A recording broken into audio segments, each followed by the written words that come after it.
Alright, listen. If I was to tell you 3 simple questions, would you be able to answer them about the globe? Do you think? Potentially, yeah. Okay, 3 simple questions. How have they measured the curvature of the Earth from ancient times up until today? They said that it was established to be a globe at least 1,000 years.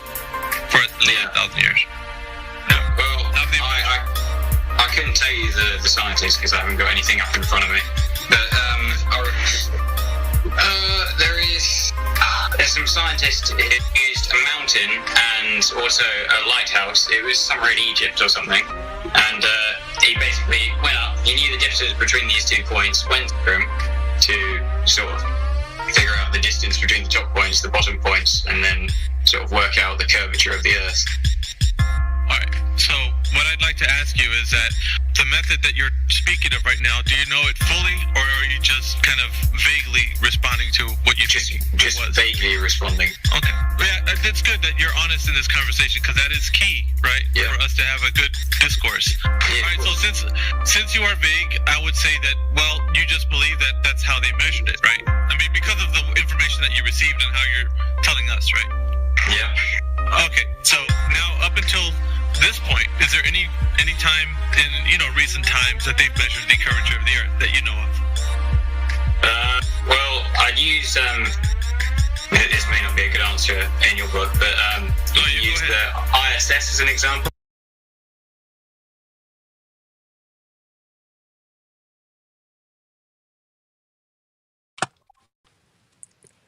Welcome to Flat Earth Debate Live. If you're new to this channel, please share the show on Facebook and Twitter. Still working on my intro. Shut the gay up. I don't know if you guys are aware, but that Betty's server got nuked. It's gone. So wait a minute. link. What did you say? Yeah, where they host Nathan's show, that server is gone. Are you serious? What? Yeah, I actually joined the new platform today. So if you guys are interested in joining Flat Earth Debate, Nathan Oakley's morning show, it's now hosted on an app called Gilded. There's been a link posted. I can grab What a the link. heck? What? Okay. Wow, that's pretty shocking. Server is toasted. Wow, just like Lou was saying, right? Yeah. Should be happening. Let So me grab the link. everybody, look. The main thing, might as well public. Look, Discord added a really easy feature for people for reporting servers, where they just click a button. Right, one of the new button is spreading conspiracy theories. Okay, spreading conspiracy theories. Click that button. Done. Okay, that's it. Telling all our audience right now that I wanted to keep that a secret, but I think it's kind of out there already. Probably don't have much longer. Well, I posted the link. It's Gilded. I made an account, joined today, joined the live stream. I was able to speak in the live show. So it worked good. It wasn't a IP grabber or anything like that. Works fine. But yeah, it's kind of like a Discord wannabe, but apparently the audio there is really good. But yeah, sucks, man. Yeah, I mean, personally, I don't think flat Earth is a conspiracy theory. It's just about what we live on, right? There's other topics surrounding it, like, well, why would they lie? Like, yeah, that would be conspiracy stuff. That, diving into that, trying to claim, like, here's the theory of how they did it and all that, that's part of the conspiracy theory, right? But what we live on, it's not a conspiracy. It's just, we're just trying to figure it out. And we're going to have to, with that. Come here. Well, it is a conspiracy because it's said to be something else. So we are the conspirators. Right? Yeah, of course, to them, that's the way they'll. Yeah, if we say anything other than the mainstream, it's conspiracy theory. So, we're the cuckoos. We're the tinfoil hats. But now aliens are real, right? So what they say those I people were the know. fucking weirdos, right? Now aliens are real, right? Yeah, What that'll be the next thing. That'll be the next great event. I can't wait. Anyway, Dude, it's like I awesome. said, hope I have a Have good you seat. seen, bro? Did you see the drones at Burning Man now? You see what they can do with fucking drones, just regular drones? Can you imagine what they have in store for us that we don't know about? They were doing all kinds of fucking beautiful shit in the sky, like just choreographed shit with drones, like 1,000 drones. Just go look at that shit. It's Yeah, fucking choreographed ridiculous. like swarm drones. Swarm drones. They're all just it's just programmed on a computer, and then they Exactly. And they all autonomously yeah, go dude. out and do the job. Yeah. Mix shapes, faces, dude, it was crazy. I'm like, bro, how long have they been doing shit like that? You know what I'm saying? It's like, you know, the military has all that shit, and theirs is way more advanced than what we already see, than what we see now, you know? So it's just, it was scary to see it because I know there's got to be crazier shit than that. I mean, if they can do that now, they if probably got you go the- buy a drone like that, you know? They could choreograph like choreographed crowd control through like freaking stun gun like shit from afar. Why haven't they done It's just scary, choreographed like meteorites yet? Have people like have something that sends out EMPs that affect people's nervous systems. Like I wouldn't be surprised they already got all that stuff. It's probably coming out through the 5G towers anyway. So that'll get a shut. You know how they're always saying that there's like a meteorite that's going to crash into the Earth? Why haven't they done something like that yet with the? Yeah. They like to Hey, keep why- it in yeah. suspense. They like the suspense. Well, they sort of did. I mean, they did it. They gave you the scare of it at least, like with the Right, video of In the light Russia? going over Russia. Yeah, and like Yeah. you know, they hit you with the scare once in a while. Yeah. BS Yeah, of it all. exactly. It's so funny. Yeah, I just can't wait till they put people in space junk helmets. You know, they already got people in the diaper, right, over the mouth. But the next thing is the helmet for space junk. Yeah, look, as far as the censorship and all that, like censorship was nothing. They're taking it to the next step. This is all out war now. Like they're against they're about to go to battle, make war against conspiracy theorists, and don't be surprised if they make flat earthers the number one. Like they've already done it. Where if you if you're a conservative, they're trying to pin conservatism as like flat earthers. Like, oh, you're just a flat earth conspiracy nut because you're conservative. Like they've been doing that for a while already too. They're gonna have to add aircraft pilots and ships navigators to the list too. Then that's going to be kind They of just keep them out of the loop. difficult. You know, they're just saying, well, they got dishonorable discharge or some craziness. They're another coup, another 10. Come on, bro. They know how to spin it. Come here.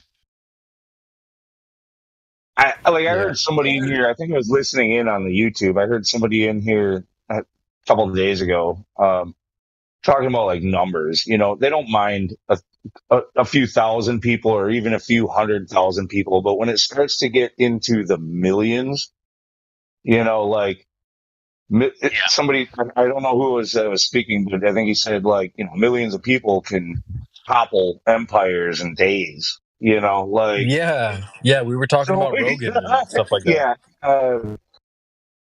And he's absolutely right. And I think we're kind of at that tipping point where all of a sudden we're a real threat to them because, like I said, we got third graders razzing their teachers. We got, plenty of athletes and celebrities and stuff that are on board talking about this. And when you actually get out there into the public and talk with people, like it turns out we're not such freaks as they've led us to believe we are. Yeah, and that's true. And Lou, I think it's already too late. Actually, I think we've already been past tipping point. I think they're in fire control. They're in like damage control mode now. It's panic. They're panicking right now, and that means something big's about to happen. I expect some type of false flag by some flat earther. Yeah. False flag event. You has know, to happen because once people start to wake up, they need to distract you again. So Yeah, they're gonna they do will. something. Just like a couple of years ago, that's exactly what happened. Exactly So what just happened, expect that again. Yeah, we just expect to put on the armor because they will no doubt try something.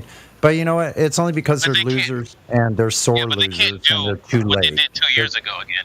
They're gonna have to do something different because people aren't gonna fall for Yeah, what they they will. did 2 years ago. That's kind of exciting, huh? What a time to be alive. It's the time of the end. I mean, we could go from modern times to back to freaking like barbarism again. Like that's freaking. Somehow I mean, that's never it's, no fraud. it's going there. It's getting that way. Because look at UFC That's now. crazy, There's UFC now. There's bare knuckle boxing. You know what's after that? You know what I'm saying? Because like, and now all that shit is on prime time TV. You can watch bare knuckle Yeah. boxing on YouTube or whatever you want to watch on. And I'm like, that's it's going back to that time. You know, to the ancient Roman days. You know, the gladiators and this killing. You know what I'm saying? It's getting like that, dude. Yeah, they planned it this way to Bro, condition you just people hit me to it. in my soft spot. So I'll be I like watching that it. shit. I do too. I watch it. Why you think I'm talking about it? You know what I'm saying? But but at the same time, I would never do it. I'm like, dude, that's retarded. You know what I'm saying? I'm not gonna beat Yeah, up bare somebody. knuckle You probably know? not. I gotta have the gloves on. Dude, it's brutal. So I'm just saying. So that's where we're headed. We'll get back into the time of Rome. You know, when they had all the gladiators and coliseums and shit like that. Yeah, but the thing is, fraud. That's interesting you say that though. But actually, honestly, if we think about it, I just think it's just been a continuation of Rome. Like Rome never gave up. Of course not. But I mean, This is the Roman. This is a Roman civilization right now. It never ended. It's just they expanded. That's all. I mean, they had to pretend to be Christians for a while. Now all of a sudden, now they're going back into atheism. Now they're heading back into that man is God. So that's where we're heading again. Man is God. Yeah, man can create, yeah. and, you know, Yeah. that's what's going. Yeah. So And we do have the fake Christians in between still. You know, we still have them, the globe believing fake Christians. Right, the globe heads. I don't get that. Honestly, I've challenged some of them recently, and it's like my question generally is like, okay, I don't mean to be offensive, but where is this creator? Where is the creator? Where is God if there's outer space? Mm-hmm. the way that man explains it, right? You know what I'm saying? So the way that man showed us that this exists, how does God fit into that? You know, and that's the crazy part. I mean, they claim. Even, I know what they would say. They claim even the universe has limits. God would be outside of that to a heliocentric believing Christian. Unless they think God's just hanging out in this one little tiny little isolated little speck of sand and billions and billions and billions and billions and billions of specks of sand that are out there. It just decides, hey, hang out in this little backwoods little earth place and decide that this is that doesn't make any sense at all. Like even from a child's perspective. Now, there's no word planet in the Bible anywhere, right? None of that. It says Earth, Moon, Sun, and stars. That's it. Stars. It didn't say that they're planets. It says stars, dude. I don't know where you get planets now and all this other stuff, and it's just ridiculous. It's crazy. Yeah, it says several times in different places that someone could go way up into the mountain and see the entire creation, one end to the other, all four corners, right? That's been mentioned a couple times. But and flat, stationary, right? Well, it does say separate the waters from the waters. We know the top of the water here is always flat, so I assume it was then too. Inside the firmament, so many things. That's right. That satisfies the gas pressure problem right there. Okay, we're a bubble inside of water below, water above. We're contained. We know we're contained. Okay, there you go. Boom.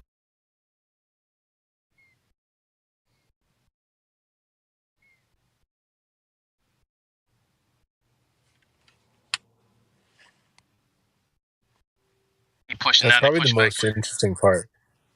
What's that? Go ahead, bro. No, what's the well, I was just saying that to me, the most fascinating part, like I still have to pinch myself thinking about that we're inside, not outside. Like when you go outside, that's inside. Yeah, go ahead. No, it's also Mhm. because like once you realize, all right, so you're inside a snow globe. Let's just call it that, right? You first you feel trapped, but at the same time, like crap, I haven't even seen the whole Earth in the first place. So what the hell am I talking about? You know what I'm saying? How can I feel trapped Right. if I've only been to one other country other than the U.S.? You know what I'm saying? It's like, I mean, dude, you could Right. spend a lifetime vacationing in different parts of the world and still not see everything. You know, so Right. it's still immensely huge. You know.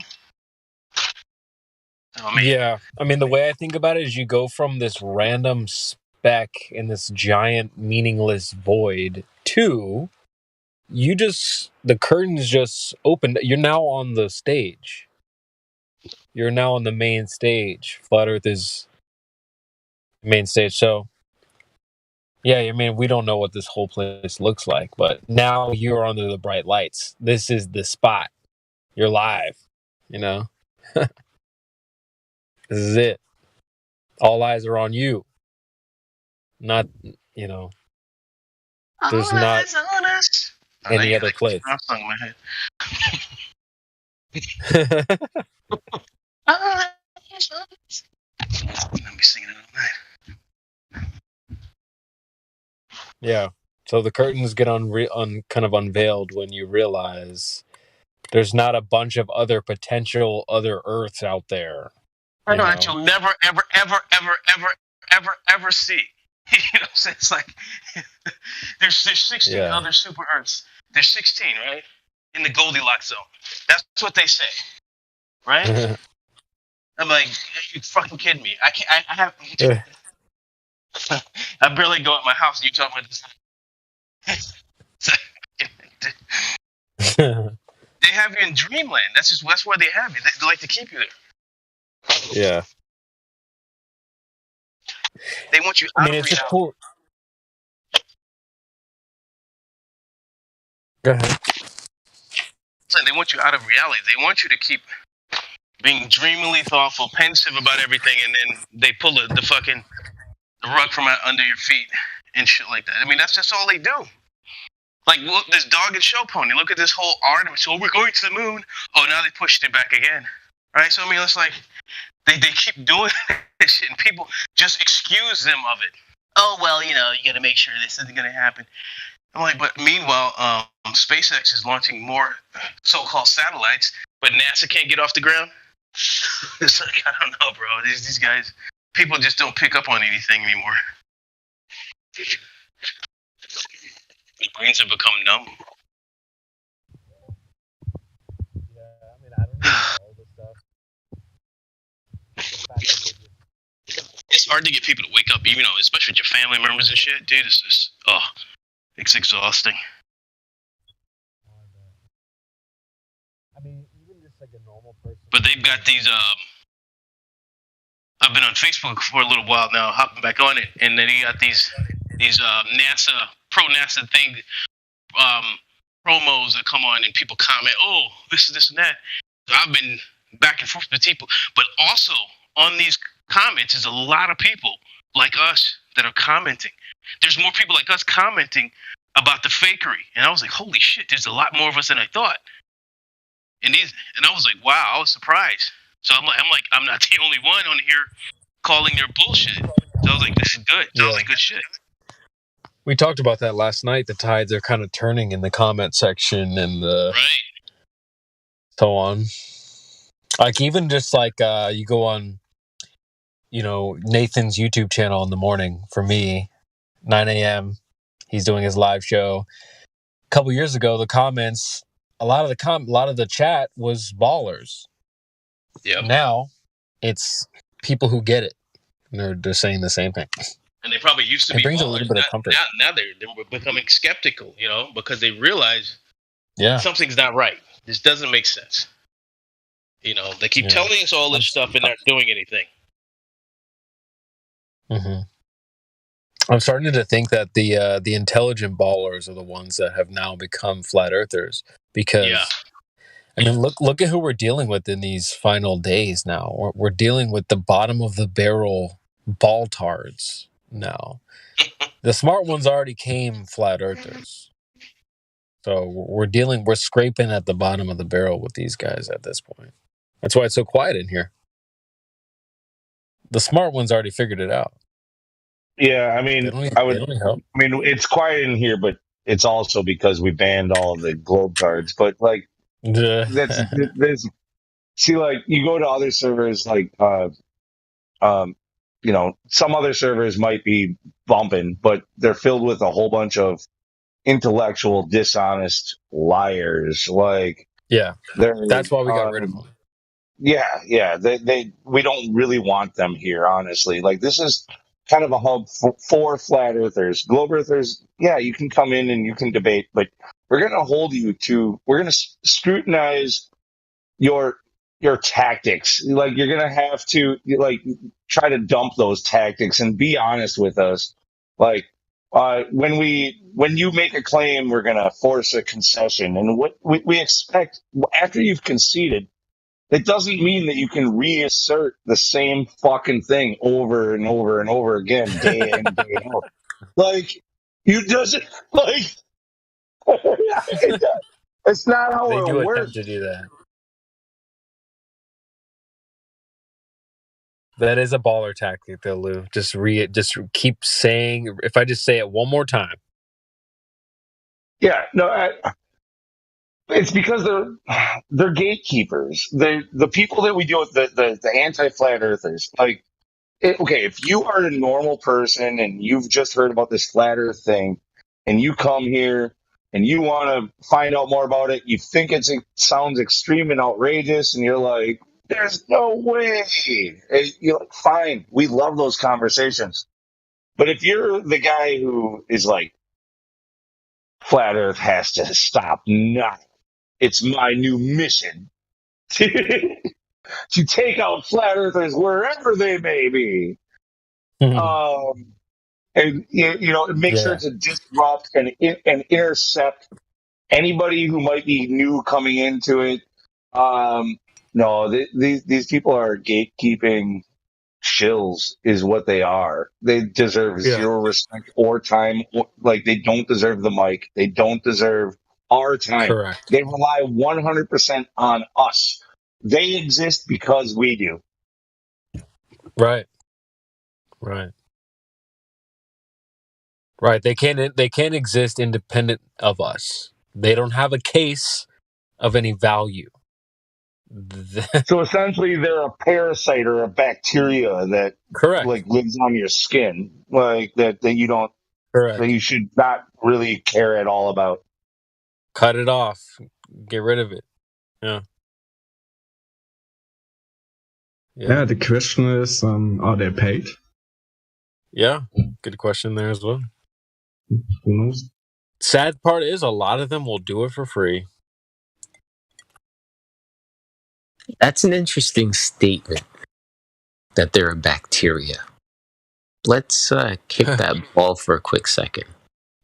Because, see, if we didn't exist, they wouldn't exist.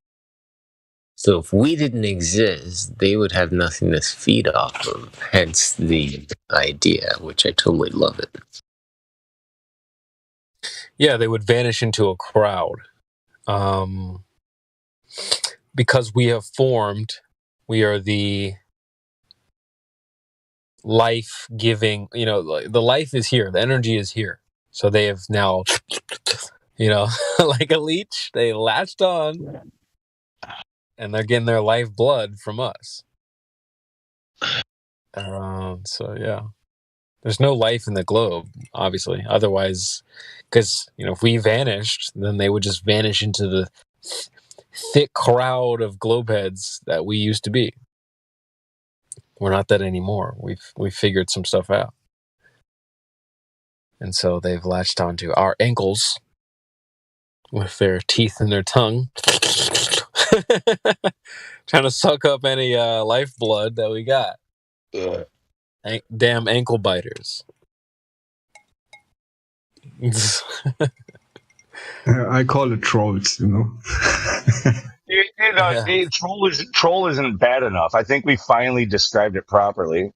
So for any of you fucking anti-flat Earth troll globers, fucking under the fucking bridge listening, sorry if I hurt your feelings. Not really, dude. If you feel bad, you should. You really should.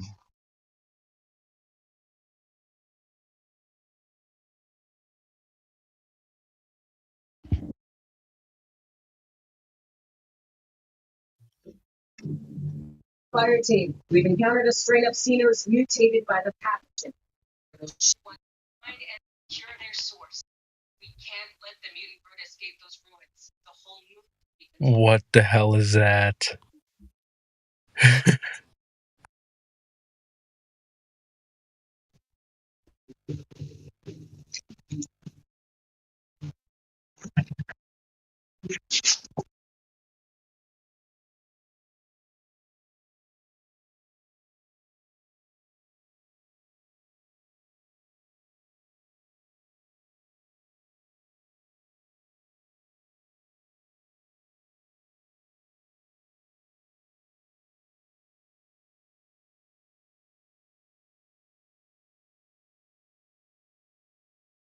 I think that was somebody calling in a hit on the lunatic.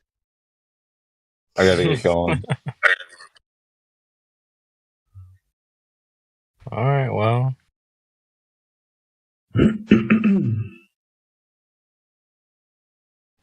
Always a pleasure, Lou. Be well, man. You're a good lad. Yeah, whatever it was, it sounded official. I think I'm dead. Like, you guys, like, if I don't talk to you tomorrow, it was good. Hey, man. One more time about my Artemis fucking prophecy. Yeah, there will be a disaster on the launch pad before any manned. When they try to do the manned thing, either before or at that time, most likely at that time, that thing's gonna explode, and they're gonna kill a transgender black woman, or 8 of them, and and then they're gonna tell you that it's too dangerous to go to space, and then they're going to tell you to watch it on virtual reality with drones. Correct. Yeah, you have to watch it on VR in the metaverse, and you also have to make sure you put on your space junk helmet, because that's the reason why you can't go to space, because there's too much space junk. So put on your helmet just in case the space junk comes collapsing down, and like your face cover, thing, it'll protect you. So your helmet will also protect you and your neighbor. Yep. And CB already put 5 on that. He was like, yep, I got 5 on that. This is my prediction. He's got 5 on it. So far, we have $5. Anybody else wants to put 5 on it? Spread it around. It's pretty logical. That's the next step. Hey, Halloween's coming up, fellas. Maybe we should all band together, and that should be our costume. Space junk helmet. Why are you wearing a helmet for? Hey, Where do I need to throw this $5? Let's go. Hey, $5. Just take the $5 and use it to buy yourself a helmet for Halloween. Your costume. Either way, man, I'm like, I can fold $5 up and throw it out the window, or I can actually put it on something that makes a lot of sense. Loose spitting serious facts. Dude, like, here's the thing. Me putting it out there on the internet and like, this is my prediction. It may or may not happen. I have a sinking suspicion that this is their plan. Now, they can try to shut me up now before it gets out of control. But it's already out there. People have already heard me say this. No matter what, I don't think they're going to send a hit squad after me. Look, I'm not paranoid, but let's say something fucking happened, right? Like, I disappeared. Like, and and then they tried to pull their mission. You guys, it's on tape. It's not tape, but it's recorded. Like they just calling them out could change their plans. Like it makes it really hard on them at the very least, which we need to do. That's our job. Okay. Yeah. I think we do a good job of calling out the BS. Oh yeah, we do a great job at that. They hate us. And there's about to probably be a step up in the battle against what they call disinformation and misinformation. I would expect that to come very soon. Mm-hmm.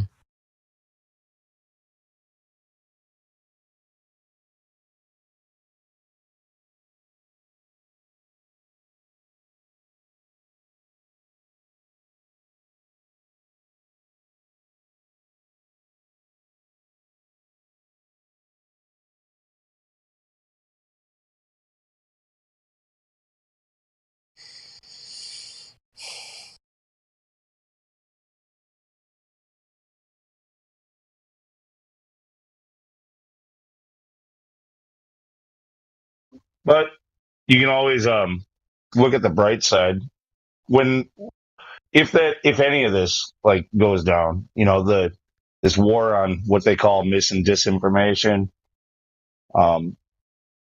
If the server were to frickin' go away tomorrow, or if the Artemis launch happens exactly the way I frickin' predicted it, like we know we're winning. The tides are turning. People are not having their shit, and it could get rough for a period of time.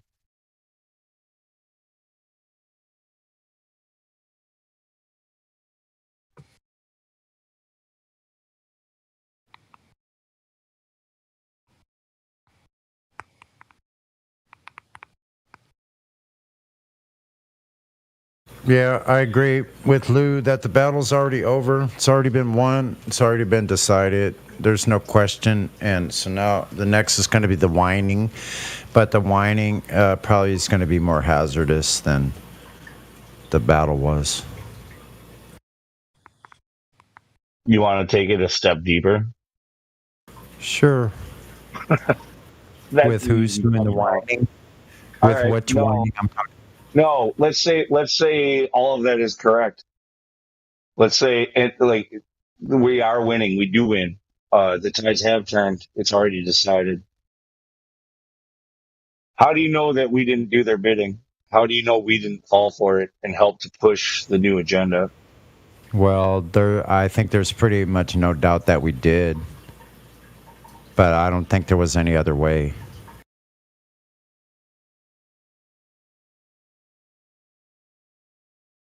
Because I've been played for the fool before, like. I think we did exactly what we needed to do. Yeah, and I think it still backfired in their faces. Because the one thing I can't do is act like Indiana Jones and keep running from the ball. I can't do it.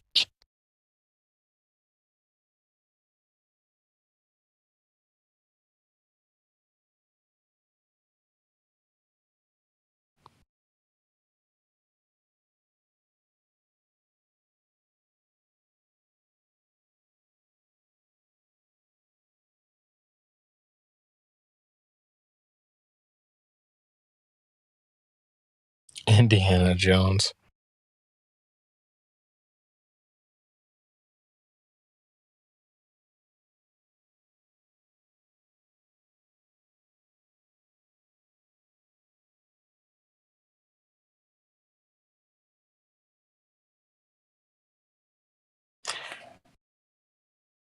There was a time when like a group of users from a different Discord came and joined this panel, and I'm wondering why we don't venture out some more Discords as a group, not as a R word, 'cause I know that's against Discord TOS. Of course, we're not trying to do that, but I mean, why don't we go and represent this group in other places? Like, for example, I just posted a link to Nathan's show. Maybe tomorrow morning we go into the show and stir it up a little bit. You know what I'm saying?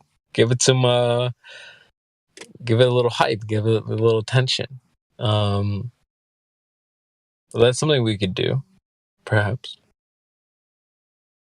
To be honest, I don't go in like other Discords that much, but we could definitely do that. Roll together, couple dudes hand in hand. We just roll in, pop in, start a combo.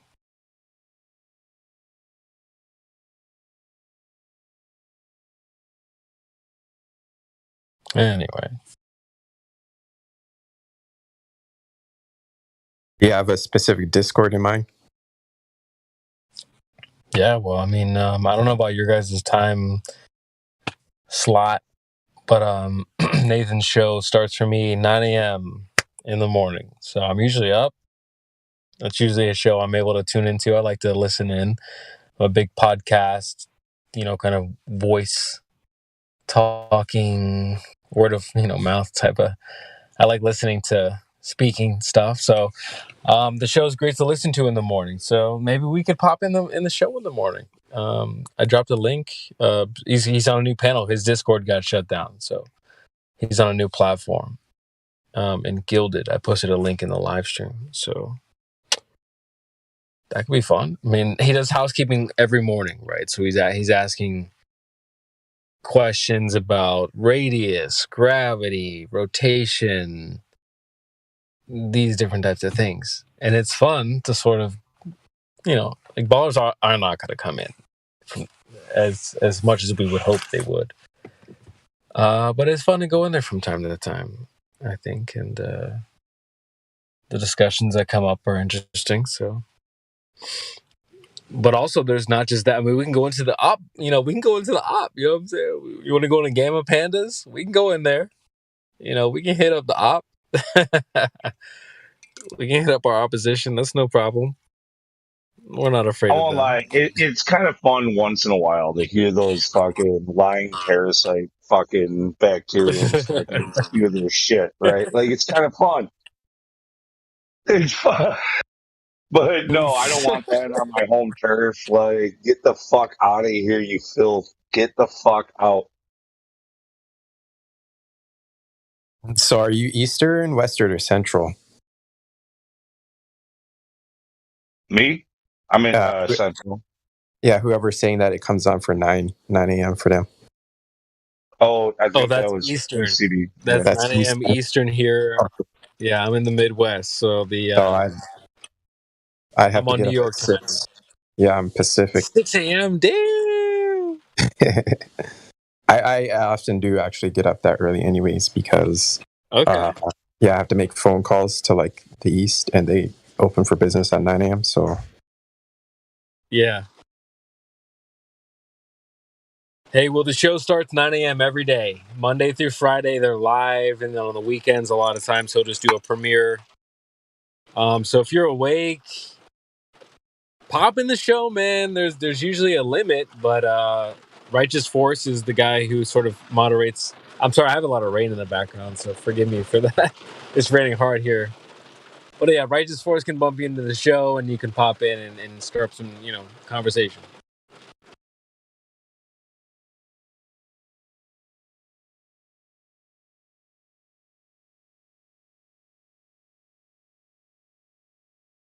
Can you guys hear that rain or no? yeah, that's dude, coming down it's pretty hitting at hard. a high frequency, man. Like, Sounds like static almost. All right, it dude, just like I calmed said, down. dude, we had between 6 and 8 inches yesterday, here. So, but it was Yeah, that's what like she said. it was slow, steady. Nice one. Slow, steady. That's what she said. That's what she said. Yeah,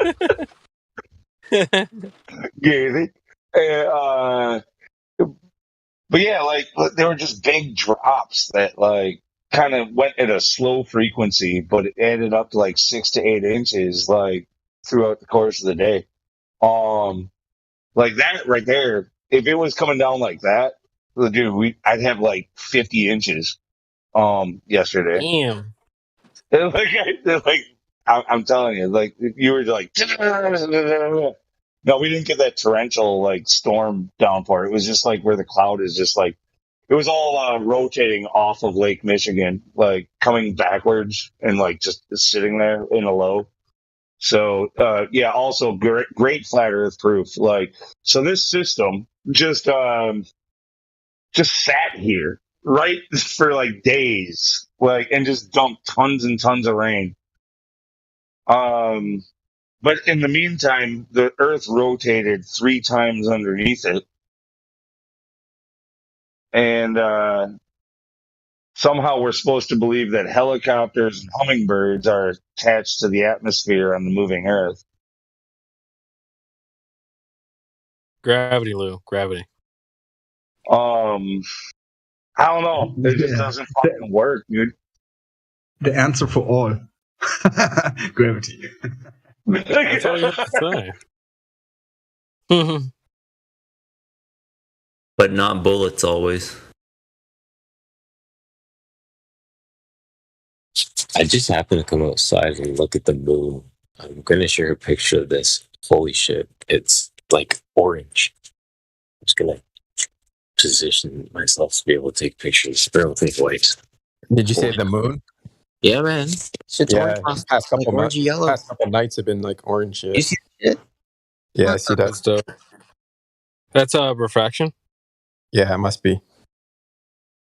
Oh wait, according to space.com, the sun is on the other side of the Earth during a full moon.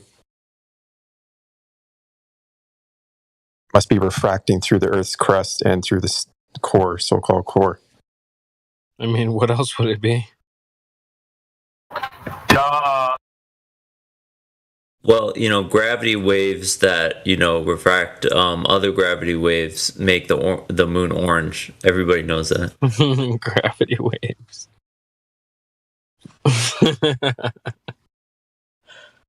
Because gravity it goes in waves. Yes, correct. Yeah, gravity's not a force. It's an ocean now.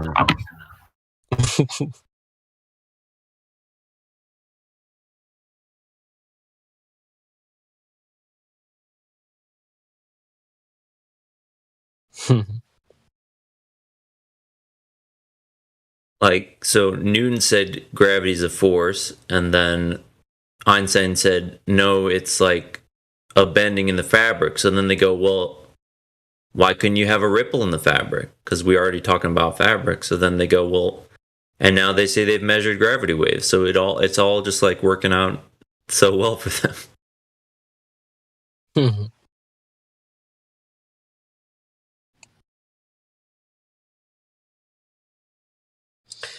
I think the gravity thing is the weirdest to me. I think most people that I've talked to, they actually they say they feel gravity. What the hell is that? Like, what are you feeling? Lift your leg up? What? You're feeling something pulling your leg down. Imagine actually believing that you can, like, you've been told this thing exists, and you're like, I can feel it. Like, I know what that is, and I feel it all the time. I mean, that's like that's a psych experiment. That's a psychological experiment on the human mind. Yes, brother. That's right, brother. Yeah. I'm gonna post a GIF here. I'm sure, I don't know if about you guys, but there was a hypnosis. I don't know, what do you call a person who does hypnosis? They came to my school and they try to perform hypnosis on people. Hypnotist. Hypnotist, yeah. Hypnotist. Yeah, hypnotist. Yeah, so it's like I don't think of these guys as they're literally just trying to hypnotize you. Isn't that a Pokemon? Yeah. See, they got to work their magic on kids too. Can't wait till adult.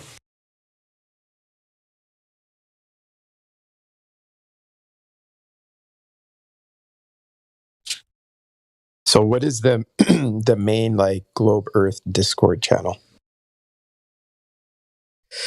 Maine. Um, Is it Gammas? The Weather Channel. Wait, hold on. I got better. Hold on. NASA. No, wait, I don't know. Yeah, the NASA YouTube live stream is the main thing. No, I mean like a Discord channel that's like ours, where they're. No, I get it. Okay. I get it. I'm just fucking with you. Look, Gammas. I'm just making fun of it because, like I said, they don't exist if it wasn't for us. I don't like to pay them attention. Gem pandas, gamma pandas. That's what he was just saying. They're a big one. Also, unfortunately, Geo's server, which is he's a flat earther, and it's mostly moderated by flat earthers, but it's soft flat earthers because they allow all of these parasites I was talking about to just spew their shit all day fucking long. So fuck them. Yeah, so you can go and if you want to hear their shit spewed all over the fucking place, goddamn 24/7 hours a day, you can go to Geo's server or Gem Pandas. They're both good for it. It's all the rejects.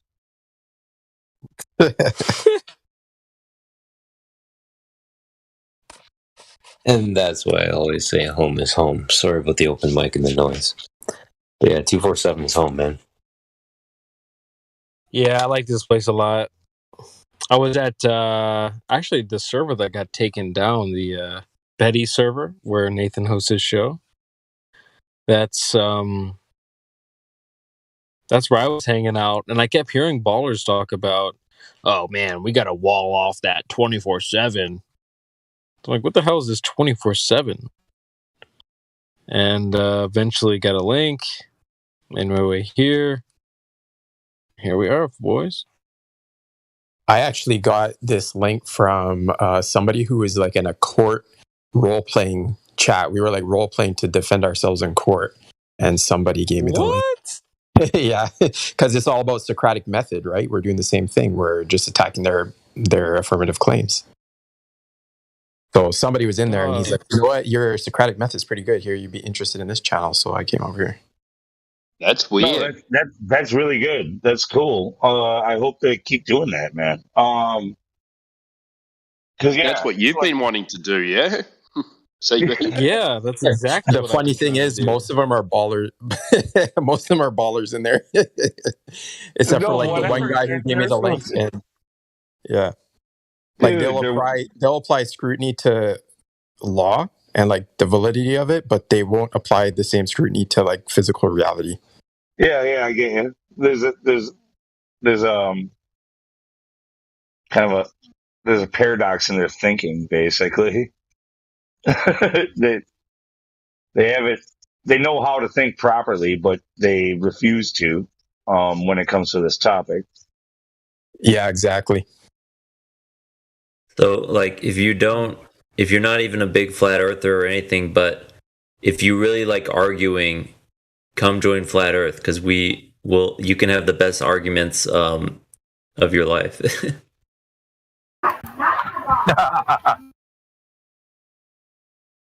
Like, I don't give a crap about Flat Earth, but I want to win these arguments, and I have to take the Flat Earth side. Otherwise, people say, I'm not proving it correctly. So, it's worth mentioning Zen Garcia, who won in court against a Globe Earther over a Flat Earth Globe Earth challenge. Zen Garcia, like the judge. It's not that the judge decided that the Earth was indeed flat. It was that the Globe Earth, the person who sued was the Globe Earther, and he thought that he had proven the Earth to be a sphere and deserved the money for the challenge. But the judge decided that the Glober did not present the case well enough in order to prove beyond the shadow of a doubt that the Earth was indeed a globe, right? Of course not. How could it? Right. So yeah, Zen Garcia won that court case, and that's awesome. Like this is the type of thinking that we're talking about right now, and we even have precedent for it.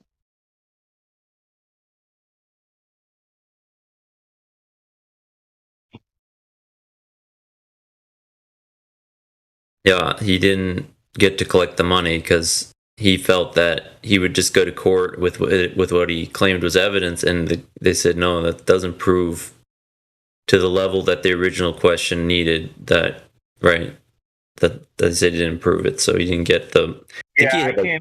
I can't get into all the details of what the judge actually said, but essentially the flat earther on the challenge in court, and that's a big deal. I think it was for like a lot of money though, like $20,000, and so I want to say it was more like 10,000, but yeah, he wanted the money. And sorry, I just joined. What was the court case about? I hand you Exhibit A, the Black Swan. I'm not sold on the actual challenge, but there was a challenge that a flat earther presented, offering like $10,000. I could be wrong about the number too. Maybe it's 7,000, something like that. I thought it was a lot. But the flat earther offered money if a globe earther could prove a certain thing, and the globe earther made his case and thought that he proved it, was not awarded the money. He then tried to sue in court. In court, the judge said that the globe earther indeed did not prove his case.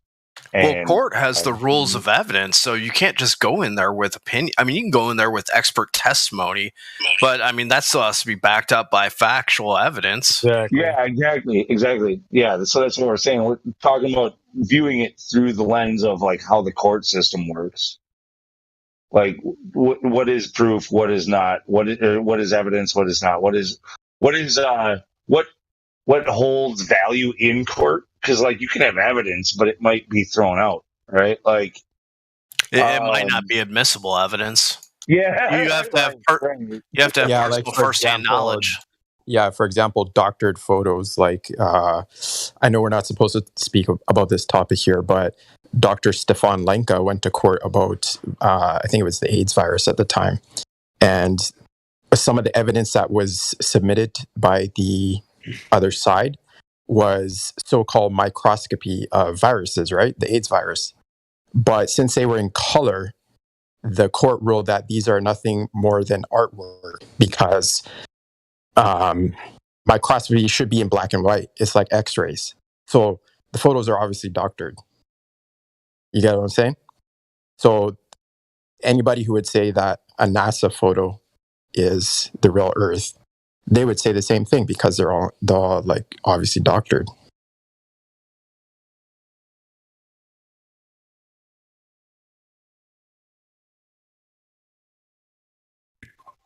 Inadmissible evidence or fraudulent evidence. Yeah.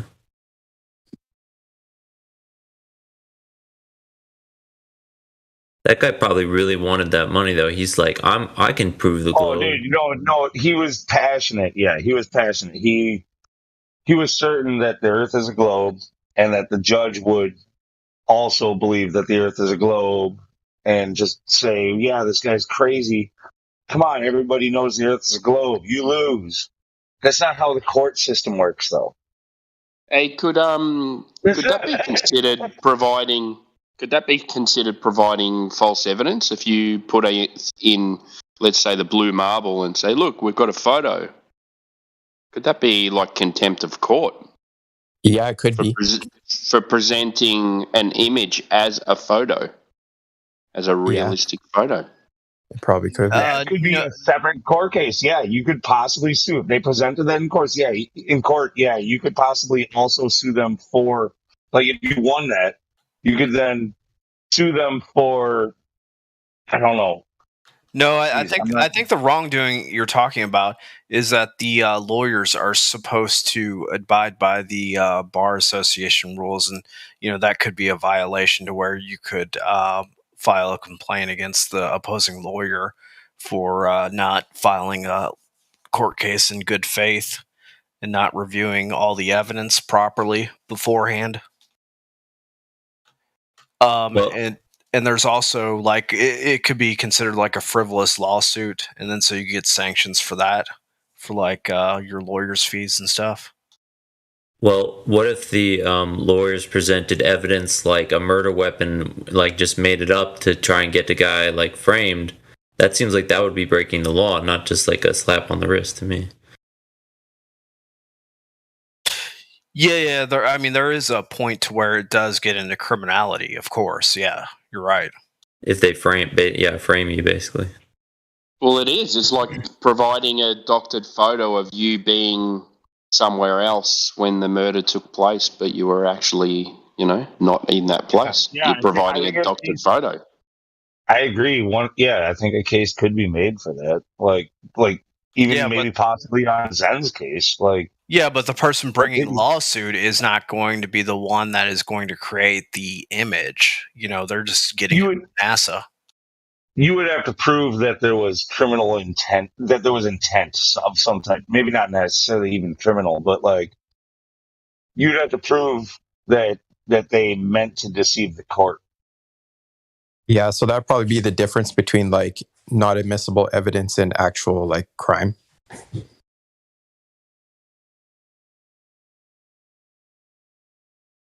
Yeah, but if you're presenting it as a photo and it clearly says made as an image from data collected on 10 different occasions, it clearly states. So you'd be presenting this that everyone knows is not a photo, which is an image, as a photo. Yeah, everybody knows except for those who believe in the globe. Well, that would be for them to check before they present it. Is this a real photo? One time I was trying to explain to this guy about how all the photos are doctored, and he went on his excuse because he didn't want to accept it as true is that, that could be a psyop. They could be faking, pretending like the guy who came on from NASA and said that the blue marble was a CGI. He's basically claiming that guy is a fake, and he's trying to make a false claim to mislead the argument. Oh yeah, there's a lot of people in the comments section of a lot of these articles and videos claiming that flat Earth is like a psyop. Yeah, there's a lot of people with that position. I've seen that. Yeah, that's most of the people in that chat group. A bunch of them are like that. They think it's a psyop.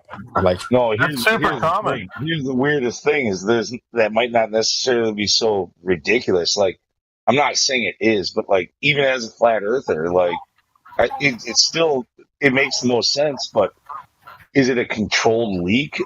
Is it? Have they been wrong all this time and they're trying to? I don't know. But I don't think we did this by ourselves. What the deal is, they know the psychology of the human psyche, and they know how humans think and their behavior patterns. And so, all they have to do is just put out anything that they can just grab onto to still believe in globe, just anything. So that right there is it's like their last ditch effort to make people believe in the globe. They're like, oh, well, like controlled opposition, like we always talk about. Yeah. I don't think they can really control the opposition here because this one is so damned incriminating. You know what I'm saying? It's so verifiable and real. No, that's why I don't use opposition. I use the word leak, a controlled leak. They've known they've been wrong all along. Yeah. And they know that they're about to be pinned to the wall. Well, how do we squirm out of this? Right. So maybe they're we'll create this group, we'll label them as psyop, clown, jokers, and then by building, make people angry at them or confrontational toward them, it'll deepen their own globe, or they won't look more into their own globe problems. Yeah, if there's any excuse whatsoever, they're not going to look more into globe or flat Earth. They're just going to dismiss flat Earth flat out. Yeah, but they're saying like, oh, well, you're not a flat earther, like, oh, you're not like a crazy person, like that's what they're saying. So then people go, oh no, I believe, of course, I'm a believer. So then they allow the information to come out. They allow a group to form a small group, like they don't let it get too big, and then they constantly like.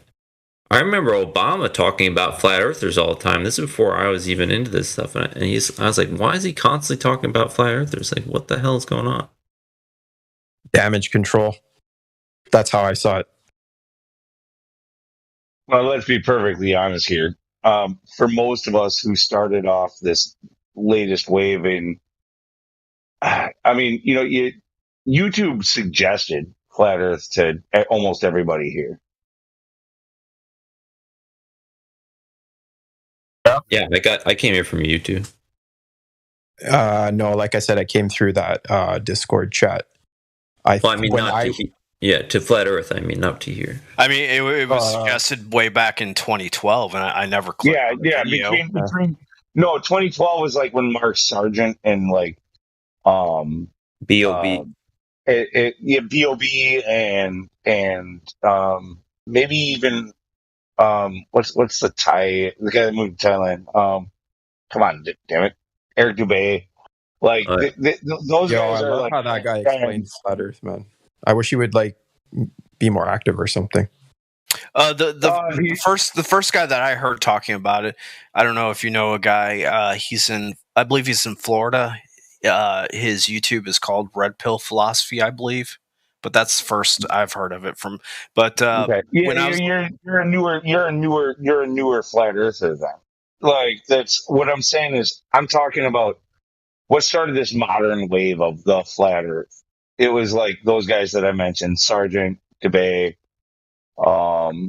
There's a couple others, but they were the early adopters. Like they got onto YouTube quick and got a lot of views, right? No, Red Pill has been talking about this since probably 2012. First off, Red Pill. I'm pretty sure I know who you're talking about. I was not a fan of him personally. I don't think he was really. I don't think I was really ready to absorb the information, so I didn't really get into it. But maybe he didn't explain it very well. But I mean, yeah, he's only a couple of years old. Like he's not like back to 2012 or 2016. 2016 is when flat Earth really saw a huge boom. Like 2016, 17, huge. Like YouTube was suggesting flat Earth videos to everybody, like that looked into conspiracy anywhere. Then the algorithms changed, right? But the rise of flat Earth did what it wasn't. It was pushed. It was pushed by the channels that we now hate, like YouTube. It was pushed by our controllers. But like, why do they censor it now, though? That's what I don't get. Like, I hear what you're saying. I don't deny that. Yeah, there was a lot of flat Earth videos on YouTube, but they're really hard to find now. I can only go to BitChute to get the good ones. Yeah, I don't know. That's a great question, man. I see a lot of good videos on BitChute for flat Earth. Well, like that's what I was getting into, though. You create a group, but you keep it small enough. The minute they drop that wall, on YouTube, the minute they, where it's not in the search anymore, that limited the sort of creation of new flat earthers, for lack of a better term. And then, so I'm saying, it kept it a small enough group where they could say, it stopped it from building momentum too. I think what it could be is it could be their divide and conquer strategy. So they want to make more divisions, more group divisions among people. Right. Create flat Earth group and globe group. That definitely is involved for sure. But I don't think that's going to be most often. There's more than one reason. Like when you can find 2 and 3 and 4 reasons for doing something, then you're certain. I mean, their main MO is going to be what is it? Hegelian dialectic.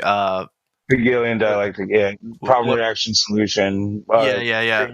And all with the solution in mind. With the solution in mind, you then create a problem, knowing what the reaction will be, and then you offer strategically the solution that you already started with.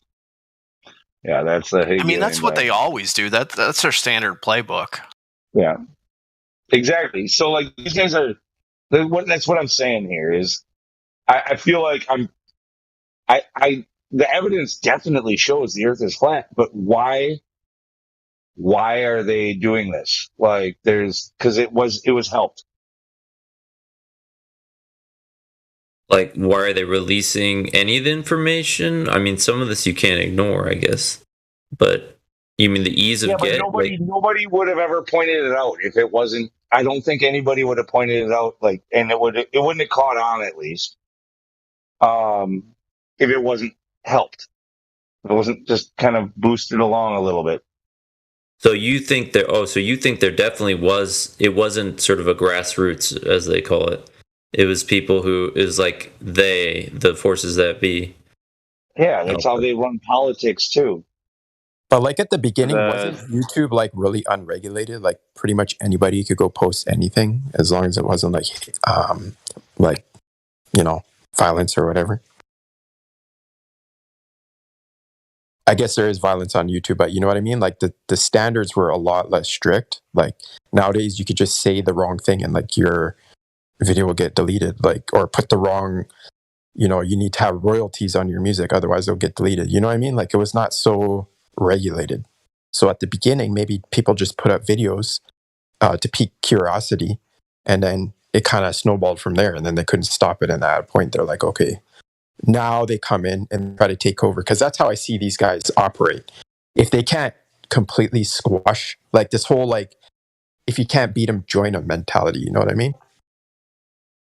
Have a look at voice text. Obvious at B makes a great point.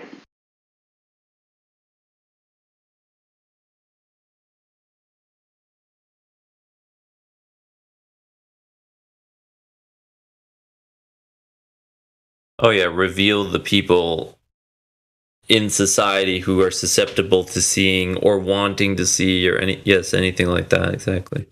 And that way you can target them and ruin their lives and masking. That was my first thought when they put out those masking laws. I'm like, okay, I get it. Now they're trying to flush us out, right? Because obviously the people who don't want to wear a mask are going to be those type of people who are susceptible to question authority. When it first started, I just walked into Walmart without one, and the lady was like screaming at me, and I just ignored her and just kept on walking. I mean, they didn't do anything in my area, but I mean, you're in a more liberal area. No, it's really funny. I've worn a mask in the last 3 years for a total of about 45 minutes, and it was about 30 minutes at the doctor and like 15 minutes at the fucking lumber yard, where the old man there was like, put it on. I'm like, I don't think I need it. He's like, put it on. I'm like, fine.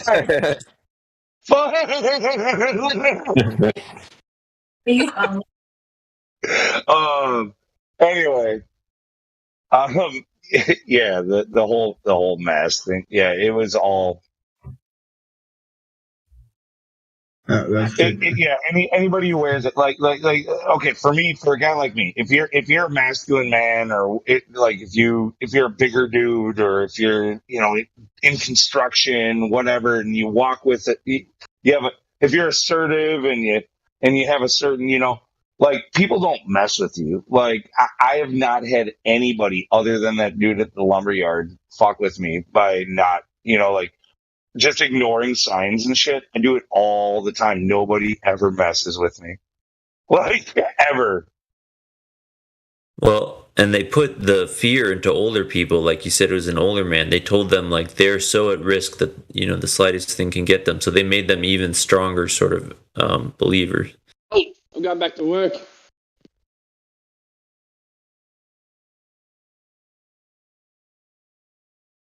Imagine being like a 16-year-old, cashier, or whatever. You're a 16-year-old who's working at the supermarket, and there's like a 40-year-old construction worker with a beard fucking not wearing a mask. Are you going to go and fuck with them? You got to put on a mask there. No, they target the soy boys. They target the women and the children. soy boys. I never heard that term, but I kind of get what it means. Yeah. I've heard it before. Yeah. If all you have to do is walk with like good posture and look people in the eye, and they will not fuck with you. Well, What's a soy boy? Have you taken self-defense, lunatic, at all? Or you ever heard about them talking self-defense? I've never actually taken any self-defense courses, but I'm not like totally combat deficient either. Well, I mean, short story is that basically, you know, the most important thing, like to have you not be attacked, they say, you know, stand up straight, you know, be aware of your surroundings, project that, you know, you're not someone to be fucked with, and that's basically that's like your main defense. Oh yeah, because the criminal's like an easy target. They don't like to work, you know. No, very hard. they're always going to evaluate. Like, there's somebody that could be like that person's easy. That person, I have no fucking clue. That person over there scares the shit out of me, and I'm supposed to be the bad guy. I'm going to leave him alone. Yeah, like, They don't want to fight back. Yeah. They don't have to put up some guy, and they're like, "Oh shit! Now I'm in over my head. Like, why did I even do this?" They don't want that. No one wants that. But yeah, they tell you, you know, project, you know, look around you, and like, you know, don't look at the ground. Don't sort of, you know, don't look lost. Like, what am I doing here? Because then that opens you up. Head up, head on a swivel. Feel, like you're aware of your surroundings, and meaning everybody and what they are doing around you. Like, that's, yeah. You know, when they see somebody who's aware, they're like, okay, that guy's not going to be caught off guard. Because it's crazy. Like, you don't need to be carrying a weapon. You don't need to be even like that jacked of a guy or something. If you're just walking with that air and they're seeing you, they're like, nope, just go on the next one. Like, that's it.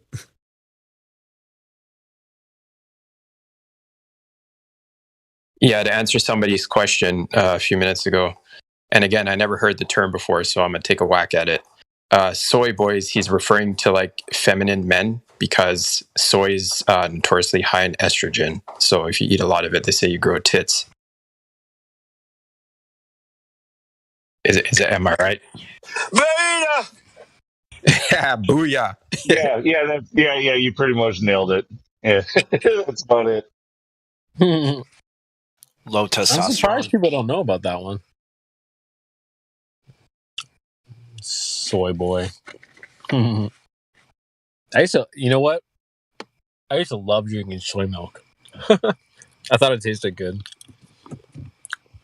Then I learned about the, you know. Dude, it works the same. It works the same with women too. Like, look at the women that you think are like easy versus the women that are unapproachable. Like, they walk fast. They walk with their head up. They're freaking. They don't give a fuck about you. You're like, damn, look at that ass. And it's like it's gone. And you're like, you know, it's the same shit. They don't fuck with them women either.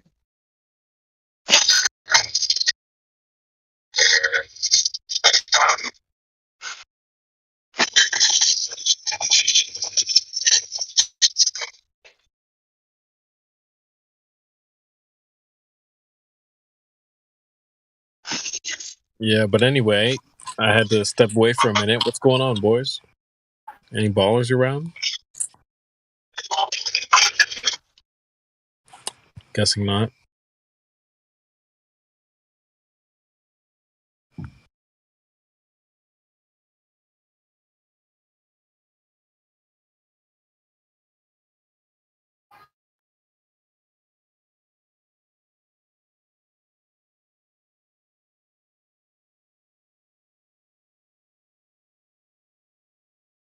Shit, I'll be a baller. Let's go.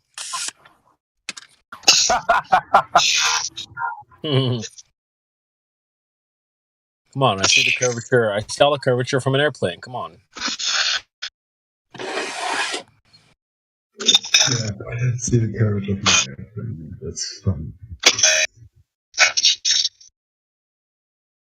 It's gotten to the point now. I've been laughed at so much for being a flat earther. I just mock people now. Yeah. I laugh at people now. I don't get laughed at anymore. I just laugh at everyone. Mm-hmm. I don't take anybody's crap anymore. I mean, Tired of being laughed at. it is kind of funny that they believe in a fairy tale. Uh-huh. Yeah, absolutely. Absolutely. You want to laugh at me for being a flat earther? Think you're living on a spinning ball? Are you serious? Oh That's my a great god. attitude. I love that attitude. That's the exact attitude you should approach this. We've already won. If it was a globe, we would have found out by now. So yeah, you should laugh at anybody. I agree with that. Yeah, unless they're being for real, unless they're like asking a real honest question. But most people don't. Most people are not. They're disingenuous. Still laughing at anybody is only warranted if they're being total like retards or Yeah, of course. Like, and that's what I'm saying. When they're being idiots and they want to deny reality and pretend that 1 + 1 = 19, whatever, dude.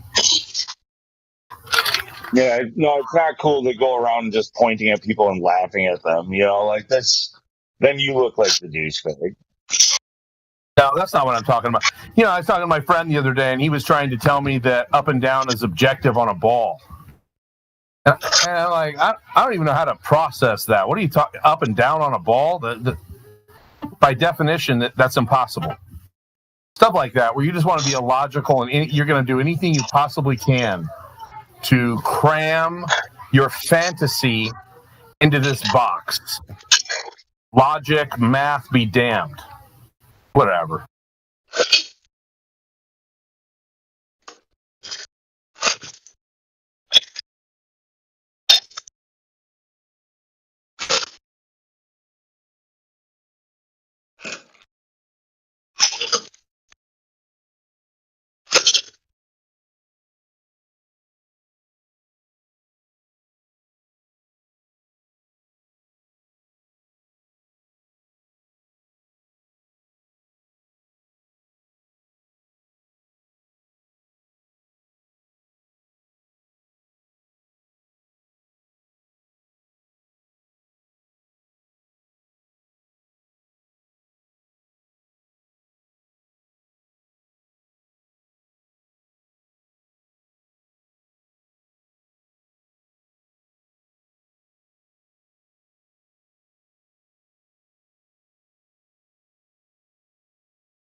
Have any of you seen my video, the master location key to the ancient world?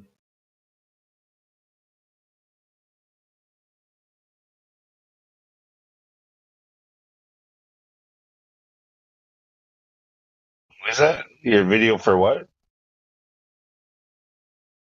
The master location key to the ancient world, where I put a couple patterns on the Gleason map. Oh no, I haven't watched it. Where did you put it up? You find it on YouTube, or here is the link in the video content creator channel. There is the video link in it. Okay, so are you have you been producing public service announcement just for everyone that that DZ account that somebody keeps unserver muting. I put a message in the mod chat. That account is somebody I'm working on with that is attempting to create another live stream. We're working together to try to, get to expand the word and everything. So that DZ account, nobody's going to talk through that account. So stop unmuting it. Just want to put that out there. I know. It's just it might be confusing right now. But. Yeah, it is confusing because it has nothing to do with it. Well, I just put a message in the mod chat about it. So anyway, yeah, DZ, that's a similar account to the 24/7 live account. Now he just left, but that's okay. He's still working stuff out. He's gonna do some more live streams too. So anyway. He's going to mirror, the same thing we're doing all the time. So, is that the guy I was just talking to? I have no clue. When I'm on my phone, I'm on my phone right now. I have no idea who I'm talking to ever. If I have to moderate somebody, I can't do it. If I have, that's not true. Like, dude, the phone sucks. The phone app is the most broken shit I've ever seen. Yeah, well, it used to be better, and now they made it worse. You can't do anything with it. I don't even fuck with the phone app anymore. I don't even talk to anybody unless I'm in front of my PC. Yeah, the phone. It's just like. It used to be better. You could pull up, you could push left, right, you knew what you were doing. But the Discord app is total shit right now on any phone.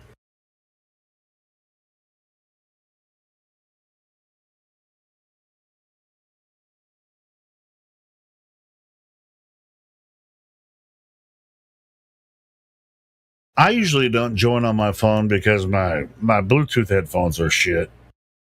But I think it's it's kind of like a combination now. The app is shit, and my mic is shit. So why I would ever fucking try to talk over my Bluetooth headphones when I can't even figure out how to use the fucking app. They change it every 2 weeks. All right, Justin. Justin. This app has been. All they have to do is revert to like 3 months ago instead of 2 months ago, because this thing for 2 months, at least 2 months, has been total shit. Whatever broke. You can't even freaking figure out. It's so broken. It's so broken. Like, dude, Discord doesn't deserve any mobile users. Period. Yeah. Yeah, it's just like it's almost impossible to use. So I should probably log off then because I always use mobile. No, sure. If you're used to the app, don't worry. They're going to change it next week. Yeah, it's shit. I agree with you guys. It's just so clunky.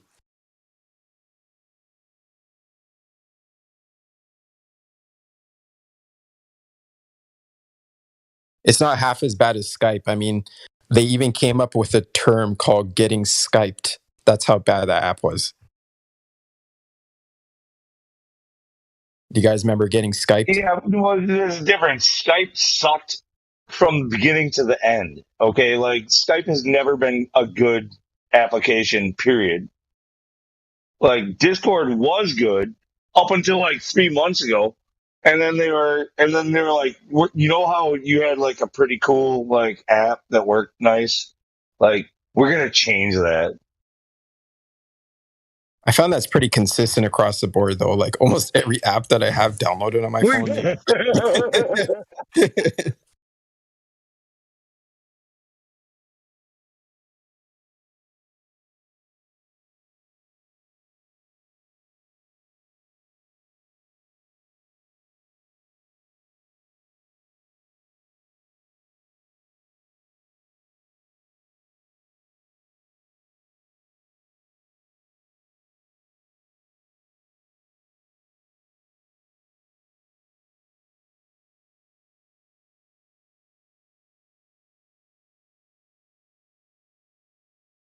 Bitching about how the app sucks now. Dude, we shouldn't be on Discord anyway. You know that all of the information, voice logs and fucking text logs, are all sent to the CCP, Chinese Communist Party. The CCP. That's right. Well, sure. I mean, everything on TikTok as well. I mean, this is a big thing now, right? No, this app is owned primarily by Chinese companies. Therefore, all the information that it gathers, which is free, and there's no ads, so it's everything that you put in here, voice and text. It all goes to the Chinese government. It does. It has to by law. Yo, I knew it. I know, like, sometimes we be talking about, like, some deep shit, and I swear the feds are listening. So you're saying this is a Chinese app? It is primarily owned by Chinese shareholders, and therefore, by law, all information gathered goes to the CCP. That's like TikTok. TikTok's also like a Chinese app, too. Yep. Same thing. You're right.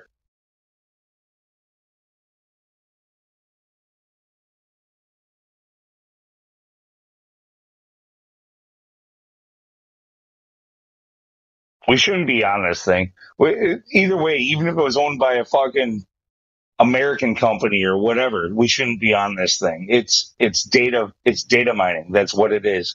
Yeah, they're definitely recording all these calls and collecting data. Yeah, I mean, you trust America more right now? I mean, I don't think I do. No, I don't trust. They're all working together. It doesn't matter.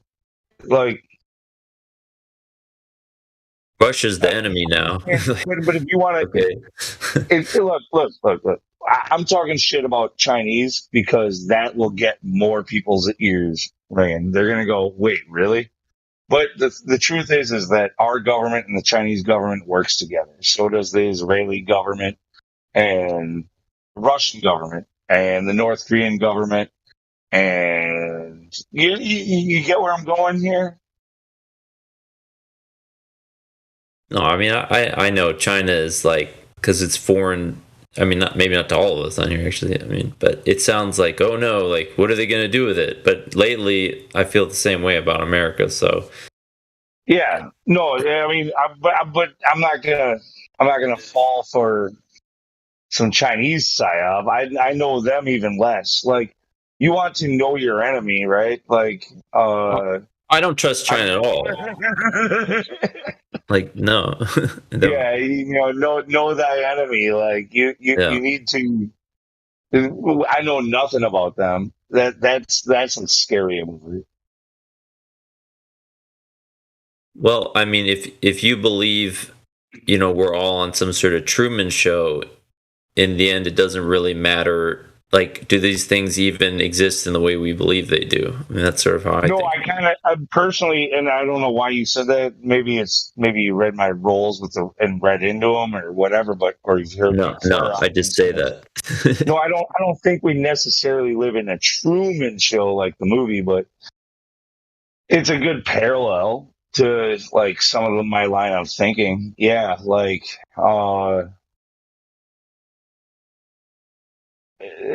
we're in this contained space, and we're basically we're a study. I'm pretty sure we're a study. I mean, sometimes I feel like it's a study, and sometimes I feel like we're actually in some sort of giant class. Like, we think that we're not in some school, but, like, if you think about it, we learn things every day no matter what's going on. So I think it's maybe one theory is it's all a class. Like, we're all sort of getting graded by somebody in the end. Like, I don't know how that works. See, my point when it comes to saying that we're a study is that it doesn't have to be taken in the conspiratorial realm. We know for a fact that, like, there's many sciences that are devoted to studying people and how they will behave and react, and it's psychology, and it's sociology, it's and they've been studying us for a long time, and they know what strings to pull to get what reactions. And at this point, we are 100% controlled. We are marionettes on a string. And that goes for everybody. That's true. Everybody. That doesn't exclude people in this community. We're all marionettes on a string. Hope not 100% though. I mean, there's some things we can't. You know what I mean? Like, like, if you get rid of free will, then what's left? Like, are different people controlling us? You know what I mean? Like, are there two opposing forces? Yeah. At this point, people are now controlling us. Yeah, and for a long time they were studying us. Now they're controlling us.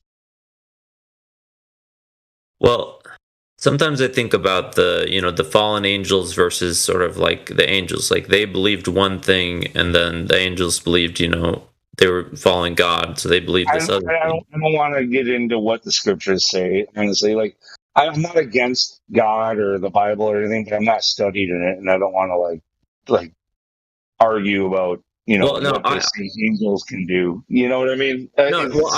I'm using it as an analogy, not actually from, like, actual religion. I'm saying, like, if there's a good group and a bad group, according to, like, one group believes one thing, one group believes the other thing, and so they feel they should lead humankind this way, and this other group, because I really think it's probably two groups total if it really boiled down to it, but they believe they should lead us this way, and so because even if we're being puppeted, why wouldn't we just, like, all agree that everything is right? There are some things which, like, why not just, you see what I mean? If there weren't two ideas, why wouldn't we just all be led toward the one idea,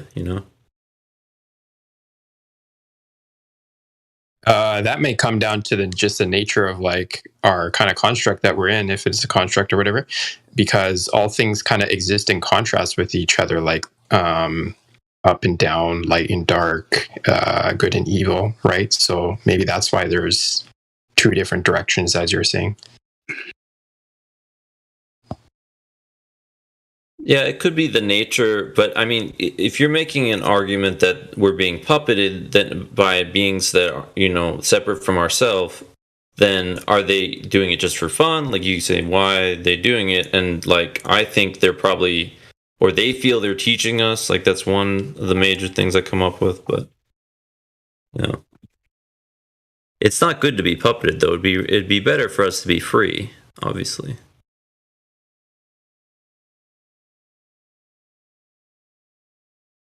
I just feel, and again, this is my opinion, that the people who are violating our free will, they just get a kick out of it. It's like a high for them. Like, money doesn't satisfy them. They're not good people, so doing good things in the world and helping people doesn't do anything for them. And, like, the ultimate evil, as I see it in this world, is actually interfering with the free will of conscious beings. So that's what they do. Yeah, honestly, I've thought about this a lot, and I think messing with free will is probably the worst crime. And that's why I talk about angels and fallen angels, because that's like that. I think that's the crime. Not in the way we understand those beings, but Yeah, That's no, right. but it's amazing. It's amazing though what these people. It's social engineering. Like it's not even like a conspiracy theory to say that social engineering is a thing. Like people get degrees for like learn. They get major, huge, like $1 million jobs for being good at engineering masses of people, like to bend at their whim. Like this, they don't even deny it. In all the documentaries you watch, they brag about how they're changing you. It's not a conspiracy. It's in the open. They brag about it to you, and you praise them. You say, "Yes, these people are so smart. They're doing such a good job."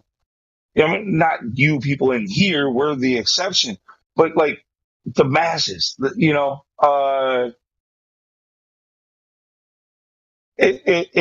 It's so insulting in every way, shape, and form. What's wrong with you, Justin? I would reckon research into, refining methods of propagandization of people is probably like one of the most well-funded fields in history. Yeah, propaganda, exactly. Like that's a great example. Like social engineering, that's like a modern term for propaganda, basically. Um, that's all it is. There was many people who were specialists in propaganda. Like they tout them in the History Channel too. This guy was a great propagandist. Let's praise him and give him a memorial. Let's give him. Yeah, it's funny that in like the World War II documentaries, they'll always kind of shine the spotlight on, was it Goebbels or I forget, but the lead propagandist. And everybody can see why they're obviously mentioning this guy and the importance of him and his work, because they're like, yeah, the whole German people were propagandized into this one singular idea, but as soon as the documentary ends, they don't apply it to their everyday life. It's like, yeah, that shit just happened then,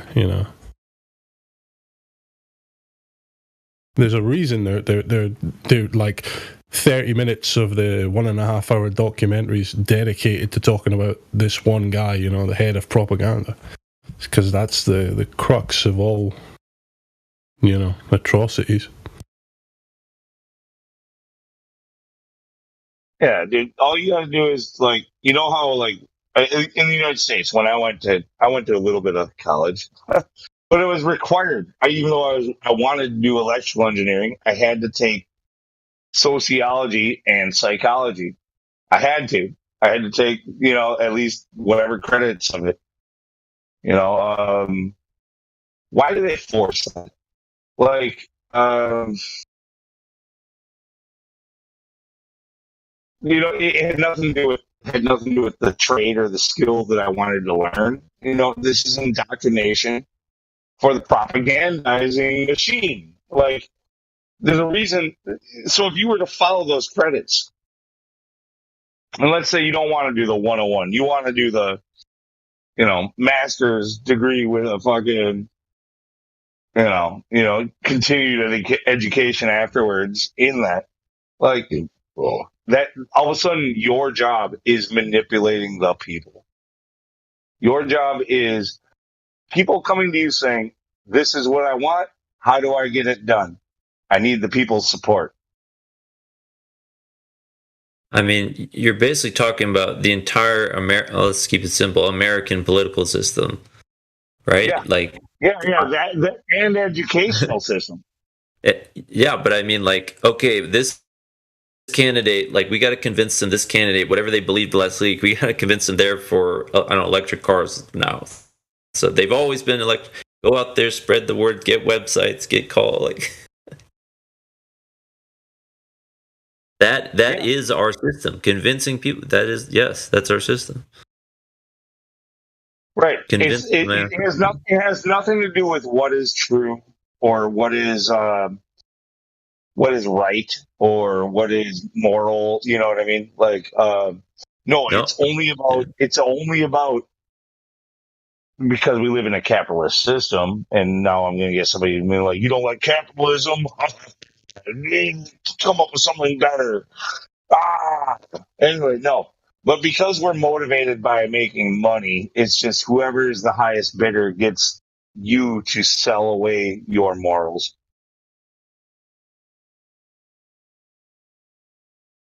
Yeah, and I love how Trump ran on, he's like, well, I've already got money, so I can't be bought. That was one of the funniest moments I really liked. That was the stupidest part of it for me, watching it all unfold. He's like, all these other people, they need money. So I was thinking, I mean, it doesn't really work that way in some sense. Because he's already controlled, right? He's already something. How are people looking at it anyway? Like every other president before him came into the White House with no shoes on his fucking feet or something. You know? Yeah, he's just got a lot more money than the rest, but they were all rich, you know? All connected up. Yeah, the Bushes have had huge money and connections. I mean, almost all the candidates on the let's say Republican state. Well, Democrats are rich too. Dude, like look at like Cheney. Look at the vice presidents. Often they put like a name that nobody knows for president, and then the vice president is the major is the CEO of like the biggest building company in the world. Oh yeah, we know what Bush was. Bush Jr., I guess. We know what his cousins were involved in, don't we? You know, big security companies overseeing certain buildings. Yeah. No, there's all kinds. Security companies. That's Bush's brother-in-law or something like that. Something like that. Yeah. And they marry with these big corporations, gaining even more, control over you. Yeah, because you got the money, you got the power. That's how it all works. And you gotta get more money.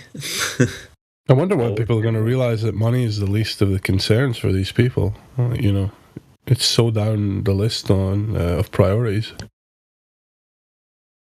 Well, you have to wonder, I mean, not to stay on Trump for too long, but you have to wonder, what was his motivation? He has everything, right? Like, why does he need that? He's like, because I can.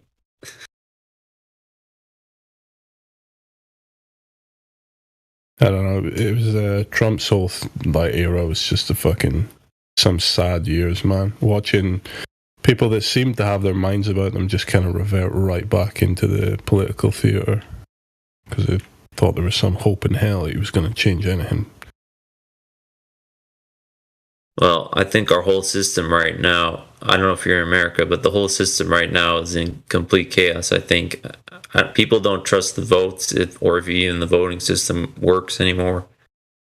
And I've completely stopped paying attention to any politics. That's part of the greater plan. We're supposed to, they're breaking down all systems. Okay, like the Great Reset, like Klaus Schwab puts it, right? The Great Reset, they're resetting everything. So all systems, like the court system, the monetary system, any system you can think of, they are restructuring everything. Okay, so this is the new model for the new world. The old world, what you're clinging to, what everybody's mad about, is old world shit. They're changing everything.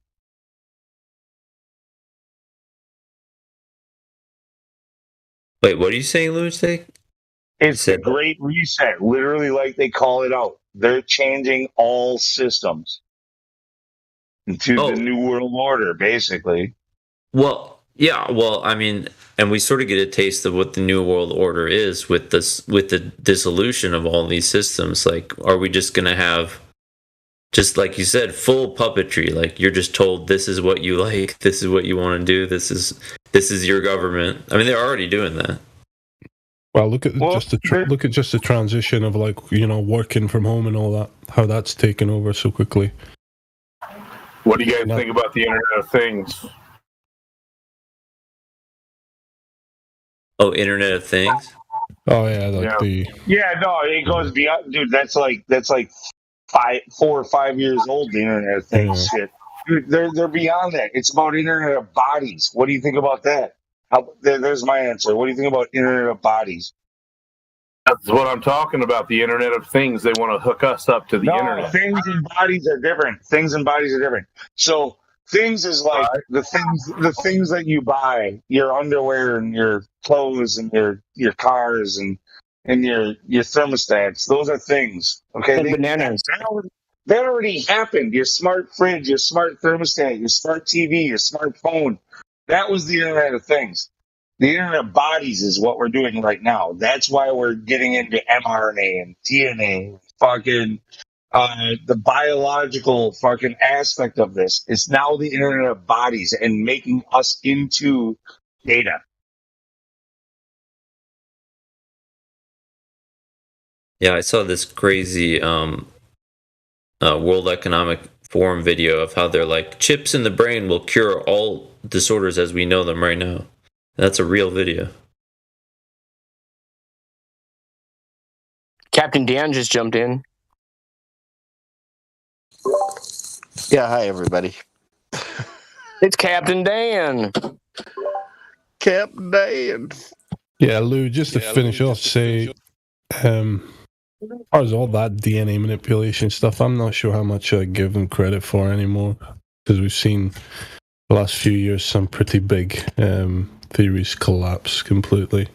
So we don't know how far that goes. You know, I think Witsit's like looking into that stuff, and he's going to be putting out some videos on it at some point. So Yeah, but waiting to see what he finds. I don't know if I kind of feel like they're two separate which examples are you talking about? What you're talking about, I think, is two separate things. When it comes to the Internet of Bodies and what I was just saying about DNA manipulation, it is very real, and that might be Witsit's next stop. Honestly, I think to answer obvious, you would have to go back to General Wesley Clark when he said he was surprised, and he said we're going to conquer like 7 countries in 5 years, and that didn't actually pan out. So, I mean, they have a plan, but it doesn't always actually plan out on the timetable. Well, absolutely, they like it to. Absolutely, but they're willing to delay a plan. Like they pretty much always get their way. I mean, it's just. If you would say that they had a plan and it failed, then you would have to show me that for sure they had the plan. Like perhaps the failure was the plan. No, but we need to be careful that just how much they put out there is for no other reason just to rile up fear in all types of communities, all types of thinkers. That's all I'm saying. Yeah, I believe that too. I think that there's nanofibers or smart dust in every single person. No matter how good of food you eat or how organic you are, it's just inevitable. It's in us. It's in everything. Yeah. So like you can extrapolate it, but through means of like electricity, salt water, certain things you could get out of your body, but every day it enters your body. That's just what these things are programmed to do. But I highly agree with you on creating large amounts of like pandemonium or fear with large crowds. It's like the 100th monkey theory, how like if you get enough people to do something, it kind of just spreads everywhere. So I think that fear is actually what, like something, because when you put out fear, it puts out a different frequency in your body, and I think that type of fear may somehow like fuel these things or something like that. I don't know. Yeah, if anything, it's the vibration of fear that. I want to go to the next level on this. All right, so get rid of your bookends. All right, so take like ideas like the Mandela effect without getting into a Mandela effect debate. Okay, but like, what if the bookends of reality aren't so solid? Like, what if, again, and I know it's like new ageism and everything. Yeah, I already know where you're. What if we literally create the world around us? All they have to do is what if it's fear? Institute that fear, and once we all fear it enough, and we can imagine it in a way where it makes sense, and we're like, oh my God, this is a real fear. We just made it real. This is actually a real fear. We just made it real. Yeah. I've talked to people who say that they knew somebody at an event, right? And I'm like, really? You knew somebody that passed away at an event? What's the person's first and last name? And I'll be like, where do they work? How do you know them? Da da da. And the details get like less and less, and they're just like, well, so I figured out like if there's enough people at an event and a couple of them are paid off and they're running around and they were planted there maybe weeks before the event or whatever, and or they were naturally there weeks before the event and they just happen to be part of that organization that does that stuff, and so they get contacted and they're there, then they are just an average person, but they've spread that like this is what happened, I knew this person, to the point where other people who didn't know it but they've heard it enough, they believe it and they'll actually fight for it. Hey, quick, have any of you guys seen the movie Sphere or know what that's about? Yeah. Yeah, so in that movie, ball? in that It was movie, like yeah, go ahead. What? No, I was just saying it was with Samuel L. Jackson, like that. There was like an alien like sphere under the ocean. Yeah. So the movie was kind of hard to understand, but the point of the movie was after they had been in this. I hope I'm not ruining it for people, but their fears became reality. They literally created. If they were afraid of something, it would appear. Like at one point, snakes appeared and tried to kill them. So, like, they even have this stuff out in movies in case it's like something, it's like, oh, that's a new idea. And then it's already been in a movie from like 20, 30 years ago. Yep. Hey, have you guys ever seen the movie Branded? They took it out of theaters and they made it so you couldn't even get it like on Netflix or anything.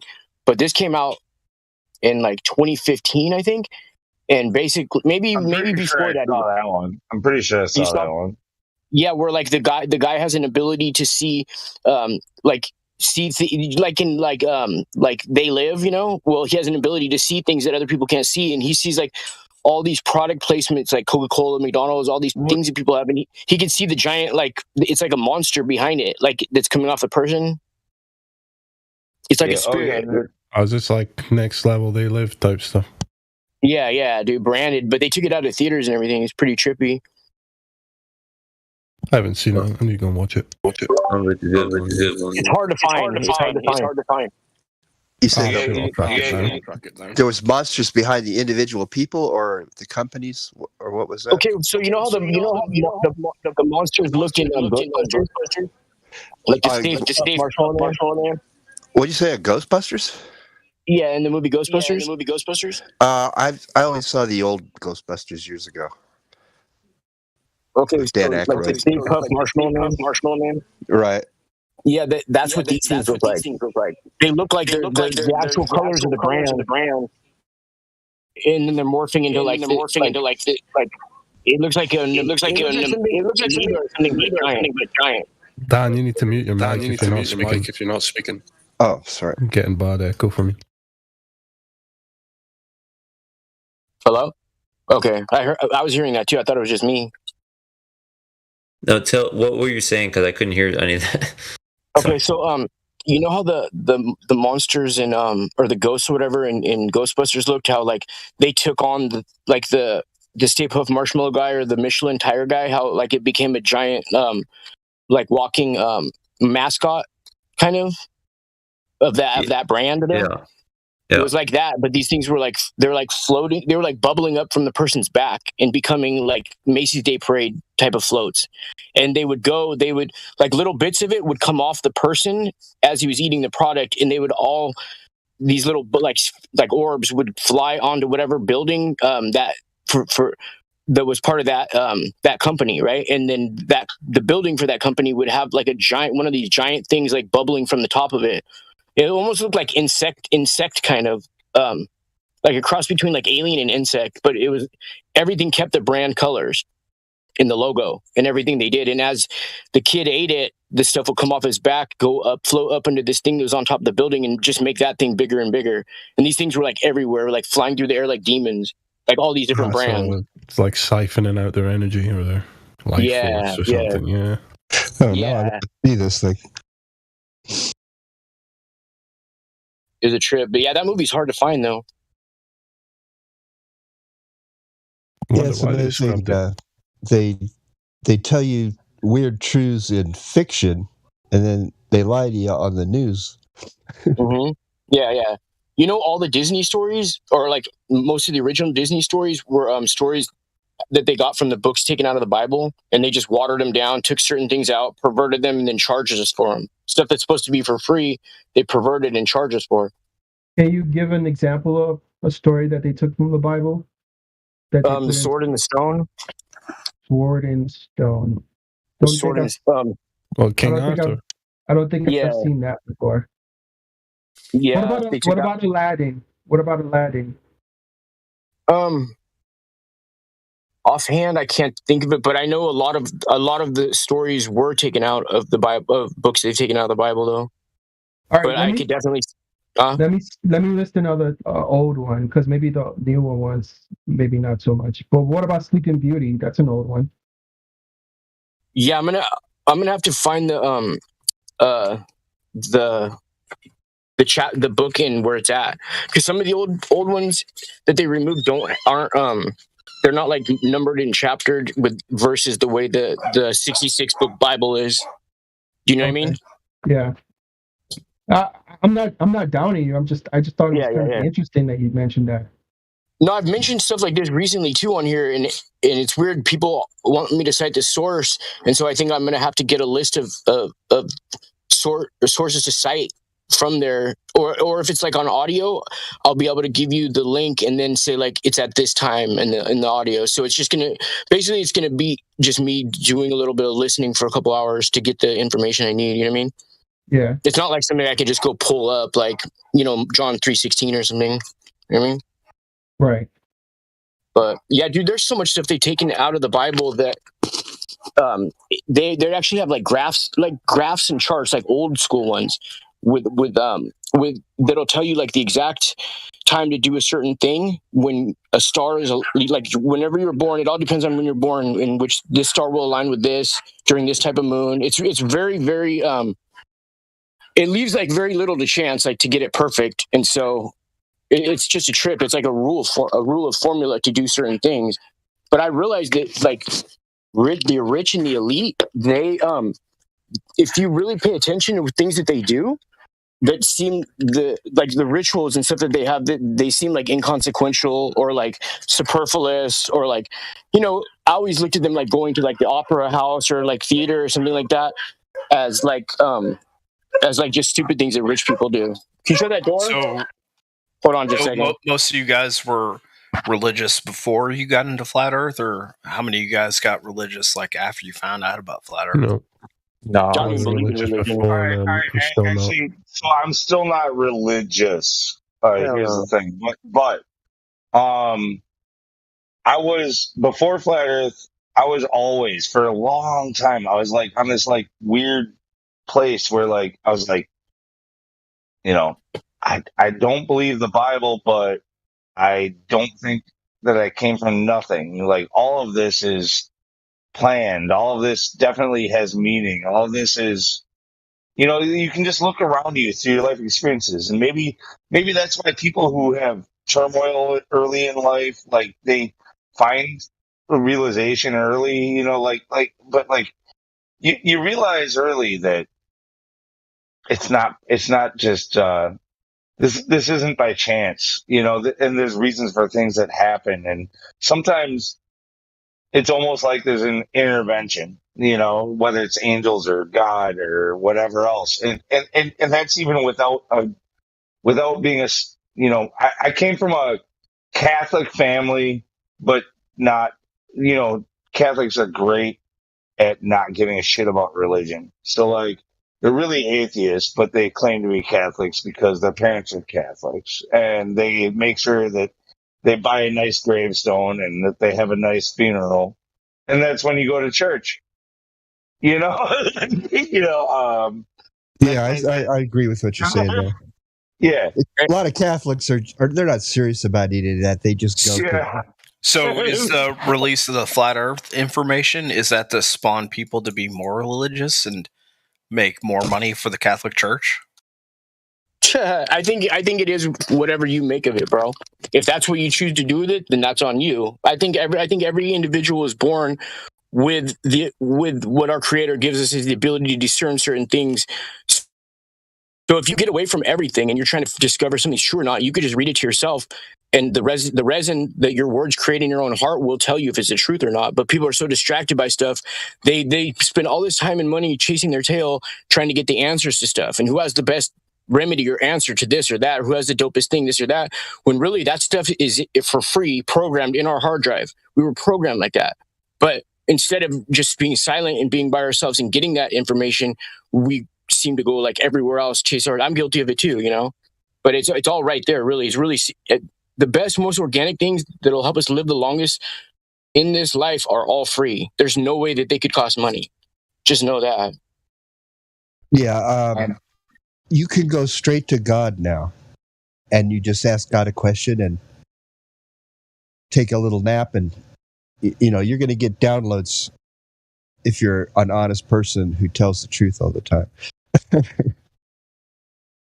Yeah, I think I heard you say earlier. Bypass religion, pretty much. Yeah, you had said one time on the recent debate, it was a flat Earth debate, and I tried to do research to find it. It was about the tree of knowledge, and its name was. Yeah, I'm gonna have to get that source, dude. I really am. I'm gonna have to do some. I'm gonna have to listen to this video that's like 3 hours long to get it. But I'm gonna get it. I just want to say, I know it's a fan favorite around here, but like, let's try not to let this. I know he brought it up, and I fancied it, but like, let's try not to go into like a Bible study in here either. You know, like keep it flat Earth related. It is kind of related because what he was suggesting is how when you say kind of, that just sounds like religious zealotry. Like I can relate anything to the Bible if I want to. I do want to hear what he has to say, though. It doesn't sound like it's going to take long to make his point. Right. It was just about. Well, my mouth is full now, so I have to get back to you. Hold on. You guys are funny. I guess he wasn't expecting I'll try to check the source, bro. I don't have the source right this second. But I will have to listen to a long video. Like I said, these things aren't numbered in verse like they are. So I'm not talking about the Bible. I'm just talking about, I'm not talking about like the way I think you should live your life according to what it saith. Don't ever get me wrong. I'm never going to go down that road. So don't trip. I'm just simply speaking about freedom of information that we should have. And given this information, we can choose, or we can simply choose not to do anything with it or look into it, and it's up to the person. You know what I mean? I'm just trying to spread like information, not tell anybody how to live their life under one certain like belief or deity. Like I don't care about any of that. That's up to the individual. It has nothing to do with me. You know, I don't even want to know. Yeah, I think it was about the validity of like what people refer to as science, right? So there's a whole thing in flat Earth community, like we say, well, like. In my honest opinion, most Globers don't actually understand what science is. They think it's a body of knowledge. They don't understand it's a process. So what this gentleman was saying is, hey, here's a reference from one of the missing pages of the Bible that explains where this term science actually comes from and what does it mean. And yes, it is kind of unrelated, but to me, I still like to know this information because it helps me to refine my logic. You know what I'm saying? Yeah. Well, okay, this is how I look at things. It's like, to me, pause before you get in further. No, I need to address that. The reason I said what I said is because this chat specifically, like the live stream. Oh yeah, I know. Is where we try not to make it into a religious chat. It needs to be a flat Earth chat. We have special servers. Not servers, but channels. I feel you. Yeah. I feel you, though. If you want to go there. I don't ever get too into the Bible, dog. You know me. Like when I talk, really, I don't start try to John 3:16 people. You know what I mean? I'm squashing it early because even though I do it now, you're still continuing with more religious talk, and you're going to keep doing it. So like I have to. Okay, hold on. Let me just do my Hail Marys real quick. Hold on. Does the guy who's asking the question realise that Latter-day Saints was the one on the debate? Sorry, I couldn't hear you through that accent. What? Shut up. Does the guy who's asking Latter-day Saints the question, does he realise that was Latter-day Saints on the debate? Yeah, I realised that was Latter-day Saints. Oh, okay. Because you were talking like it was a third person or something. I didn't realize if you knew you were talking to him. Did I you ever recognize his voice. That's why. Did you I ever said, explain your point about the tree of knowledge? I think he didn't get to it because they were interrupting him. Yeah, they did interrupt me a lot. But I mean, my point wasn't biblical at all. My point was that names are given to things, whether in the Bible or in everyday life or on the back of a cereal box. Like, it's not a religious topic. It has to do with naming something, and the vibration that you put out with a word is so powerful. I just don't. And I'm not speaking from the Bible. I'm speaking from my own experience. The power in your guys' words is so powerful. It can. That's why they say the tongue is the most powerful thing on the body. Just like on a ship, the rudder can steer the whole ship, right? So the words that you put out are very important, and that's why things are named certain things. You know, as a kid, I used to watch cartoons in the 80s, and like between my favorite cartoons, Let me ask you: Is it the literal words that come from your mouth, or is it the intent behind it? Because I think you don't even have to say the words, but you can put that same negative energy into the air just from thinking such a thing. Well, I think both of them are intrinsic, hand in hand together, and just like you could have cold water and serve your purpose, but you know you're trying to get the water to boil, so hot water mixed with cold water would help. You're trying to say that it's because you said it. Wait, what? When you say you're talking about the words that come from your mouth and the implications that might come from them. Are you saying that things happen because of the words that you say, or is it the intent behind them? What could you achieve the same goal without ever saying those words? No, you couldn't. You couldn't.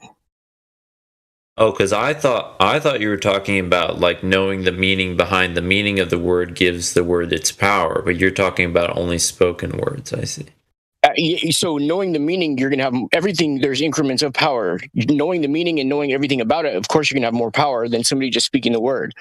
But when you speak a word and you invoke it, you create a rhythm that's like a wave, right? And so that's why I'm gonna give you like a dumb example, but there's a reason for this nonetheless. Invoking something, when you say something 3 times, example, Beetlejuice, Candyman, yada yada yada.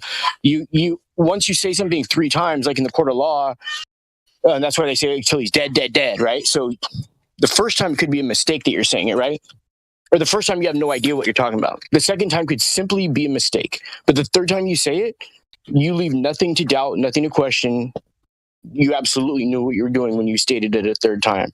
So it's non-disputable, basically, at that point, null and void, right? You sign your own. So now you just made another claim, dude. So not only did your words make it happen, but you have to say it 3 times for it to become solidified? No. So I'm simply giving you an example of how to use words for your arsenal. That's all I'm saying. You could shoot one little. Right. No, I'm poking. And look, I want to let you know because I respect you, but I'm being a little bit of a dickhead on purpose to try to poke holes in your. No, I love it when people do that. You know what I mean? I like being poked holed in. Seriously, then I can go back to the drawing board and start over. You know what I mean? Or learn to just let it go. You know. So no, that's good. To say that, I think Lou's got a point with intention because the same things work in different languages. Now, if you have an intention behind the word that has a strong meaning, then it would be the intention rather than the word. Correct? The word represents the intention. Well, okay, so if you think of the way when you make a sound or talk, if you think of everything else receiving that as what it would look like on a digital, like digital recording system, the way those lines go up and down across from left to right what it shows what your voice and the rhythm and everything looks like. So if you have a rap song, you can tell what the chorus is because of it, the certain indentations. You know what I'm talking about? Now, like a frequency, yeah, like everything your voice could actually reach and hit it left that pattern on it. That's what I'm saying. That's how I think about it. But I could laugh at you and be like, I hope you die tomorrow. You know, like, does that, you know, like, if you think it's funny and I think it's funny, there's no intent there. You know. Yeah, but I wouldn't think that was funny though. You know what I mean?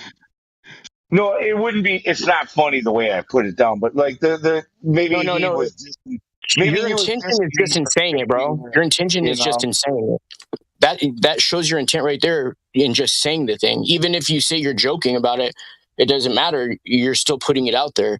As far as like thoughts we think in our mind, we can't help sometimes. I don't wish any ill will upon you. I know. I'm not focusing in on the exact thing you said. I'm just saying an example. My intent is to try to get you to laugh in this scenario, right? Like in this hypothetical. So yeah, I get what you're saying. That there's no intent there of harm. It's when you wish ill will upon another. I think the Bible speaks of this. I think not being a very religious person, but it's when you Wait, wish. Are you invoking the Bible, bro? Are you invoking the Bible right now? I'm just asking. Don't do it. Don't do it. You do whatever you want. Yeah, Don't do it. I'm just saying though. What I'm saying is that I think that even the Bible supports that. It's just people have often very slight nuances on how they understand verses and how it's transcribed, and it's changed through generations, and there's been different versions of the Bible and so on and so forth. And but this is what I'm saying to you, the way that I interpret that. And you you may or may not agree with me, right? Like, that's fine. But I'm letting you know how I see that. Yeah. I look at the Bible like this. I look at the Bible the same way I would look at, let's say you had a motorcycle, a boat, and a car and a truck. Now you got the instruction manual, that comes with the car, the motorcycle, yada yada. You have all those, and you put them all together, right? And then you put a bunch of books on how to diet right and have get good sleep. You put all these self-help books together.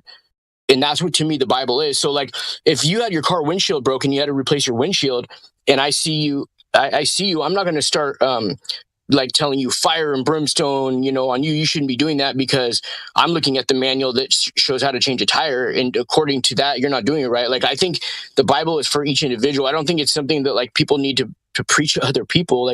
As long as you know how to read and you have the ability to read, then it'll be way more beneficial to the individual person if they keep it on a private level. You know what I mean?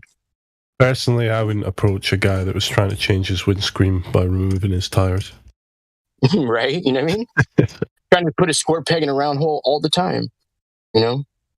It's like people always say, what would you do in this situation? Dude, I could never tell you what I do in any situation until the time comes, because I really don't know. You know what I mean? I go, people plan A, plan B. You might go to plan Z. You never know what's going to happen when it happens. Perhaps a better example of the whole intent thing that everybody would understand would be war. When you have to kill another man, you put him in your sights and you shoot him in the head. You had no intent, no reason, no grudge against him, right? And you probably feel when I did it. No, I don't know about you. I don't know. That's pretty weak, man. I'm just saying. That's where you're saying, if you're a soldier. On a moral basis, I can guarantee you that anybody who's ever been in the service that shot a man probably felt bad about it, unless they are 100% brainwashed by their government and say that it was for good. Or maybe the person was about to shoot a kid in the head, or was about to you know what I mean? But if you just shot a guy, the thing is, if you don't want to do things, you don't do them. That's exactly how I judge people. Yep. And the remorse afterwards. Well, dude, what I'm saying? I'm trying to relate to the normie mind here with this. It's like they can maybe they shot a guy, but it's not murder. You know, like because they were at war. The government told them to do it. That's some fucking. So, like, if shit your there, wife Luke. is in jail, it's not cheating because she's in jail. Yeah, I mean, you took a dick up the ass while you were in prison, but it wasn't gay because it was prison. No, I was talking about. Never mind, bro. You got it, but you got it backwards. I get it.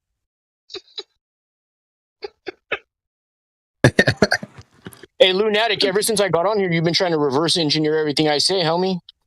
I ain't mad at you, though. But I do recognize, you know what I mean? No, I like again, poke holes, devil's advocate. It's all good. Because I like to, I do like to, You're keeping me holy. You're keeping me holy, dog. I like to explore thought. You know, I don't want to become. Just to poke holes on what you said, you were saying we shouldn't turn this into a Bible study, and then a couple minutes later, you referenced the Bible. Well, but it was just I got off of it right away too. You guys were about to go on a tangent about the Bible. How do you know what we were going to do?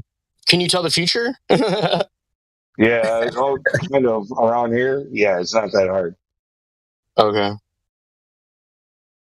It's all jokes. Anyways, back at band camp, back at the ranch. You guys know they sell a new chip. It comes in a big package. It's like a little paper coffin, and it's black and red, and it's called the One Chip Challenge. They sell it at 7-Eleven. Isn't that crazy? It's one chip that you have to eat. It's in a coffin. I know. It's beyond retarded. Seriously, beyond retarded. Hey, they have sushi there too. So everybody, they're trying to get like this whole new generation of like not rich, but definitely not like dirt poor, gentrification like generation. I call them the gentrification generation. So I see these kids, they're at Subway, like 3 a.m, coming from this gay nightclub across the street, right? And you're in it. There's signs there that say you can use your EBT, your food stamps at Subway, right? But you have to qualify for this like homeless initiative where you have to go to this place, I don't know however many times, and show that you're homeless, right? So they were like it was weird. They had all these fancy terms and like sophisticated ways of talking about the food and everything. But when it came down to it, they didn't even know how to use their EBT card. You follow me? No, I kind of missed you. Yeah, I tend to have that effect on people. Yeah, in the state of Tennessee, you can get government subsidies for housing just by being LGBTQ, whatever they call that stuff. What? Yeah, go look it up. State of Tennessee and probably other states. Oh my. If you can prove or say that you are discriminated against and you're having trouble with housing, they'll actually subsidize your housing. Wow. Hey, you know what's funny is people that get out of prison that were on parole, right? The only people parole would pay for their housing the whole time they're on parole and their food is sex offenders, bro. That's the only people. Not high-level gang members, not drug dealers, not domestic violence or DUI people or any of that stuff. Robbers, thieves, no. It's just sex offenders, bro. People that are on Megan's Law. Because they want to know where you're at. Yeah, they want to know. They say that, but they want to know where they're at. But it's funny. It's like, if I was in the industry and I was a billionaire and the only thing that really, really made me happy that I could afford to do all the time would be the most atrocious things to children between the ages of 9 and 11, I would probably buy companies like this. And well, you know what I'm saying, though. Okay, so I would buy companies like this. First of all, I would already have that Chrome on lock in case, things dried up on the streets. So I'd have underground facilities. Okay, why? You think it's inappropriate? Yeah. But it's true what I'm saying. But it's true, though. Somebody's got to know about this shit. All right, never mind. Go ahead. I'm not. That's always a touchy subject. I think it should be touched upon. I think that there's always everybody's trying to distract away from this crime that's going on to our children, but I think it needs to be discussed upon because otherwise nobody's going to stand against it. Yeah, it just sounds so outlandish and so horrible. Just like every word I put out makes people. Yeah, it changes the whole vibration in her body. Like she'll have to leave the room and stuff when I start talking about this stuff. I know that it needs to get out there, but I just don't like to hear. I just don't like to hear it because it makes me picture my kids and it affects me. I think it has the desired effect on many people like that. Yeah, I get it. I don't like to talk about it either, but yeah, just let it go, I guess. It's crazy though. You're right though. Like the shit. I don't know.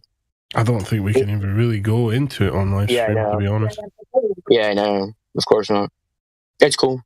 I sometimes go off on tangents that are off on other tangents. So I could just go off for hours, seriously. But yeah, sometimes I don't really realize what I'm disgust talking and about. feeling sickened, man, you know, in your body. That's the right response to this shit. Yep. I know.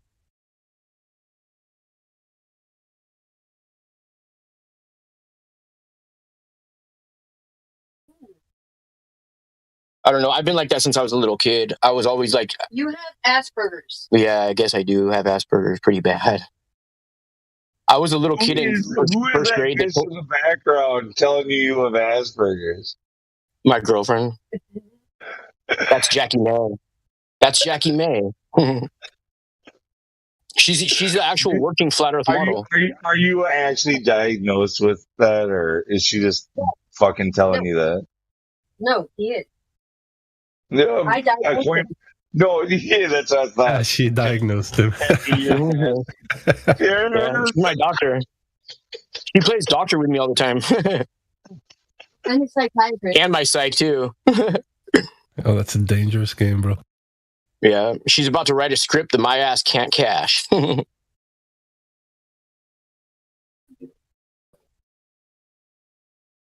right, I don't know what to call you, but like you're like a willing participant in this at this point. So like it's out of my reach. Her name's Jackie Day May Saints. No, Jackie May Day Saints. Yeah, Jackie May. Okay.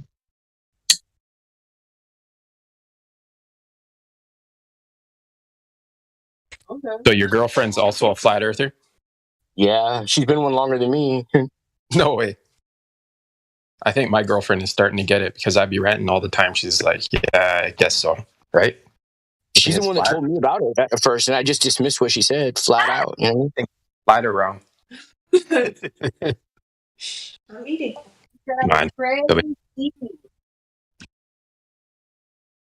How did y'all find out about flat Earth? I was in it was a Discord where we were role playing for court to defend ourselves, and one of the people in there, because we use the Socratic method as well, so one of the people in there invited me over. You actually put the video on before you left. No, I mean in general, like when how did you first hear about flat Earth? That's pretty much in general, like from that chat. I think we all first hear about it in elementary You telling me you just heard about it when was that? That was years back. Let's see. First of all, I never really believed in the ball, but I never really had like any other idea. So I just like whatever. I didn't even care. And I think this is around 2016-ish, around that time period. Okay. Yeah. I'm the only one late to Discord. That's why. What's up, Elijah? Hey. What's going on? I haven't been in the Discord that long, but that's when I think I was in that chat for like 2 years.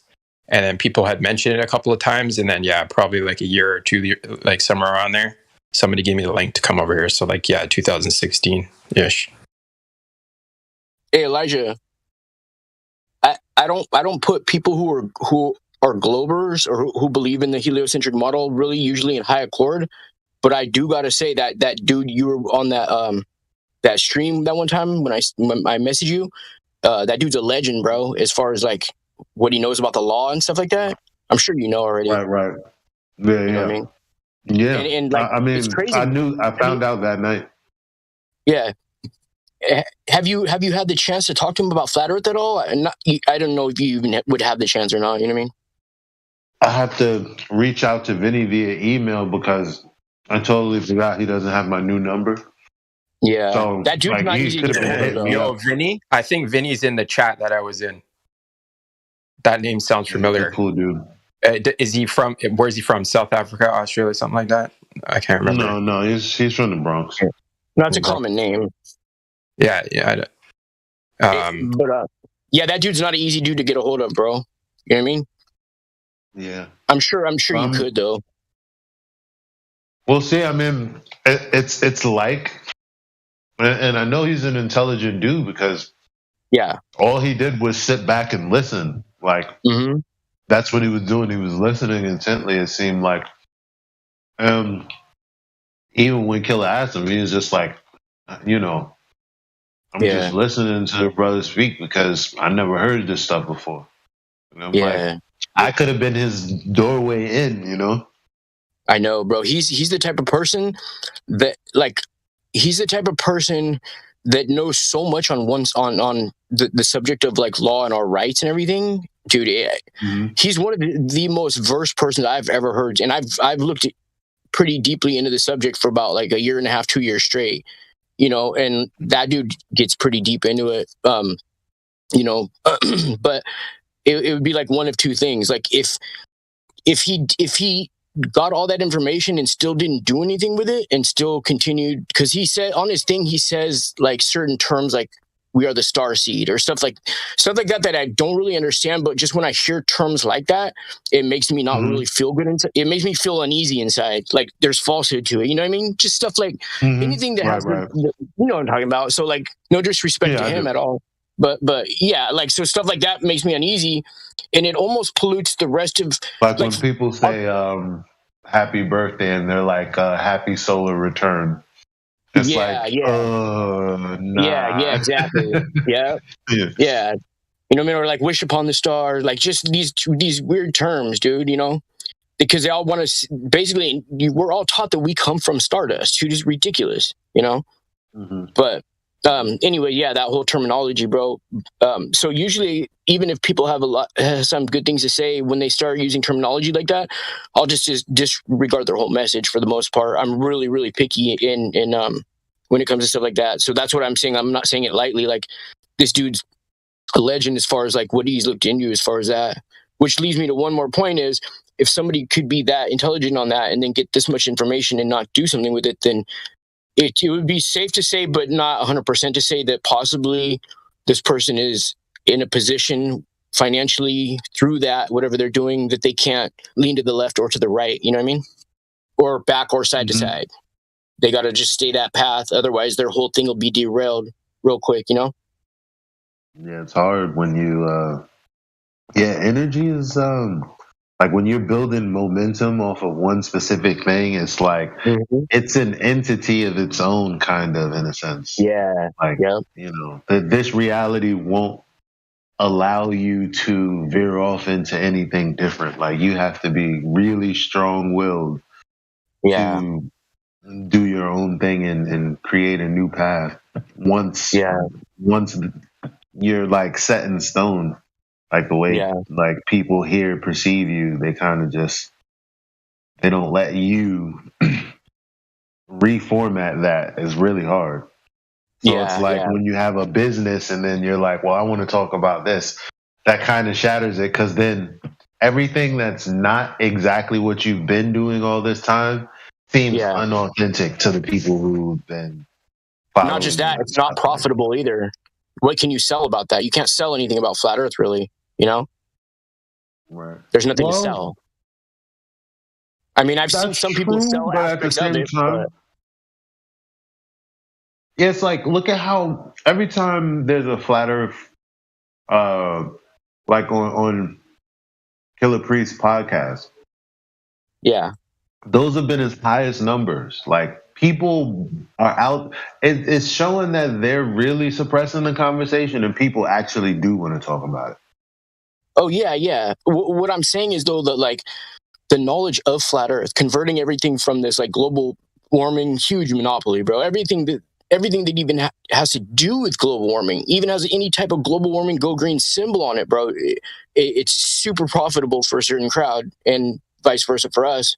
What I'm saying is, like, any aspect of flat Earth, from like cooking to health to like you know, luminary direction to like, you know, charting the ocean, anything that has to do with flat Earth, gardening, you know, harvest, different seasons, it's all basically, it all equates to one thing to me: is it's all for free. It's free. Like, these are all things that teach us to do things for free. And so it's not profitable to any industry whatsoever. Anything you leak flat Earth into, it's almost like it does the opposite. It does a reverse molding on the thing, like real quickly. It does a reverse rustation. You know what I mean? And they, it's not profitable to any industry. So I think that's why they keep it out of everything. It's just, You know, it's a lose situation for people who are trying to profit off of us. You know? For sure. Yeah, that's why I don't really think it's a psyop. We were kind of debating earlier on whether or not it's a psyop or whatever. I just don't think so because exactly what you said. It's kind of counterintuitive. Okay, sorry, finish. But then I want to go. Yeah. You know how you could tell. Also, follow the money trail. If anything links to money. Then I guess if he said yeah, I guess it's my turn to go. Look, I was the one who brought it up. I said, how do you know you're not being played? Like, and that's a bigger question than just flat Earth. Like, everything in life. How many times have you been played? Is there a possible way to determine if you're being played? There are certain indicators, yeah, but like, so we can narrow it down. But you have to tell yourself that through your own gut instincts, bro, and your own understanding of how your senses work. You know, your senses you should trust your senses more than anything anybody ever says to you. Yeah, I'm trying to get away from the flat Earth when I do this because I want to be more metaphorical, right? Like, did what I say have to do with flat Earth right now? Well, wait, what? No, like you don't know what you don't know. The evidence for flat Earth definitely shows it's flat. But my point when we brought this up was that it seemed like we were led to it, like dogs, honestly. Like consider yourself blessed among many, bro, because very few know the information we do and rings true with our heart. So you're chosen, right, though. Bro. I mean, you're both right. Listen, the information was going to come out anyway. So if you control the release of the information, it's better than it all coming out just at once. So that's what they're doing. And it might just be that, all we're experiencing is a chink in their suppression. Like, because when you look at Reddit 2007, any year really, there was somebody talking about flat Earth. So we're not really hip to movements until we're a part of them. We have no idea I agree with you on how that. much legwork the real flat earthers before us did. We have no idea. They didn't have the internet. They just realized some shit and probably was trying to tell people. But at that point, how the fuck do you tell people? Like, I don't know what their arguments were like. I just know that they were there because I can see remnants of them being there talking about it. Like, there was one 2007 Reddit where she says, I don't think there are any real flat earthers anymore. Like, okay, they've been suppressing it on the hush too. Like, somehow, I don't know how, but shout out to Samuel Robotham.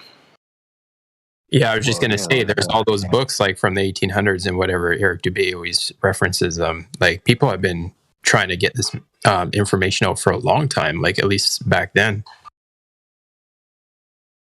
But at the same time, I do get your point, like about like modern times with the control of media and everything like that. Like, I think they're trying to damage control a lot because they can't really stop this information from coming out. Me personally, I've come, and it's fine if people disagree. I don't want to get into a debate about it, but like, I don't think there's anything that goes through the mainstream media or anything that goes through Twitter or Facebook or Instagram or even Discord that, I mean, sure, it might have started somewhere from somebody. That's my default belief too, Lou. Go ahead. Controlled immediately. Like, that's my default belief. Because it does seem, even people that start out seeming authentic, it's like, it's weird what kind of turn that they'll take. And it's like, why are you doing that? For sure. And I've seen it happen over and over and over for years. Yeah, exactly. I mean, it's like a certain level of fame is definitely contrived. It's like just like how they say insanity is repeating the same thing over and over again and expecting a different result. Well, we see the same thing over and over again and get the same result and deny it.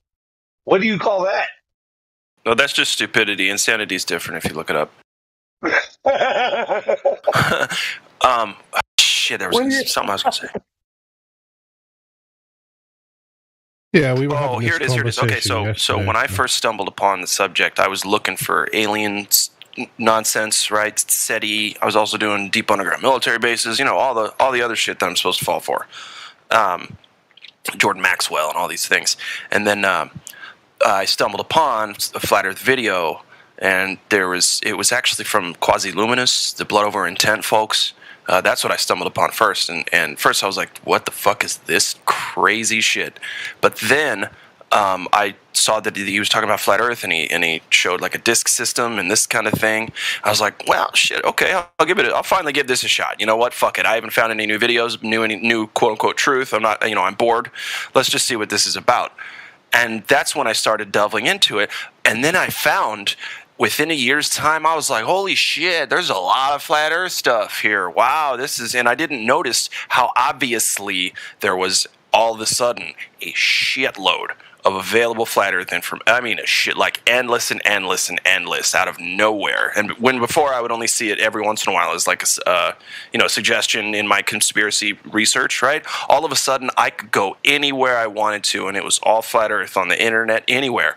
And to me that smells kind of sus. That it was just like I feel like, this is just my opinion. I feel like a lot of this information was just kind of given to us, like, oh, and look at the rats scurry. Now we're going to give them big piece of the block of cheese. Look at them go. Kind of that. If you want to see further into this, look at the Quantum of Consciousness channel. He rambles a lot, but like when you can catch the highlights, dude, he's I like right. Matt. No, Matt's good stuff. Why would? Okay, when the astronauts show you their CGI. Up there, they're like, look at this little fake Martian that I can manipulate and tumble around in space. Like, they showed you that. We show that. We have a GIF of it. This little fake green fucking Martian stuffed animal thing that's all CGI. Yeah, man. I mean, that's what I'm saying. I just feel that it was suspiciously given to us. Like, Yeah, they're waiting to see who will pick up on it. They want to see who is smart enough to see. Like, well, that's part of it, yeah. But they also want to see. Here's what they want to do with us. They want to pick us out, see who can, smell the bullshit from the nothing, and say, okay, well then let's just distract the shit out of these people. Right. Yeah. Hey, they're doing a Goodwill Hunting on us, bro. You're right. That's just me. We were talking about earlier how they might have suppressed it with every world war. Like every time it started to get out, something big happened, and then I thought, wow, because this time, especially looking at Mark Crispin Miller on what's that guy's channel? What's that guy's channel? Taboo Conspiracy 2, where he posted propaganda and rational fear video, and it was talking about this whole pandemic. And basically, he was saying that terrorism kind of started. It started out like with this idea, like, oh, there's these Huns somewhere raping babies and doing all types of crazy shit, and then it went from that to weapons of mass destruction, and then it evolved to something now that we can't even see or fight, which is viruses. And I was like, okay, well, when you think about that and you think about flat Earth, it's like, well, we were just about to start getting out there. There was going to be this university tour, like the framing for the question and who we should be questioning was real good and real right. And I feel like they killed all of that momentum with this COVID thing. And now everybody's just like, it's flat. Okay, so what? Let me just troll them on the internet. When really we should have been going up to, officials, public residences or well, maybe not resident, public, wherever we could go to like say, hey, what the fuck's going on? And they kind of sap the energy that was supposed to come from us waking up. So it's like they can kind of deal with us because they know how to deal with like herds of people. Fucked up. Yep, I agree with that.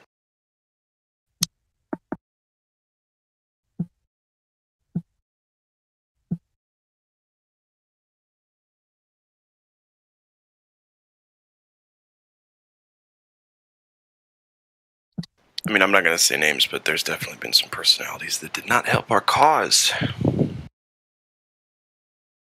The only issue with the idea that the 2020 thing was a direct, like, retaliation against the pickup of Flat Earth, like, being distributed, is that, like, in 1920 they did their, other fake thing. Here's a consideration, too. Yeah. But then probably, wait a second. But probably the case is they released the information, let it spread, right? Got their survey of how many people in the world are actually paying attention and can still think for themselves. Yeah. And then did their 2020 thing as well to what Elijah was saying, slow it all down, kill that momentum. Yeah, because it was almost like we were allowed to gain momentum with spreading the truth. At least about this specific topic, Earth not being a globe, right? And then, chop it off at the knees with all kinds of stuff. But on the opposite side of the coin, there's those people that are stuck at home and bored, and then they get into that information that they otherwise wouldn't have. Yeah, that's exactly what happened to me. Yeah, because at the start, I was like, it's kind of interesting, but whatever, I'm too busy. But they know that we are a minority. That's the thing. They're like, yeah, they're going to catch on, but it's still going to be, 2 against 2,000 on the argument because we've got most people hook, line, and sinker. So they're just still going to look like crazies no matter what happens because they don't have the numbers. Yeah, I was speaking about this yesterday. I mean, this is what this second wave that everyone's seeing on TikTok and YouTube and whatnot is about. It's all the people, right? They've done their couple of years of looking at the information and figuring out the deception of 2020. And it's all cooled off now. Where do they go next? Well, they come here next, And it helps as well that, like, some of the best documentaries regarding, or compilations of information, I should say, regarding the 2020 stuff is done by flat earthers. Yeah. Like John Thor was awesome. Yeah. Talk about like Space Busters stuff, the ones they put out. Yeah. So. But then, here's the downside of what they did. Anti maxers, right? Anti-maxers or blaxers or taxers, anti-taxers. There we go. The anti-taxers got lumped in with the flat earthers. And now all of a sudden it's, oh, you're a flat earther? I bet you don't wear a mask. I bet you got the juicy juice, huh? Or I bet you're against the juicy juice. These kinds of things, like lumping us all together. Yeah, so even if it's a smart thing to be shrewd about what you put in your fucking body, it doesn't matter. Because everybody just wants to walk around thinking that they're on the right path, that they got a good beat on things, that they're in the big popular club. And you know what? I'm going to put this thing in my body and I'm going to proudly talk about it so that nobody makes fun of me about anything in my life. That's what the go along to get along thing is for the yeah, I mean, if God could just like print out an objective fucking like on a scale of how much of you are like, how much of your pussy, your personality, are you just a fucking complete pussy about it? Right. 0 to 100, and God gives you like a readout, 100, It's just these people, everything they do is... Would you rather make fun of somebody with your friends or be that somebody? Doesn't matter, right or wrong. But, that they lump in, the anti-whatever's to the flat earthers now, it's just natural, What are you going to do about it? That's all they can do is just ridicule at home. Right. I guess what I'm saying is that's enough for the general public. That's more than enough for them to say, yeah, you know what? If everybody's making fun of it, fuck it. I'll make fun of it too. Yeah, but that's all they ever do anyway. So, what's new, bandwagon effect. Yeah, go along to get along. Like if I step out, God forbid, I step out of line from these people because I'm gonna stick out like a sore thumb, and instead of seeking my individuality through finding things out on my own, I'm gonna toe the line because God forbid I stick out. God forbid somebody point my realness out to the rest of everybody.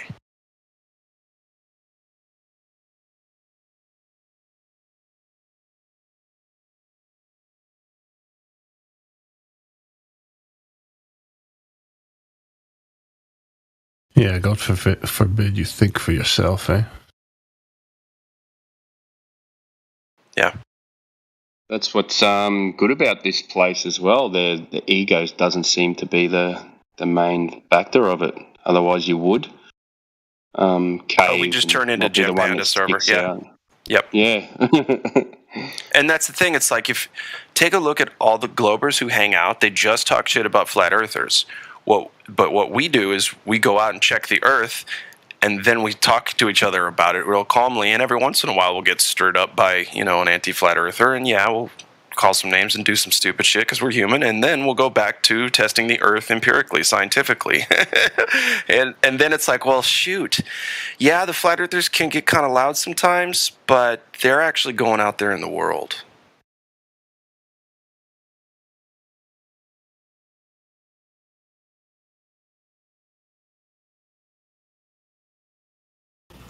Yeah, it's like, you know what, censorship, it's they're actually, it's like they're trying to stamp out individualistic expression. Yep. Think about that. Sonny. Yeah. What up? Hey man, what's up? Yeah, how you doing? Yeah, I like that movie Christian Bale. I forget what it's called, but he's like I don't know, he's like a hitman for the government or whatever, and they have to take pills to suppress their emotions. And Equilibria. Equilibrium. Yeah, that's right. Yeah, that's a good film. That's best movie, American Psycho. That's Brave New World, basically. That's based on. Yeah, 1984 and all that, Brave New World, all tied in together. Yeah, Animal Farm. It's like the whole thing. Brave New World. Don't forget they suppressed people with drugs. Well, and here's what's funny about those stories. I had homework. Read Animal Farm. All right, and talk to us about it. We had to write, what was it, 4th grade, half a page book report on Animal Farm. We read that as required reading. That's a hard one to say, but yeah, and a lot of us turned into people like myself who, instead of going along with the crowd, instead of this, that, and the other, seeing the intricacies of how things work and maybe trying to find a better way. Something. Yeah. It's very interesting because I remember in school early on, we had to read with the teacher Charlotte's Web, Yep. And I'm beginning to think now, I haven't gone back to that, but I think there's some deep hidden philosophical meanings in Charlotte's Web. I don't remember what they are, but I'm starting to kind of sometimes put the pieces together. I may want to read that again. That is so weird. Like, y'all read The Watsons Go to Birmingham? No. What's that? Okay, maybe that was just... Never mind. But I know y'all definitely read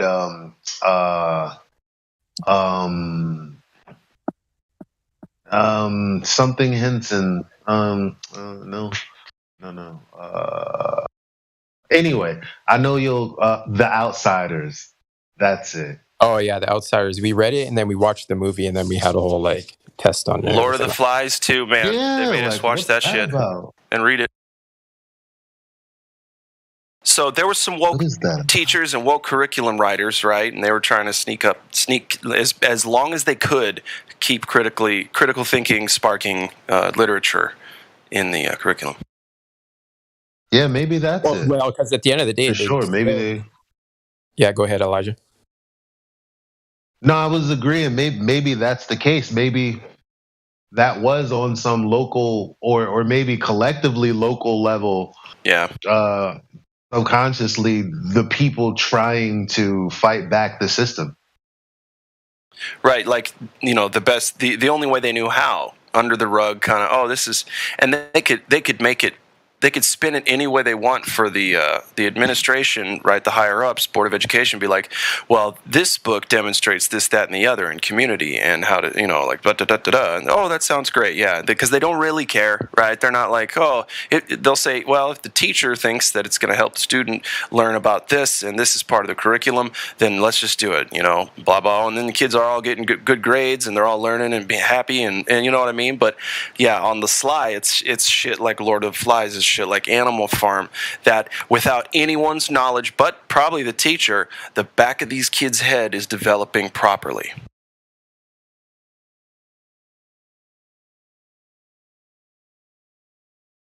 But it doesn't work on every kid.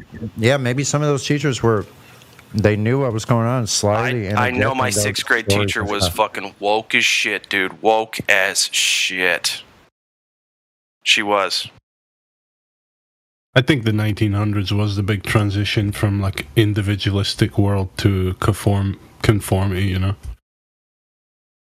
Seemed it all took place in them 100 years, and then, of course, finalized with the advent of the internet, which is essentially the metaverse that just distorts everybody's perceptions of what reality actually is,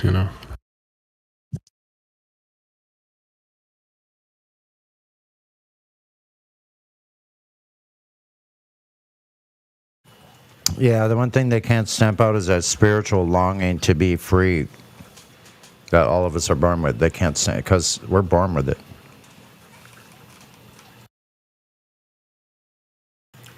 So good luck on them. It'd be interesting to see what kind of gyrations they go into. They're gonna have some convulsions here. I could almost guarantee it. Well, that's the thing with turning everyone into just nihilistic atheists, Because when you turn against that inner mind, that inner voice, whatever you want to call it, that's you turning against God or spirit. And that's exactly what they want. So yeah, they can never remove that from everyone. Everyone has a spark of that, but they've made like people just, that calling inside has become the person's enemy. So they'll attack it and reject it instead of try and work with it or listen to it.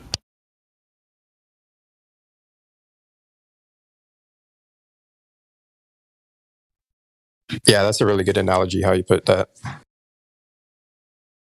Well, that's what I think atheism is. It's like it's fighting yourself, it's devouring yourself essentially.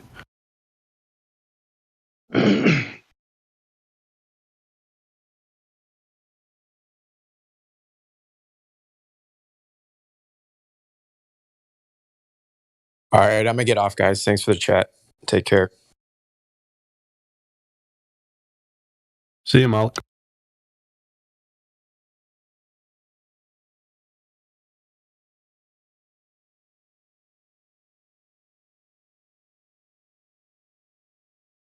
It makes me think of the song Superstition, like that part where it says, you believe in things that you don't understand and you suffer.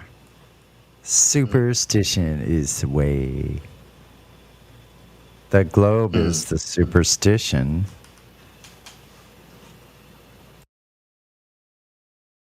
I mean, the fact that there's songs about it is pretty creepy that it's just that, Mm-hmm.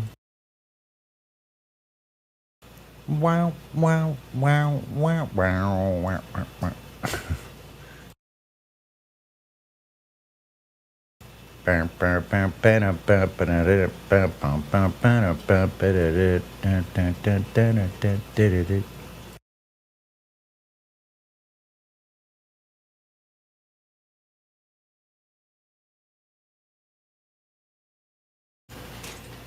Writings on the wall. 7 years of bad luck.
Look at the words to the song, pretty cryptic. Very superstitious writings on the wall. Very superstitious ladders about to fall. 13-month-old babies broke the looking glass. 7 years of bad luck, the good things in your past. When you believe in things that you don't understand and then you suffer. Superstition ain't the way. Very superstitious, wash your face and hands. Rid me of the problem, do all that you can. Keep me in a daydream, keep me going strong. You don't want to save me, sad is my song. Hey, Sonny. Sorry. You're a better fucking guitar player than a singer. Fucking play the goddamn song. Very superstitious. You always say that when you're drinking. Shut the fuck up. No, it's true. No matter what. It doesn't matter if I'm sober or not. Like, You're hilarious. Shit. You're a better guitar player, man. Know? How would you know, bro? Dude, it doesn't matter. You're a better guitar player. Yeah, okay. Next time I want someone to tell if you're in key, I'll call you to see if they're in key. No. No, definitely don't call on me to sing in key. But look, you got to recognize your strong points, and you are a great guitar player. You just don't hear the guitar player. You're not a great singer. Yeah, I wasn't trying very hard either. No matter what. Like I can tell. It's what you got, one or the other. You don't have both.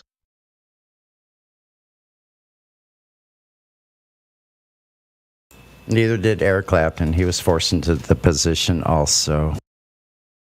Yeah, dude, that's the thing. That's why, I mean, like 3-piece bands are hard to. It kind of became a trend, but like you have to have a singer and guitar player. It's about like divvying up the funds. You're absolutely. Like, you're right. I agree with you on that. I totally do. Yeah, you're right. That's the one thing. And the problem is, man, in every group that I played with, I have the loudest fucking voice of any of them. I don't even need I don't even need a PA. So I end up being the singer because none of them can sing loud enough to get over the band. And I can do it with just my voice. So, oh well. Yeah, no, I think the most a 4-piece is probably better. Make the vocalist vocalist be a. I'm going to disagree with Lou. Yeah. I think Sonny can sing. He wasn't trying to sing. He was just like, bro, listen. Sonny's a good singer, man, and he's in key. Don't fucking, bro. I'm a professional singer, you know. So she said, "No, you're not. You're a professional mom garage living." Cool. So if I said very superstitious writings on the wall, anyway, but Sonny can do that, but he wasn't trying to do that. You know, maybe why are you going to criticize him for he was really citing lyrics with, talking just I was just citing lyrics to a semi-melody. I wasn't trying to Sonny can sing, so I'm not going to let you fucking punk his ass. Come on, Lou, I'm not going to let you punk him like that. I know he can sing. Not yet. Thank you for waiting for Sonny. Thank you. I appreciate that. You standing up for righteousness, Helio. Yeah. Right on. Now do it right. Now do it right. Go. Very superstition. Very superstition. Writing on the wall. 7 years of bad luck. That's okay. Better. That's better.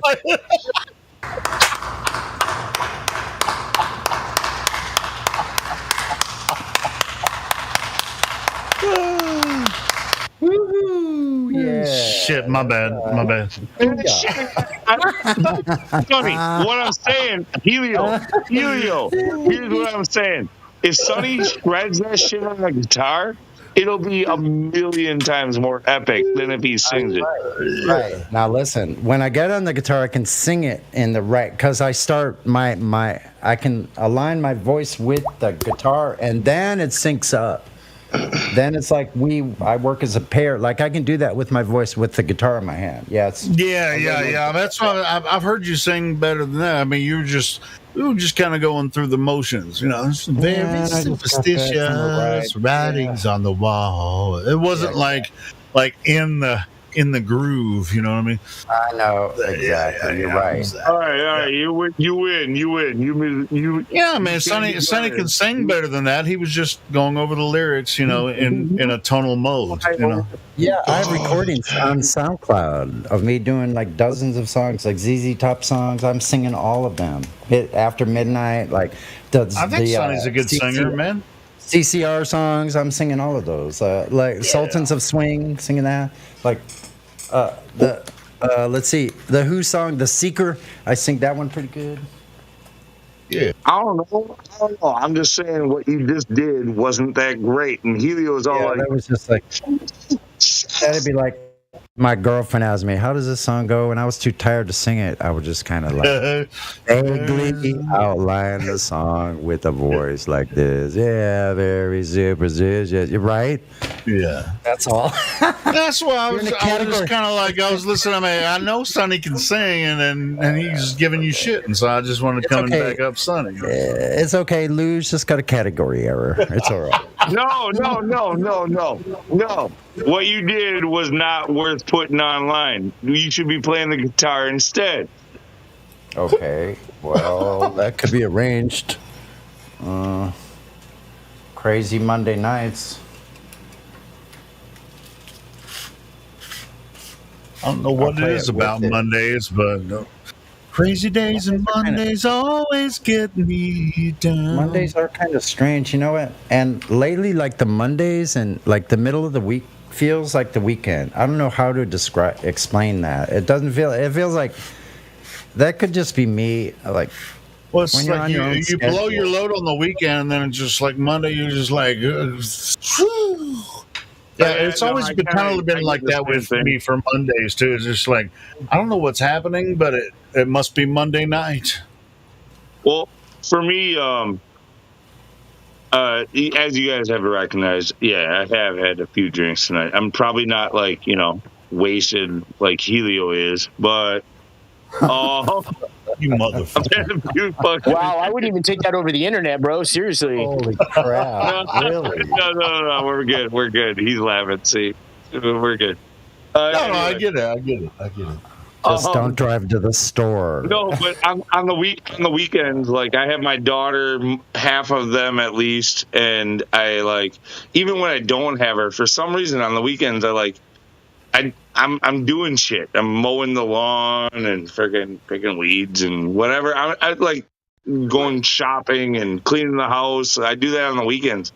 I don't go. You're doing the wait a minute. You're doing the honeydew. Wait a minute. I don't go out partying on the weekends. Like, Wait a minute. He's doing his own honey-do list. He's doing the honeydews without the honey. His own honey-do list. Yeah, I am. I'm doing what I have to do because it's just me, right?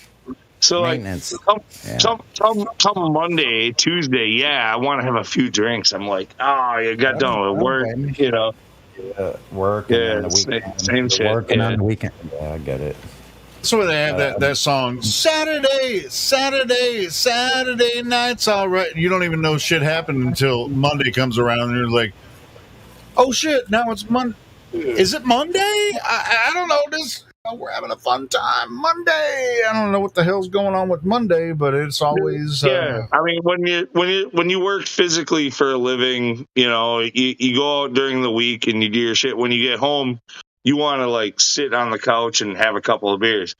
During the weekend, that's when you go and see people and go out and go and do things. And yeah, you might have a drink or two here and there, but yeah. Hey Lou, what if the couch sat on the can and then had a couple glasses of you? I don't know, dude. I don't know, man. What are you saying? I'm just saying though. He's only saying. That's all he's saying. I'm just saying. What if the couch had a couple of shots of Lou? That would be one fucking weight couch. Like that would be one awake couch right there. A potato couch. Goodness gracious. I wonder what the couch thinks about all my farts. That it needs a solid container or barrier? Have you turned around and smelled the couch and seen what the couch thinks about your farts? Anyway. Does it contain them, or do they... The couch is thinking, I wish he'd put an airtight barrier on me. One of those classic couch covers. Yeah, like the old plastic ones that they used to put on. Just protect the furniture. Like, and Boys in the Hood. The boys in the hood are always hard. I'm talking that trash, we'll pull your card. Nothing life but to be legit. Don't quote me, boy, because I ain't said shit. What did the couch cushion say to the spring? Springboard? Does it smell any better over here than it does in your area?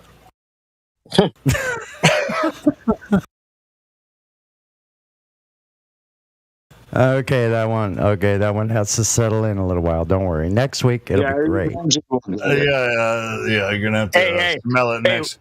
I'll smell you later on that one. Hey, what do they call a couch in Bompton? A couch in what?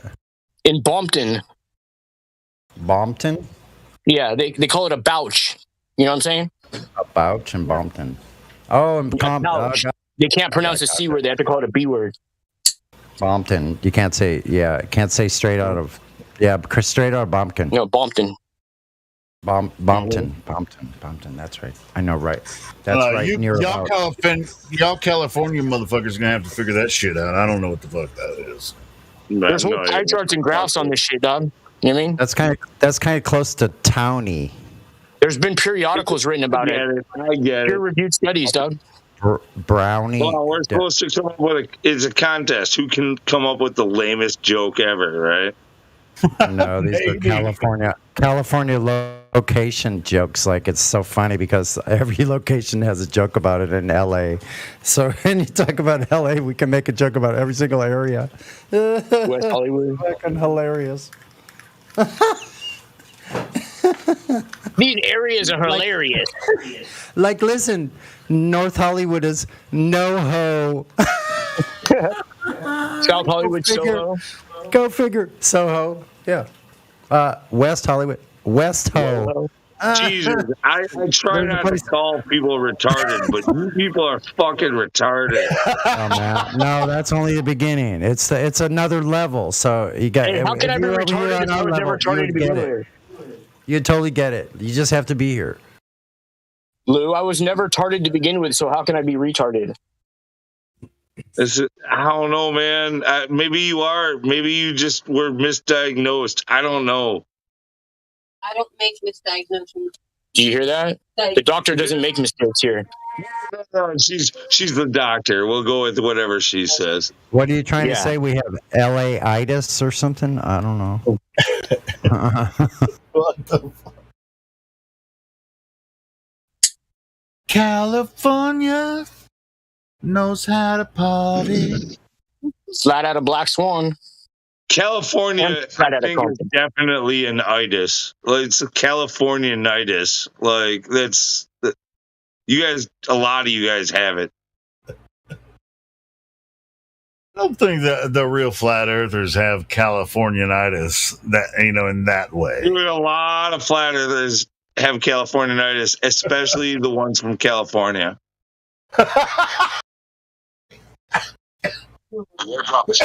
God dang, Lou.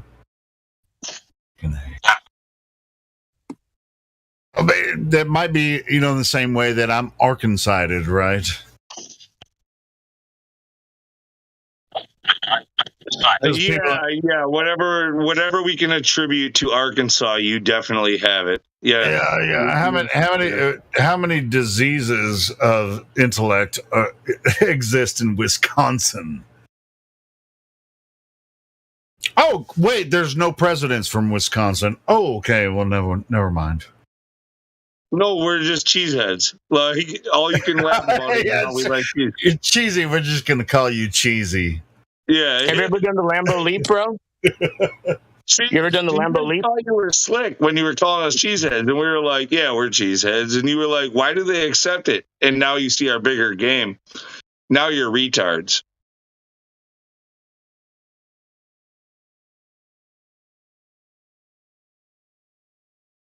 No, oh damn! I just called out everybody else, and they're quiet.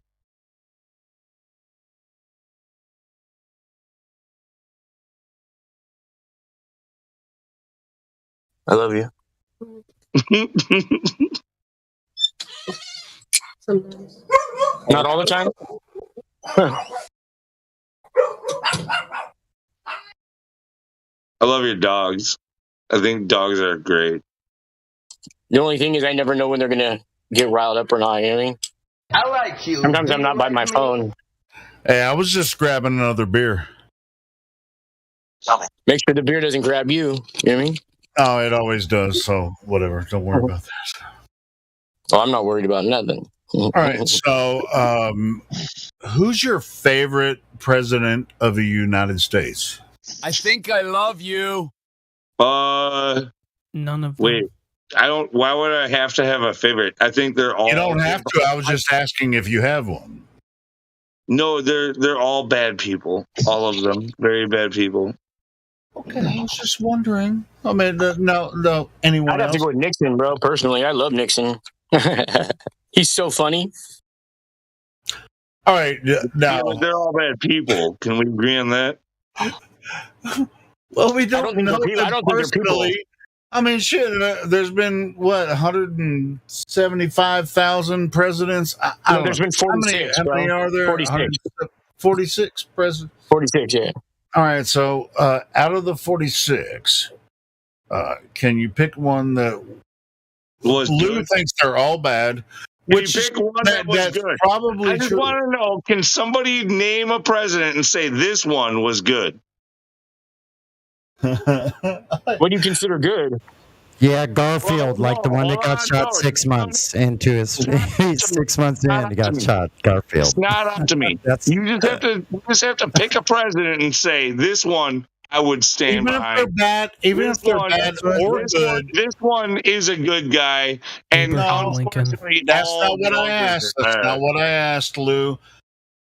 Whether said they're favorite. bad or good, who's your favorite one that I would have zero favorites. Why would I don't vote? Why would I have a favorite? Oh my god. He means favorite like as in like your favorite Garbage Pail Kid, like something that's horrible, but you like favorite one. You know what I mean? That's what he means. Yeah, like your favorite monster. Obviously, none of them are good. And I'm going with Eisenhower. Yeah, you can think of it like Nixon, dog. He started the Watergate shit. You can think of it like 50 sci-fi creatures. So yeah, exactly. I'd say Dirty Dick. I'm going Nixon. Yeah, the whole he signs in the air. I am not a crook. That's my favorite. That's a fucking good one, man. That was a good one, especially now looking back. Wow, he made the phone call to the moon, bro. Come on. Talk to the people on the moon. Talk to the astronauts. You can't top that, bro. Moon. No, I'm not a crook because it sums up like the lies of every president before and after him. Yeah, he was a perfect crook. He was in there just for the moon landings, bro. That was it. That was his job. Now every scandal after that has the word "gate" on the end of it. Andrew Jackson. That's true. I mean, he created the gate cycle. He opened, right? Yeah, he opened the gate, bro. He opened the gate. Yeah. Wow, that's weird. It was Watergate, 9/11 gate, Slay Gate, Pizza Gate, tailgate, Bitcoin Gate, Bitcoin Gate, tailgate party. NASA Gate. What was the other one where the chicks in the Navy getting molested by senior officers? What was that? Was called something too. What was that? Something Gate. Are you talking about Iraq? No, in the military there was this big thing a few years, quite a long time ago now, but there was this big rustle in the military about chicks being molested by senior officers, right? So they had to train everybody in the entire DOD, sexual, like, I don't know, like I don't know what you call it, sensitivity training. Don't try not to molest any beautiful women if you can avoid it or something like that. I don't know. They call it.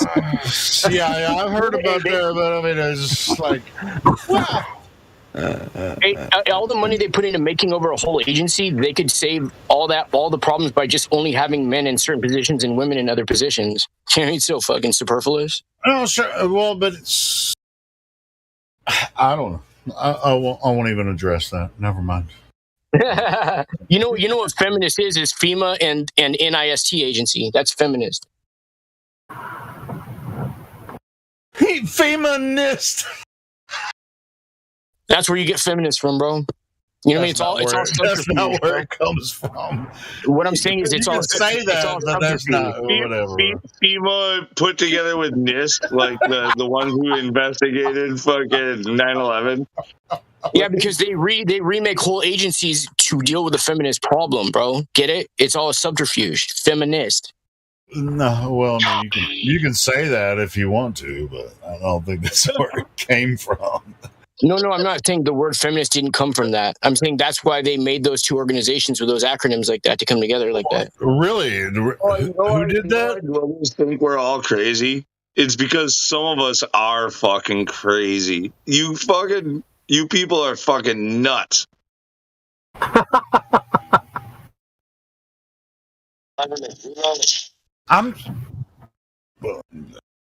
Do you think I'm crazy, Lou? No, you're drunk. I'm talking about the crazy people. I'm crazy. Like sexual harassment in the military. Wow, it's rising. That's incredible. Wow. What was that called? Feminist Gate. Was that called something? What was that? Now you're adding another 4-letter word on the end of feminist. 20 years ago. Here it is, 20 years ago. Hold on a second. This is 20 years ago. What's going on here, Flutter? 20 years ago, an Army veteran reported sexual harassment, and she's still waiting for justice. It's just around the corner. Hold your breath. It looks like a dude. Oh, did I say that? Never mind. Justice is served in 30 minutes or less, or your money back.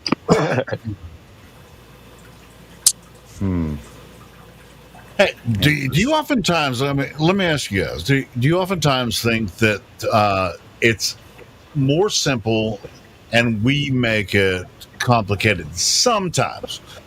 Now, a lot of people try to simplify something when it's more complicated, and that's what they want to believe.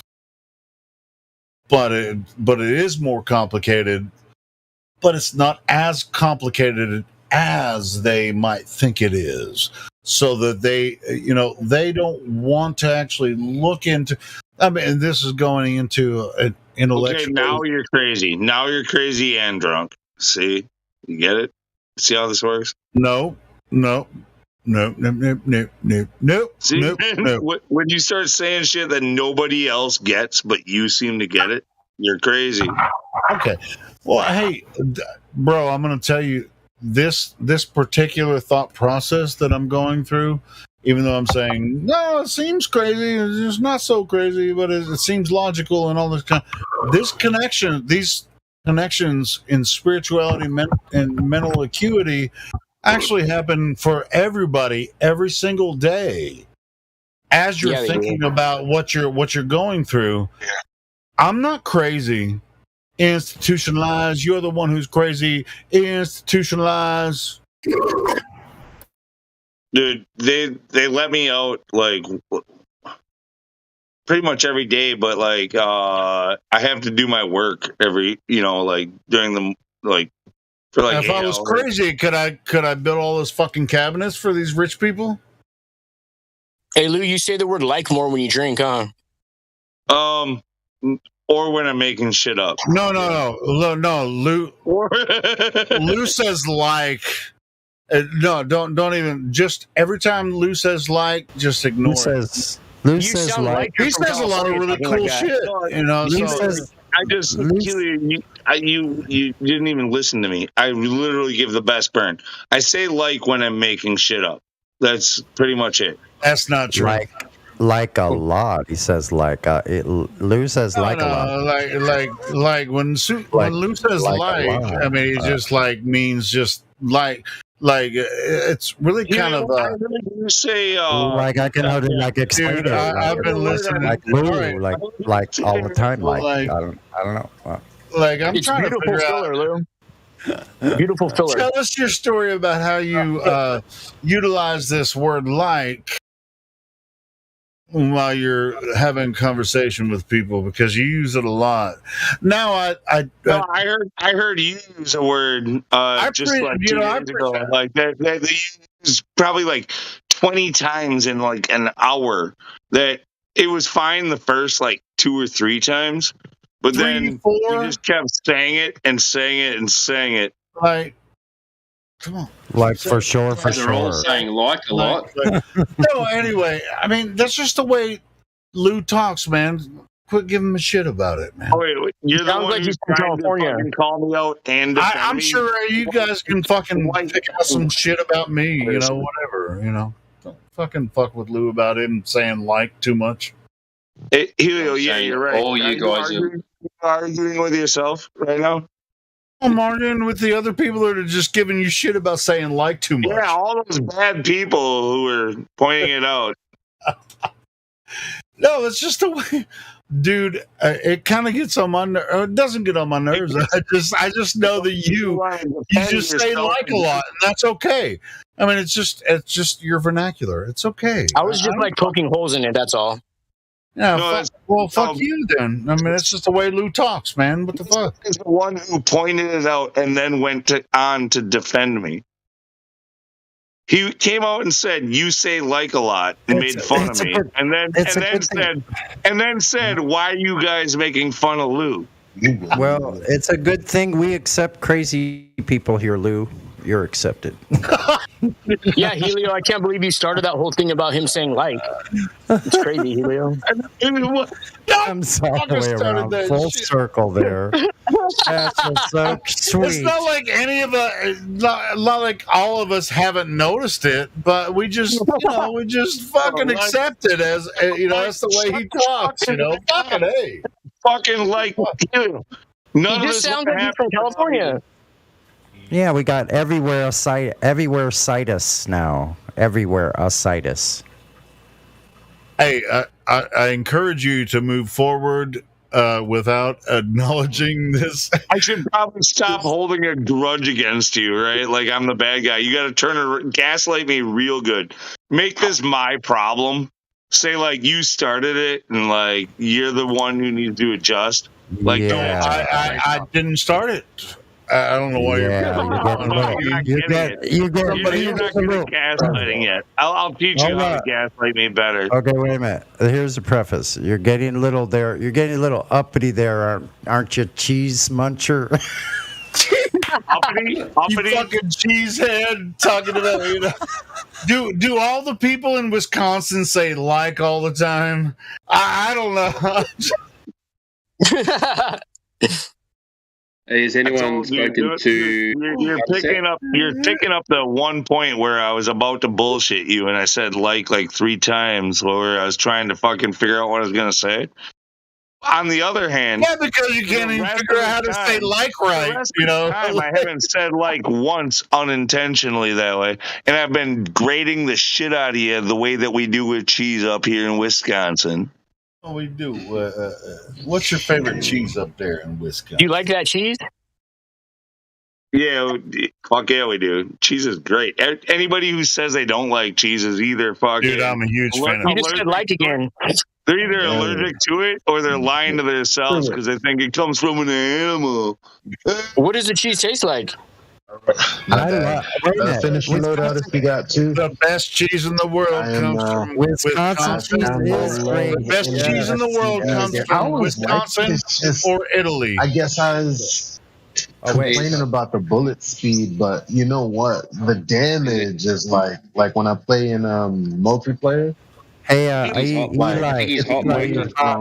talking about video games right now. My bad, guys. Hardcore. Hey, has anyone spoken of Sunset? Back to the cheese muncher. Somebody's trying to interrupt our conversation while we're taking the piss out of Lunatic right now. Come on. Has anyone spoken of Sunset? You think I can't go get moderator and start banning people like in a minute? Anyway, I'm just fucking around. Yeah, if there's new people can't wait that till he want gets to his have a moderator role. hold on. If there's somebody that wants to have a conversation, we're all just having a good time here. If there's somebody new that wants to have a conversation, we're willing to do that. There's Sunset who's VC verified, but I've never seen them before. But I don't know if anyone else has spoke to them. Sunset. Maybe not. Get back to the cheese then. So yeah, tell us about the cheese right there in Wisconsin. I mean, tell us about the cheese in Wisconsin. Yeah, so like I was saying about the cheese, y'all are jealous. You wish you had the cheese that we had here. That's why you make fun of it. Everybody loves cheese. Dude, you just pissed that the Vikings won. I wish we had so many choices of delicious gourmet cheeses that were so cheap.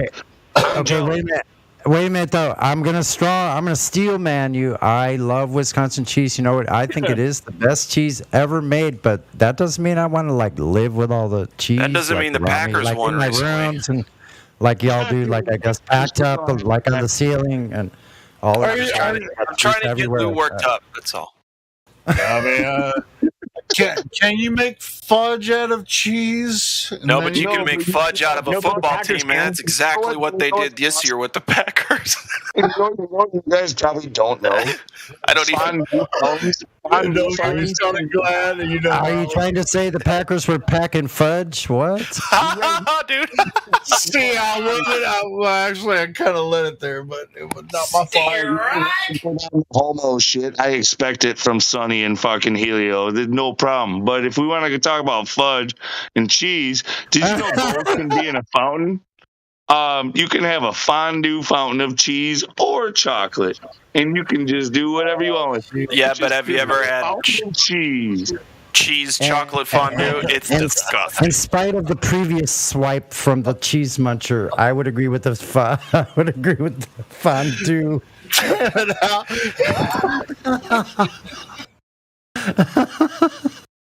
I expect it from you freaks. No, what freak? Oh, you have fucking a freak from California. You have a freak from Arkansas. Fucking freak from Wisconsin. You have people from all over the world just saying, just giving you shit. Hey man, I'm a freak everywhere I go. Shit. Me too, bro. Look, my name is Lunatic. Look at my profile. I do all this with a smile, man. It's all for. She's such a freaky girl. Dude, you were such a super sport, as far as taking shit, and I'd like to think that I am as well, because people give me shit all the time. I love it, bro. No, you're a complete douchebag. Really? Well, not all the time, but sometimes I'm a bitch. I ain't gonna lie. Sometimes I'm a bitch when I get pissed. Sometimes, but it depends on who. Depends on who's. No, but we judge each other based off of their worst. You know what I mean? Like when you show us your worst, that's what we remember you by, and that goes for everybody. Not true. I mean, the remembrance is from you being able to, just take the hard hits. So, I'm just talking about the real pure truth of it. People make impressions based off of the notable experiences, and usually the negative things stand out better, even more than the positive things. Sure. Yeah. So we judge each other based off of their worst performance.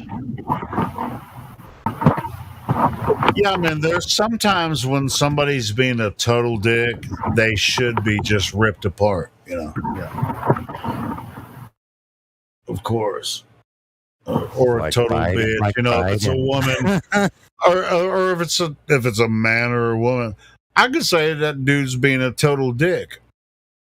or that woman is being a total bitch. Am I being a dick by saying there's a difference? Can I call a man a bitch? I can call a man a bitch. Anyway, go ahead. From California, you might have to call him a ditch. In California, you might have to use different phrases. I don't know. I got a flat Earth question, guys. Yeah, go for it. Are we having too much fun? No, go back to flat Too Earth. much fun? What's that mean? Like too much money? No such thing. Anyway. It's not a flat Earth question. It's a NASA question.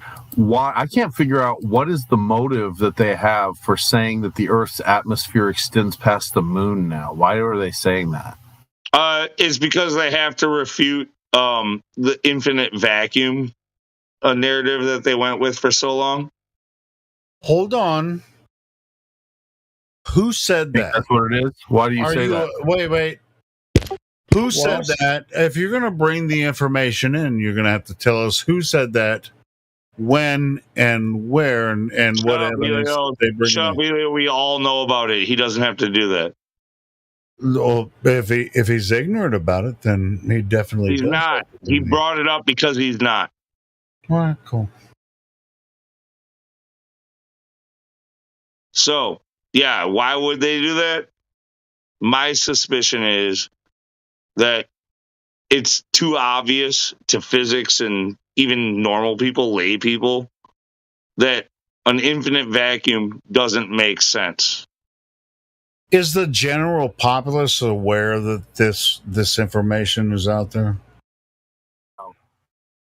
They tried to put it out there to them. They put it on Forbes magazine and like all kinds of stuff, Scientific American and whatever else. They said that the Earth's atmosphere extends 4 times the distance past the moon that it is to the moon. And you could just go with that flat earthers started talking about gas pressure and they had to do something. They're panicking. Could be. I'm just feeling like there's got to be a reason. I think they're pancaking instead of panicking. Yeah, it's because people are going to realize that space can't be nothing. Nothing doesn't exist. Nothing isn't a thing. Okay, but that's what they told you for the last. That's what they told you since the 60s. What's gravity gonna do? They probably because they got 4th and 5th graders like talking back against the teacher, saying no, that's not true. Exactly. That's it, man. They got a big problem. It's over. There's something that they realized was there's a problem and they're trying to patch it over. I just can't. I've read about it. I can't figure out what the motive is. It's something crystal clear where they had to do that. They had to make up a story. They said they dusted off some 20-year-old log and said, "Oh, we didn't look at this. We didn't know this was." There's a reason. Well, hey, tell us more about how you came across this information. I mean, you said there must be a reason. They reported it. It's all over the internet. They reported it on the mainstream news. You can read about it in just about any space website. It's kind of common knowledge in the dork circles. You seem pretty passionate. Why don't you tell us how you came across the information? Give us your story. Go ahead. I honestly don't know how I came across the information there, Helio. I just came across it, and it didn't make any sense to me on why they would change their story after 70 years of the same line. They didn't change it. That's the thing. They didn't change it. You're trying to pin him against the wall, like he's the one, like that presented it because he believes it. That's not the case. They didn't change it. It was. Yeah, they did. Yeah. Go ahead. No, I don't need to go ahead. I'm done. They did change it. That's all there is to it. You can shut up now. Okay. Tell me. Go ahead. Yeah, they did change it, but that's interesting also. But what's also interesting is that Why did they decide to shoot another launch to the moon now? Look how long it's been. 1972. They only talked about it briefly in 2015. I think we're going to be at war before that launch ever happens, fellas. We might find ourselves at war between each other. You never know. I don't know what they're planning. I think Trump's going to come back into office and MAGA's going to frickin' sweep him in, a bunch of morons, and he's going to lead us into war. Well, that might be true. Yeah, I mean, there's no telling what's going to happen in the next presidential election, but that's not for us. I don't see how that's possible. I really humans that see this, see through the bullshit. I don't see how they could bring Trump back in any scenario, but I've heard people I'm pretty say sure that. Trump's going to be the next president again. Really? Yeah, I think so. Interesting. I think so. I mean, we'll see. I think Trump will be the next president also. I'm pretty sure of it. I think America is going to fall on his watch. It just seems like that's the way they're setting it up. That will never happen. You're hearing about this red wave. Think about it. All the fence sitters in the middle that do get swayed from election to election. Look at how extreme the left has gotten over the last, whatever few years. They are saying enough is enough. I'm not having that. And those are the people who decide the election if there is a real election. Okay. But even for them to rig it, they need those fence sitters. They need some kind of legitimacy. Like they need to somehow represent it. But what I'm saying is, when we were talking earlier about propaganda and social engineering and influence through the media, like they're purposely making it so cringe on the left that people are moving to the right. Yeah, and you're talking to hundreds and hundreds of people here in this Discord server that have been following this for dozens of years. We actually, even though we don't necessarily participate all the time, we follow that. I actually thought Trump was going to win, the last election, and in my opinion, he probably did, but we're not gonna. We've already had some strikes on our channel because of that shit. But I think in the next election, Trump's going to run again, and I think he'll win. I think he will. Dude, I think this time it is an actual landslide. I think Trump wins in a landslide this coming term. That's my guess. Mine too. Yeah. That's when the Civil War breaks out. That's probably what's going to happen. Trump goes into office. It's like a bad movie, man. It's like a bad movie. No, it's not a bad movie. It's actually... I'm not saying Trump being president is good for America. I mean, it's just kind of the way it's going to happen, We all have to recognize, what's actually happening.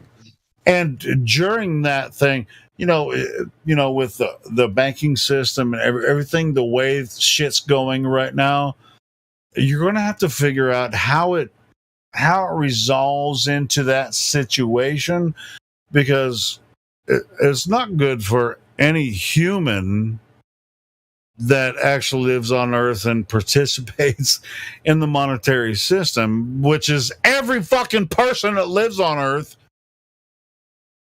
But so I'm just telling you what I predict is going to happen. I don't want Trump to win. I'm not going to fucking vote for the motherfucker. I'm just telling you what I think is going to happen. Yeah, I think most of us here probably don't vote. And I don't care if you do, other than I think that you're less of a truther. But we'll get past that. Sure, I'm just assuming it's going to be really interesting to see what happens in the next several years. I don't think there's anything wrong with voting, but I haven't voted in 20 years.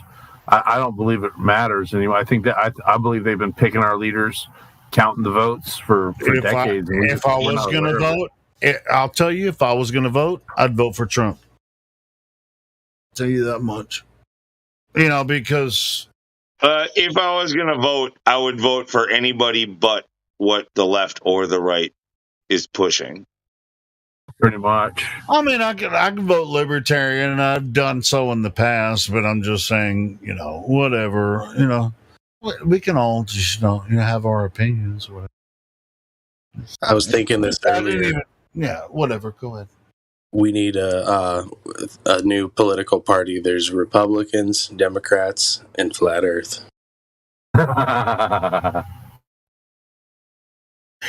The Flat Earth Party. Let's Dude, the world would be dope. Do it, whatever.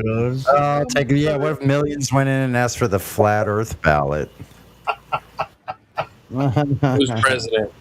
With it, David Weiss. Coordinate that. I think I would vote for Whitsitt, bro. President Whitsitt with VPQE.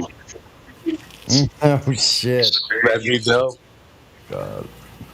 Yeah, because the VP is the president of the Senate. Yeah. Look. We force them to reconcile their differences to come together. So that you have both fucking the ether people and the atomists, and you put them all. I'm liking that a lot. That's awesome. Okay, it's never gonna happen. So, yeah. So if I vote, in the next election season, I'll probably vote for Trump. But anyway, whatever.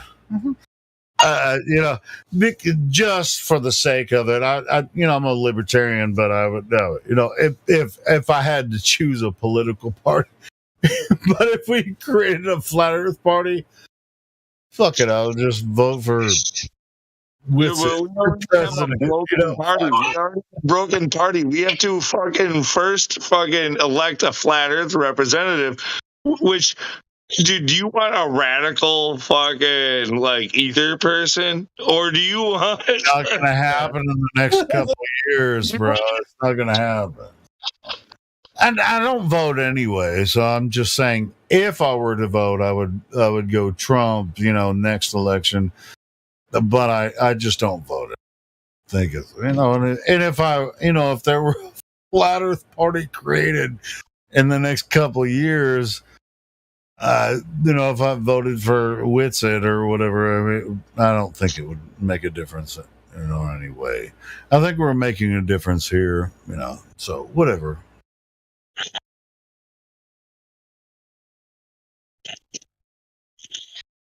Oh no, those ether people, if they get their way, then all of atomism is out the window. Those either or people are just. So, do you want that kind of? Geez, we have a whole system in play here. Come on, you guys. I promise I'm not going to even vote in the next elections. I'm just saying I'd prefer Trump over any especially this guy Biden. I just saw a video of him from the other day. He just signed something. He just passing it over to someone, and he just got this blank stare in his eyes, and he's like, derpity derp derp derp derp derp. This dude is not coherent at all. Oh no.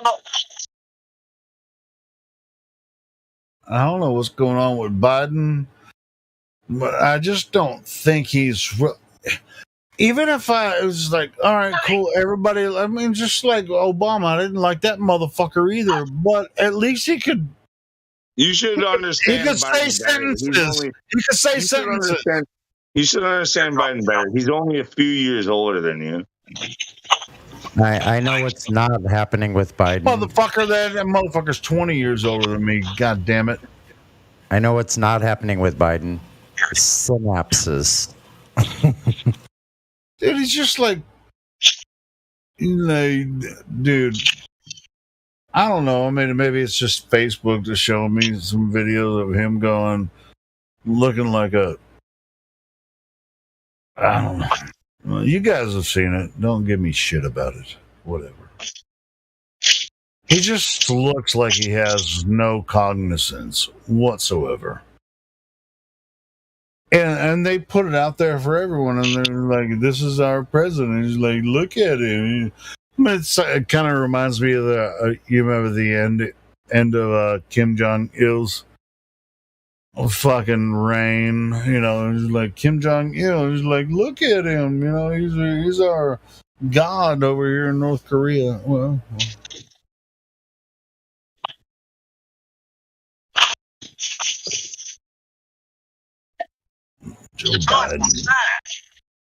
Joe Biden hasn't said anything profound in his entire presidency.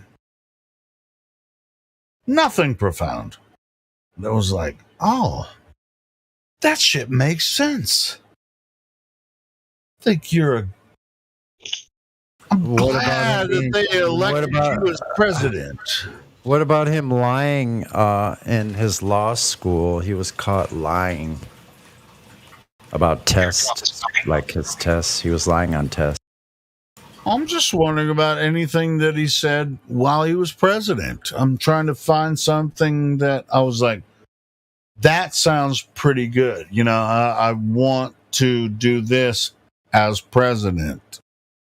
I'm Joe Biden, and I approve this message. And he said something very profound. I haven't seen a single thing that I would be like, you know what? Even though I don't like you, I think that's a good idea. I haven't heard one single thing.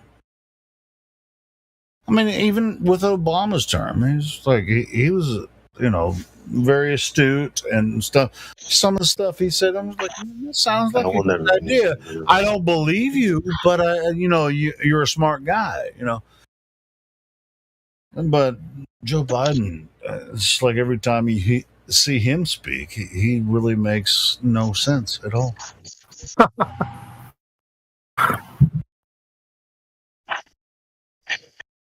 Yeah, it makes you realize that politics is absolutely a joke. There's no way that any single person that has any ounce of sense could take him seriously, or any political party or politics in general after Biden becoming president. It's just beyond. I just can't. So you rarely see him speak in public, and there's a reason for that, because he can't. Because every time he does, he makes a fool of himself and everyone else that voted for him.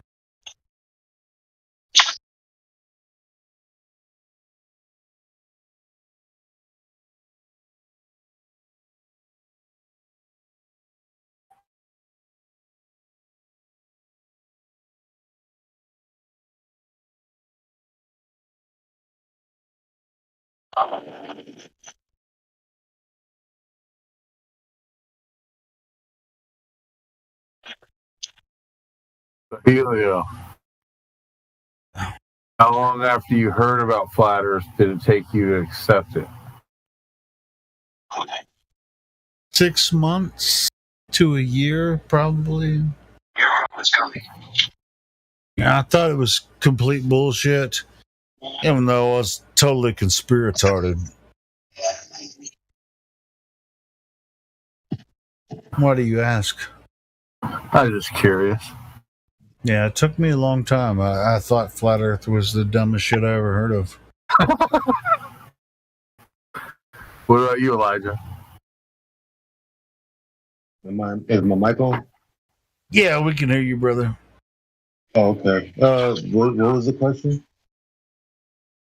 How long before you heard of flat Earth did it take you to come to it? Oh, same day. One day? Like same 15 minutes probably.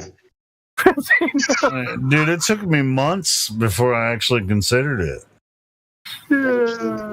Well, I mean, I don't really.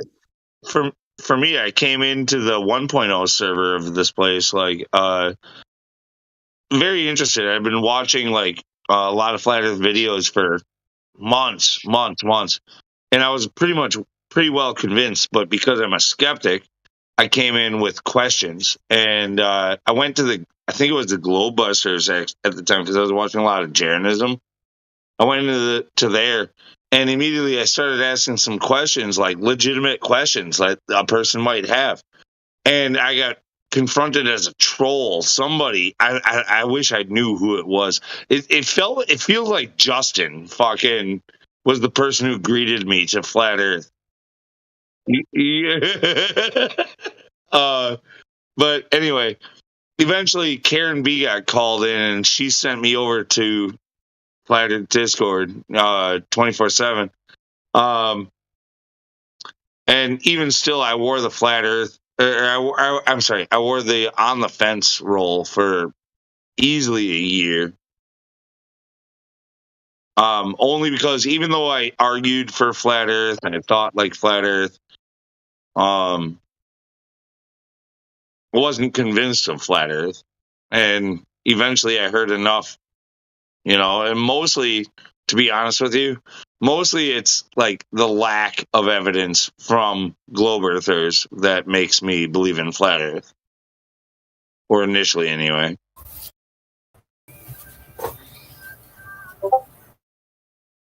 Awesome. See, when I first came across went into this 3 weeks, like Davey told me about this 3 weeks ago. He said he actually asked me the question. He asked me that question. He said, what is it? And I said, wow. And then he said, well, is it? And I said, I don't know. And then Dave, he showed me shit, and I went, what the fuck? And now the science speaks for itself. I mean, seriously. The science fucking speaks for itself. I'm not very sciencey and stuff, and I'm very, simple-minded. And I just sit here, and I'm trying to absorb the sciencey stuff because I don't get all that. But the simple facts, the simple-minded me, I get the simple-minded stuff. Like the fact that gravity doesn't pull me down in the fucking pool or bathtub, but it pulls me down on the earth. Yeah, melancholy. That gravity is a theory. There is no proof of that. You cannot tell me the proof of gravity is throwing a pencil on my floor. No, because the theory of gravity, how can it be the weight of a pencil versus my 250 BBW weight and my son's weight? How does it adjust for that? But if I go in the fucking ocean, this SVD, I'm in New York City, but it doesn't pull me down, I don't get it. I don't get it. That's fucking stupid. Those are the proof of gravity is dropping a microphone, not a pencil. Listen, the melancholy, the simple idea. I mean, it's no, I was kidding with you, sweetie. I was kidding. I'm sorry. Well, hey, melancholy, can you hear my voice? Yes, no. Melancholy. Melancholy, I'm really sorry that I was joking. I'm sorry. Well, I mean, unless we get a response, we can't get a. I mean, she had a statement, and if she won't open her microphone and respond to our response to her response. Flat earthers are good with ladies. That's what they like, is being abused and shit like that. Like that's abused. I listened to what you said. I tried to respond. I wasn't fucking done. Fucking A. I wasn't done. Go ahead. Let's see. All right. Well, okay. You guys scared her away, but anyway. No, she's still in here. She just needs to unmute her microphone. She's writing. She's writing here. She's telling you to fuck off. So. Well, then fuck off, Melancholy. If you don't want to talk to us. No, that's kind of abusive right there, Helio. All right, cool. Okay. Well, I was actually, there was me and another person wanting to respond to her comments in a kind and open way, and now she's telling us to fuck off. That's weird. Just because you're a chauvinist. Just a lot of people are kind of joking around in here. I wasn't joking around. I was actually serious. No, I wanted to hear more from her about how she came. I know. I'm trying to tell Melancholy that shouldn't need to take it so serious. Like, come on. They're just guys joking around. It's actually serious. We were actually trying to ask serious questions in response to her statement. No, we're not freaking. What do they call the male dominant thing or whatever? Asshole. Yeah, but I'm not trying to pass that. Melancholy. If any of us tried to be your assholes, I mean, we're actually trying to, respond to your statement. She was making some good statements about gravity. I thought so too. That's why I wanted to respond. And floating. Yeah, like floating in the ocean. Yeah, like I agree. What the fuck? So yeah, we know that gravity is stupid. So sounds like you're doing well. You're probably smarter than most.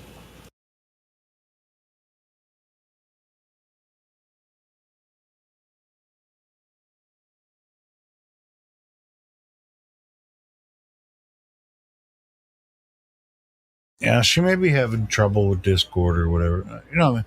Don't take it wrong, from any of us. Oftentimes it is a stag party with a bunch of guys in here. Don't be intimidated because we respect women here. So just because Helio and Lou are dicks most of the time doesn't mean you have to have a bad attitude. No, Melancholy, don't be embarrassed. Don't be embarrassed. We're here. We're here to support anyone. There's another one over there.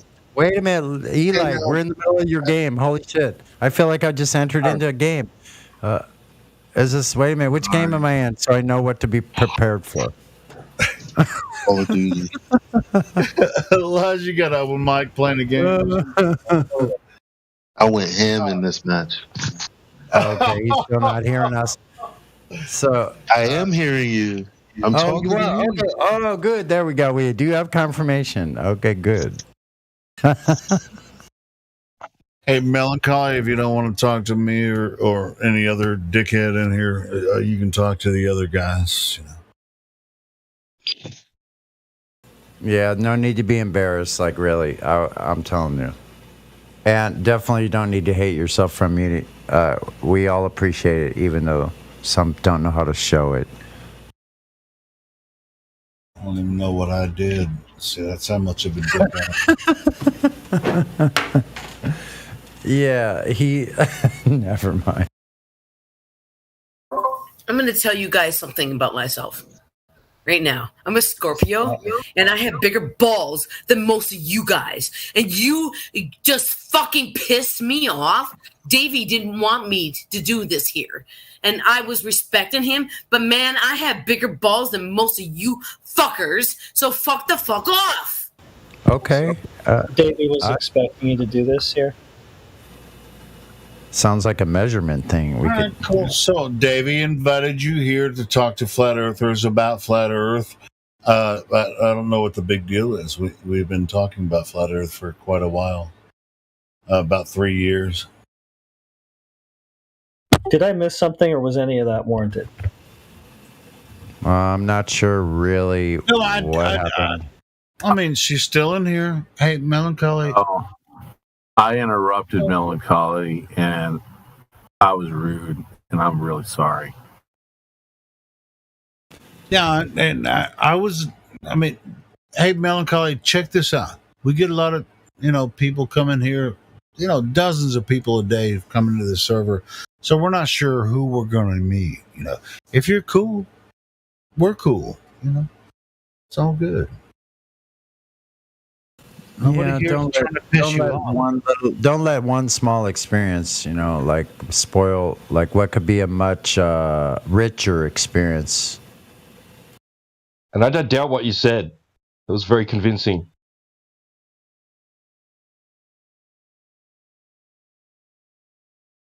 Anyway, Davey, he's a cool, respected member here. If he invited you, we respect that.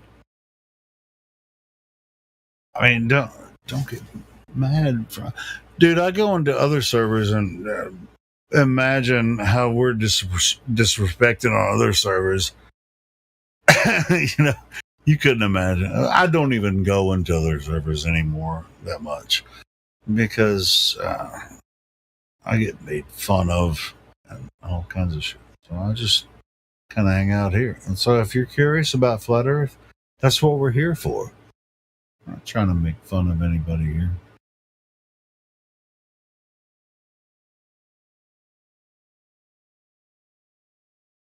And me and Davey are cool, man. We've been talking for quite a while. So if you need to talk to Davey, no, Melancholy. Don't apologize. I mean, just do what it do. This is it's a pretty active server, but it's also highly regulated, moderated, because we're live streaming all the time. So, look, they even harassed me when I first came in here, dude. Yeah, we give each other shit, man. We do all the time. I mean, as a matter of fact, me and Luke fucking busting each other's butts. It's just kind of a rite of passage here, and then you end up just sticking up for yourself, and then you go, "Hey, wait a minute, you know what?" And you start pushing back a little bit. It's okay. Yeah, I didn't even know she. I mean, she was like, "Hey, it's okay to say, hey, so and so invited me here. That means." Hey, we know somebody that's a respected member here. Go ahead and name drop. Say, hey, a friend of mine who's a respected member, bro. Name drop. That's okay. Now she's joking in the chat, and that's why we like to hear. See, that's funny stuff. Melancholy, man, just calm down a little bit. We just hang out. We talk about Helio's mom like that. Like she got a whole freaking refraction. Dude, if you talk about my mama, I'm coming to California. She's so big. Bitch got her own zip code. I was just playing, bro. But yeah, Melancholy, I don't even know what that was all about. But anyway, if you're new to the topic, I mean, a flat Earth is a serious topic, but we do have a lot of fun in here sometimes.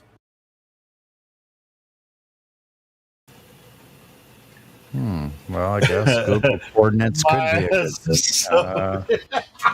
thing. Depends on what points you're trying to get to or whatever. I don't know. Is that from satellites? Softly here.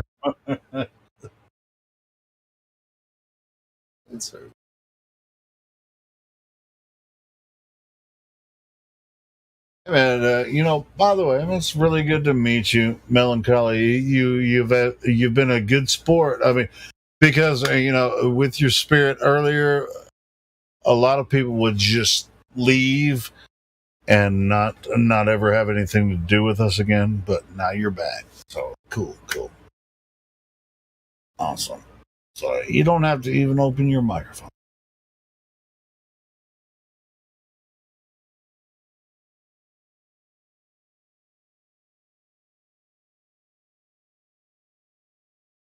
She's joking in the chat, whatever. I do have a big butt, though. I mean, my ass is more global than the Earth is round. Just saying. See, jokers are better than idiot globers that think they know that the Earth is a globe when it's obviously not. Mm-hmm. No, I mean, no, not saying that melancholy. It's probably an intellectual that knows the Earth is a globe, third rock from the sun, 59 radius, 66,000 miles.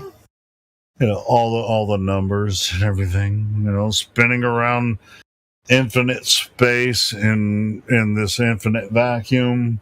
All the magical numbers that are involved.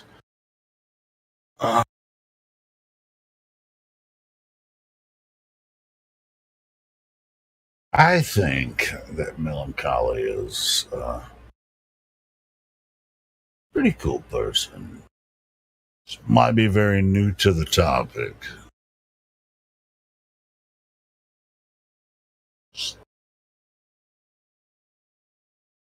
Melancholy, you're willing to learn the dynamics of the argument. We're willing to talk to you as long as you're willing to have the conversation.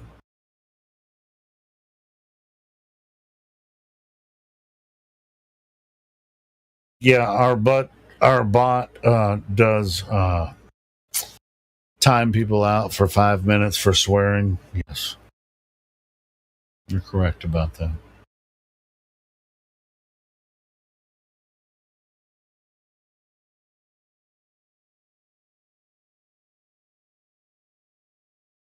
Unless you have certain roles and you can say whatever the fuck you want.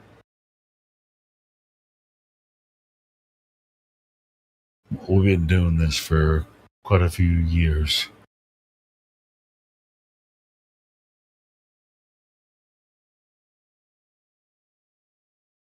All right. Back at you, Melancholy.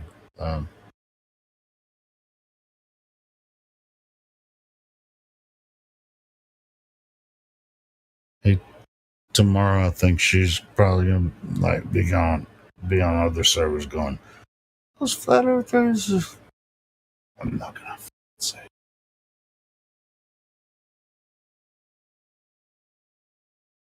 Who's gonna talk besides me? You motherfuckers. If we elect somebody, do you promise to shut the fuck up and let them talk? Yes. All right, Melancholy. Yes, I'm here. I elect you to make Helio shut the fuck up. No, he doesn't have to shut the fuck up. No, make him. That's your job. If you're gonna do this, make him shut up. No, I promise to shut the fuck up. I like people that if anybody else starts talking. I have a really hard time with VC, and I'm trying really hard, but when you fire me the fuck up, I get a little fired up. And yeah, I get it. So what you're saying is you're easily triggered, and some of us like to we hone in on that, and we might fire you off. It's not about that. It's about, people always call me liar. They say I don't see what I see.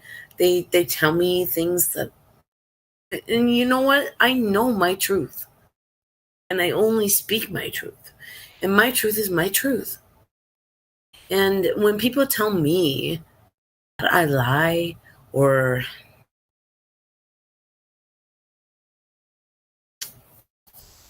tell me I'm confused, I get a little offended at that, because I know what my eyes see, and I know I'm not great at the science stuff. I'm not great. And I always refer... wait, can I finish? Yeah, I'm sorry. I'm not great at the science and math. And my son, he's 10. And because I'm not great at the science and math, I sit here and I listen to you guys, and I absorb. I sit there and absorb everything you guys say. I'm not great at VC because I am so socially inept at that. And you're lucky I'm even talking right now, okay? You're really lucky I'm talking. I'm pretending I'm not talking to you guys, and I'm just talking to myself. That's what I'm doing. I'm pretending I'm talking to myself. So, my son, he's 10. My son is going to change the world because I have shared this information with him. And I'm not going to change the world. I'm going to be 50 in November. So I am not going to be the one to change the world, but I know that my information that I have, and I share it with my son is the generation that is going to change it for the better, for the real, for the facts. Can I share another similar story to maybe ease your anxiety that you have with talking to us and stuff? So I have an 8-year-old daughter who she's almost 9, whatever. She's just started 3rd grade, and so my approach to her about flat Earth has been like, I knew that she was around me. I knew that she overheard conversations. I know that she's listening. I don't want to force anything on her. I know how kids act. I know they tend to rebel, so I'm not forcing it on her. I just want her to hear it, and because I know it's true. I know that if she's smart, which she is, she's extremely smart. She's the top of her class every year so far. But I know that she'll figure it out for herself. But if I push it, she might reject it. But so, like, my daughter. Do you want to know what I did to my son? What I'm saying is that you're correct about this generation of kids. I'm talking about 3rd graders. Like, he was just telling me a story this last weekend about how a kid in school, the teacher was talking about gravity, and the kid spoke up and said, like, that ain't true because the Earth's flat, something like along those lines. And everybody laughed, but my daughter wanted to speak up, and she's, like I said, she's like known in her class as, she's well advanced. Wait. But like, can I tell you what I tell my son? I told my son, I only see my son every other weekend. And I told my son, the stuff that I tell you here, it's not the narrative. Because he's smart enough. He's smart enough to understand. You don't understand how much they comprehend. His dad's a libtard. So is his sister, my daughter. Yeah, you're like the female version of me then. Wait, I'm talking. I know. I just wanted to add that. Like, you're like me, but the opposite, because you're a female. Like, yeah, I like to use the word. Shut up. No, you two, shut up, Helio, shut up. Wait, are we supposed to shut up? Or are we supposed to talk? No, please continue. Just Lou and do you want me to shut up or talk? I'm not sure. Not you. So my son is 10. He is the only one that listened to me up until last night. I did have a 2.5-hour conversation with my mother last night, but we were not going to go there. My son, though, I am giving him the tools to research. And I told him, I said, hey, whatever I say, whatever the books in the school teach you say, don't take it for the face value. You take what you learn and research, and you make your own fucking choices. That is what we do. You have to be discerning. You have to question everything. And what you believe. I don't care what you believe. I don't care what I believe. You have to respect the fact that people are going to believe what they believe. And you cannot call names. Name calling is always hard for me. I was name called when I was fat and young in middle school. People calling me fat and shit. You know, it corrupted me to a point. I went to my mother and I said, I cannot go to junior high school because people called me names because I was fat. I was fat and shy, right? Fat and shy. Still shy. Well, I'm fat still, but I'm not so much shy. Well, I don't know. But I'm just saying. You don't know what people are going through.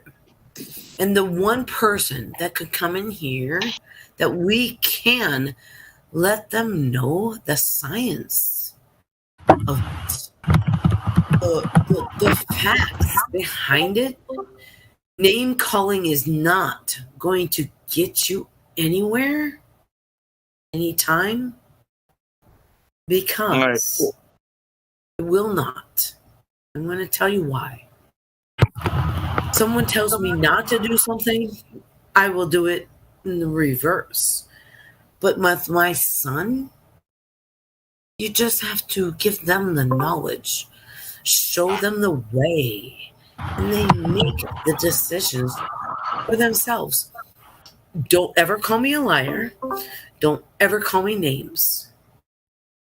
Don't ever treat me like I'm superior to you or exterior to you. I'm on an equal level because that's what the horizon is, right?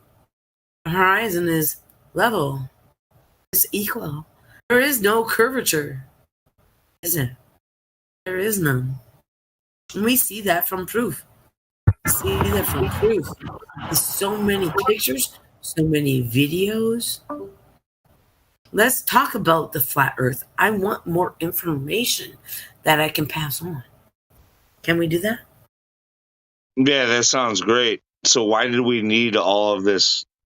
How hurt of a person you are, and I'm really sorry about this. Like, people, you're right. People do get bullied. They get treated unfairly. It's not. Sometimes society is just mean, But the way that you gave that speech sounded like we did this to you, and I don't think we did. You kind of did. Yeah, you kind of did. Not so much, but you kind of did. I kind of got a little bullied. I get a little bullying. I can handle a little bullying, but when I get bullied, I'm going to tell you one thing. Bully me, I fire back, and then I fire back. Wow, I get fired up. I do. I really do. Yeah, no, you definitely do. So, like, when you almost said shy, you took it back. Like, that was definitely wrong. At least you know that you are not a shy person.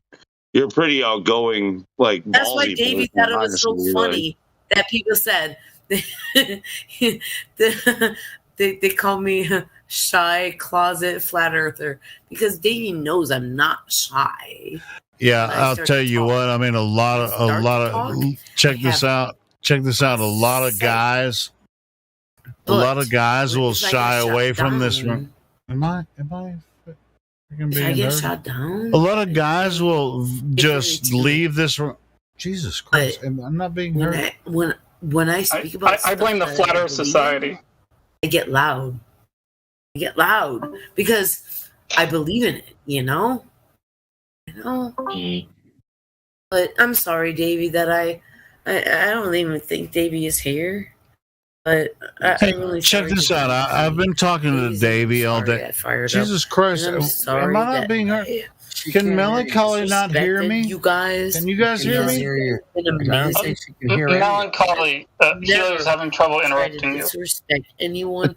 I don't think she can hear anyone. What the entire fuck is going on? That was Melancholy. Well, shit. I mean, I've been talking to Davey all day, and he invited her here, and I was trying to explain, hey, man, I don't even know why she can't hear me. What the fuck is going on here? Melancholy, can you hear Can you hear Helio or me or anybody? Ellen Collie, can you hear anyone at all? Can you hear me now? Can you hear me now? Can you hear me? Can you hear me? Can you hear me now?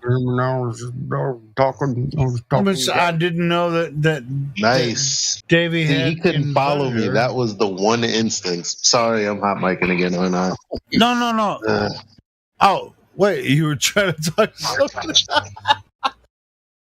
How many times are you going to hot mic today, Elijah? Freaking brilliant. Brilliant! No, that's Guinness. That's some Irish motherfuckers. Yeah, like 2 cheeseburgers with a. Sorry. 2 cheeseburgers and 5. Well, it's kind of sad. I mean, I'm just kidding. Melancholy had a sad story, but she said Davey invited her here, and I've been talking to Davey, and I was just like, hey, I was just wondering if you can hear. Melancholy, what's wrong with your? Was it really a story? I don't remember explaining. I don't know. You know. Well, it do what it do. I mean, we've heard the sob story before. You know, whatever. I mean, I have a similar story. You know, it's like I used to think that as a girl, but I grew up, this way and that. You know, all of us have our stories about, our life and all that kind of stuff. Not to say hers is less important than any of ours, right? Because a lot of us, some of us have grown up affluent, some of us grown up poor, and who whatever happens. It's life. What's that shuffling in the background? Is like someone's. Yeah, what the hell is that? I think it's Elijah with his shuffling. He's always shuffling there in New York City. He's shuffling around buildings. He's trying to evade the shooter. Yeah, you can hear him shuffling around the building. Someone must have been shooting at him. He's getting his hustle on. He's trying to hide. Getting his hustle there, and he's hiding behind something. He's hiding behind the World Trade Center. One World Trade Center now. He's hiding behind it. Yeah, it does sound like he's up to no good, doesn't it? There's some terrorists there. They're trying to blow it up the second time. How dare you accuse Elijah of being up to nefariousness? No, I think he's trying to stop them. He's actually done his own investigation. He followed them down. Changing in a phone He's booth. in the shadows, just this is what you can do when someone's not answering and they're hot mic. Like you the just fill in the stories. You just have them doing all kinds of things in the background. They don't know you're talking about them. So. I've never heard Elijah ever up to any nefariousness, so I would. No, I think he's a hero. He's trying to chase down the terrorists that are trying to blow up. Did you say he's in utero? I'm just. Come on. No, wrong. Playing. Oh, he's landing right there. He's landing right there. See, I told you he's Blow landing his ass right to there. smithereens. Blow his ass to smithereens, he says. Always listening. He's always listening. What the hell? That's pretty wild. Taxes and breaking the leads at the same time. He still doesn't know. He's hot micing. Great. We're in the middle of the game. Jesus Christ. I said you were in utero, I said you were in utero, born in NYC. That's all I was getting at. You know what I'm saying? We're ruining it. Having a legendary game here. Your part of it is you'll just behave. Okay, shh. Okay, well, be quiet. Everybody, shh. Don't alert the enemy. Do you think he? What's the score? Actually, can't hear us now.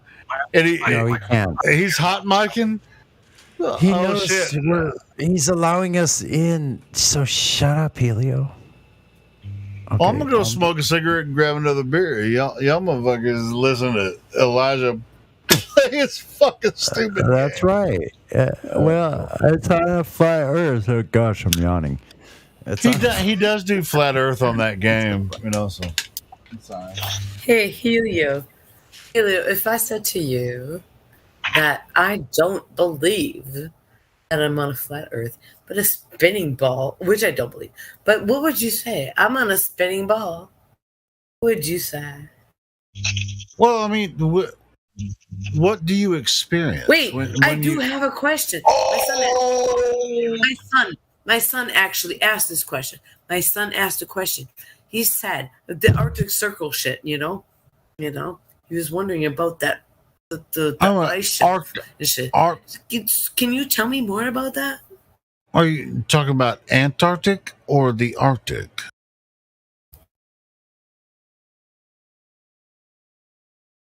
I'll mute. I'll be quiet.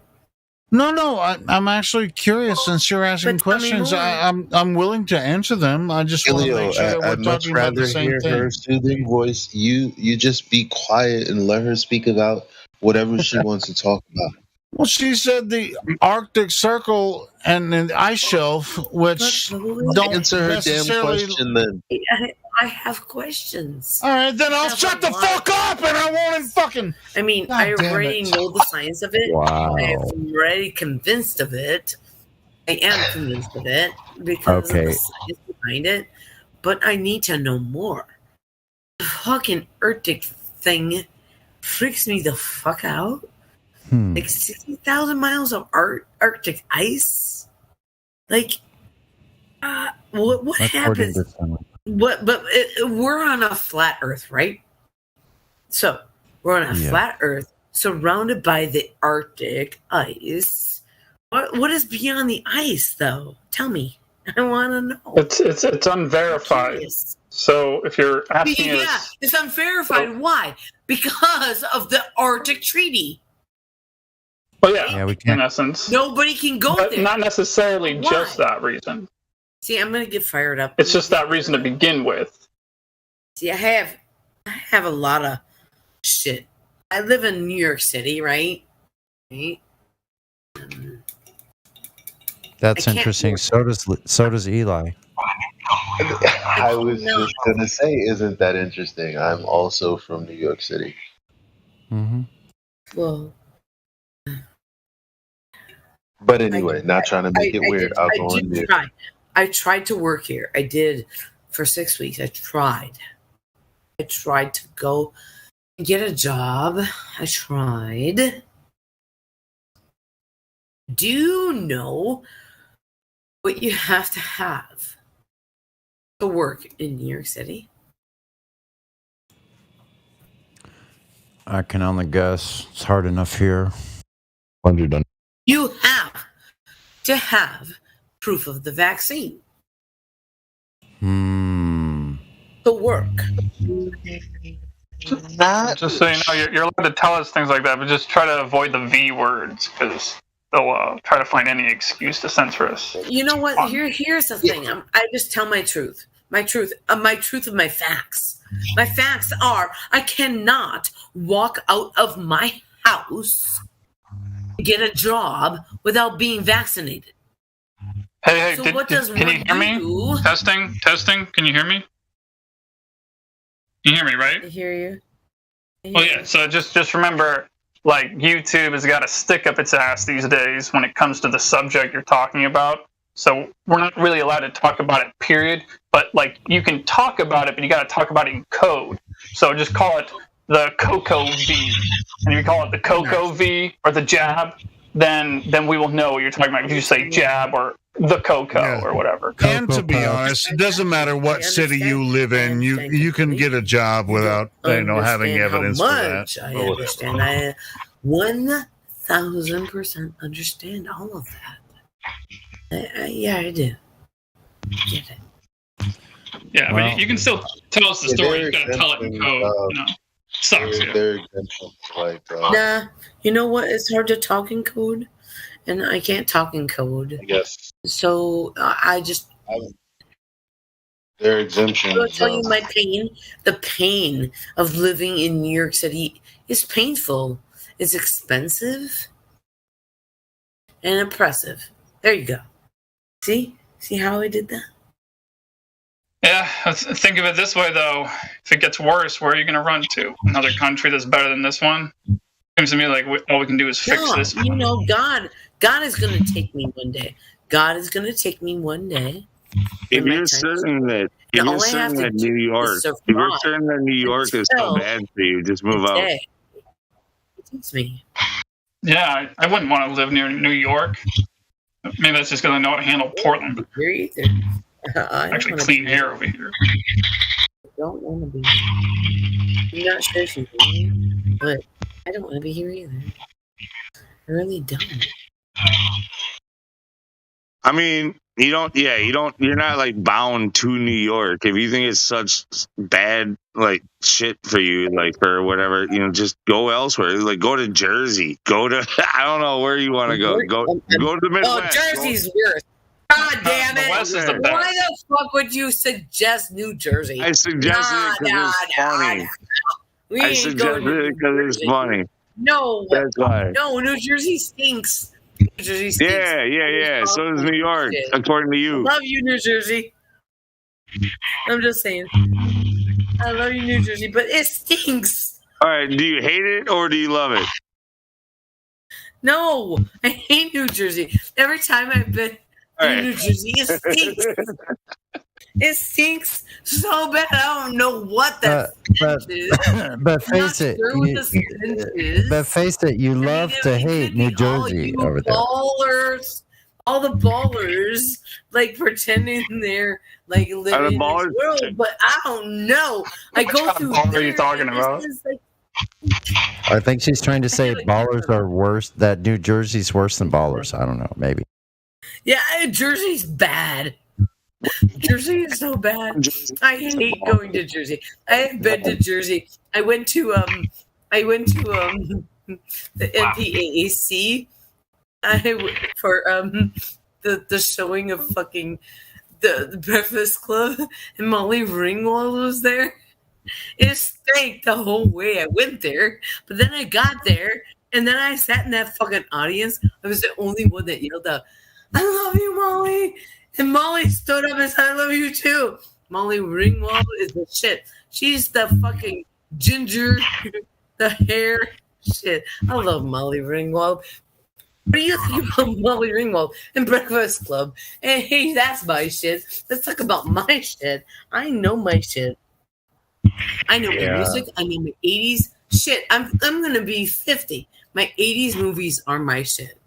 That's my shit right there. And The Legend of Zelda. I don't game, but I am Can I ask you a personal question? Zelda. Legend of Zelda is my shit. Do you vote Democrat? I don't vote. Okay. Well, I would suggest you vote for anything but Democrat. No. Because in case you didn't notice, that problem you just described with where you live only caused by one unless Trump side. is on the ballot, I will vote for Trump. Because why is it that the people that have been why is it the people that have been damaged the most by that one particular side you mentioned keep getting that same side? I understand. I don't know, man. It's a paradox where I live. But lately I've been thinking, at least where I live, here in Oregon, I think at least a good portion over the last, say, 5 to 10 years, I'm guessing, seems a lot of it's voter fraud. Like, as far as, like, governorships and everything. Like, there's a lot of voter fraud in Oregon. Yeah. Oh, yeah. There was voter fraud. And you know what? Trump would be the best president ever because he knows the narrative. He already knows what they did. The Hunter Biden laptop and shit. He already knows. He mentioned it in his September 3rd. It's all a show. That part's all a show. All that part is a show. If you're able to see it, it's meant for you to see it. It's a show. It's a play you're watching. Yeah, but it wasn't with Ron Paul. Who really knows what's going on in Trump's head? That nobody else mentions. No, the Hunter Biden laptop was supposed to come out just before the fact that January 6th, remember January 6th? that the Hunter Biden laptop was going to come out, but they chose to fucking storm Congress that day. Remember? I have facts. Hey, just for the sake of the live stream, maybe we should ease it up. I'm sorry if I was part of pulling it towards the more censored part of politics. The bit that there is. Thanks for muting Elijah, whoever did that. I don't know what that buzzing sound was. Beeping noise coming from Eli, yeah.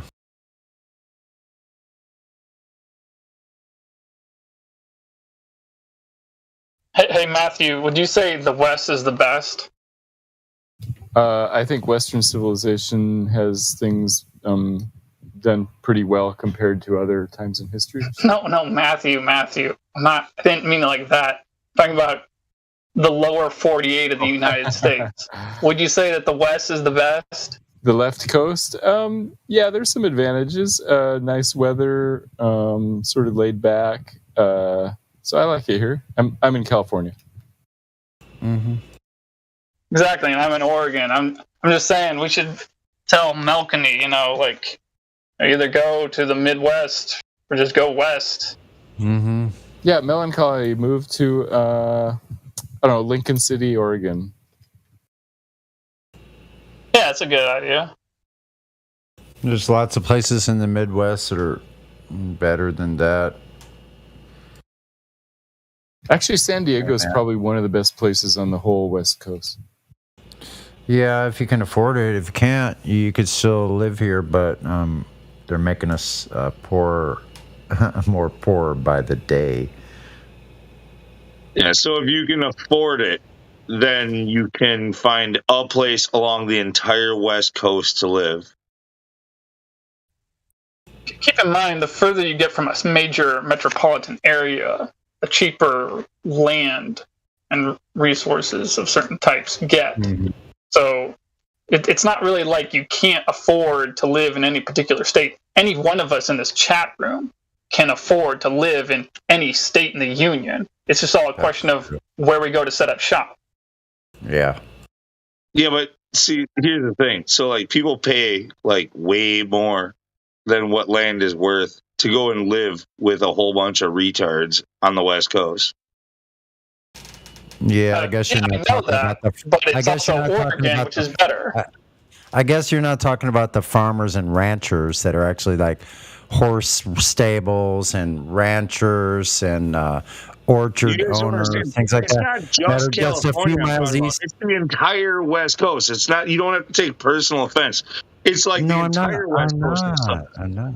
But I'm not. But see, the thing is, you're missing the geographics of when you go just a little ways east. You have a totally different rural situation than you do, especially here in San Diego. You go 50 miles east, you're in a rural area. It's mountainous roads.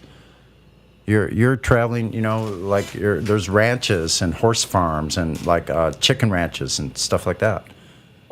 People are have vegetation. They have acres of the fields. It's just farmland.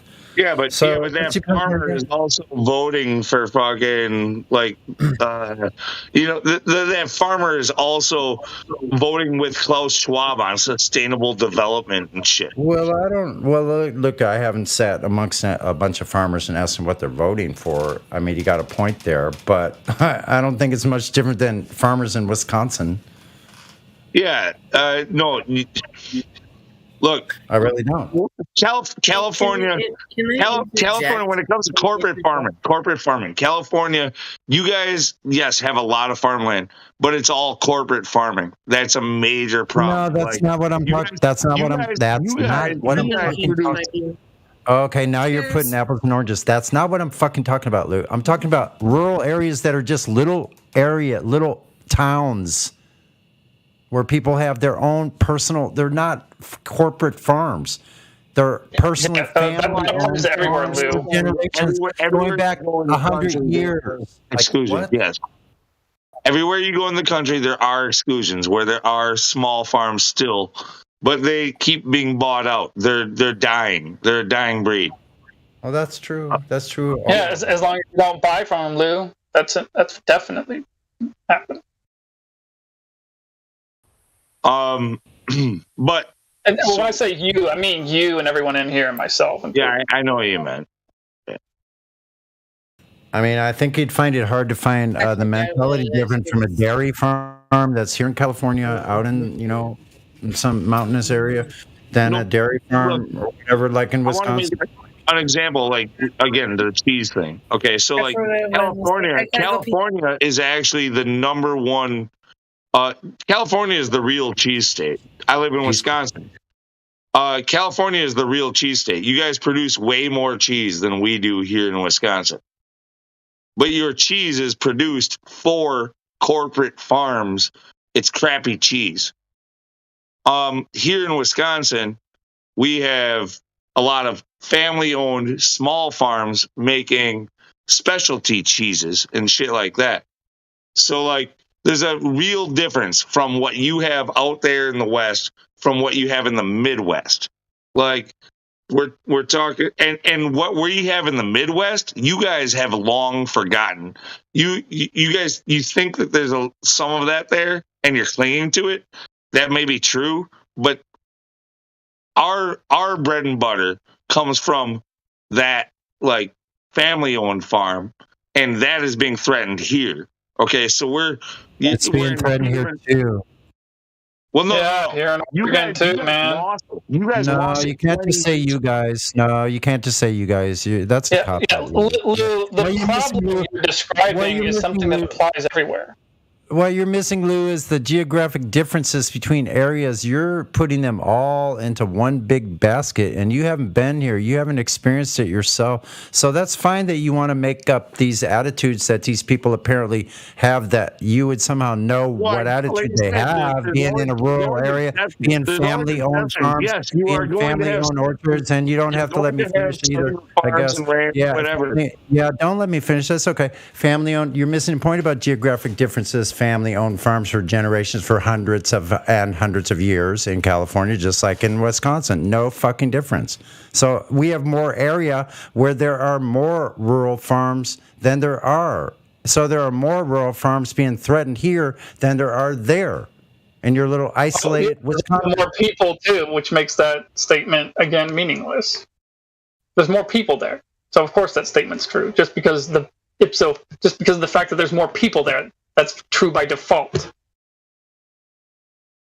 Again, let's try to not have conversations that are based on generalizations. I was just trying to tell, Melancholy that she'd probably be happier anywhere in Oregon than almost anywhere in New York.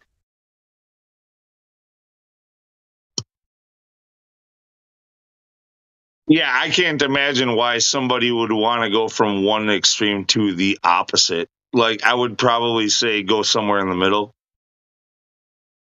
Yeah, Oregon is kind of in the middle. I mean, it's really kind of a paradox because so many people around me are Democrats. Yet, like I said before, we have the second best gun rights in the whole union. Most of the Republican states have less gun rights than we do here in Oregon. Go figure. I mean, in New York, actually, it wouldn't be the opposite, so I have to retract what I said. Like, New York is extremely liberal, and so is New York. In New York, and so is California.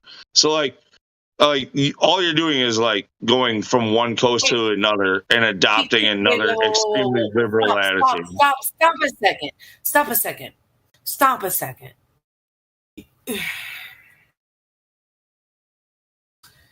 Gun laws is not important. The Second Amendment right should always be adhered to. We all need to be able to protect ourselves. You know what? I'm going to tell you something. That I told my son. He's 10. And he sees this shit on NBC. He's the fucking MSM. And he's scared. And I said, you know what? If teachers had guns, I'm going to tell you goddamn motherfucking thing. If that teacher had a gun, if a fucking teacher had a gun, that fucking gunman would be dead because the cops take 20 minutes and they're scared to go fucking... they're scared. scared. They just stand in the fucking hallways with their fucking rifles and AK-47s. Oh, I don't want to go approach him. But if that teacher had a gun in that classroom, do you know what that teacher would do if a gunman tried to kill those children? Do you know what that teacher would do if she had a gun or he had a gun in that classroom? She would shoot for them and save many lives, unlike the police officers that are chicken. Okay? That's all I got to say about that. Very passionate. I agree with you. What's going on? I agree with you. Like that's very passionate, but to a certain extent, I agree with you. I think a lot of teachers actually probably would be too chicken to actually pull the trigger. The way that they are, you would have to train them to think differently than they do currently.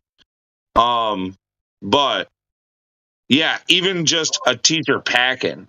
If the students knew that the teacher was packing, do you think this shit would be going on? So I think that's, I don't know the exact law, but I think at least that's legal here in private schools. Yeah, but I'm not sure if it's legal in public. It may be legal in Oregon for teachers to conceal carry in public. Legal in certain public schools, but it's all voted on referendum for the location. So, yeah. I think they don't want to lose any more crisis actors. They have to avoid that at all costs. The operatives are expensive. You can't just keep losing them. We couldn't have the teachers armed. Be killing too many CIA operatives. Fuck, I need cuddles. I'm gonna leave my mic on and I'm gonna lay down and you all should just cuddle me and speak your truth and I'll chime in when I'm ready. All right, yeah, that might be best actually. Yeah, like get comfortable with the community before you think we're all attacking you and stuff like that. Like it's. She was saying she's going to bed. I do not think you're all attacking me. No. This is the best community ever. She was like saying, "Come to bed with pass on to my son." I heard somebody. Lou, when you were talking about furries earlier, is this what you were talking? I'm not offended. No, this is what I was talking about ever. It takes a lot to offend me. It takes a lot to offend me.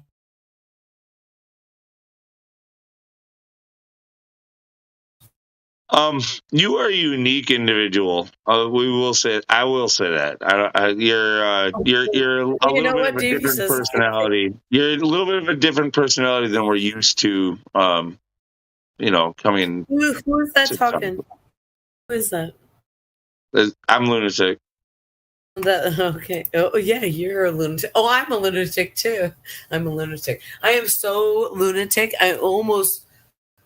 Never mind. It doesn't matter. But my brain. Right. My brain goes so many ways. It does. It's so the rabbit holes. I cannot sleep.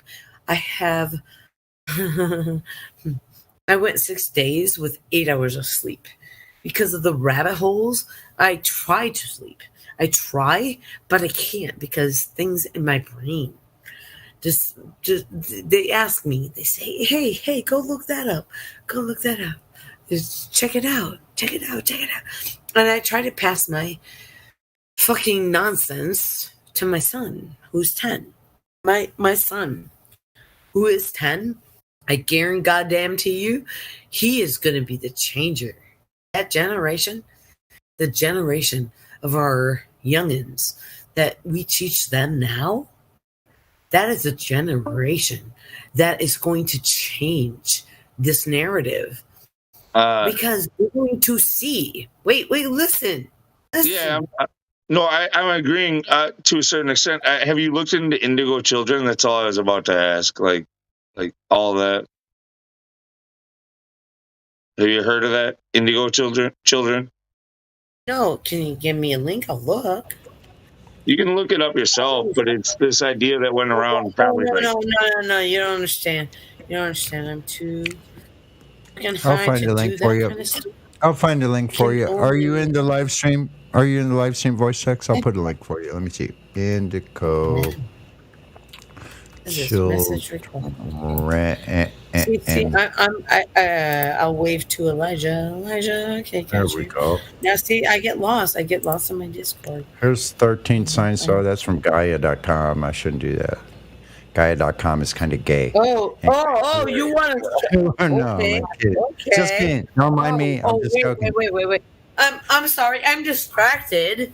I'm going to mute myself for a second. Okay. No problem. I should get this one because it says 33 signs of indigo children. So that's the one you want. Let me click that. Because it says 33. Of course, we got to pick that one, right, folks? Yeah, I'm sure you agree. Here we go. Oh, my God. It's past my bedtime. Then I see Flat Earth Dude up here. Oh, he was for a minute.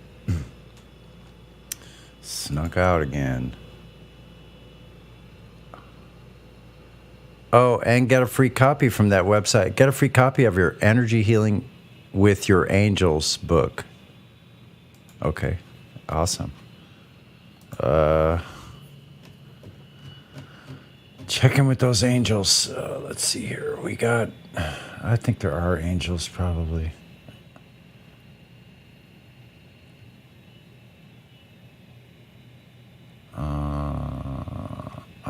It's hard to tell what's a good site anymore, right? Like,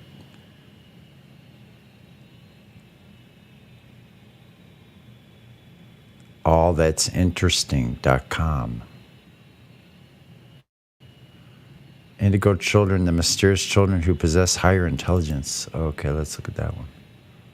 I mean, yeah, the indigo children is interesting, but no matter what you make of the indigo children thing, the truth remains that, like, our future lies with the children. Like, it's what tools we decide to train them, give them to train them with, learn how to use. And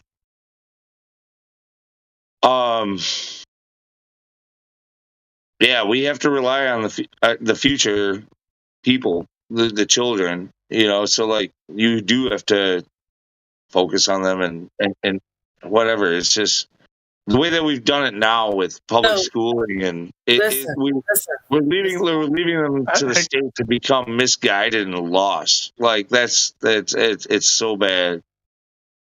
Hey, can I say something? You use the word tools, and at least in the physical sense, the opposite of what you're saying is true.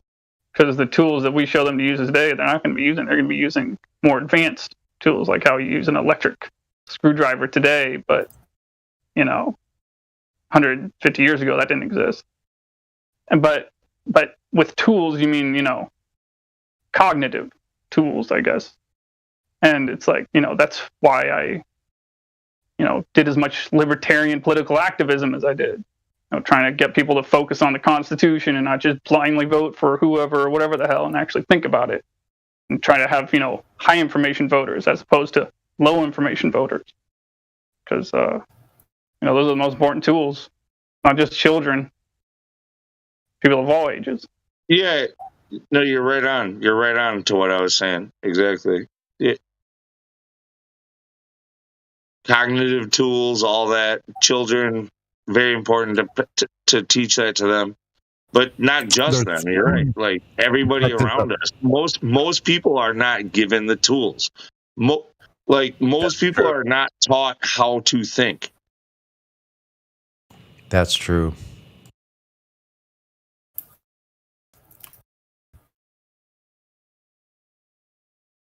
Think of how much I could have been if I would have been taught how to think early on anyway, and not waste all the time. But listen to this part. There's 5 different generations of supposed indigo children. So the first was the alpha generation.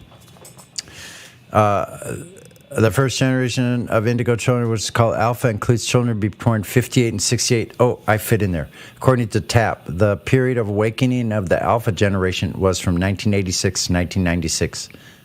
I would concur with that. Their aura was seen as dark blue and green with purple shades. Okay, I never had aura checked. The aura was also under influence of the Sunny? metallic beige hue, protecting them from external attacks. Hey, Sunny. And showing to yes. I'm going to Pardon? tell you something about you. Okay. Because I don't think you understand.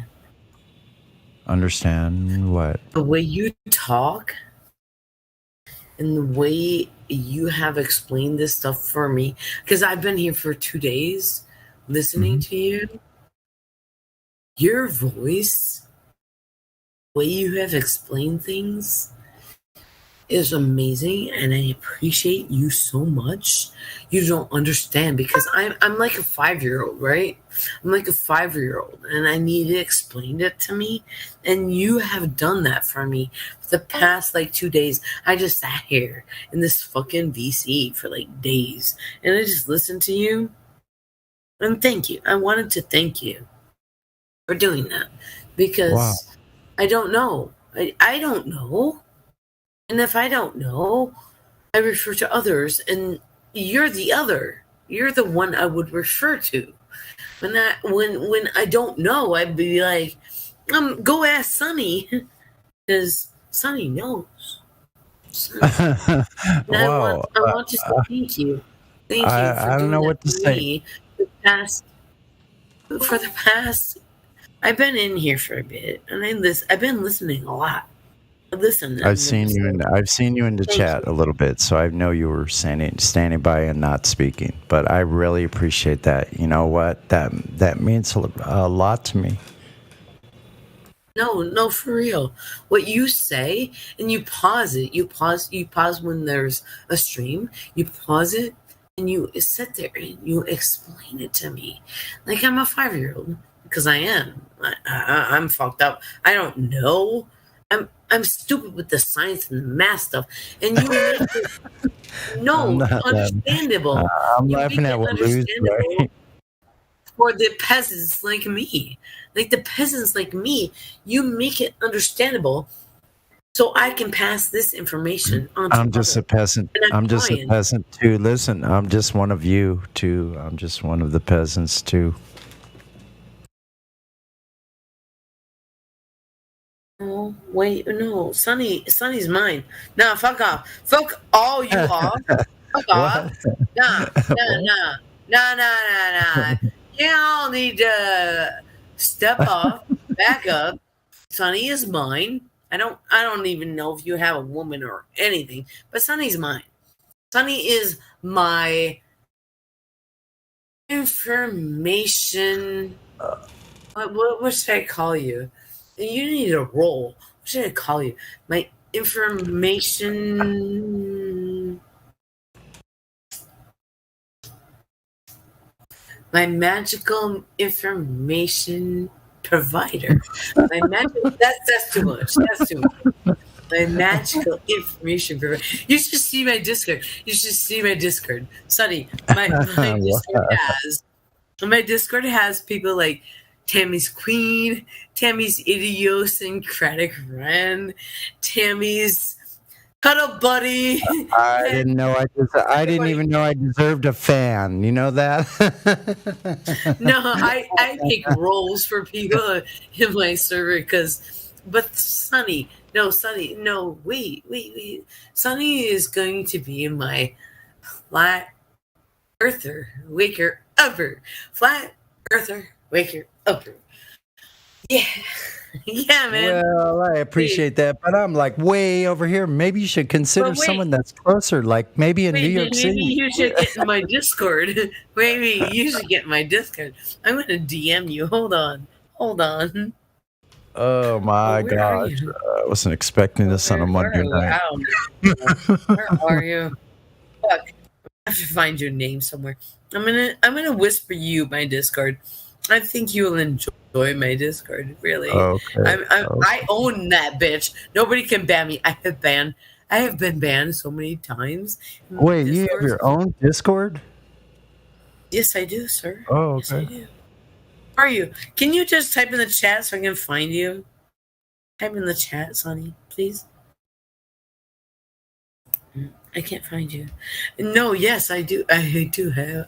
I have my own Discord, and it's fucking lit. And It's I'm lit down because I'm always wait a minute. partying. I'm always partying. Hey, Sonny, I'm gonna take a shot of Fireball just for you because I don't fucking care. Let's go. We're partying, and then I'm gonna have to go roll smoke because I'm gonna need a smoke. Who's this? Elijah. Okay. Well, I'll invite you too. I don't care. And I don't know if you hear me. I'm not in the chat anymore. Someone removed me. Shut up. You can have discussions in my fucking Discord, and I will not ban you for nothing. Oh, that's good. Someone removed me from the chat. Where did they put me? Wait. I don't even know what I'm doing. Hold on. Elijah. Hold on a second. Wait. Where are you? I'm trying to find you. Yeah, I roar. I do roar.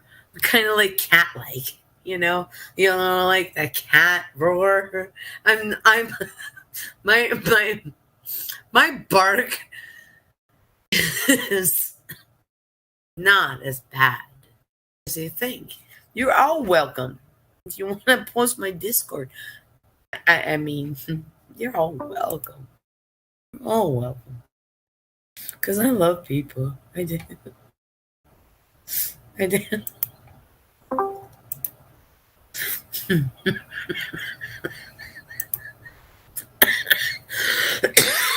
I got Elijah.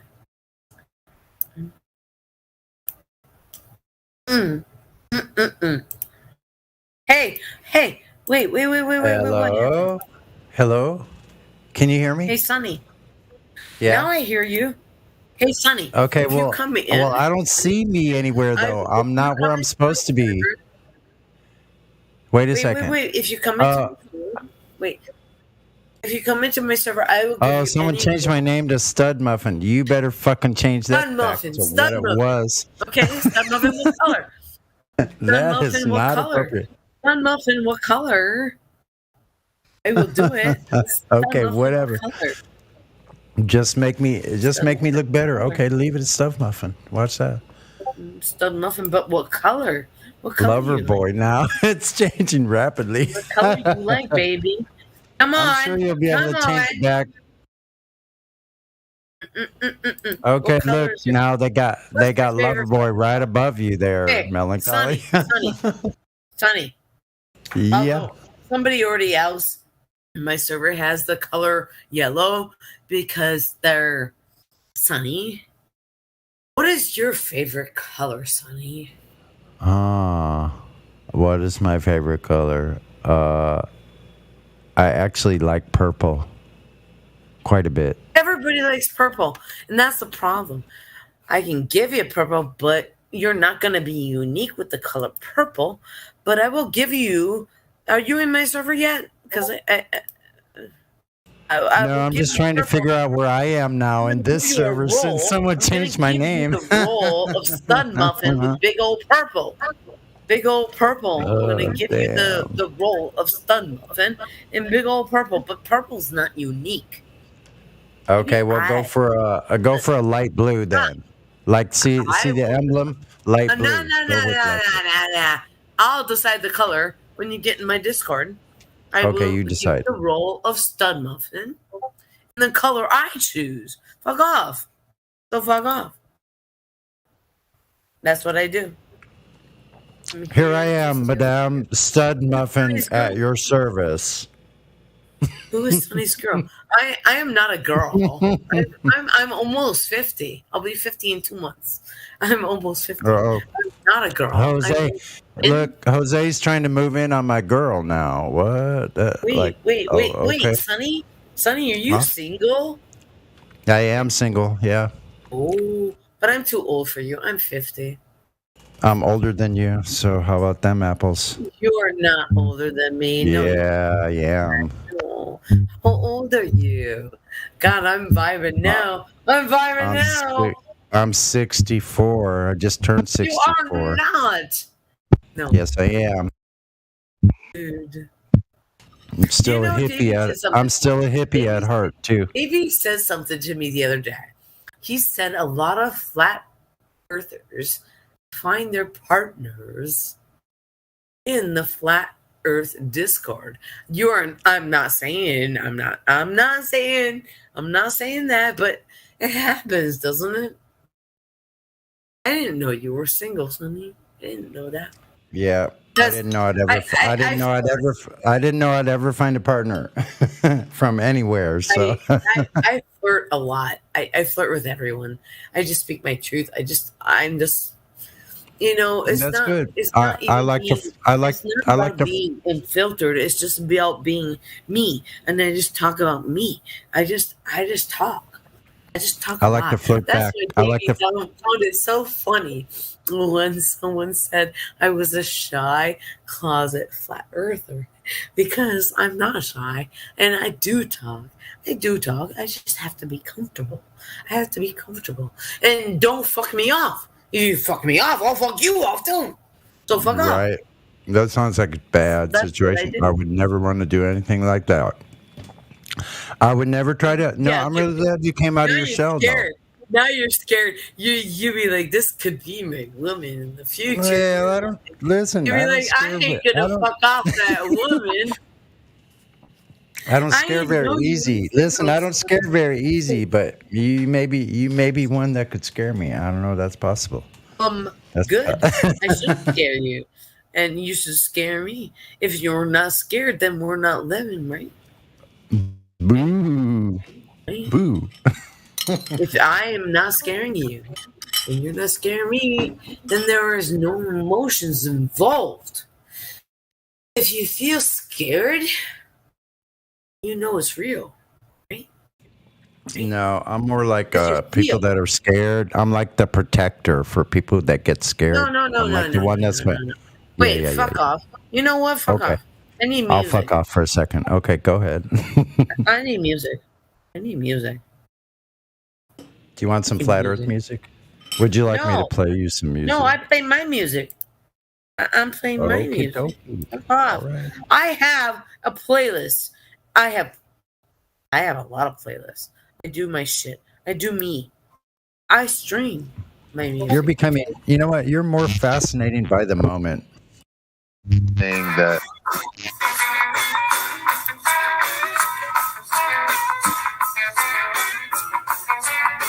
All right, I can sing. Oh. You don't have to go. Oh.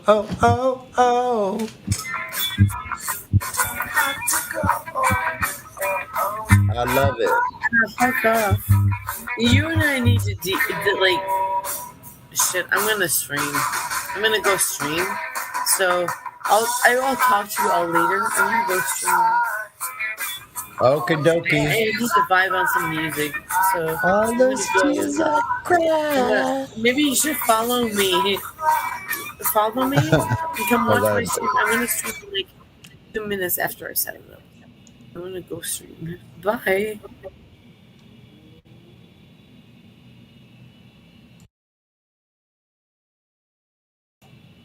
Well, that was very interesting. Now, could you change my name back? I'm getting insecure with this name. Thanks. Well, see, no, I need the cloud with the sun coming through it, just like it was before. Special print, and then the sunny.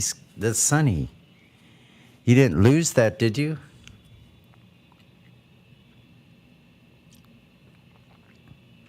You messed up my name. I'm really disappointed.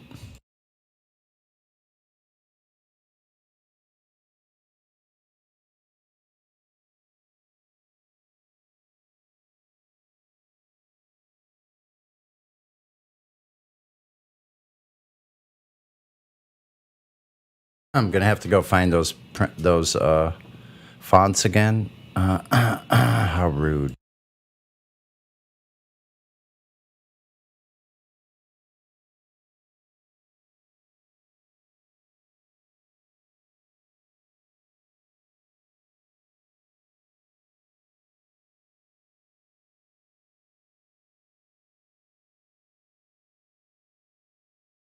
Boy, that was certainly strange, eh?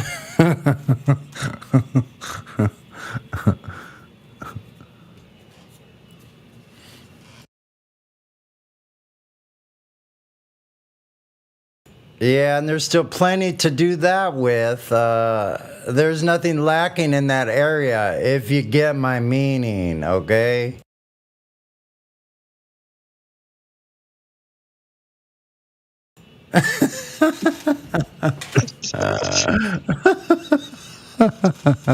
What a fuckhead, Lou.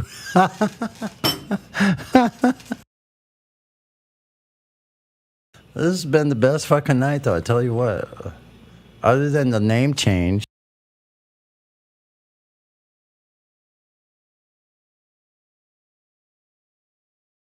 That's bizarre. Anyway, ran everybody out. Oh, let's see here.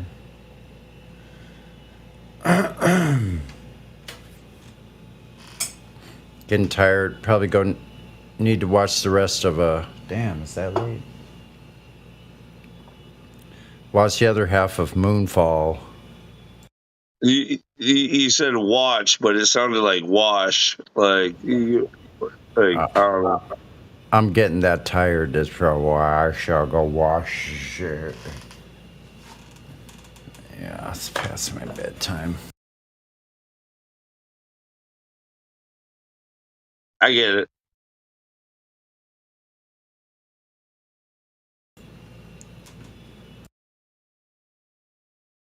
I know you wanted to throw that old man in there or somewhere, but you better not, whippersnapper.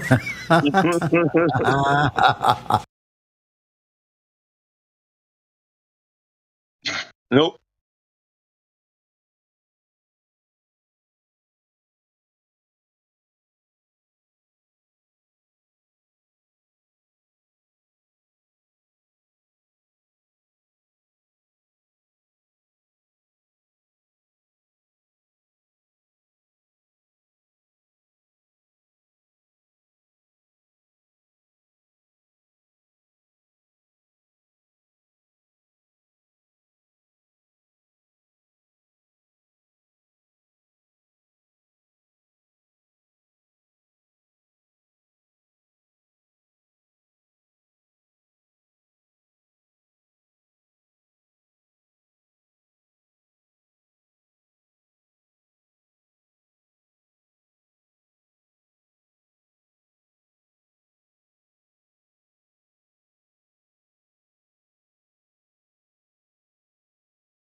That's a funny meme. Helio. That's hilarious.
I'm glad that's over.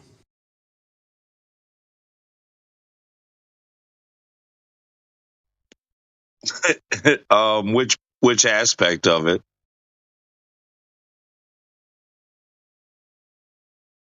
Oh, it was it was starting to hurt my ears. I had to turn off. I was on my headphones, and I just thought, no, I'm going to turn off. It was a bit negative, wasn't it? It was really weird. And yeah, kind of negative. I was getting a bad vibe. I had to switch off.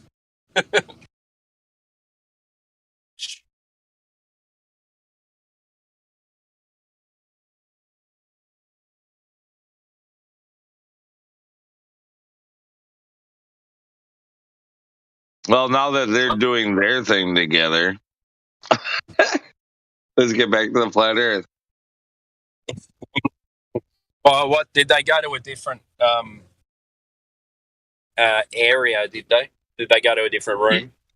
Yeah. No, I don't know that they did, but they could have. He got invited. He got so. And not just him. More than one guy got invited to whatever the fuck she wanted to invite them to.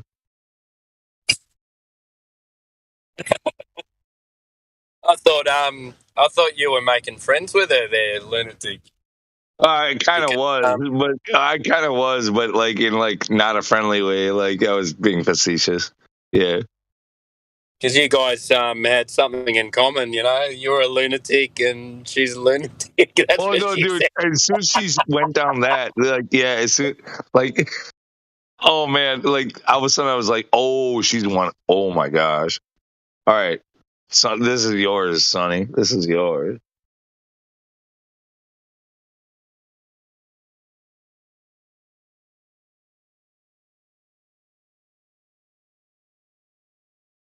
I don't think there's been any flat earthers in. That's there. Flat Earth. What was the last part? Any flat Earth? What? No, I don't think there's been any flat earthers in since, well, for me yesterday. So I just finished my working day. So.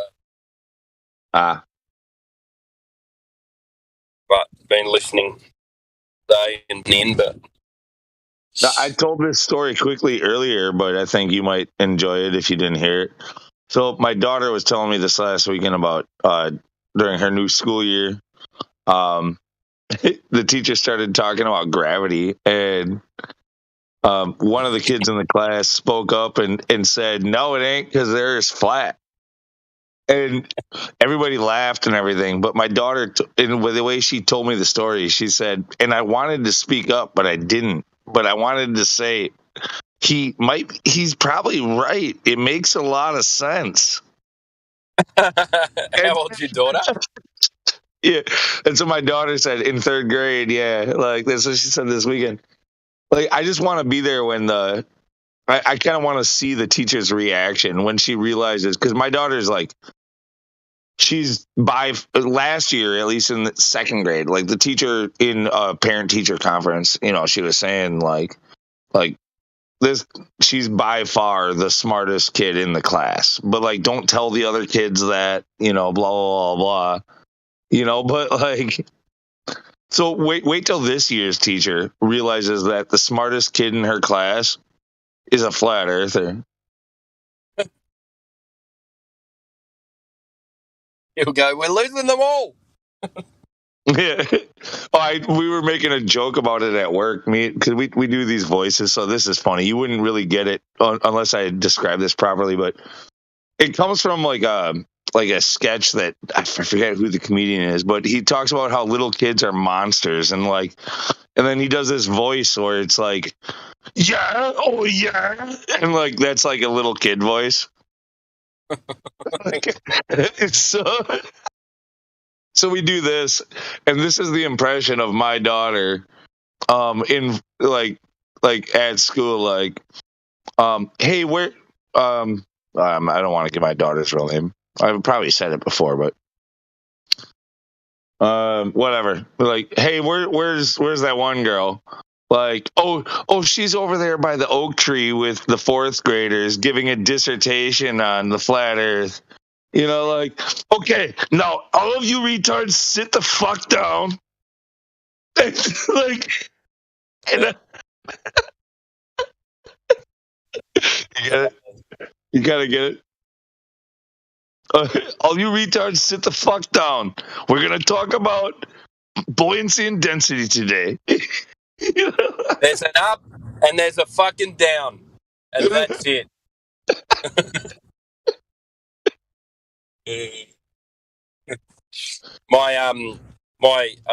Sometimes my boys listen in as well, and I got an 8-year-old and a 12-year-old, and my 8-year-old he likes Flat Earth Dude. He goes, "Oh, when's Flat Earth Dude?" I like Dude, but there's certain Dude's smart. Flat Earth Dude is smart, but he's wrong about certain things, and he will never, ever, ever listen to anybody who says so. You know, like that he's gonna just talk over the top of you and just reassert and try to convince you that he's correct. Like, he's a smart dude, but he's wrong about certain things. No, I'm saying my 8-year-old son likes him. Oh, okay. Yeah, no, then that's cool. But again, well, we all can be right about some things and wrong about some things. Right. You know, some of us present it in a way where we say, look, I don't know for sure, you know, like, but here's what I think. And others are like, no, this is the way it is. And if you don't agree, you're wrong.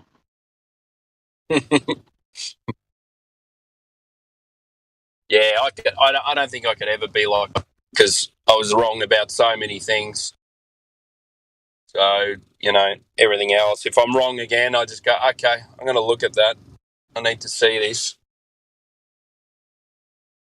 And if I'm wrong, I'll adopt it until something else comes along.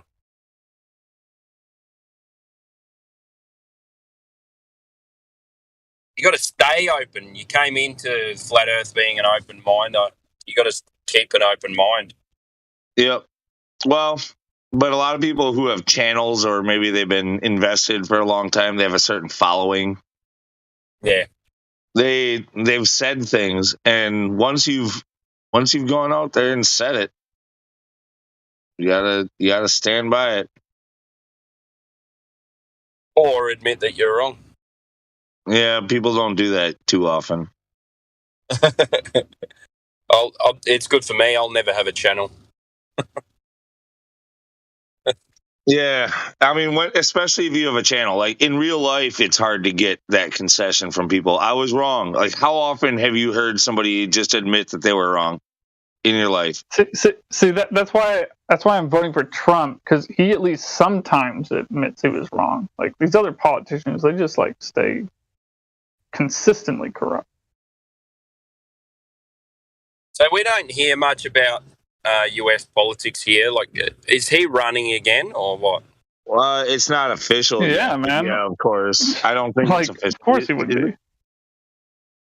I don't think it's official yet, but yeah, he is going to run, and yeah, I'm almost 100% certain that he will be elected the next president. Like, Biden's only going to get 4 years.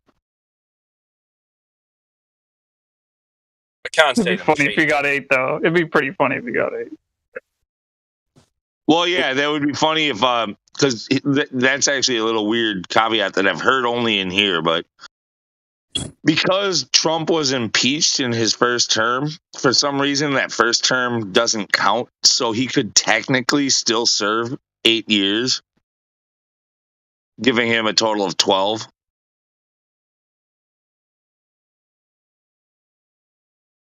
Really? I thought I knew another loophole that could allow someone to serve 10, but I've never heard of that one. That's interesting. That's even more than 10. 12 years. Well, I don't even understand the first term, because he was impeached, doesn't count. So there's no precedent. Like, he has 0 years right now. It's like he's starting fresh.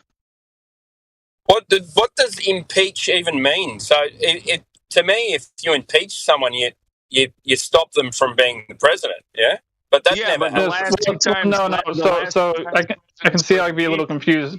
Impeaching is just the beginning of the process. It's not the actual removal of the president. There's like another word for that. Impeachment is like the first step of potentially removing a president. It's like saying you've done something wrong. We're going to investigate you. This investigation's starting. Clinton was impeached for the Monica Lewinsky scandal thing. Okay, but he didn't leave. He didn't leave office either. Yeah, it's just that if it's a very serious subject that you're being investigated for, then you may leave office or just resign before you're kicked out, like Nixon. And what's going on with all that stuff about his house getting raided in Florida? What was that all about? Well, so they're basically just trying to, as far as I can tell, just trying to throw whatever they can at the wall to see what can stick in a figure speech sort of way.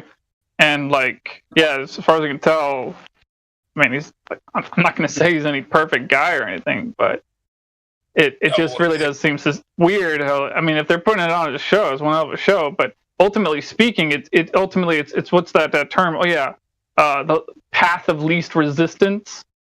So as far as that working as any kind of logical law per se, as far as I can tell, it only makes sense to support him as opposed to any other giant, metaphorical giant, political giant that there is out there. Because I mean, this is ridiculous. And as far as that, I guess I should be careful with how I code this. The earlier, that thing that happened right after the election, where some people say some people did something, and then other people are like, "Oh, we got on camera not doing that, but just running around doing blah blah blah blah." And then people that seem to have committed minor violations are put in places like they're serious criminals in very suspicious ways that are ridiculously unjust. And we're talking about 150 people or something like that. Yeah. So I don't know. It's crazy stuff. I trust me. I've seen just with how things played out with my own firsthand observations here in Portland, Oregon. Yeah, it's ultimately speaking, the left-hand way is not the way to go. Yeah, because the news cycle that we just get Trump's Mar-a-Lago has been raided by the FBI because he's stolen secret documents. That's what we get. And you go, nah, come on. He was the president. Why would he steal documents? It's so stupid. Unless you watch, you don't get anything here. And the news is all kind of left over here. So you've got one channel that could be slightly right, but they're all the same. And that's all we get, unless you watch an American station, which we don't really get, unless you got pay TV. See, I have a lot more respect for AM and FM radio stations than I do television stations. Because at least some of those you can actually call in and say what you want. That's something I've been meaning to do for a second time in regards to Flat Earth. At this one guy's show, Your local. Yeah, talk radio. I like it.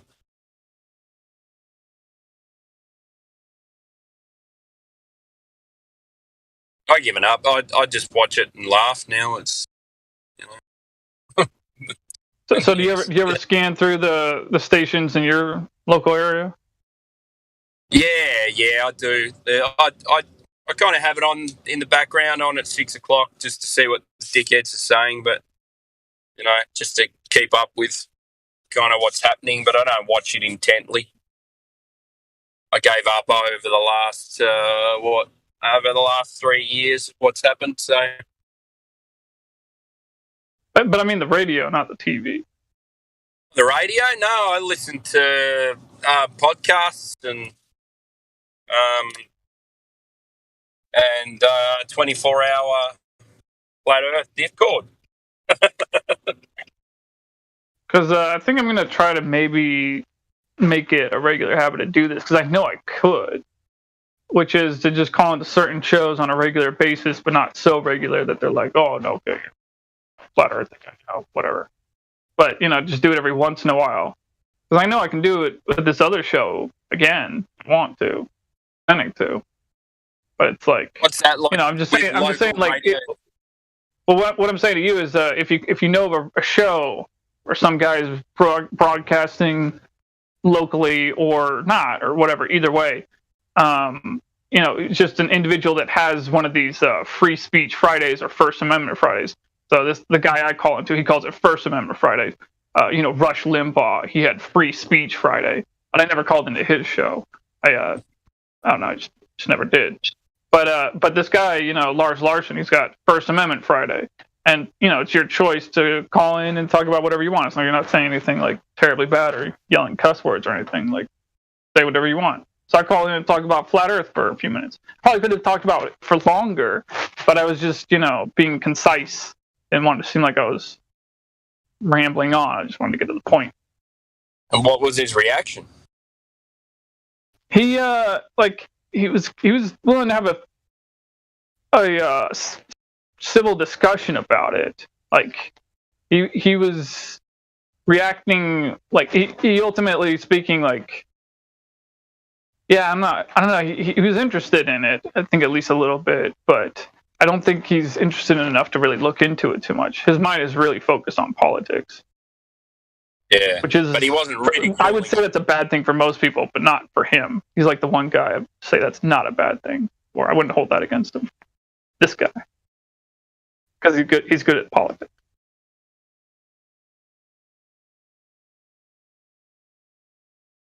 But he didn't ridicule you.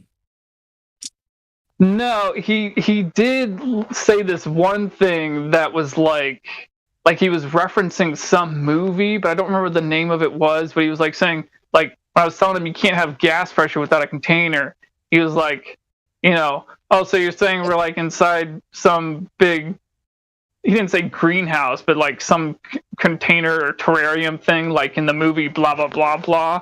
And I didn't even say anything for a second. There was just this pause when neither of us were saying anything, because I was just kind of like staring out my window, just kind of with this shrugged look on my face, like, what the fuck am I supposed to say that? Kind of look at my face like, like, no, I'm not even going to dignify that. And then I just like a few seconds later just kind of continued on with the conversation. But it's funny because it made him look silly. He's like, I'm like, no, dude, I'm not talking about some fucking movie. I'm talking about reality. Well, I got to remember to like not. It's funny, yeah, because people laugh when you say container, and then they automatically go dome. But if they live on a globe, they live in a dome anyway. So what's the big deal? This is an imaginary dome without glass, like an atmosphere. Yeah. You know what I mean? Like, they're already in a dome. So the big jump, the other jump is that it's contained instead of open. It's not such a huge jump, is it?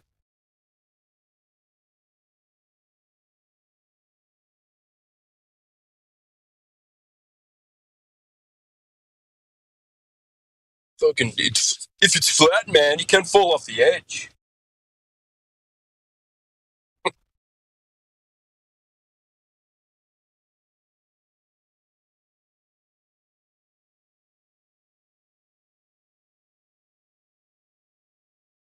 But I think next time I call in, I think I might ask him the 3 points. I think that would be a great thing for him. because he's a mostly objective minded individual. So I think that'd be a great thing for Lars Larson. A 3 point. I think it's a good question for anyone. I think those the 3 questions are good questions for anyone. Because that. Oh yeah, I mean it is in a certain sense, but just if you're talking to someone with like complete and total cog dis and their mind is really far into La La Land, right? Yeah, it is a waste of breath. Do you experience it moving? No, because it's constantly moving, so the atmosphere moves with it, and therefore we don't feel it moving. What's the second one? Curvature, is it? No. Rotation. Have you experienced curvature? Oh, rotation. What's the first one? Curvature. Yeah. So the first one, curvature. No, we can't see it because it's just so big. So you wouldn't see curvature. Second one, yeah. Oh, no, no. You wouldn't feel it because it's constantly accelerating, therefore it wouldn't matter because it's all relative. Third one, gas pressure without a container. Yeah, it's gravity. Yeah, it seems like half of the heliocentric model is just excuses, isn't it? Yeah. You don't feel it because of this. Because you just wouldn't, because you're always moving, so you're just used to it, What? What about the other directions? Are you used to them as well? What?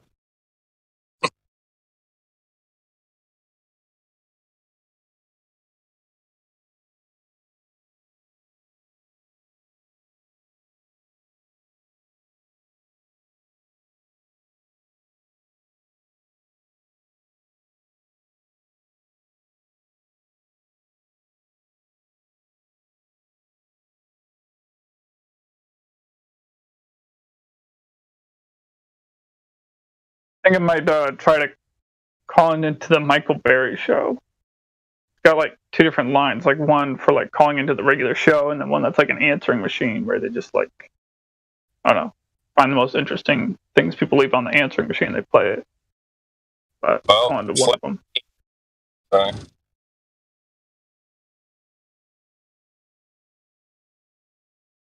You ever hear that guy, Michael Berry? Nah. No. Oh man, he's hilarious. He's like he's what I would call today the modern Mark Twain, like the closest that we have today to Mark Twain, but not Mark Twain. He's a radio show host in Texas.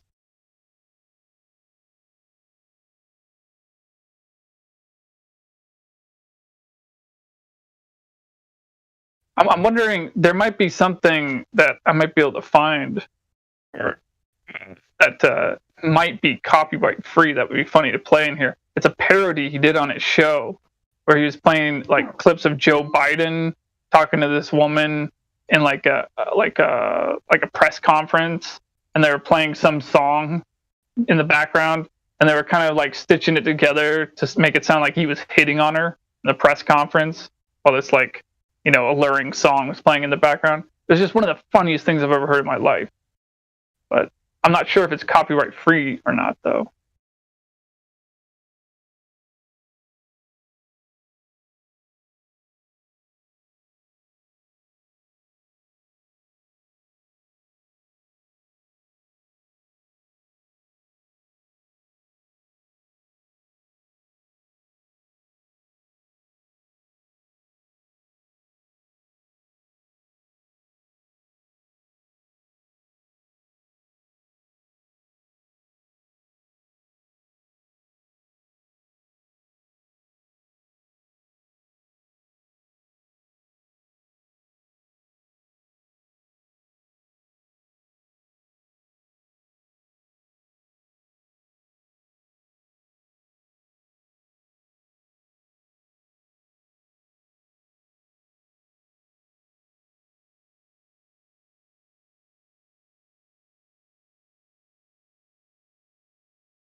Wait. Do you actually think that flat earthers believe we're on a disc out in space? Oh, okay, so you are misinformed. Well, if you didn't know, flat earthers don't believe in an edge, so nobody's gonna be surfing or finding the edge of the earth anytime soon. Why assume that there's an edge to the flat earth when there's no edge to space?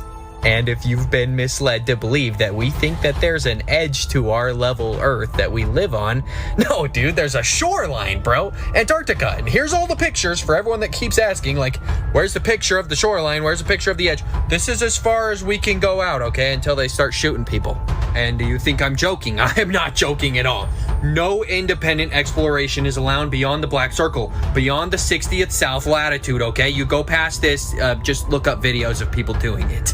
But in reality, Antarctica isn't a continent that's on the bottom side of a ball. It's actually an ice wall that encompasses the level Earth that we live on, containing all of the ocean water.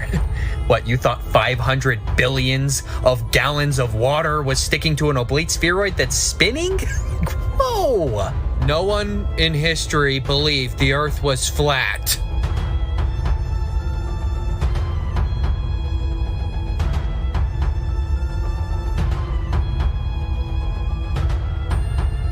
And you may say, well, then give me one proof that the Earth is flat. Come on, like, show me one proof. Like, I've seen curvature from a plane, man. Notice here, 200, about 300 miles is 11 miles of curvature. 200, how much do you think 273 would be? Like around 9? Have a look at the current world record distance photograph. 273 miles away.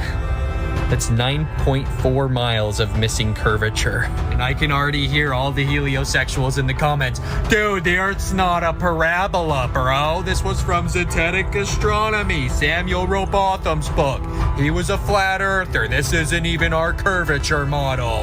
And what I'd say to that, every single curvature model is within feet, under 1,000 miles. And we were talking about 273. You know, now that I think about it, sea level is a great description, overall description of the Earth that we live on. Sea level, because all of the sea is at the same level. You think sea level makes sense on a constantly curving ocean? No container, no level water, constantly curving. I don't know. It could look something more like this, but if you want more content like this popping up on your For You page and you're following, make sure you're following me here and check out my bio for my Linktree. It's got my podcast that we're coming out with. Without a doubt, the number one question I get on my channel is, Caleb, how are you a flat earther when every time we look into space, we see spherical objects? Are you sure? Are you sure that these telescopes that you're looking through aren't just condensing the image to make these planets look physical? Let's see what happens when we remove the computers from the equation. Jupiter.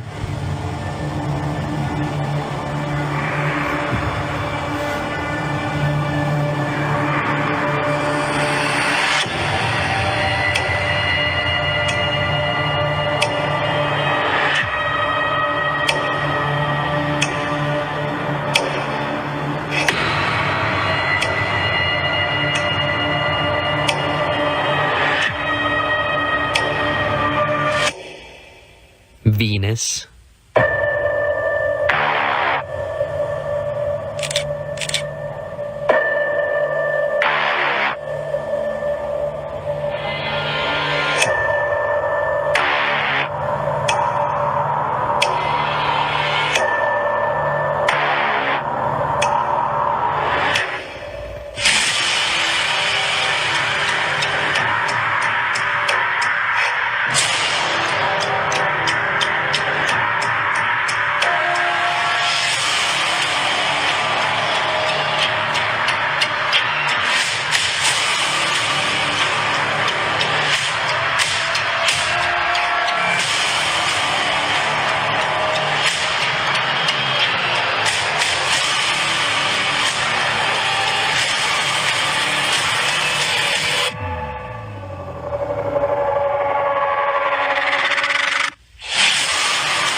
So you want something really easy to understand that the Earth isn't a spinning ball orbiting the sun.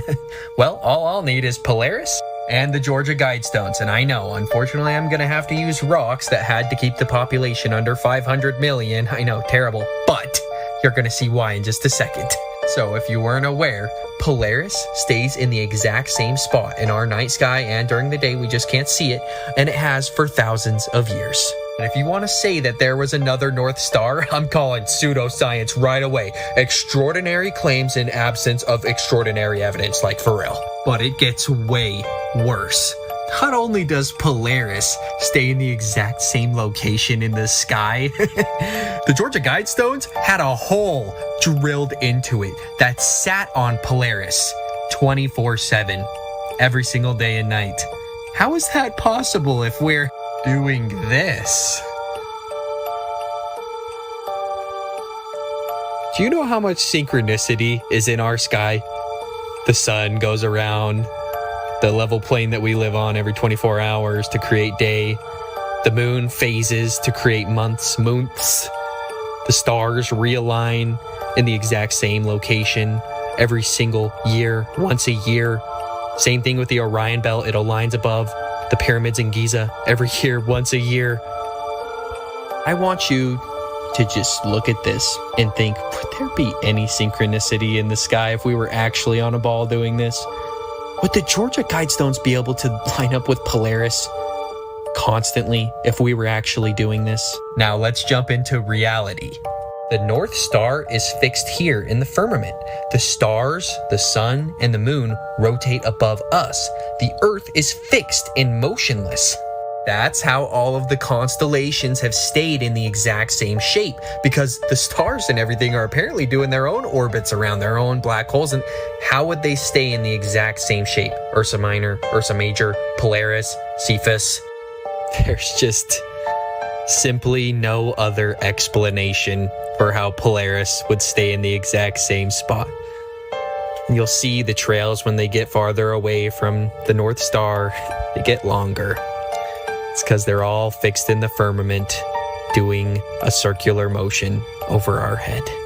Everyone thinks that the luminaries in the sky are a good proof that the Earth is a ball, but I'd say otherwise. I even searched Constellation's Earth model, trying to figure out how you guys believe this works, and the first picture that pops up is a flat Earth. But if you want more truth content, make sure you're following me, and check my Instagram and my link tree for my old videos, because I got banned 2 days ago. When somebody tells me they don't believe that some of our ancestors were a lot taller and bigger than we thought, it kind of blows my mind.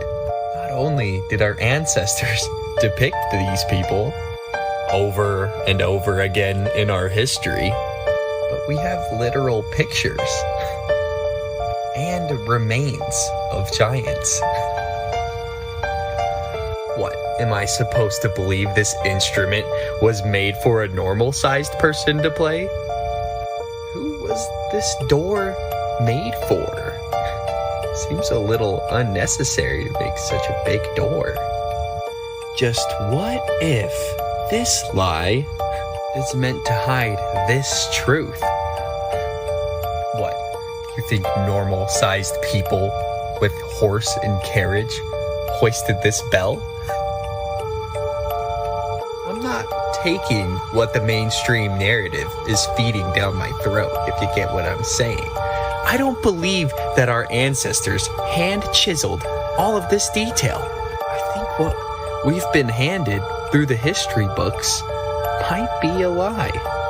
Probably a lot more of this going on in the realm that we're not aware of. I think it's time to start asking the people in authority logical questions.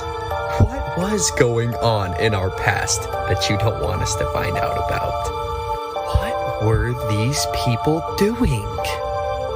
After seeing all of the magnificent architecture that's popped up all over the world from the 1500s to the 1800s, I have a really hard time thinking that these people just used hand tools to do all of this. The world is a stage, None of these presidents have any actual power of the corporation. They're just following a script. None of these history books are going to tell you the truth of what our ancestors actually had going on. The world is a stage, and the lies are being perpetuated by NASA and these astronauts, while your head's being filled with theories, pictures, and stories that nobody can confirm or see for themselves. You do realize there's only supposedly been less than 600 people to space, but we've been going since the 60s. When we ask the questions, we're never getting a straight answer. NASA, never a straight answer. Not a space agency. They've convinced us of this lie. Who knows what they're hiding? If you're seeing this video, it's for you. Look, I didn't even use hashtags. But can we talk about something just real quick? 60 seconds of your time. Gravity, right? Holds trillions, gallons of water to our Earth that spins 1,000 miles per hour, orbits the Earth at over 66,000 miles an hour, and chases the sun at 500,000 miles an hour. Everything's sticking to the ball because of gravity, right? Why doesn't gravity affect planets?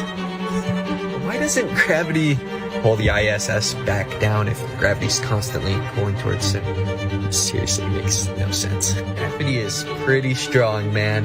Keeping all the oceans sticking to an oblate spheroid, while simultaneously too weak to pull the morning dew off a blade of grass. It just doesn't make any sense. Just ignoring birds. And these guys are great proof that there's no such thing as gravity, but welcome to reality. If you're seeing this video, you're going to want to stick around till the end. I'm going to be going over 15 documents from NASA themselves talking about flat Earth. And here's our first. All of these documents you can find yourself online. 12th page, very bottom paragraph. Within the program, the nonlinear equations of motion include 12 states representing a rigid aircraft flying in a stationary atmosphere over a flat, non-rotating Earth. Document number 2. This report documents the derivation and definition of a linear aircraft model for a rigid aircraft of constant mass flying over a flat, non-rotating Earth.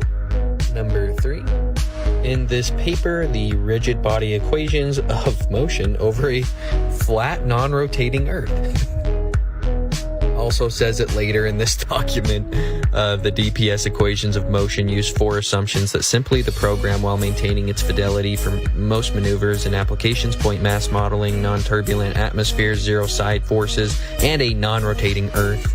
Shout out Timothy for this one, and June 1997. The idealizing assumptions made are the following: a point mass vehicle, a flat non-rotating Earth, and I hate that they say a constant gravity here with the SR-71. The SR-71 goes like 2,300 miles an hour. That's 2,300 miles in 1 hour. That would mean it would have to dip to the curvature of the Earth in 60 seconds, like 9.3 miles, which definitely gravity's not doing that. So that's the only one I don't agree with.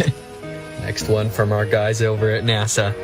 In addition to show above requirements, this simulation assumes a vehicle with 6 degrees of freedom and aerodynamic symmetry in roll, and the missile position in space is computed relative to a flat, non-rotating Earth.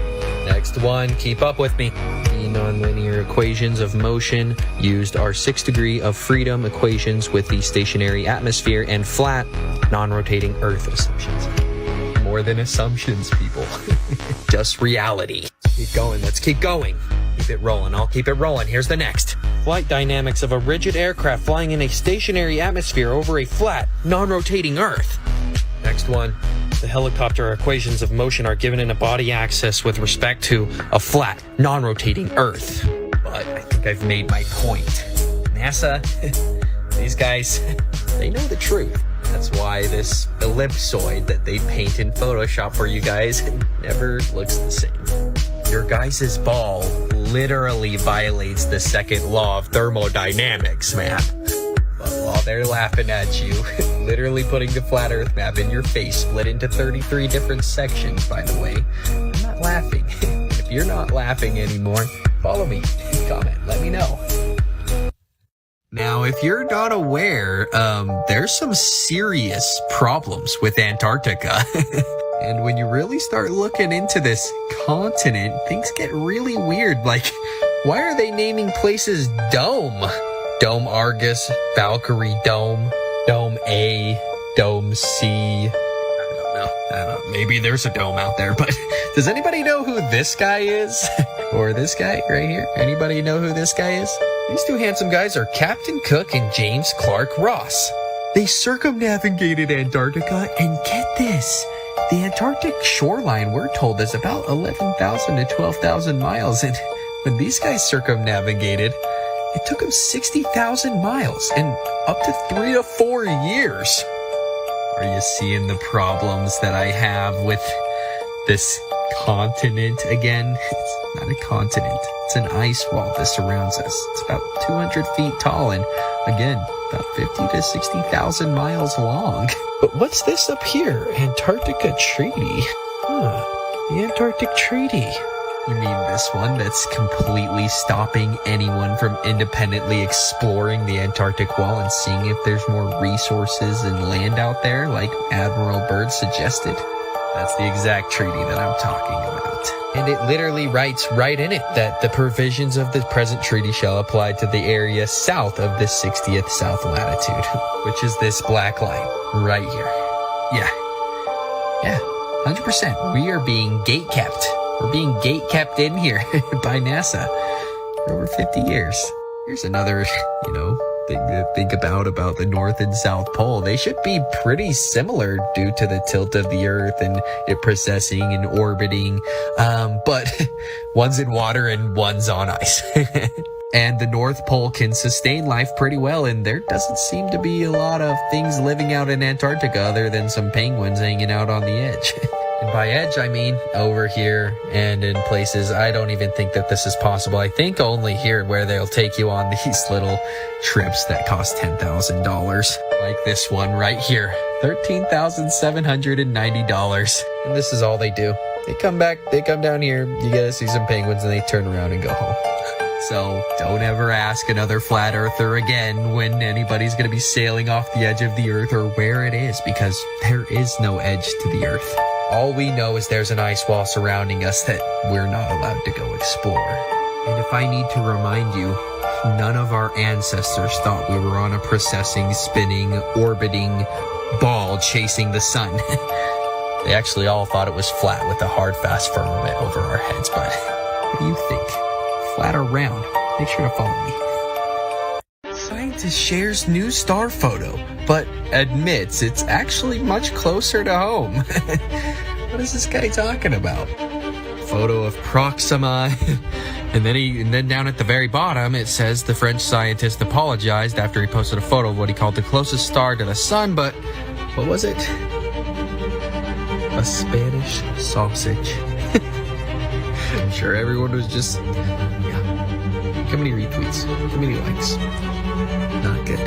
It's just that easy to fool everyone. Everyone is literally that gullible. They just worship anything that comes from these, observatories and telescopes named Lucifer and things like that. But look at this, man. Can you make any sense of this, guys? What the hell? North America. You like water, guys. Don't get attached to spinning balls. The Earth's flat. If you weren't aware, they're showing us the truth in the movies, TV shows, commercials, etc. And if you thought Flat Earth was any different, you're sadly mistaken. I'm going to showcase just a few examples of them showing you the firmament, Flat Earth. But before I do, follow my backup channel, linking it right here, and check my link tree for my Telegram channel I made yesterday. But enjoy.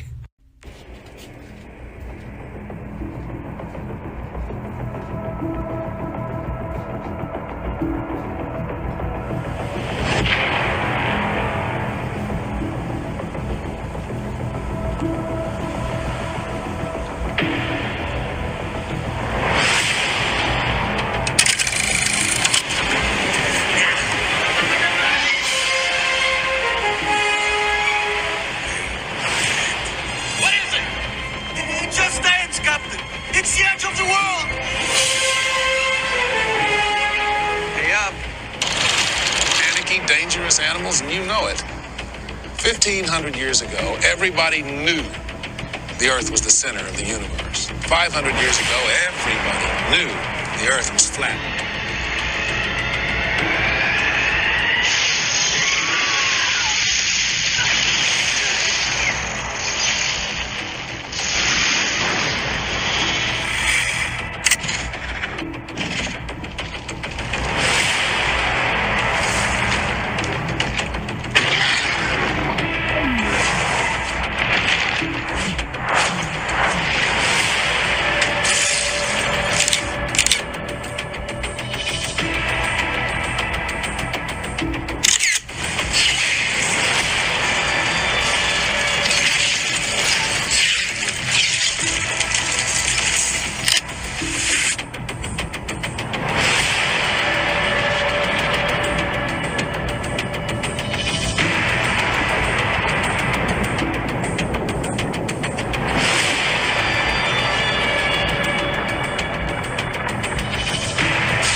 Personally, I don't think it's possible that we're on an oblate spheroid chasing the sun at 500,000 miles an hour. Let me show you what about 6,600 looks like. Don't blink. And I've gotta believe we're doing all of this at way faster speeds, but don't feel it at all and can't measure it. There's a reason they stopped flying this thing around. The SR-71, baby's top speed, 2,200 miles an hour. Between point A and point B, there's 2,200 miles. There's also, supposedly, 570 miles of curvature or drop between the 2 points. That would be 9.5 miles of droppage a minute to stay at the same altitude, and which makes no sense. And to explain that, people say gravity. Also, that'd be 836 feet a second. Maybe the Earth's flat and it's just flying at the same altitude over a flat, level plane, aeroplaning over a plane. Lighthouses can be seen from up to like 90 nautical miles away, which, if you've ever played with a curvature calculator, you can see the problems we're having here. This doesn't help, NASA.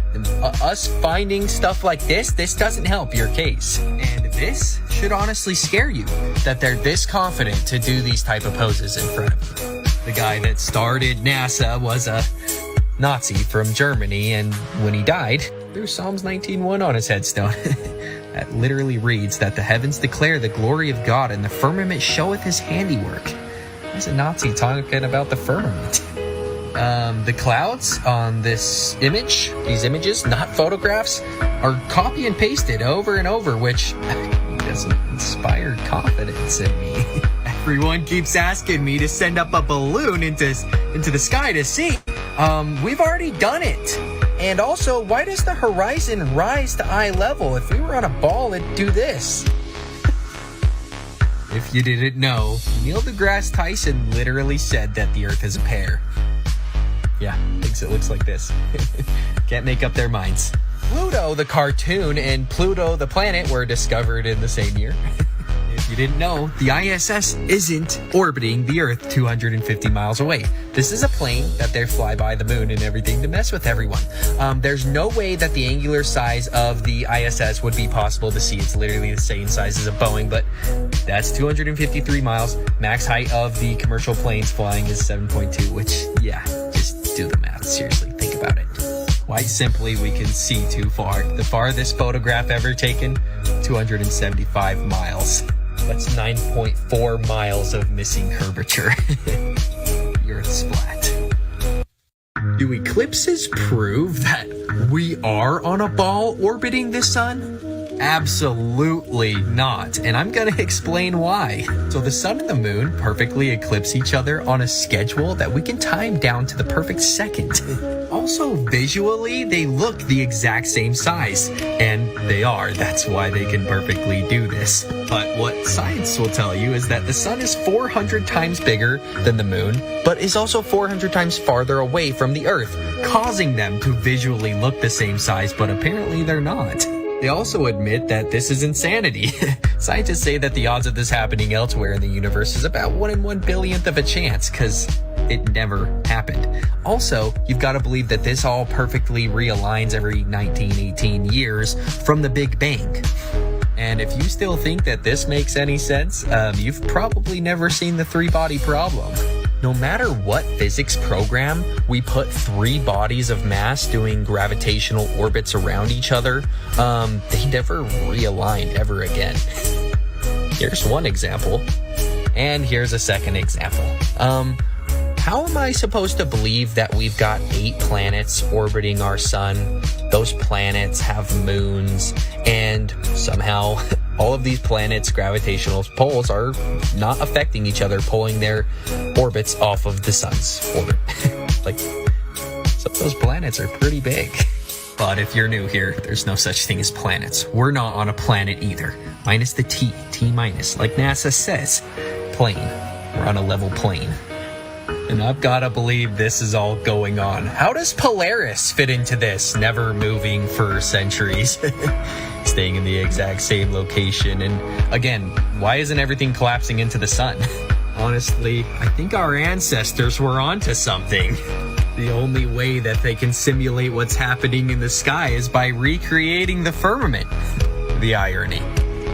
We're doing all those motions, when the Georgia Guidestones used to be up, there was a hole that stayed on Polaris permanently, all the time, every single day, every single night. How does that make sense on this model? Like, you could just do one thing for me. Look into these missions. Just even a little bit. Just look into them. There's no curvature to the Earth, people. NASA's just using fisheye lenses. This is a great image to show after showing the three-body problem. With all the stars in the sky, and they're supposedly doing orbits and things like that, our sky should not look like this. All the stars doing circular motions around Polaris staying in the exact same spot. Everything's gravity would be affecting each other, and yeah. But here's a question for the heliosexuals. If during a lunar eclipse we're in between the moon and the sun, why do we see them both above the horizon? You want an easy way to figure out whether you're on a ball or on a level plane. Well, here's an easy one.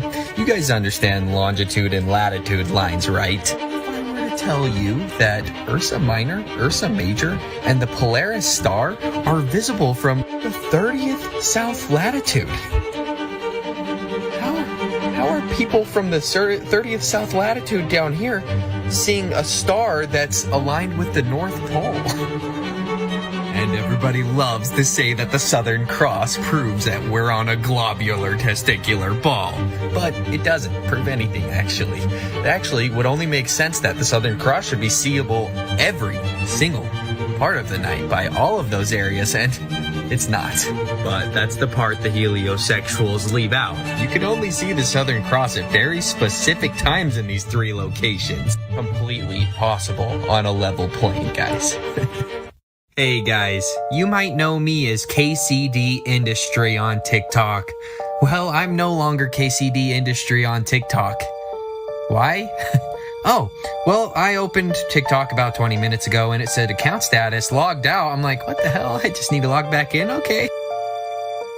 Oh, I wasn't logged out. I was permanently banned. Again. If you've been here long enough, you may remember us hitting 147,000 followers. The good old days. Then we got banned. I guess it's time to start our flat earth journey all over again. What, you think I'm mad? You think I'm sad? Think you can break my spirit? No, my followers are just lost. They'll find me.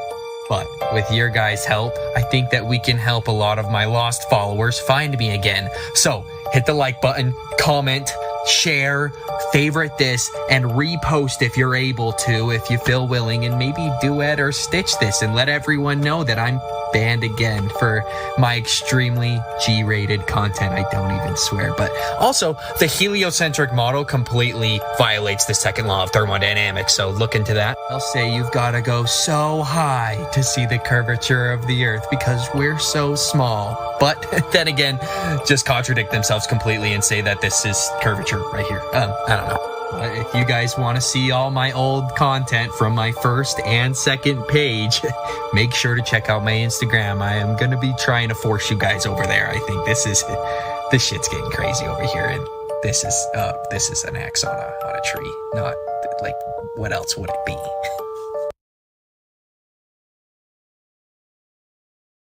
Is Mars a round red planet reflecting light over 200 million miles through a space vacuum, or is it a lot closer to home? Here's an image of what they're saying Mars's surface looks like, and when I went on my search engine and just searched Devon Island, it looks kind of similar. And also, this was the first image that pops up. So I said, let me investigate some more. This Devon Island place seems a little odd. So I looked at it on Google Earth, and you're not going to believe what I found. Yeah, I was looking into this at like 2 a.m. last night, but you are not going to believe what is just played right there as soon as you zoom in. Just rewatch the video if you want to zoom in on yourself. Just download Google Earth on your phone and you can do this yourself. But I go into Street View, click here, and the first thing that we're going to see here is a couple trucks, some people hanging out by some four-wheelers. But what is that a NASA sign on that? What is Mars 1? NASA? Moon 1? NASA?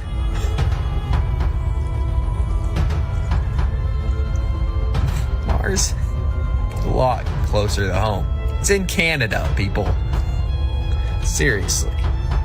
By the way, this live makes no sense if you just like logically think about it. They're telling you that they've had a little drone on Mars since 1997. They've been driving that thing around, but we can't go back to the moon. This thing just traveled through a space vacuum and perfectly landed a drone, slowed down, and it just really think about it. Whenever you're talking about Mars, you've always got to bring up the book by Dr. Wernher von Braun, literally talking about a guy named Elon colonizing Mars. All that they're trying to do is convince you guys that space is real and that this planet sucks and that we should go elsewhere. We have all we need here. We haven't even discovered all of it since the Antarctic Treaties stopping all of us. But anyway, Mars also, they go to a couple other areas to take pictures. Like, you guys seriously just believe these people are remote controlling a drone on Mars since 2003? A rock that's orbiting the sun gets over 200 million miles away. Like, just think about it.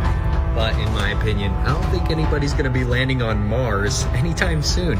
This is what it looks like when us normal people look at it, and this is the computer-generated images that NASA will throw in your face. None of what's in the sky is as described by NASA. CGI, reality. But if you want more content like this popping up on your For You page and you're following, make sure to follow me before you head out of here, and make sure to leave a comment letting me know your thoughts. Hey, you got a second?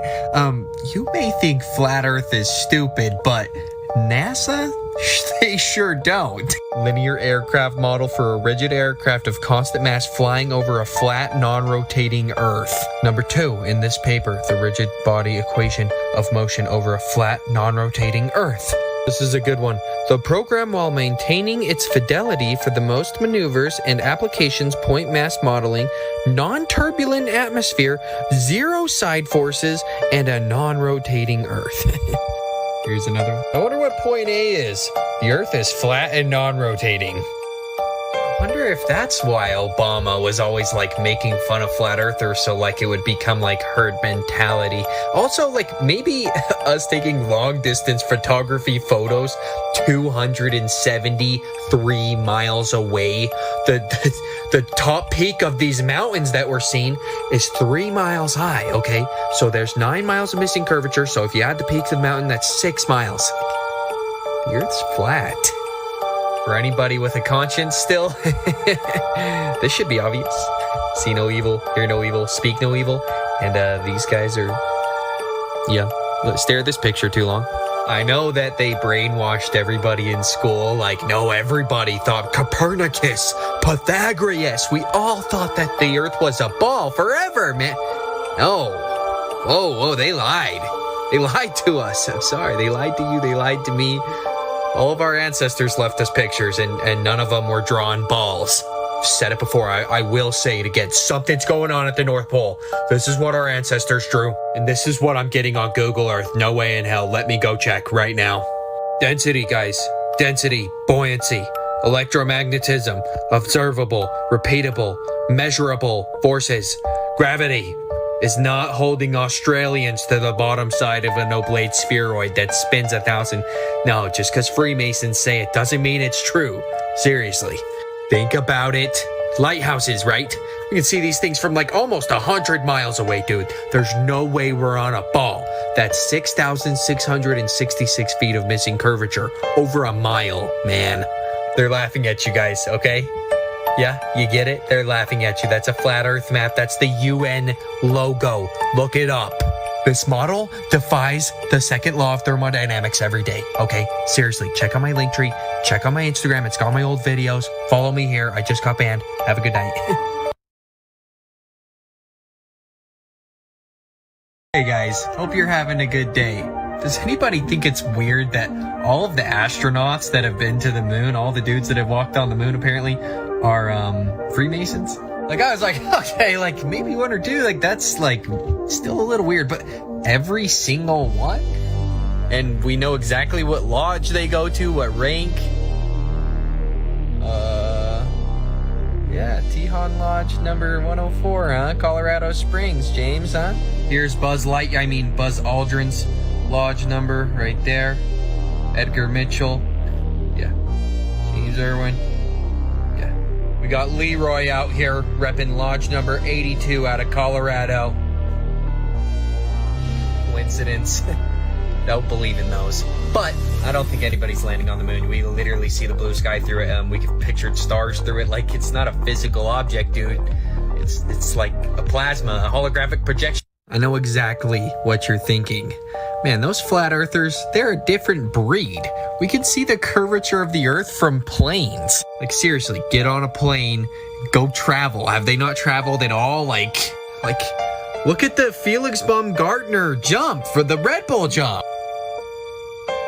But what if I were to tell you that the priest of scientism himself has admitted that nobody's seen the curvature of the earth from a commercial airplane flight, and Felix Baumgartner's jump is fisheye lenses? But hear it from him himself. And the dude who jumped out of a perfectly good balloon, what's his name? Felix Baumgartner. He would have been about 2 millimeters above the surface of this globe. That's his edge of space jump. Not only that, they made sure to photograph him standing there with a really wide-angle lens, which curves horizontal lines. So in the photo, you see this curvature of Earth's surface, and he's, wow, he's in space. Look at that. No, he's not. At that height, you don't see the curvature of the Earth. If you are 2 millimeters above this beach ball, you just don't. That stuff is flat. And before you say prove it, like show us the horizon being completely horizontal at 120,000 feet. I'm about to, okay? But your logic isn't making a lot of sense here, guys. I thought this was curvature, but we've got to go clear up here to see curvature, and we still don't. But watch this little film I made. How many level horizons to create an oblate spheroid, guys? You guys were so sure that you were seeing the curvature of the earth from planes. But sadly, you were just mistaken. The windows are round, guys. There's no convexity to the level plane that we live on. And if you've been waiting for the high altitude balloons, wait no longer.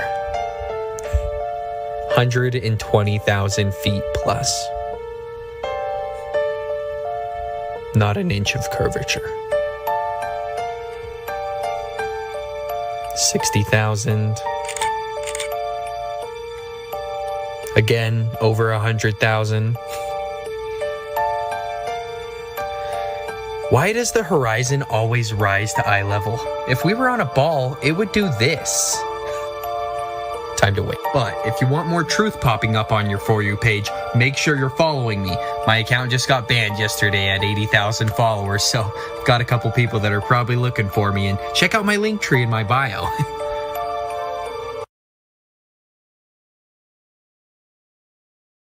Are you guys ready to hear the uncensored version of Flat Earth?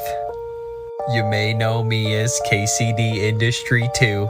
And if you've been around long enough, just KCD Industry. You can just call me the most censored flat earther on this app. I've had over 230,000 followers. Just take it away from me. But if you're getting sick of having to track me down and hit that follow button, I've got something for you. Me and Dare, the guy tagged down below, we're starting a podcast together, and if you guys support us, we're going to be getting things like this 6SC telescope and doing our own observations of the wandering stars and stars. We're getting drones to observe the sun not setting over a physical horizon. And of course, I'm not going to leave out the P1000. We'll be doing live streams with this and the telescopes from different locations in the United States. If we get enough support, I'll be live streaming every equinox trying to catch a lunar wave. But if you're ready to see us deconstruct this globe, make sure to let me know in the comment section, follow me, and check out my link tree in my bio. It's got my Instagram where I've got a few of my OG videos from my other channels that, like I showed you, went down. So you want to know what I think of Elon Musk being a flat earther? This psychopath? One of the worst of them all. This guy not doing anything good or anything honest. Remember that one time he told everyone that he said to Tesla to orbit the Earth? There was a glitch. Let's check it out. You know it's real because it looks so fake. Remember those words, Elon? Oh yeah? Or, oh, that makes a lot more sense. Remember the jacket that he wore to the Met Gala in 2018? What's that say on his jacket? You do understand what Novus Ordo Seclorum means. In Latin, right? New World Order. Yeah, this guy's a Republican Bill Gates, dude. And he's trying to put brain chips in everybody's brain. You do realize you put that brain chip in your brain, you are not a human anymore. Legally, you're transhuman. So human rights, better throw that shit out the window. Have you not seen the clip of Elon Musk's spaceship scraping against the firmament? Okay, I'll give it to you. While you're watching it though, think water. This clip in and of itself basically affirmed to me and woke me up to that there is 100% something up there and we can definitely not leave. And here is a live video of them trying to break it. Look, here's the ship coming off of the firmament. Look at it. It's going to go back onto it now. Look at this. Look at this. People just watch this shit. Look at this. They are trying to cause a flood. It gets good. It gets really good right here, though. Yeah, zoom in, buddy. Get in there real close. Look at these ripples. Does that look like it's scraping against water? Oh, shit. What in the... So if Elon Musk were to give me a call and say, hey, buddy, you want to go out for some drinks? I want to show you this is all real. I probably wouldn't take his offer. Whoa. Side note here. Vladimir Putin makes new Tartaria archive public? This lie is just as big as this one. Nobody is seeing curvature. Nobody can demonstrate gravity. Antarctica, not a continent, it's an ice wall that surrounds us 360 degrees, containing the water, because water always needs a container.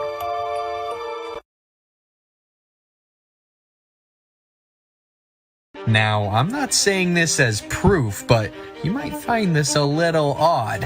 Have you ever seen the Illuminati card game? This thing's like $1,000 now. There's some pretty interesting cards. Obviously, my least favorite card. But I gotta show you two of my favorites. NASA. Give 4 to any attempt to control any space group. And look at this. Does that look like a soundstage? And the mother of all Illuminati cards. Flat Earthers. People laugh, but the Flat Earthers know something. NASA has been proven to not be as honest as people thought. Pictures like this don't help with credibility, guys. And neither do ones like this. Space is fake and the Earth is flat. How to understand that the Earth isn't spinning in 60 seconds using planes. We're told that the Earth spins 1,000 miles an hour. So, hypothetically, and that's the only way that I can speak about the spin of the Earth because it's all hypothetical. But if we took a flight from California to New York and then from New York back to California, science tells us that the flight going from California to New York isn't longer because you'd think it would be because the Earth is spinning 1,000 miles per hour with us going east to New York, but it's simply not because apparently gravity pulls the atmosphere and the plane perfectly with the spin. But you guys have got serious problems going back from New York to California though. We'd be going against the spin of the Earth, meaning the flight should be shorter, but I've looked at them, they're like minutes off. Maybe that's why NASA always assumes a flat, non-rotating Earth in their documents. Okay, guys, if you're seeing this, this is going to be a good one. You're going to want to stick around till the end. Today, I want to talk about gravity. And when I say I want to talk about gravity, I want to talk about how fictitious, how fake gravity is. So fake. Strong enough to hold the oceans down, but too weak to pull the morning dew off a blade of grass. Let's keep going.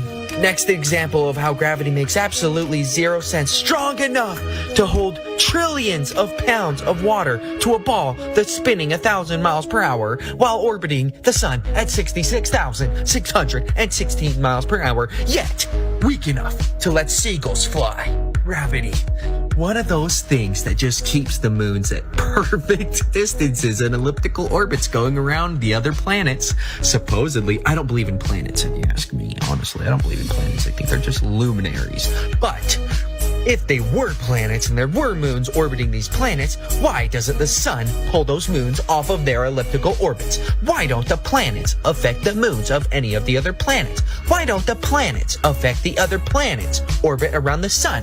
This doesn't make any sense. This is just for predictive programming. Here's Trump touching a ball, a bunch of people. I don't know what's going on here. I'd look into it. This force is literally laughable. Like, when someone tells me they believe in gravity, I immediately am just like, oh, I should probably tell them to stop brushing their teeth with fluoride. Obviously, nobody understands buoyancy and density anymore. Why aren't we teaching it in school?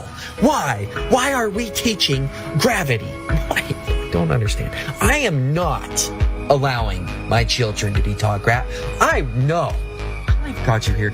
Where in the hell is the curvature of the Earth? Where is it? But if this isn't a physical horizon and it's just an optical horizon with a converging point and vanishing point, where is the curvature of the Earth? I've been looking for it. No, bro, like seriously, we're having problems here. The math is not mathing. We should not be seeing this mountain range at 190 miles away. Where are the engines on the satellites? Where are they? Why? How do these things spin? How do they choose which direction these things face? How do they choose which piece of land they geostationarily orbit if they don't have any engines, propulsion systems? I am not following. This is all starting to seem like a bunch of bullshit. Maybe we're on a flat plane that's stationary.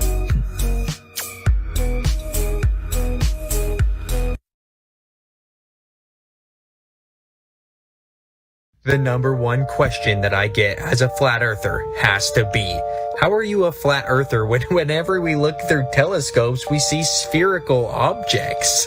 But what you probably don't know is a lot of those telescopes are constantly reflecting the image to condense them to make them look more physical, or they're just straight up connected to computers and laptops that give you the final image right away.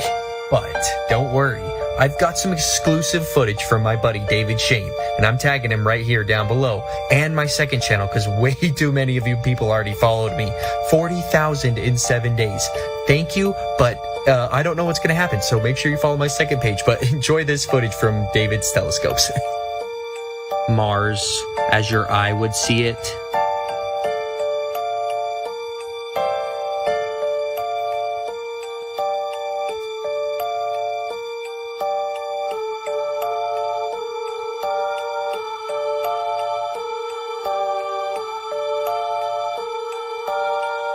Jupiter in its true form.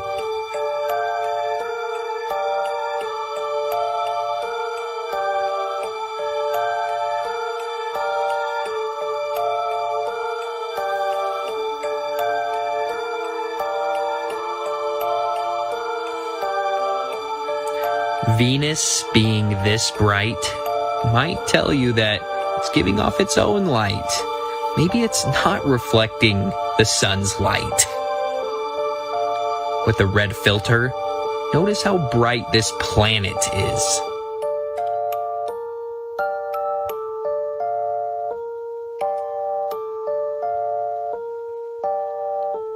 These stars aren't what you've been told. And this planet that you think we're on, every single photo that you've ever seen is actually an image produced from a computer. But if it's real, we're not actually on a ball.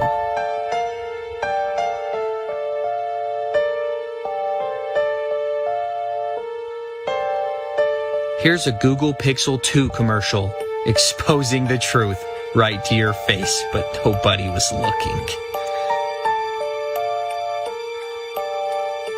The joke's on you.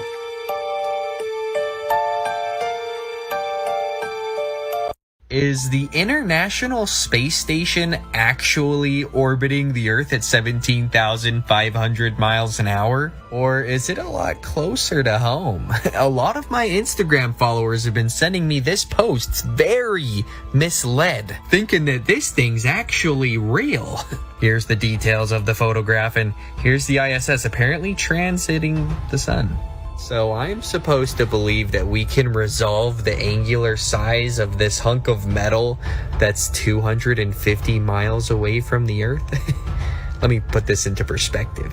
If you weren't aware, the International Space Station is apparently the same dimensions basically as a Boeing plane. The max height of a Boeing plane is about 7.2 miles. Look at the size of the plane. 253 miles.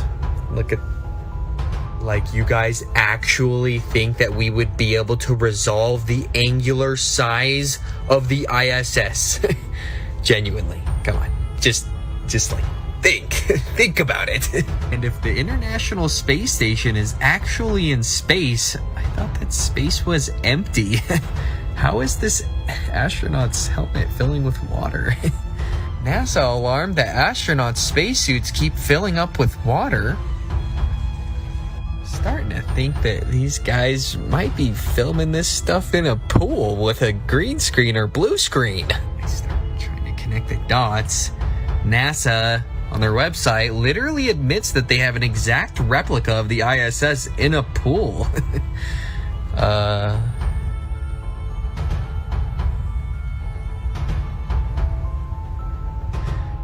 Like something to think about, you know.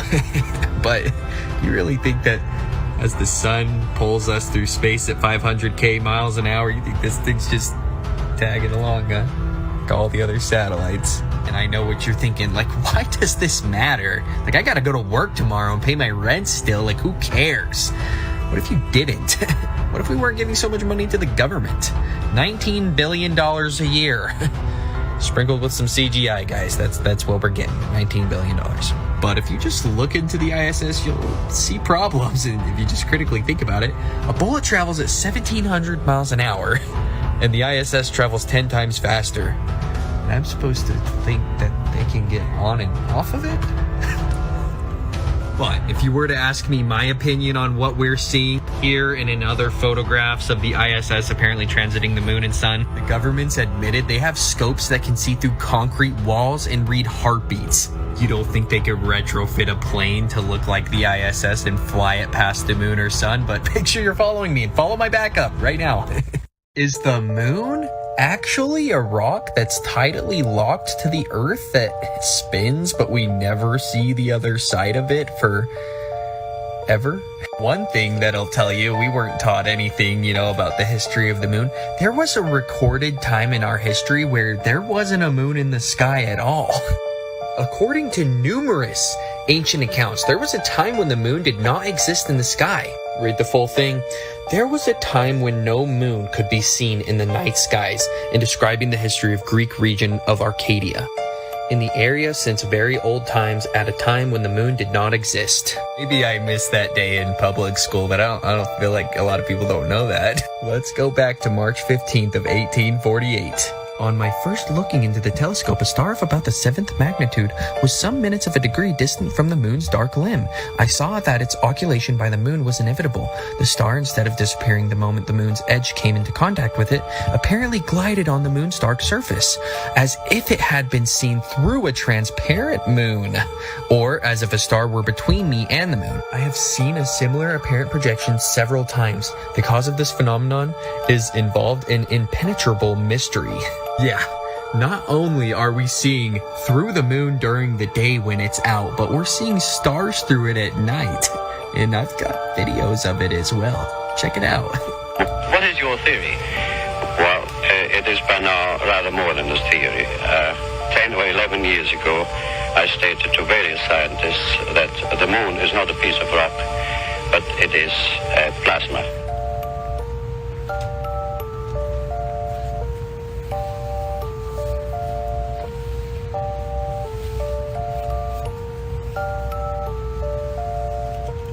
November 27th, 2015, I took pictures of the eclipse of the moon. I set up my 5-inch telescope using a 17-millimeter eyepiece and took these snapshots. You will notice in the pictures, stars show through the dark portions of the moon. And as I go through them, I'll blow them up a little larger so you can see these stars. I'll point to one. There's a blue star here, a white star. There's another star right here that shows up quite.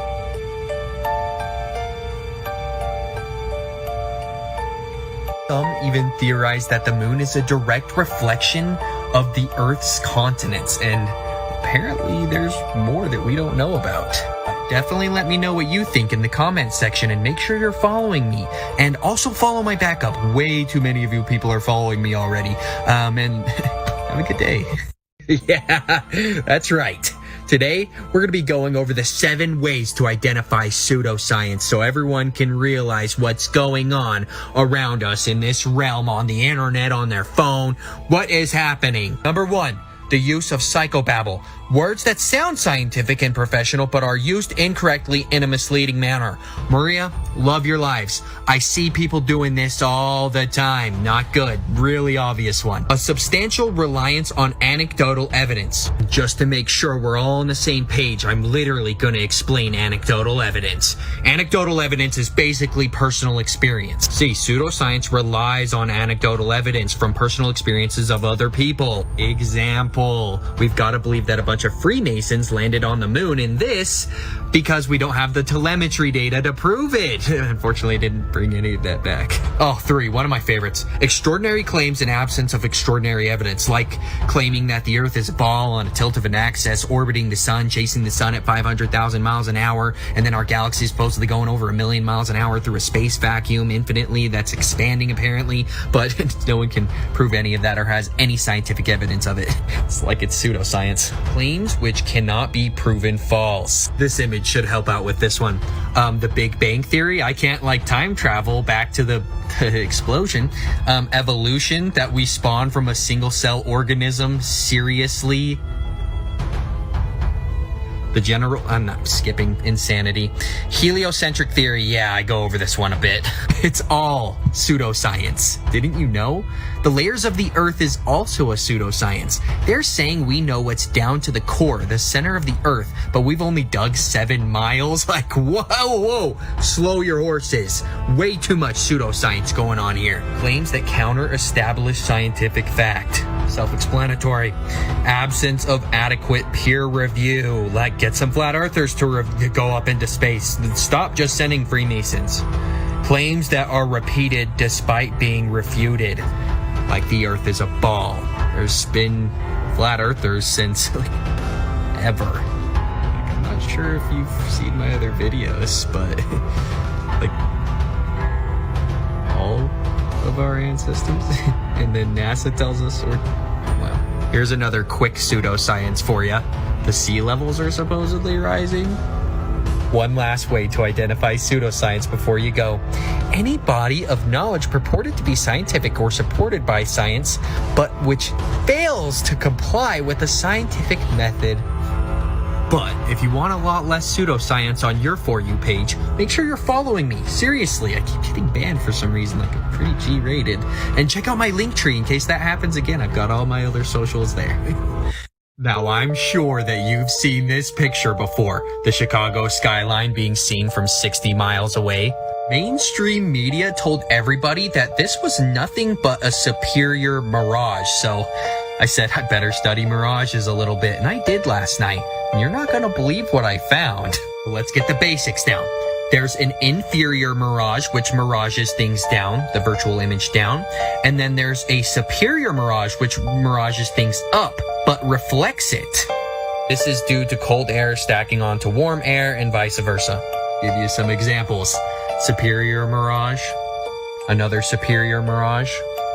And if you're a critical thinker, you're already thinking, how is this a superior mirage if this is a superior mirage? If it reflects the image upside down, they're actually saying that this is a Fata Morgana mirage.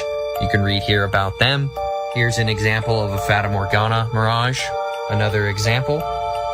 And now you're thinking, okay, makes a little more sense, but why would it be directly connected to the skyline? If it wasn't the skyline, it would be up. I don't know, still problems, but what if I told you that this type of mirage isn't happening either, though? I messed with the contrast, the brightness, and other things, and I'm seeing the skyline again, guys. I'm wondering if this isn't the skyline here, and this is just a wind line that came through and caused the ripples in the water. And I did the same thing for the other picture. Do this yourself, and is that the skyline actually right there? Right behind the boat going across, and this is again another wind line creating an optical illusion? I'd say yes. So guys, don't get misled when you're looking into superior mirages. This doesn't happen. Ever. You think that the bottom of this boat was perfectly just gonna be refracted into the sky, not connected, dude, seriously guys, you just magic, huh? They think you're so stupid. Seriously. They're saying that this is a superior mirage. The sun backlighting the Chicago skyline, they think you're this dumb. Really? Wow. And I'm not gonna name call today, but there's a specific heliosexual going around on lives saying that inferior mirages are the curvature of the Earth. No. Inferior mirages are the most common mirage that we'll see over the ocean.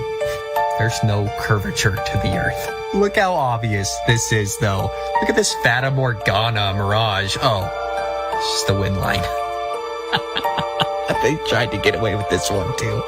They tried to tell you this one was, too. This is a wind line coming through. This is water. This is reality. You want more content like this? Follow me and check out my Linktree in my bio. Everybody remembers Felix Baumgartner's Edge of Space jump, right? How is there flat earthers when we have plenty of video and picture of him up here, 120,000 feet, seeing curvature? What if if I were to tell you that that's not curvature of the Earth that we're seeing, but just wide-angle lenses? And even Neil deGrasse Tyson came out on Twitter and publicly on video saying that no one's seeing curvature from 120,000 feet. So, guys, please stop commenting that I should get on commercial planes. They fly a lot lower, but check it out yourself. Well, when I was standing outside that capsule, it was a very quiet and peaceful moment. You know, at that moment, you look at the world, it looks very fragile. You could see the curvature of the Earth.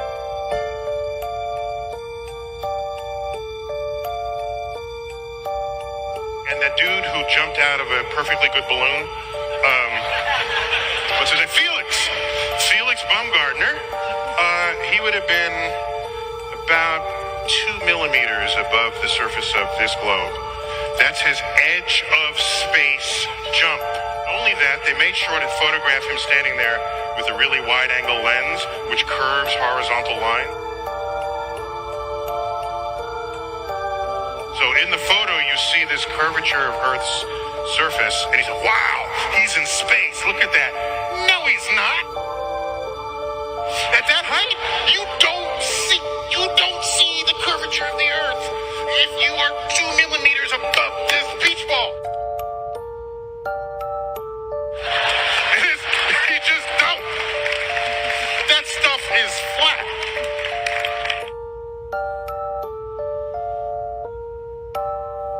So the next time that you're about to say that we're seeing curvature here, but we can't see curvature here, make sure that you stop yourself.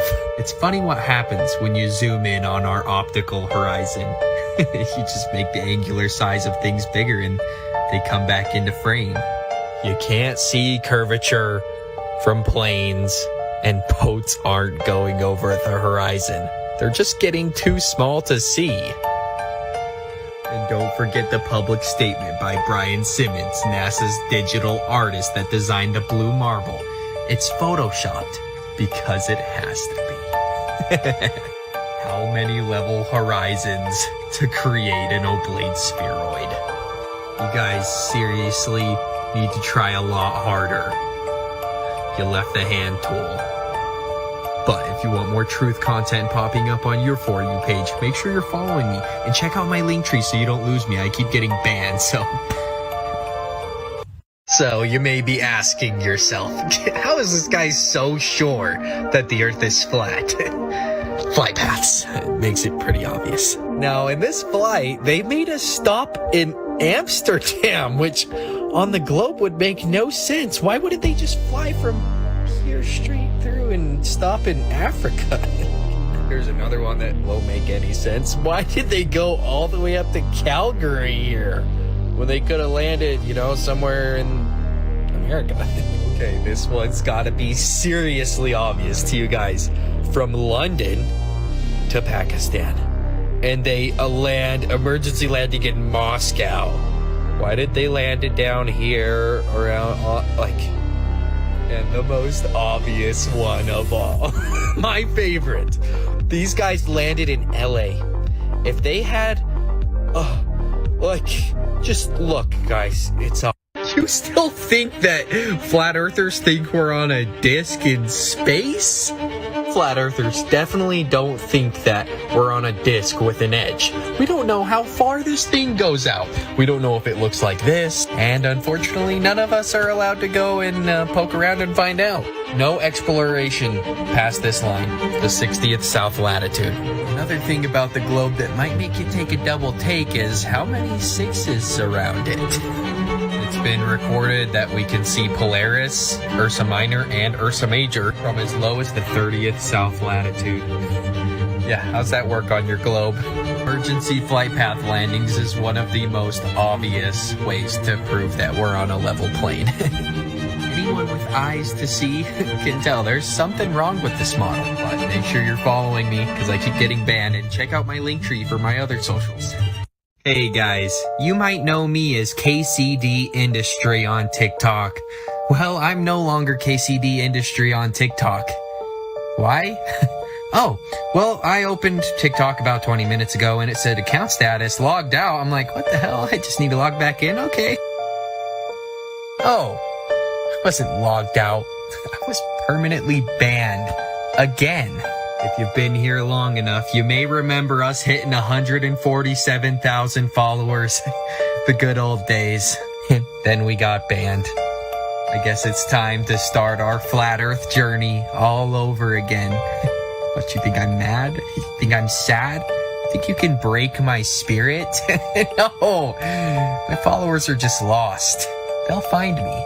But with your guys' help, I think that we can help a lot of my lost followers find me again. So hit the like button, comment, share, favorite this, and repost if you're able to, if you feel willing, and maybe duet or stitch this and let everyone know that I'm banned again for my extremely G-rated content. I don't even swear. But also, the heliocentric model completely violates the second law of thermodynamics, so look into that. I'll say you've got to go so high to see the curvature of the Earth because we're so small. But then again, just contradict themselves completely and say that this is curvature right here. I don't know. If you guys want to see all my old content from my first and second page, make sure to check out my Instagram. I am going to be trying to force you guys over there. I think this shit's getting crazy over here, and this is an axe on a tree. Not like, what else would it be? Did you know eclipses actually make no sense on the heliocentric model? I'm going to explain why. So all these planets, right, they were created from the Big Bang. Gravity caused all of them to become balls. They're all orbiting the sun irregularly at different speeds, miles an hour. How do you think that the sun and the moon align like perfect billiard balls in the sky every 19-18 years from the Big Bang? Seriously. It doesn't stop there, though. You know how they perfectly line up to the exact, like they're just perfect quarters cut to line up to each other?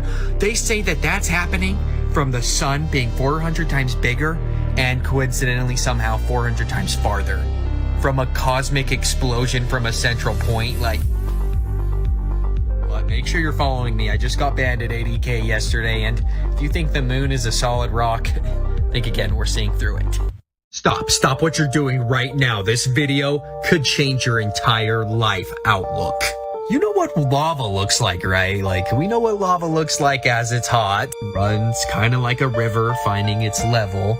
Do you think that lava would ever form sacred, geometrical shapes like hexagonal shapes or anything? Seriously, just to make sure that nobody thinks that this is possible, that hexagonal shapes would be formed from volcanoes or lava. Look at it when it's hardened. Look,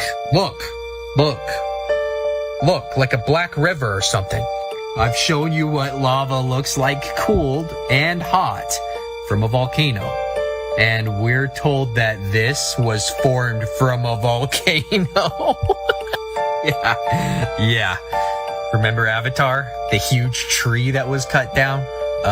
Might have been a little bit of reality mixed in with that science fiction, but look how level this is on top. And is this sawdust from... Now, before I start reprogramming your brain... Look, it makes a lot more sense, man, than lava. Seriously, like springwood, summerwood, hexagonal shapes, like... You thought it was one example? No. These trees were all over. Look at this. Yeah. Look at that. Would you look at that? More hexagonal. Look at that. Look at the root system. Like, coming. This guy owns this. He lives in a tree. This guy's got to be insane energy. This guy's going to live forever. Yeah, like the roots. See the roots? You'll see the roots going up, and then the tree was cut down. Yeah, I don't know how big these things were. I have no idea. Pretty odd, like, formation. Like, completely level on the top. Maybe like it was cut down by a giant axe. Not seeing it? I don't know how. I don't know how you wouldn't. This is an axe. See? Easy to understand. The trees are just the beginning of the lies, though, if you're new here. While I've got your attention, global warming is not real. The sea levels aren't rising, guys. The Earth is also flat. There's no convexity to the Earth. Railguns can hit targets 100 miles away. That's 6,666 feet of missing curvature, guys. That's a weird number. The sun moves. The moon moves. The stars move. But the Earth is completely stationary. Like, just look at flight path landing. Seriously.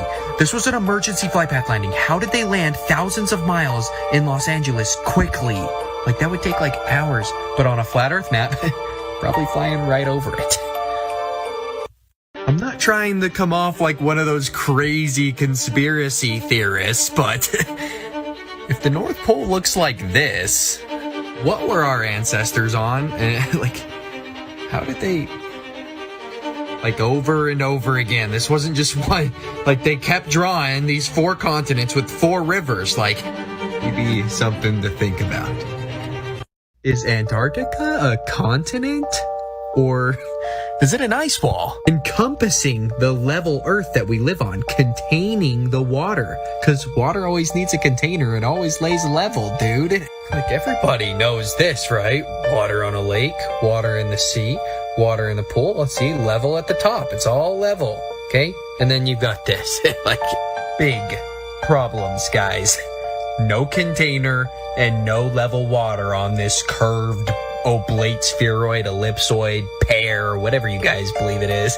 And by the way, this is CGI. This isn't a photograph. This is an image produced from a computer. Big difference, guys. Big difference.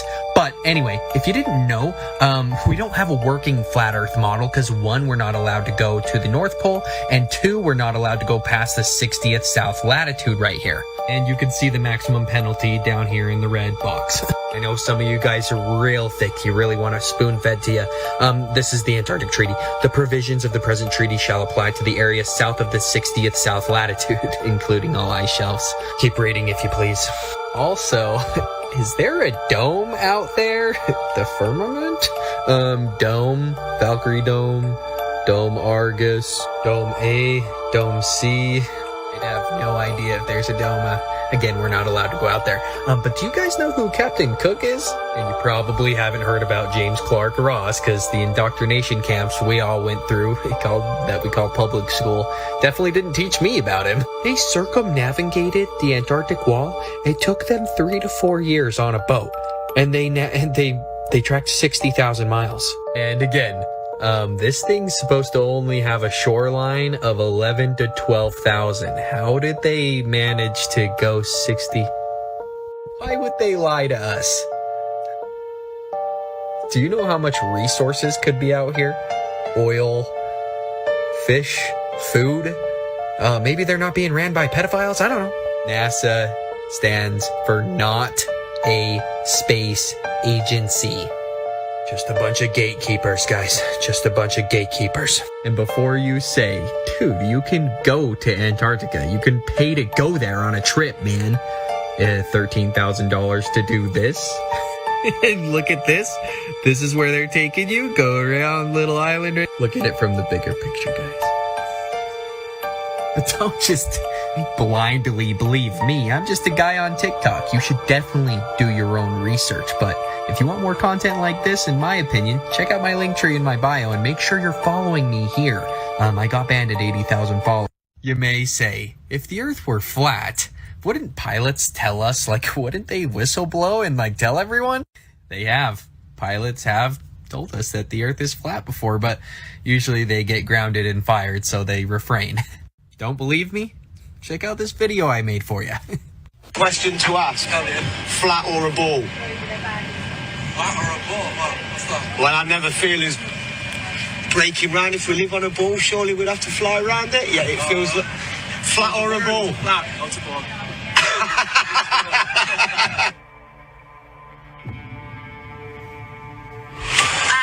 Did you notice any curvature while we were up there? No. No? What did you see while we were up there? Just the blue sky, white clouds. Yeah, is it flat or? Pretty flat. Pretty flat? Yeah. Okay, thank you. I have one question. Is there a specific angle of downward tilt you have to fly at? 3 degrees. 3 degrees. For the curvature of the Earth? Oh, for the Earth? Because, we just fly over the troposphere. Really? Yeah. Do you have to keep, like, kind of going down because... No, we actually have to nose up. It flies. Really? Because I was reading some stuff on the flat Earth that made a lot of sense. Have you looked into it? Which one? I was reading a lot of stuff on the flat Earth. Okay, yeah. True. It's true? Yeah. Okay, all right, cool. All right. God bless, brother. All right. Have a good one. You too.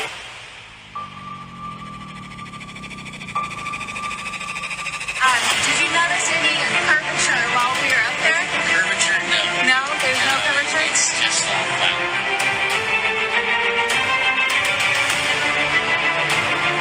I got a couple of serious questions to ask you. Here we go. Yeah, there's a bit of time. Curvature. Curvature? Yeah. Yep. We don't allow for curvature, do we? No, we're round. We're a disc, huh? Wait, seriously? Yeah. We are, aren't we? Yeah. What's up, pilots? Is the Earth flat or round? Flat. Thanks. I'm with you. Wait. Were you under the impression that seasons suggest that we're on a ball? Oh, dude. No.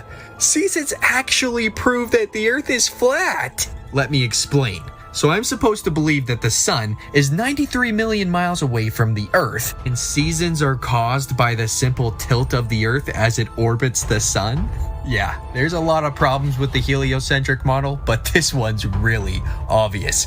The sun rays are coming in 93 million miles away. Again, just picture this. The rays are traveling through a space vacuum, 93 million miles, the warmth of the sun, 93 million miles, and I'm supposed to believe that the tilt of the Earth causes winter and summer. And the angle of the light coming in does this. If the warmth from the sun is already traveled 93 million miles, I don't think it would care for the simple tilt of the Earth. A couple hundred miles, throw a million on there. I don't think it would cause summer and winter. But it only gets worse the more I look into this model. The perihelion of any orbit of a celestial body about the sun is the point where the body comes nearest to the sun. It is opposite for the aphelion. The perihelion, us being closest to the sun, is in January. That's when I have winter, 91.4 million miles away. And the aphelion is in July, 94.5 million miles away. So I'm supposed to believe that during summer, we're farthest away from the sun, and during winter, we're closest to the sun? Doesn't make any sense. But in reality, on the flat Earth model, the sun is just getting closer and farther away from the North Pole, causing seasons. For example, on the sun's most inner rotation around our flat Earth, that's when Alaska can see its 24-hour day. And Antarctica never can see a 24-hour day. Those videos are fake. They were done over, 3 days. They took 3 different sunsets, laid them over each other. It's all been proven. But before you go on enjoying your night, remember this model spawned from the Big Bang, just a random explosion, okay? How is there so many sixes just perfectly lining up around this globe if it came from a cosmic explosion? And seriously, I'm seeing way too many people wearing AirPods. Same amount of radiation as an airport extreme router, guys. Throw this crap in the trash right now. But if you want more truth on your TikTok, make sure you're following me. And if you want it on your other socials, check my link tree. I've got all my stuff there. And is this a coincidence?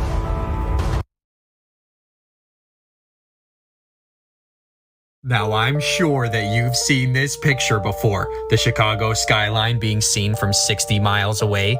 Mainstream media told everybody that this was nothing but a superior mirage, so I said I better study mirages a little bit, and I did last night. And you're not gonna believe what I found. Well, let's get the basics down. There's an inferior mirage, which mirages things down, the virtual image down. And then there's a superior mirage, which mirages things up, but reflects it. This is due to cold air stacking onto warm air and vice versa. Give you some examples. Superior mirage, another superior mirage. And if you're a critical thinker, you're already thinking, how is this a superior mirage if this is a superior mirage? If it reflects the image upside down, They're actually saying that this is a Fata Morgana mirage. You can read here about them. Here's an example of a Fata Morgana mirage. Another example. So now you're thinking, okay, like, makes a little more sense, but why would it be directly connected to the skyline? If it wasn't the skyline, it would be up. Like, I don't know, still problems. But what if I told you that this type of mirage isn't happening either, though? I messed with the contrast, the brightness, and other things, and I'm seeing the skyline again, guys. I'm wondering if this isn't the skyline here, and this is just a wind line that came through and caused the ripples in the water. And I did the same thing for the other picture. Do this yourself. And is that the skyline actually right there? Right behind the boat going across, and this is again another wind line creating an optical illusion? I'd say yes. So guys, don't get misled when you're looking into superior mirages. This doesn't happen ever. You think that the bottom of this boat was perfectly just gonna be refracted into the sky, not connected, like dude, seriously guys, you just magic, huh? They think you're so stupid. Seriously. They're saying that this is a superior mirage. The sun backlighting the Chicago skyline, they think you're this dumb. Really? Wow. And I'm not gonna name call today, but there's a specific heliosexual going around on lives saying that inferior mirages are the curvature of the earth. No. Inferior mirages are the most common mirage that we'll see over the ocean. There's no curvature to the earth. Look how obvious this is, though. Look at this Fata Morgana mirage. Oh, it's just a wind line. They tried to get away with this one, too. They tried to tell you this one was, too.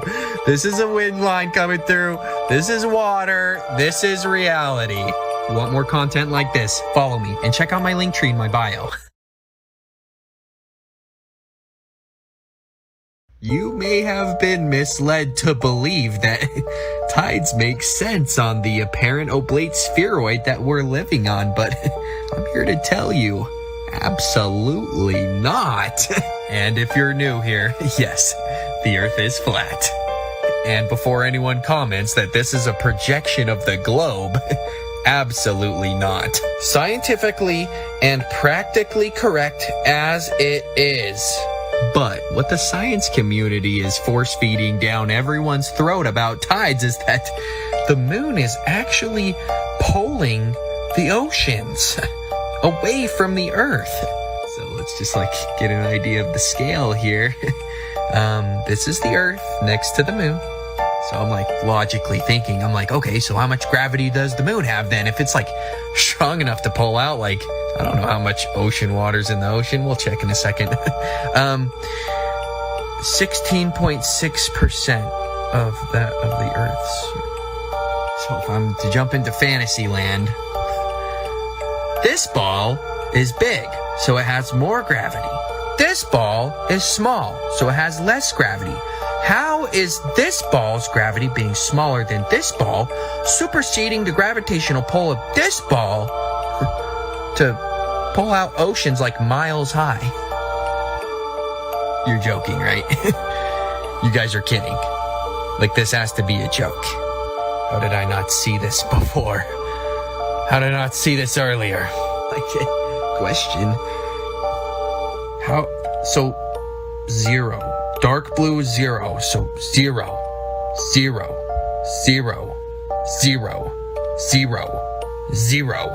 How is there zero tides? Zero tides? Zero tides?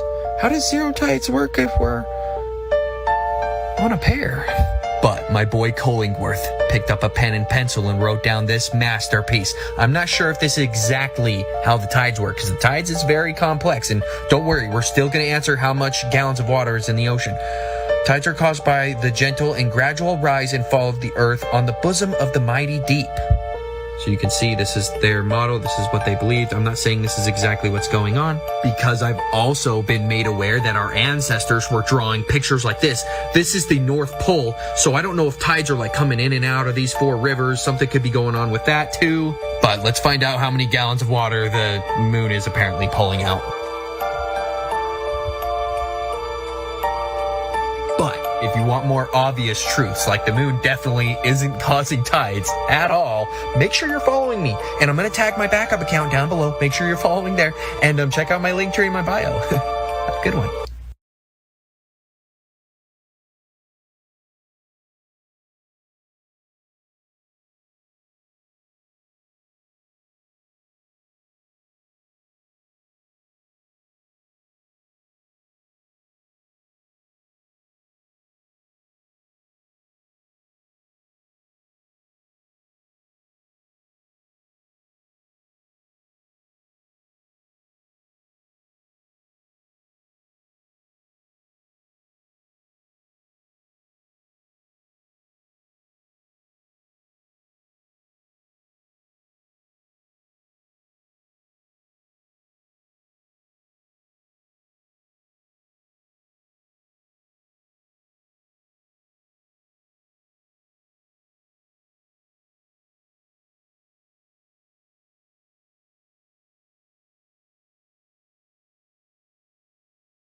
So we have a dearth of ladies tonight. However, we have a special guest.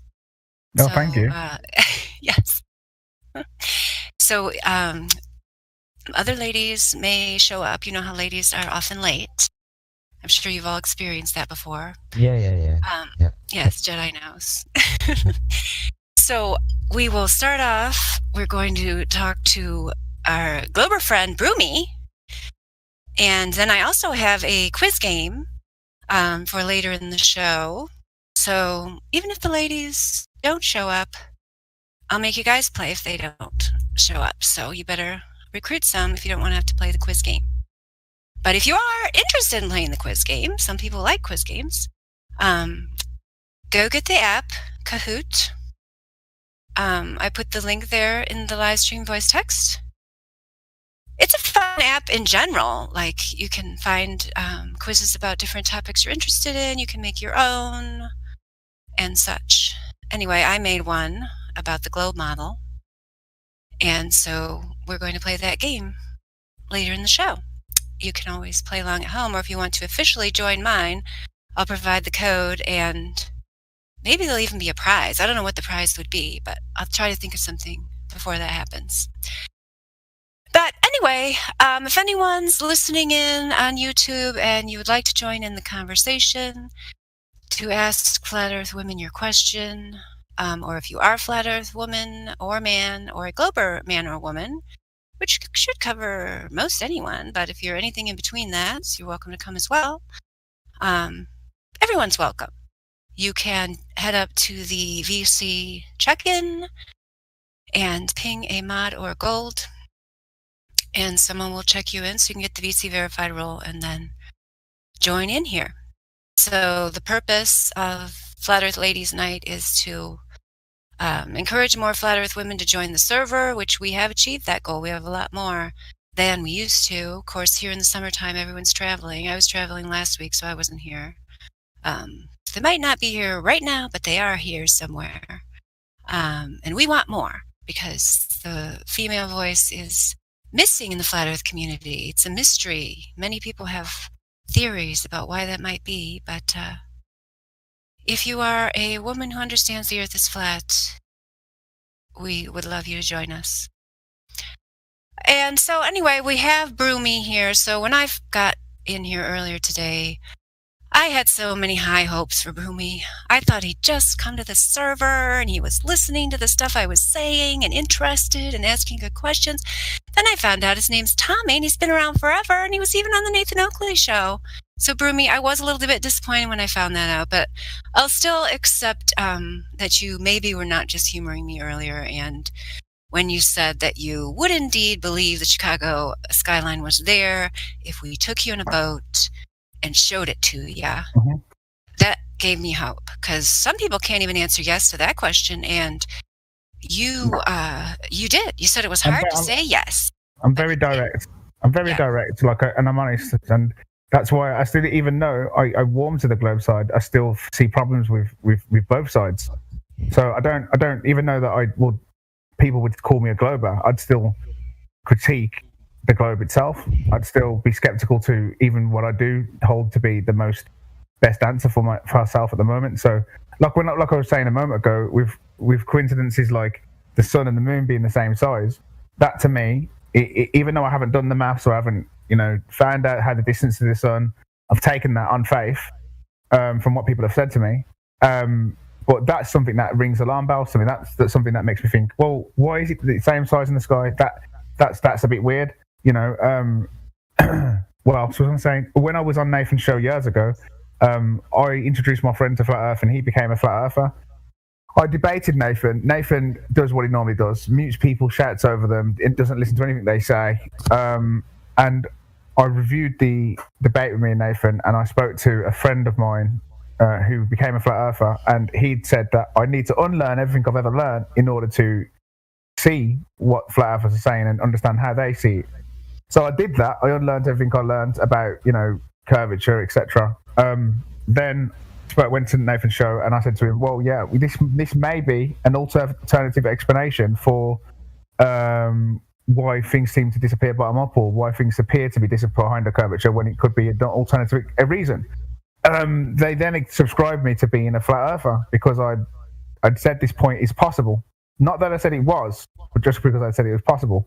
And I hold them positions because I'm skeptic on everything. I'm skeptical on even things that I consider evidence. I'm skeptical on them, and I feel like you should. That's one thing that science introduces, that you should always question things. It actually welcomes challenges. It actually welcomes things. But when you actually challenge certain beliefs to Globers, they don't. They take it as well as a flat earther does. So there's a very similar response to Globers and flat earthers when you try to critique things or you try to explain things. They both reject or get in an arsey way.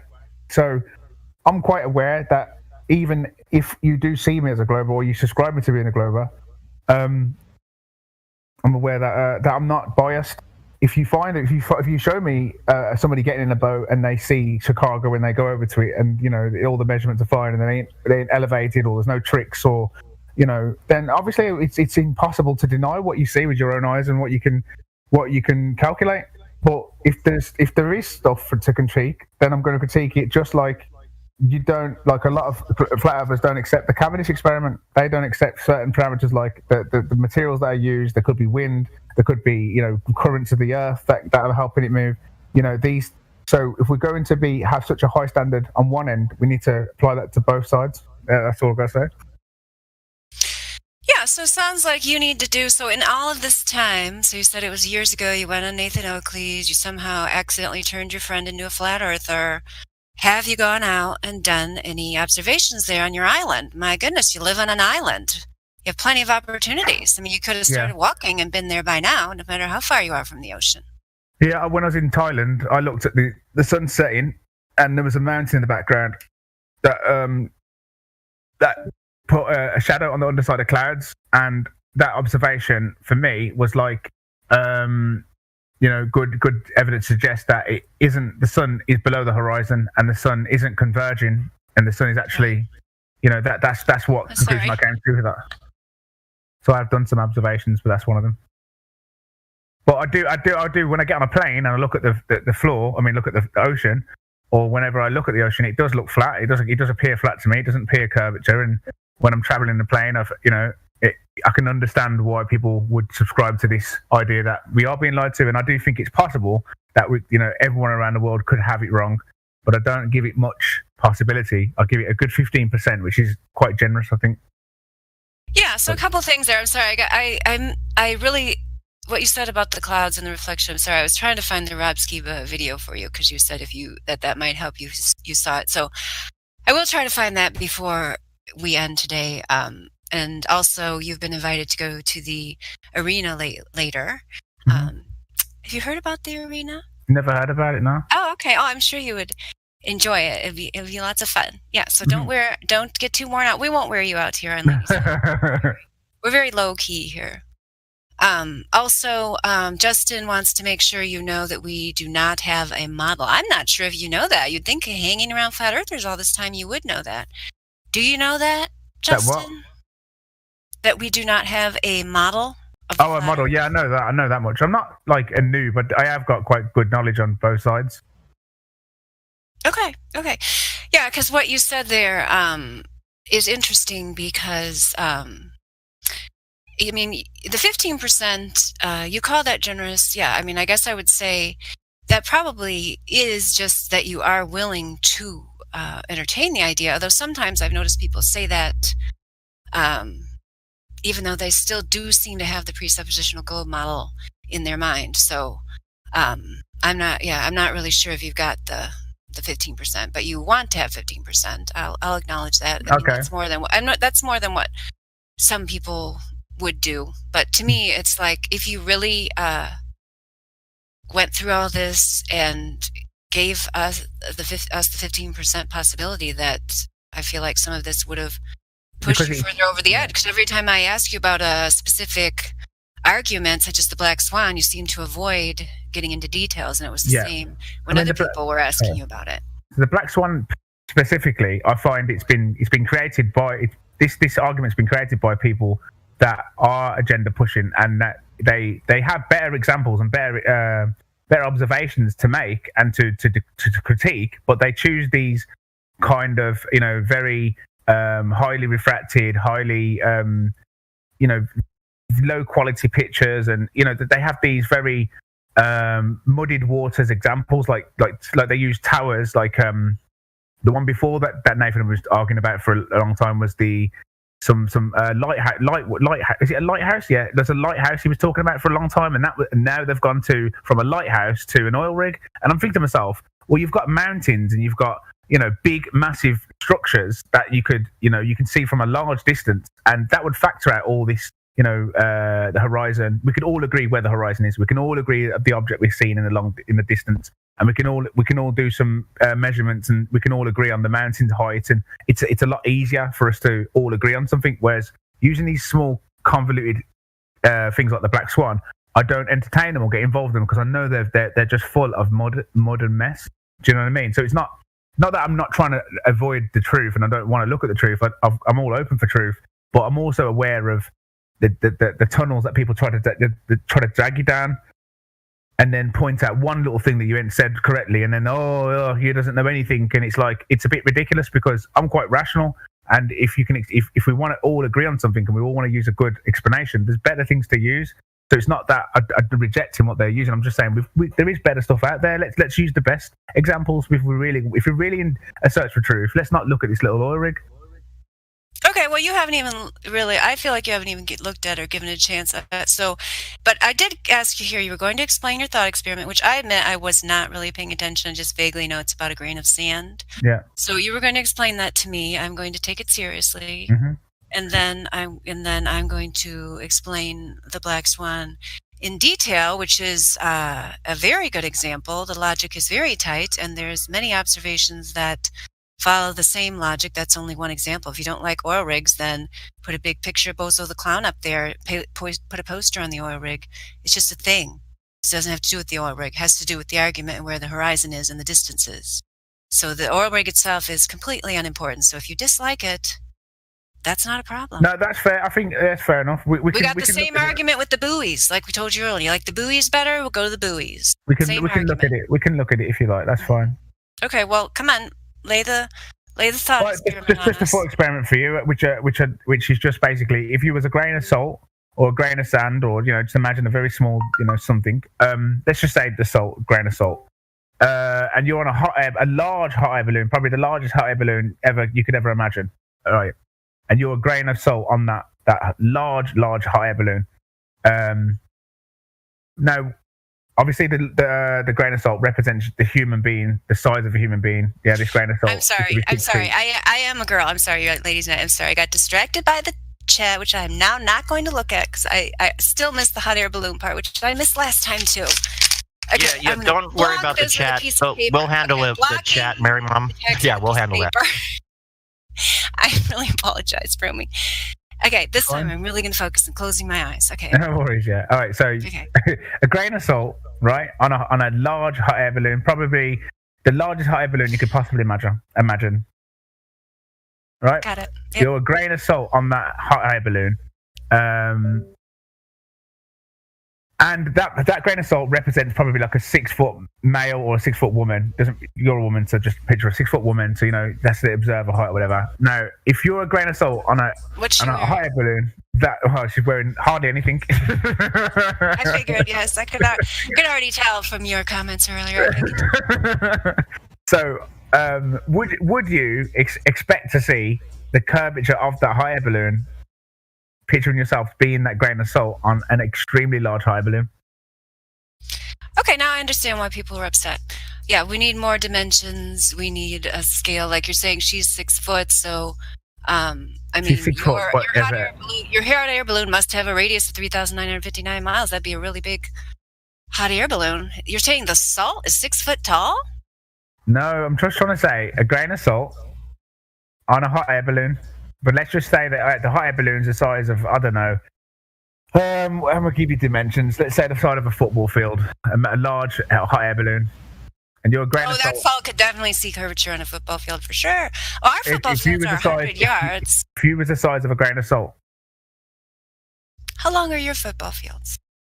They're very large, like just a football stadium. I'm trying to. This is very difficult for you to kind of go along with what I'm saying. Okay, well, I'm going to have to write that down. You got salt. I had to go measure my salt, and then you want an English football field. All right, I'll have to get back to you on that one. I'm not going to have time to do it right now. So you can't imagine it? Oh, yeah, I can imagine it. I'm sorry. I thought you were actually wanting me to determine whether the salt would see curvature or not, but you just want me to imagine it. Yeah, it's like a thought experiment. It's a thought experiment, right? The soccer field's the same length as an American football field. I think the soccer field's significantly wider, a little bit wider. But okay, thank you. Yeah, I didn't know that. Yeah. I've always wondered that because I've used football fields before as an example. I didn't know if they were the same over there. What'd you say, Jedi? I said Lou was spot on. Sorry. Lou was spot on. Okay. I bet like voice. That's fine. We need, yes, a UK voice of authority. Okay, so there we go. Yes, we don't think, I see now I've taken my piece of paper away from the voice text. There seems to be, people doubt if the scale's the same, and I know people were doubting you earlier, but I have taken notes, and when I have a free moment, I'll try to calculate it for you. Okay, so it's a thought experiment. You're supposed to just imagine to be in the size of a grain of salt on a massive hot air balloon and just imagine whether you'd see curves. But why would I imagine when on the actual Earth you give us actual numbers like the radius, the 3,959 miles? I don't have to imagine. You guys are the one telling me I should see curvature. You guys are the one, I already told you, Google it. You get 8 inches per mile squared. Well, this isn't really participating in my thought experiment. I thought you were going to try your best. I just participated. I closed my eyes. I imagined the salt. Then you turn the salt into a woman. And that you're not giving me any measurements. So what's you're not giving me your prediction whether you'd see curvature or not. So that's not participating in the thought experiment. That's for you to answer yes or no. Is the football field the radius, or is that what the football field is the radius of your hot air balloon? Okay. Well, we can't have widest point. To help you here, we don't predict any curvature anywhere. See, that's the problem. We predict 0. So there's our prediction. Okay, so it's not you've not participated in the thought experiment, so it's just been a waste of time.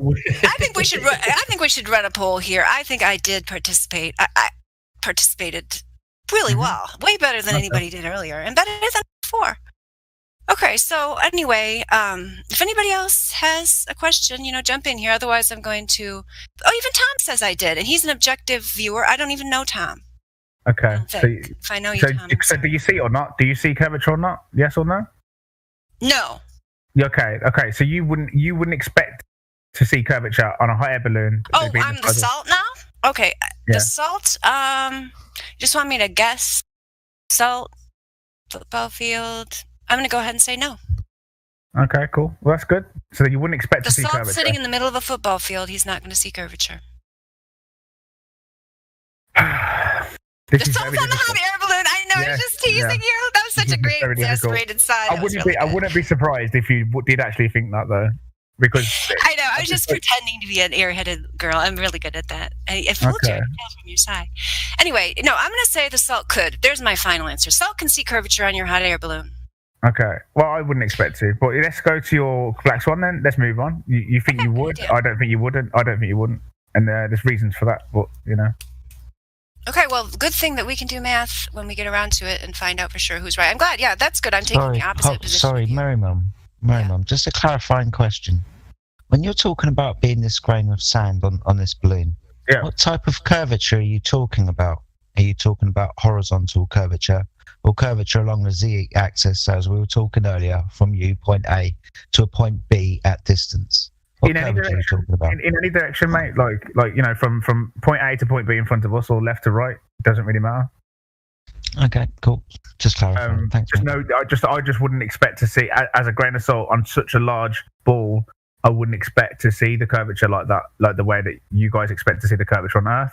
But I do understand why you don't. When you go in a plane, you still don't see it. I can understand the doubts, because even I have had them doubts when I've been on a plane. And I'm like, well, where the fuck is his curve? Do you get what I'm saying? Like, you look across, everywhere looks flat. No, you seem to be confused. Like Lou said, we don't expect to see curvature, and we don't. You guys are the ones telling us that we should see it, and Google tells us. If we Google it, like I told you before, what's the curvature of the Earth? We get the answer, roughly 8 inches per mile squared. And we're telling you when we go out in reality and test that number, we don't see that. That's why I tried to explain to you earlier. We can hit the laser with the target at distances up to 25 miles, and we can see long-distance observations at distances much greater than that, with high-powered optical equipment even greater, with military applications even greater. Okay. We can give you thousands of examples. The point of the Black Swan argument, I know you've repeated it many times that you don't like it. Of course you don't like it if you want to stay on the globe. Because it's not because of that. I've explained for multiple times it's not because of that, so please don't say that. Okay, it's not because you want to. No, it's not because I want to stay on the globe. It's because I know what the problems are with these sorts of experiments that Nathan Oakley and Quantum Eraser they pull this shit out their ass. They pull it from very muddied water. They're not trying to use the better examples. Yeah, but you skip X. That's the thing. Okay. Yeah, neither Nathan. Okay, here we go, Broomy. I think since I did participate in your thought experiment, I'm going to participate. I will participate. Then you're going to listen to me explain the Black Swan, and then you're going to tell me your exact problem with it. It's Nathan Oakley and Quantum Eraser are not here. Mm-hmm. They are not the owners of the Black Swan argument. Quantum Eraser did put it forward and we could say popularized it. But it is a thing that in itself expresses truth, and therefore it is not tied to any particular personality. So then I would question, like, if you even brought them up as somehow connected to whether this thing is valid or not, that's not a valid argument. So hopefully, hopefully you can listen. I'll even give you time after I'm done to think about it some more, and then you can tell me what your actual arguments are that don't have to do with anyone else or their personalities. So anyway, you see it there in the voice text? Yeah, I see it. Okay, so are you familiar with the logical form of the modus tollens presented there? If P, then Q, not Q, therefore not P. The Earth is a sphere, radius of 3,959 miles. Okay, hold on. You can read it. It's fine if you want to read it off there, but let's just stop at the form of the argument. So you read off the form of the argument. Good. So are you familiar with this type of argument and what its purpose is? No, I have no idea. Okay, so this is a common, like when I took geometry and taught geometry, this was a common thing that we taught all the time. So I don't know if they've stopped teaching it because it seems like a lot of people have never heard of it. But anyway, it's used commonly in mathematics, particularly in geometry. It's used all the time, and other, just logic in general. If you ever took a course in logic, it's used there. When I went to the University of Montana, they required us to take a logic course, which now I think I should write them a letter and say thank you. I understand now why they required it. Anyway, so a simpler example that has nothing to do with the globe of this would be, if a figure is a triangle, then it has three sides. Would you agree that that is a true statement? Say again, sorry. If a figure is a triangle, then it has three sides. Yeah. Okay, so in that case, P is the figure being a triangle, Q is it has three sides. So then you can take any given figure and you can count the sides. So let's say someone gives you a square. You count the sides, there's 4 of them. So you can therefore say this is not a triangle because not Q. Q was not met, and so therefore not P. It works, this logical form. Like it's like a formula, like you're doing with the hypotenuse on a triangle, and you work out the two distances on one side and the other, and then you know what the hypotenuse is. Is that what you're saying? Yeah, I mean, I guess you could do the same thing, with measuring a triangle if you wish. Yeah, for sure. So you've just got two pieces of the triangle, and this is what you're trying to work out. This is the formula. So P and Q. No, don't get hung up in the triangle example. That was just a demonstration to show that it works. I'm just wondering how this works. Right, cool. Okay. Can I give a simple? Please do. Please do. Yeah. So it's very simply, if something is a thing, P, it will display the constituent parts of being a thing. Q, if it doesn't display the constituent parts of being a thing, Q, then it can't be P, the thing that it's said to be. So if something is a thing, then it will be the thing that it is. If it's not, then it can't be the thing that it's said to be. Okay. Yeah, okay, so then, yeah, the next part there. So in this case, the P statement is if the Earth is a sphere with a radius 3,959 miles.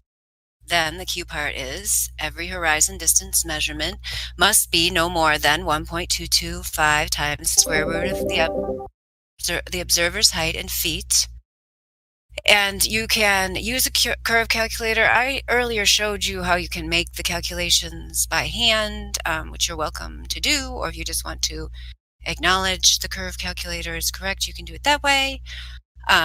So when we do that for this particular observation, which is a still image taken from a longer video about the observation, which is also verifiable because you could, if you wished, go to that location and make the same observation. And these measurements are fixed. So the way we have it in the meme is using the observer height of 5 feet. So using that observer height, the maximum distance to the geometric horizon for a sphere is 2.73 miles. Mm-hmm. And yet you see the platform house is 6.21 miles from the observer, and the platform habitat is 9.41 miles from the observer. So do you see Broomy, Tommy, the place where the water meets the sky? The horizon. Yeah. In the background. Yeah, so is that behind the oil rigs or in front of them? Yeah, but behind both of them? Yeah, it is. So therefore, not Q. The horizon's too far away. It's exceeded the maximum predicted by the model. Therefore, not P. The globe model with a radius of 3,959 miles can't be the case, since when we test it against reality, in this instance and in thousands and thousands of others. Mm-hmm. So what you're saying is that the Earth's sphere radius, that applies for every single bit of landmass and every single beach across the entire world. It's a consistent number that would always guarantee you that. Is that what you're saying? I'll show you how it was. Is that a yes or no? Yes. Yeah. Okay. So even on some hills, even though some beaches have hills. No. Yeah. Not over land. No, land has topography, hills and valleys. That's what you would predict over a sphere with a radius of 39. What is it? 39.79 or something like that. Anyway, yeah, almost. What is it? Yeah, 59. 39. Yeah. Anyway, yeah, around whatever. Okay, so yeah, it's what you would expect over a sphere with a radius. So what is the Jedi? You're probably better at this. What's the model, the scientific model that they use?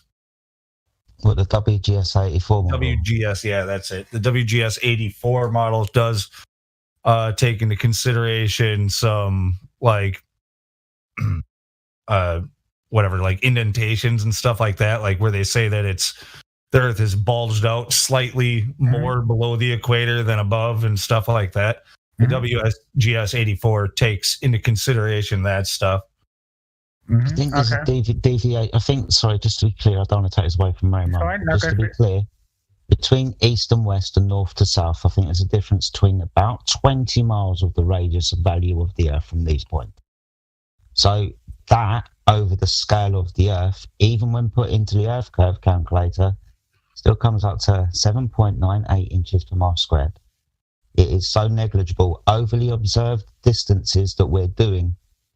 So yeah, there is a slight deviation. There's about 20 miles on different, north, south, east to west, like I pointed out.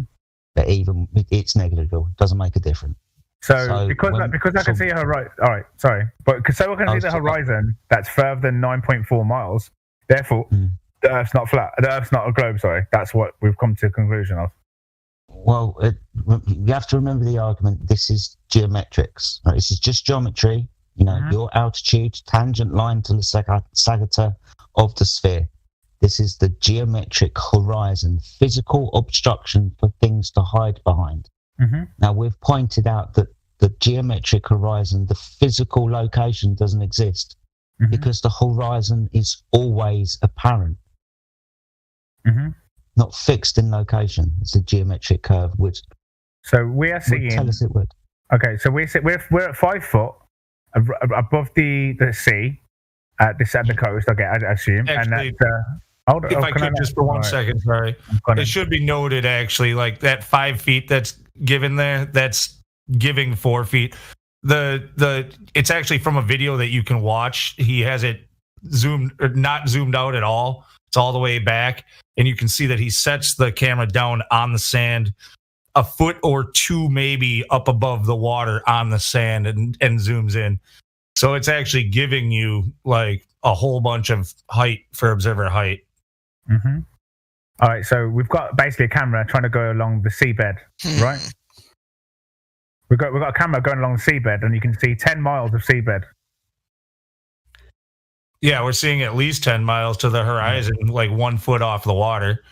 And if again, so it's actually can be simplified to 1 foot off the water. It's that 1.225 times the square root of the observer's height in feet. So if it's 1 foot, it just works out to that 1.225 miles. That's where you would expect the horizon with a ball of the given radius. So 1.225 miles is as far as you should see on the ball, but we're seeing well over. At 10 miles with where that horizon is. Yeah, that's very good. Yeah, I mean, but I've never in my life only seen only 3 miles of distance. I've always been able to see so much further than 2.5 miles. Even standing up, lying down on the beach, I can see for a lot. Welcome to the flat Earth. I've been to the beach a long time, and I can see a lot further than a few miles into the sea. You've been making flat Earth observations every time. Yeah, we didn't know you had been making flat Earth observations. That's great.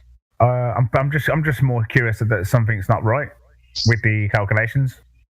Well, this is the thing that sorry, Mary Mum, but this is the thing that we're pointing out with the Black Swan, because it's comparable to your Mount Rainier example, because it's the same geometry that's having to apply to all observations. The geometric curvature of the Earth is said to be the physical thing that everything's hiding behind. Black Swan points out horizon is apparent, not in the geometric location. We never see the geometric curve of the Earth. It's always been apparent. This has been our argument for 5 years.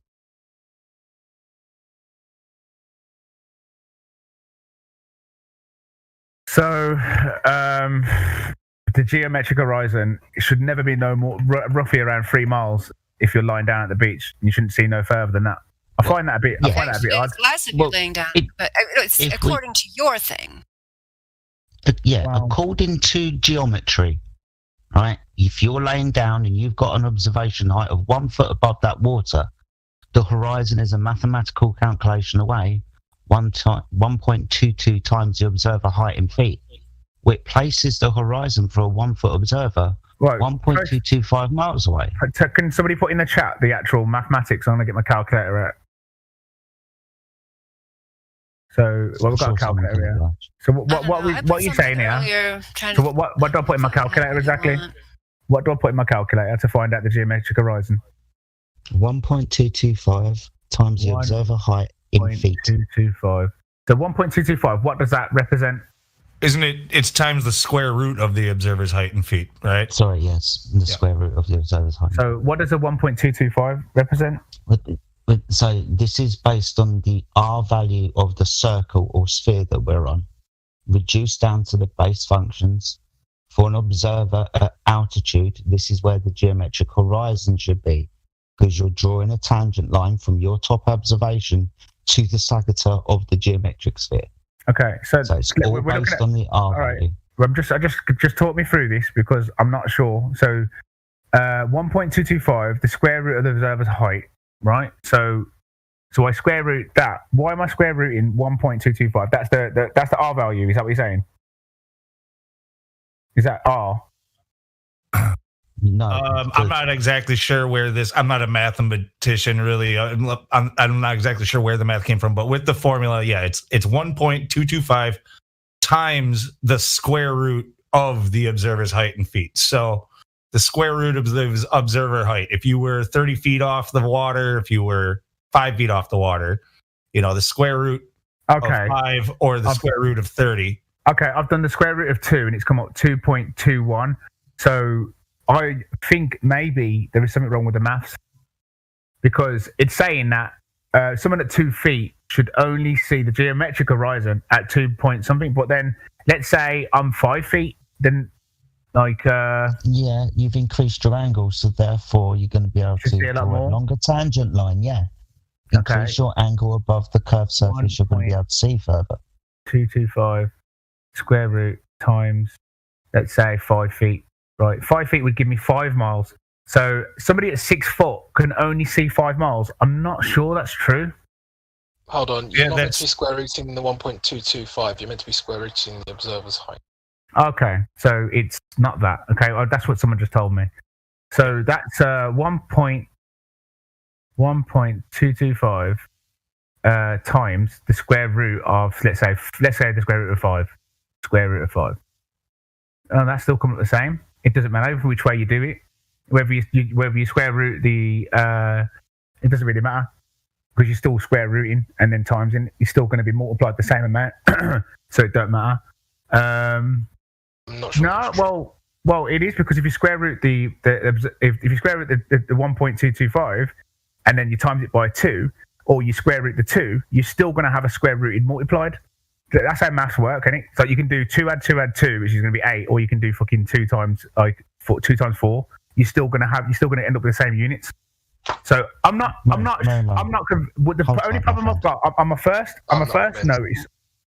notice on this thing you brought to me here that I've never paid attention to. Honestly, I've never listened to anybody ever say it, and this is the first time I've ever engaged it. But my initial response to it is that I'm not sure where these equations are, and if that's supposed to be representing R, and he's using it to say, all right, your observer height is 2 feet, therefore times it by R, and therefore your geometric horizon. I feel that there may be something wrong with the calculations, because I've never gone to. Okay. I'm actually, let me get you the citation for it. Give me 1 second while I look it up, and it's just simplified and it's broken down. So I'll give you the whole thing. Give me a second. Okay. Thanks, Alberico. I know I've seen that before, but I can't find it off the top of my head. So you're questioning the math? Is that all we got from you, Brumi? If there's any other people in here with the lobby role that would be interested in joining the conversation, feel free to go up to VC check-in to get the VC verified roles so you can join in. Or if there's anyone else here that has a question, Tom, I see you are there. Have I spoken to you before, Tom? Here it is from the University of Washington. Oh, good. Alberico's got it for us. I posted a link there, and it's just... So it's 1.22459, which is simplified to 1.225, times the square root of the observer in feet. And that will give you how many miles you can see. Yeah, can I just say, I've just done the maths, and no, it doesn't work out the same. If you square root the 1.225 first, you get 2.763. And if you square root the 5 and then times it by 1.225, you get 0.533. So no, the math is the same. Thank you, Crypto. I wasn't even paying attention to what I timed it by 2. You timed it by 3, right? No, I times it by the square root of 5. Okay, so do it twice. I'll do it now. I've just done that by. I've done 1.225 square root times 3. Then I've cleared it. Now I'm doing 1.225. Well, I did 5. I haven't done 3. I don't know if 3 is correct. It's coming up. No, it's not. That's not the square root. All right, let's have a look. Do it again. 1.225 times the square root of 3 square root equals the same. 2.1 is coming out the same for me.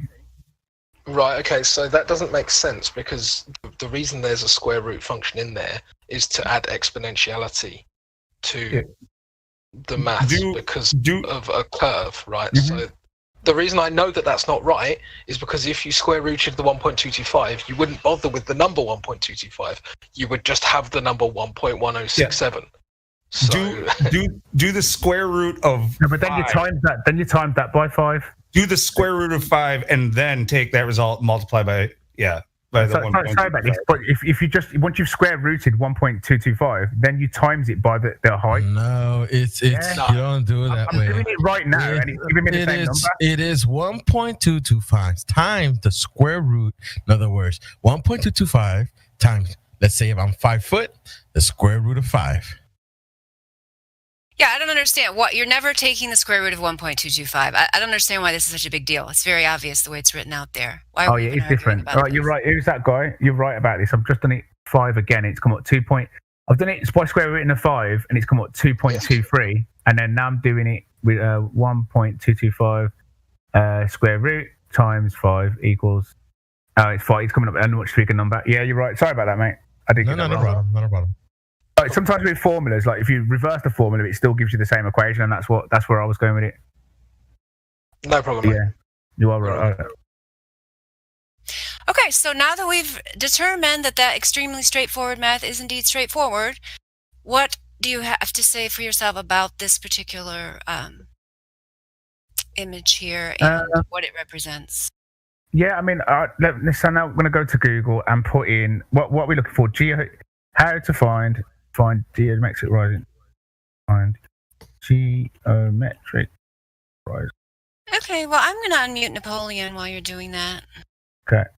Says you have a broken mic there, Napoleon. Is that really true? Because I can't get away from mics in my world. You can't even find one. Fascinating. All right, well, I unmuted you, Napoleon, so if you fix your mic, speak up. You can unmute yourself now. And so in about 15 minutes, we are going to start the quiz game about the Fantasy Globe model. Find out how much you know about your own globe model if you're a glober, or if you're a flat earther, find out how much you know about the Fantasy Globe model. It will be a quiz. You need the Kahoot app to be able to participate in the official game, or you can play along at home as long as you don't shout out the answers.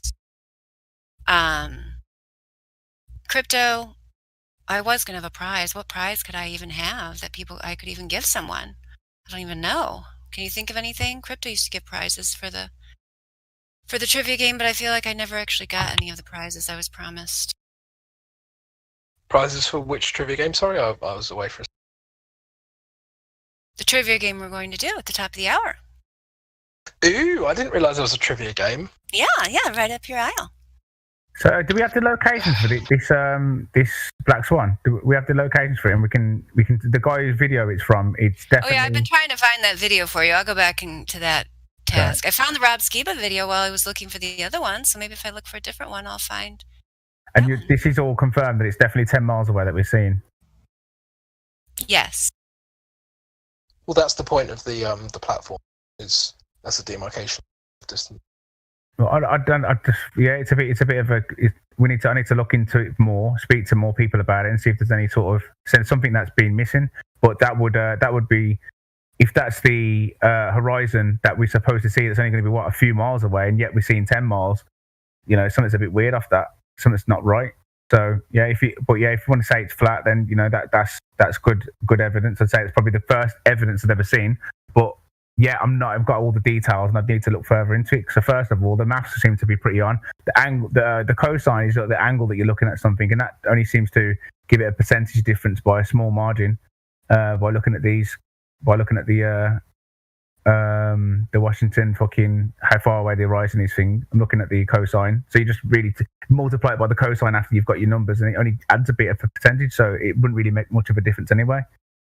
So why being able to see so far is I don't know what the fuck's going on here. Good. That's a good start. Don't know what the fuck's going on. Like it. Yep. So is your 15% getting any bigger? No, like I said to you, we've even been on a plane, and I've gone over the water, and I've seen it all being looking appearing flat, and things disappearing, button up and all. I've looked at all this stuff, but you have to remember, I have to forget a lot of other things that contradict it being flat as well. You know, there's things that I've seen that contradict that. So I'd have to. You keep saying that, but you've yet to bring me one. Oh, you brought that mountain, and then people explained to you what the problems were about the mountain. They didn't really explain. No, they didn't. Yeah. They didn't. Okay. They just kept talking. You kept talking about the Black Swan, and that's why we're on the Black Swan now. And I've tried to explain about. This is you being kind of a bit dishonest right now. It shouldn't really do that, saying that people told me answers when they didn't.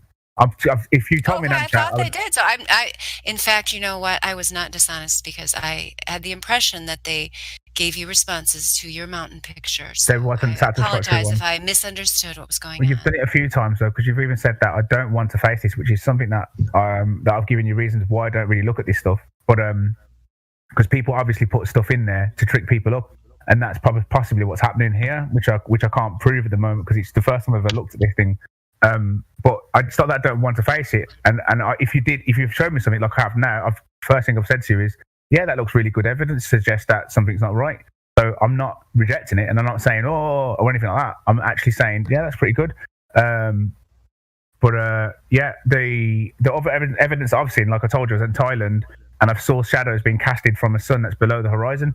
So for me to know the sun was below the horizon, that was the direction of the sun's light. You know, these are things I have to ignore in order for this to be true. Do you understand? So it's not like I've got this evidence now, therefore everything else I know, you know, like the moon appearing to be upside down when I'm down in Australia, you know, things like, you know, like the sun setting, like I said, and seeing the shadows casted, you know, all these things have to be explained, you know. So I appreciate this thing here, but yeah, like I said, I've got to look into it more and look into it further because you know, it wouldn't surprise, because I know who it's come from and these people that make these things. You know, BLB, whatever his name is. I'm still trying to find the video for you. BMSLB or something. BMLSB. What's the number? 69. 69. 69. His name's Bo. There he is.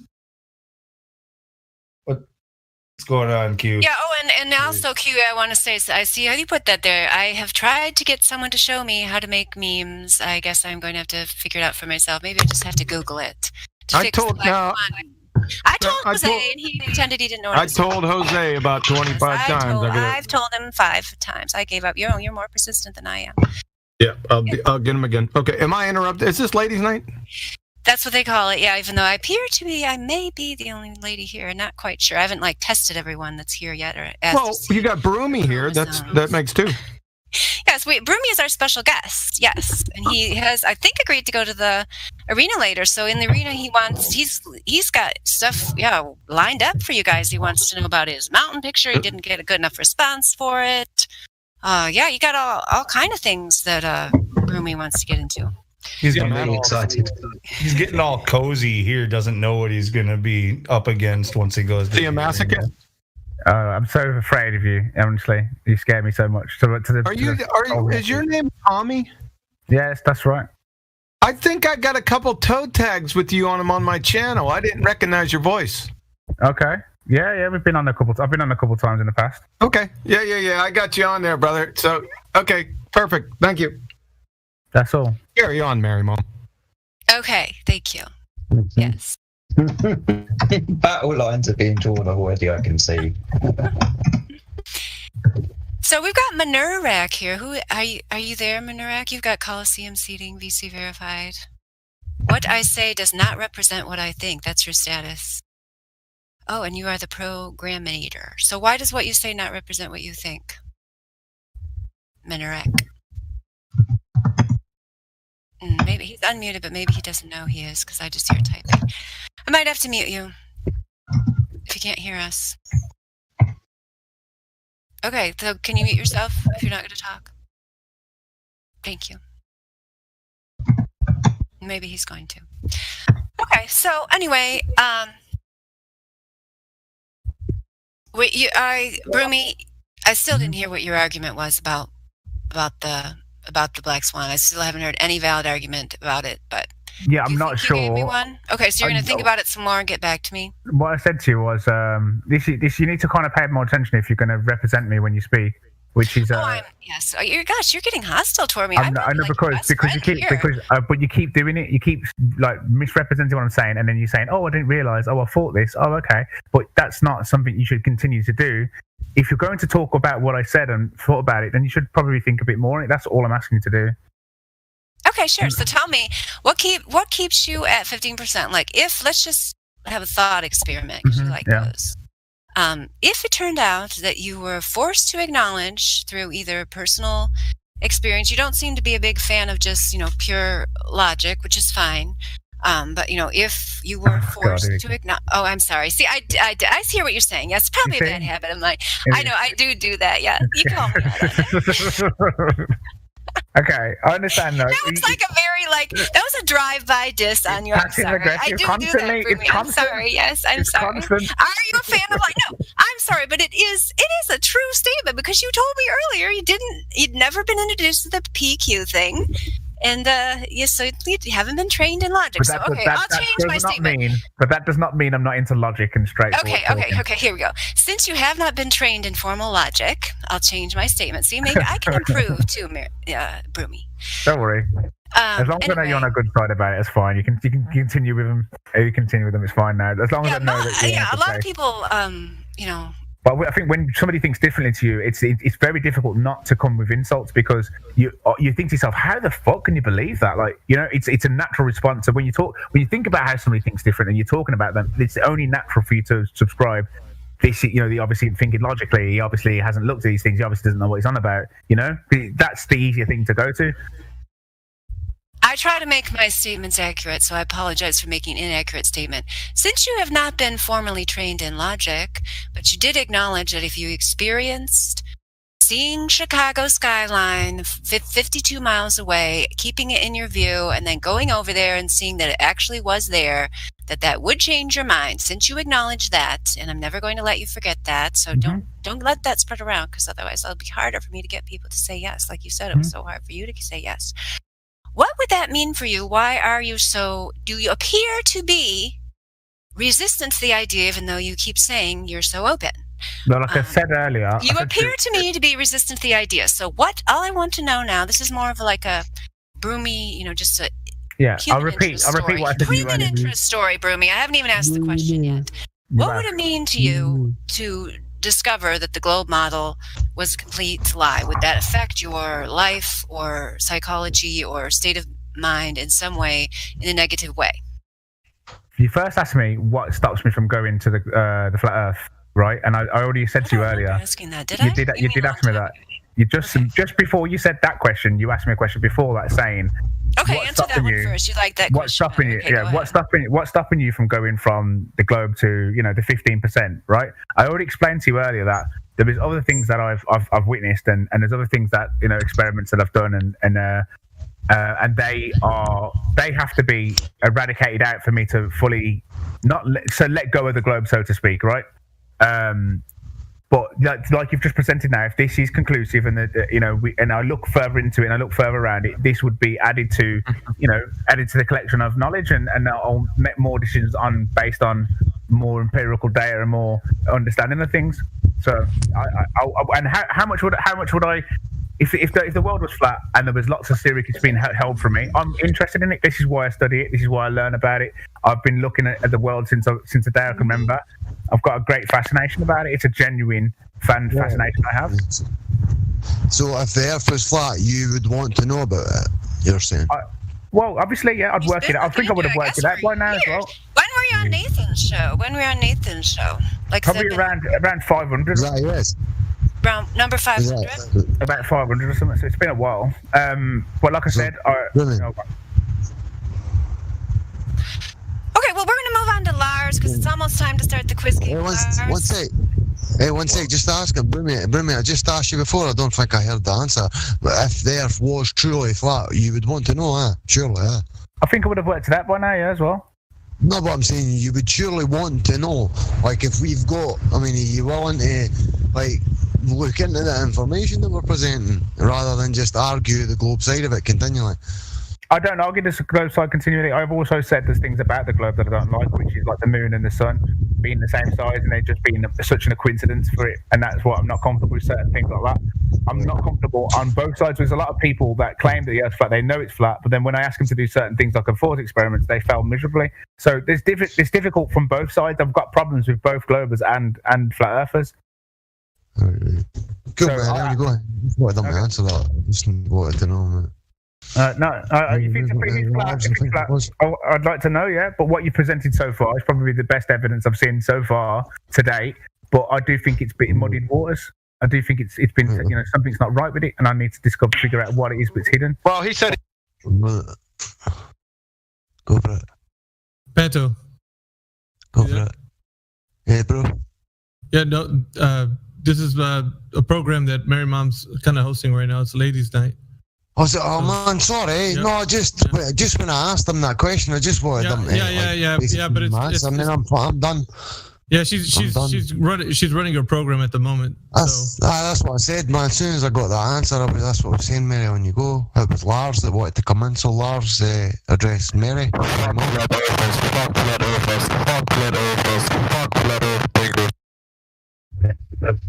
Fucking letters. Nice guy. I think so. Yep. Thanks for anyway, whoever that was. Usually, sorry, Mary, Mom. Usually the guys step back and we let the women do the. Of course, man. I just came in and started speaking, bro, and I just asked a question. I was just what I get. Yeah, I know, but it's every Friday, so kind of. Yeah, I just never realised, but. When you go, Mary, you still there, darling? Yeah, I'm still here. I'm just listening. No, Mary. Oh. Mary, Mom. Eminem. She's deafened. Yeah. Right now, buddy. She's not fell out of me. Are there any other ladies there that are the hosts? She's the only host. I'm talking a high pitch voice. Hi, Panto. Sorry, I just had to do something. But sorry, no, that's okay. Eminem. I never realised it was ladies' night, and then just when I asked them, and they never really answered, so that's the only reason. But I'll shut the fuck up now. Oh yeah, We've been talking to this guy for a while. He's gonna go into the arena later, maybe in an hour or so, because we're gonna do a game now. Panto, you can play. Would you like to? Can I play? All right, I'll play. I'd love to. Yeah. Okay. I'll put the link up there again. Is it on what? Okay, so go to that link and then you can get the app, or go to your app store or whatever you call it. My app store? It's called. I don't know what do you call it? Wherever you get apps. KAHOOT. Well, and live stream voice text.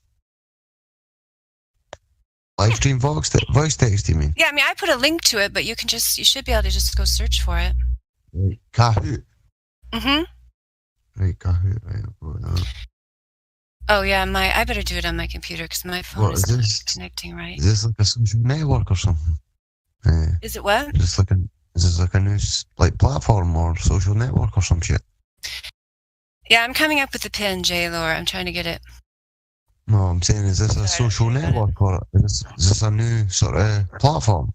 So when we're setting this up, what do you want us to pick? Teacher, student, for work, okay, here's the pin. Mary, is this a new platform? A student. Oh, it's been around for a long time. I used to use it all the time in school. I just made a quiz related to Flat Earth. It's just a quiz game. Nothing special. There's the pin to enter. Oh yeah, Tom's already in there. Good job, Tom. Wait, just sign up.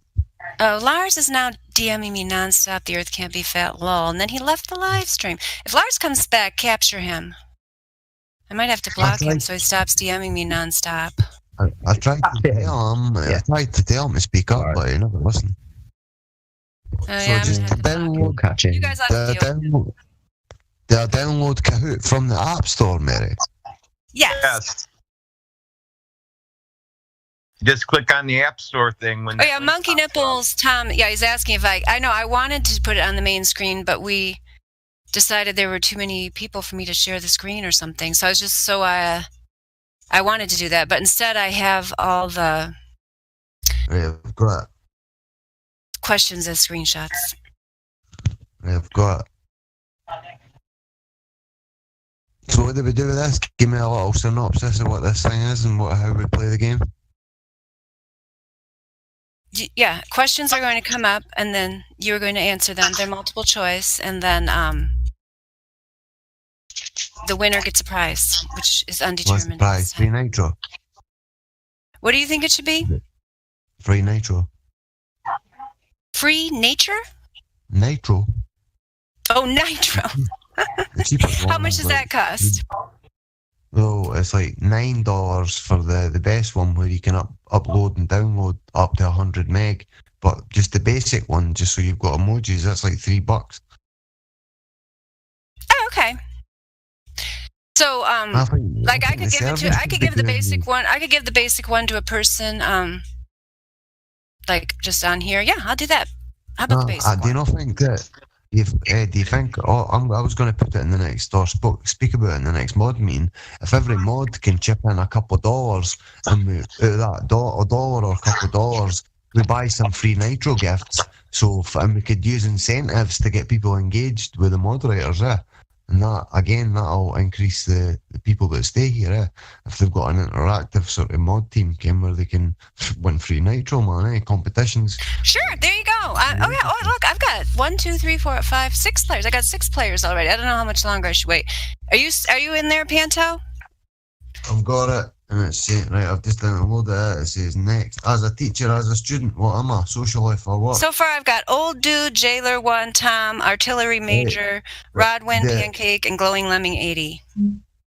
It says, how would you want to use Kahoot as a teacher, as a student, for work or socially? What do I pick? What do I pick? Oh, your student. Ask a teacher, ask a student for work or socially. Is there anyone who'd be oh gosh, I hope I didn't cut out of it because I left there. Can you hear me?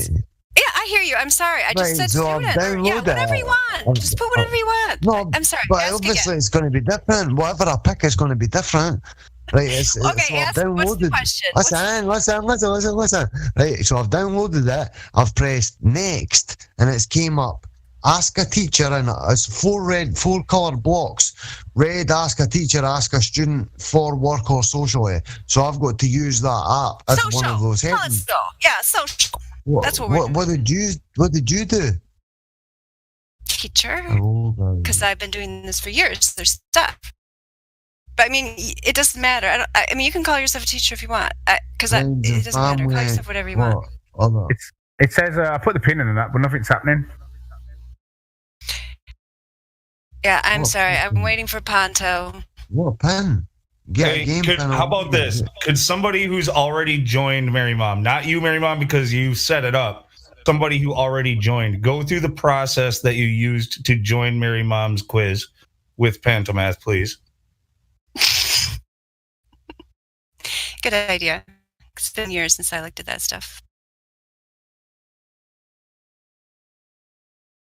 It says you're in, but there's nothing coming up. Yeah, that's because we can't start until Panto's in there. Oh. Plus, I made the mistake of starting on my phone. Now I'm trying to get the photos of the things because I can't share my screen. I guess I'll just send them to myself in a message. That'll work. Yeah, Quantum Erasers uploaded the video when I was arguing with him and Nathan years ago. Oh, good. This was let's have a look. Maybe I'll listen to that later. Will be entertaining. Yeah, it's just me screaming at them and saying, like, I remember when I was trying to show Nathan a graph before, and he was like, I don't do people's graphs. Oh, what the fuck's this shit? So when Quantum Eraser brought his one out, I was like, well, why the fuck should I participate in it when you don't do it with no one else? Are you complaining about Nathan Oakley here? He's not even here. Oh, it's both of them. The pair of them. Says, oops, you've disconnected. Try reconnecting again. Okay, Panto, we're going to start without you soon. Are you close? I don't know what you're supposed to do, man. Okay, well... You're supposed to add the code in. You see the pin code they've got? So you go to you press play game in the top right hand corner, then go to where it says Kahoot and you enter the pin and then you add a name. Oh, the pin's not working now. I think it's been changed. Where's the pin? Oh, no, the pin is in the chat. I'll post it for you now. The pin was 766005. Where do you even put it in? Like, can I search for you? Is this a game? Are we all playing a game here? Like, tell me what to search for and I'll find you. Anybody? Are you in the Kahoot app? There should be a place where it says enter pin. Are you in the Kahoot app? Yes or no? You can even use. Okay. You can even use the website. You can even use the web page on your computer. You don't have to use it on your phone. Cahoots, as in with S at the end of it. Cahoots, Mary. No S. Well, it was Kahoot with an exclamation mark on the App Store when I downloaded it. You know, just forget him. Just play without him. Okay, we're just gonna start. Dude, Yeah. I clicked on it and it says right there, App Store. You click on the App Store, it loads on your phone, and you download it. It's like 5 seconds. Oh, Yeah, since I can't share the screen and I started this on my phone, I don't know if I'm going to be able to put the screenshots I made of the questions up there. So I'll just read them off. People who aren't playing, they'll just have to deal with it. All right, so we're going to start. bro. Oh, check it out. So people that are playing, the prize is a... Okay, so I should have said this before we started, but you guys got to be quiet. What is the official circumference of Earth as claimed by NASA? So people are playing. Get the choices there. I just got a spinning wheel. I don't know what to guess. I've got like 4 different. I've got a square. 24,901 miles. Only one person got to answer. Yeah, maybe there are too many people. I'm in it. It's just there was a square, a triangle, and a fucking. So I pressed the circle. He said wrong. Yeah, I only got one answer. You people who are in there, I think we might have to start again with a different pin, unless they're giving the same. I'm winning. Nice. I'm winning. What are you talking about? Don't bump me off. I'm winning. Well, I only got one answer. I mean, we can keep going, but I'm still it's winning. not really fair. On who? We'll keep going because that answer was wrong.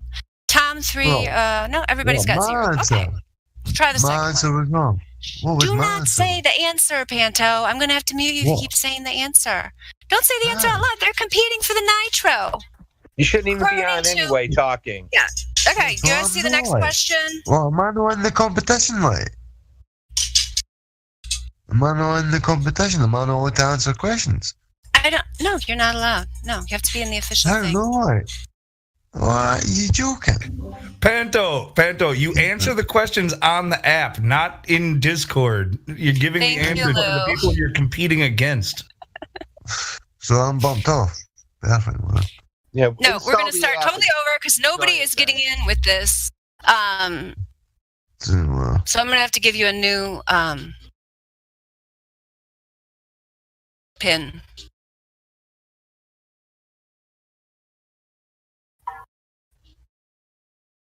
Sorry, guys, it's an experiment. Thank you for participating.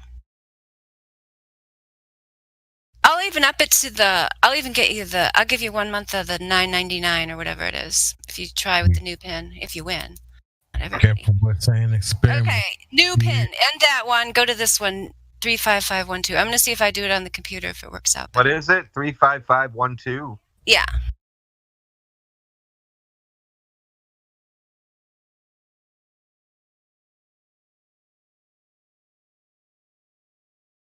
But yeah, if you're in.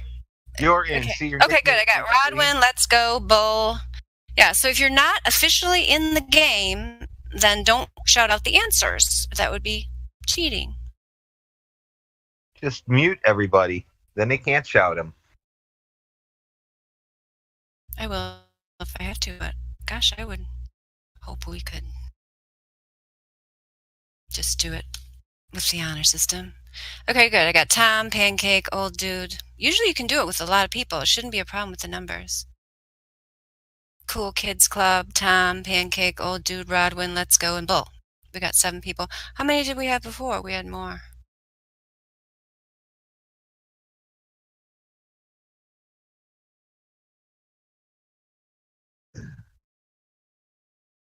Oh, you're saying, oh, I see what, okay, yeah, I see what Tom is telling me in the DM there, that you can't see the choices. So that's why you need the image that I have, because I can't share the screen. Wish I could. 30 people. Yeah, too bad. Okay, thanks for explaining that. I didn't understand what you were seeing. Okay, that was a test run. This one's going to be better.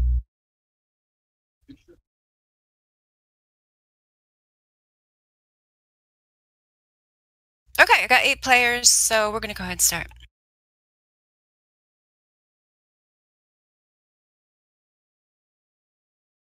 So yeah, you press the shape that goes along with the answer you like. What is the official circumference of the Earth as claimed by NASA?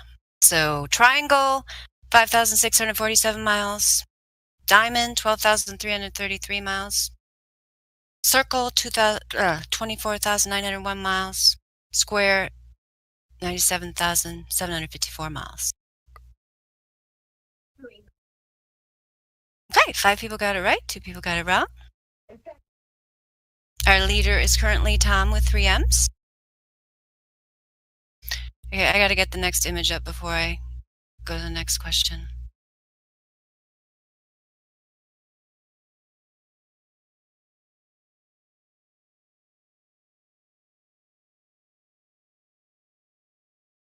According to NASA's model of the Earth, what's the approximate rate at which objects will drop out of sight at the horizon?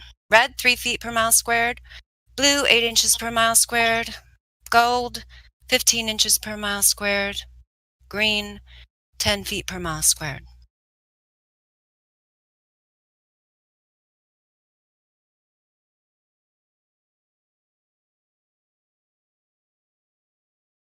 Ooh, everybody got that right. Woohoo! That's great. We haven't been saying that over and over for years for nothing. It's exciting. I would have got the first one if I knew the question was on the screen. Are you playing, Broomy? Yeah. Okay.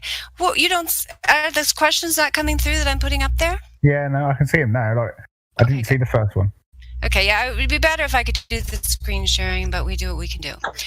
At a distance of 20 statute miles, how much of an object would disappear below the horizon according to the NASA model? Hopefully people aren't Googling. We only gave you 20 seconds. Should eliminate most Googling. And even if you Google, you get points first. I should have told you that at the beginning. You get more points for answering faster. That's why Tom's in first, even though other people have the right answer. We're waiting for the answer. I got it wrong. Oh yeah, not everybody got to answer that one. Didn't load. That happens sometimes. It doesn't load fast enough.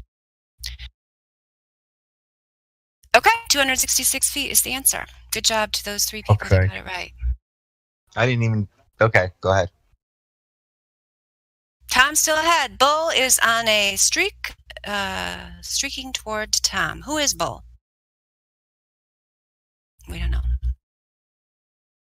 Okay, next one. At a distance of 50 statute miles, how much of an object would disappear below the horizon according to the NASA model? Red, 8 inches. Blue, 100 feet. Gold, 1,666 feet.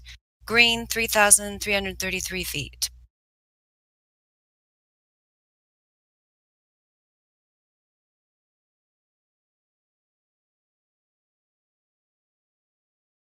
Ooh, everybody got, almost everybody got that right with 1,666 feet. Yeah, so at 50 miles, according to the NASA model, objects should disappear below the horizon at 1,666 feet. All right, we got Tom, Bull, Rodwin's in third. Oh, and the Bull is the Bull in the server. He just told me that.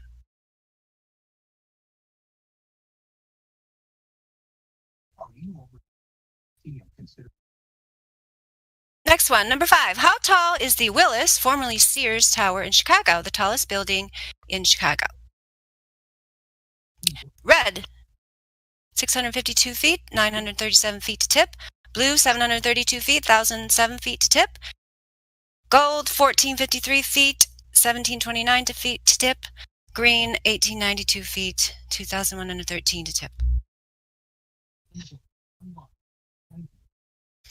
4 people got that right. Gold. It is 1,453 feet for just the building, 1,729 to the tip of that white antenna that you can see at the top. Oh, yep, the placings have not changed. We got Tom, Bull, and Rodwin. Tom has a streak with 5 correct answers in a row. I missed one because it didn't come up for me.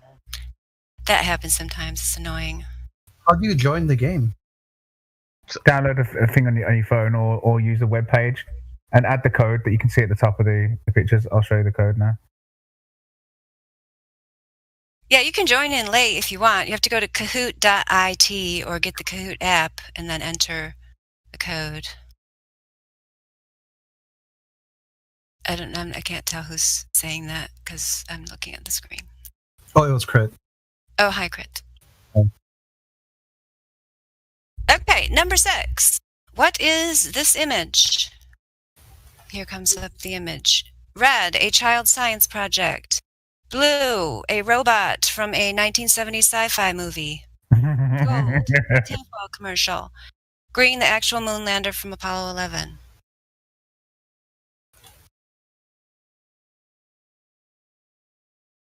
Huh? Okay, 4 people got that. 1 person said a child science project. That is what I would have guessed if I just, looked at it and knew nothing about it. Good guess, child science project. I agree. But it actually is sadly, it's the lander from Apollo. I chose that, and it didn't give me the answer. There are some, technical issues. I guess that's just part of life. Things you have to accept, right? Things like due to the connection. I would be in first place if I didn't miss that one. So I understand completely. Yes, I know not everybody got to answer every one because it's showing that not everybody's answering. All right, next one. What is the furthest that we have been able to drill into Earth? Red, approximately 2 miles. Blue, approximately 8 miles. Gold, approximately 975 miles. Green, approximately 3,958 miles. Might be less than that, actually.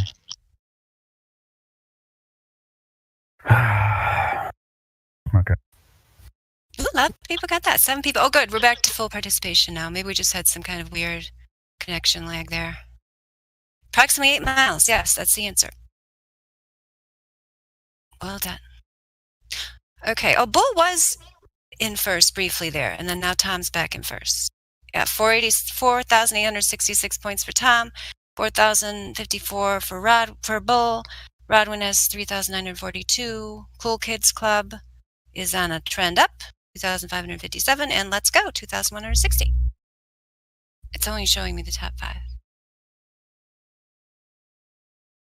Okay, next one's a true-false. Circumnavigation proves the globe model. True, blue, false, red. Blue is true, true blue. False is red.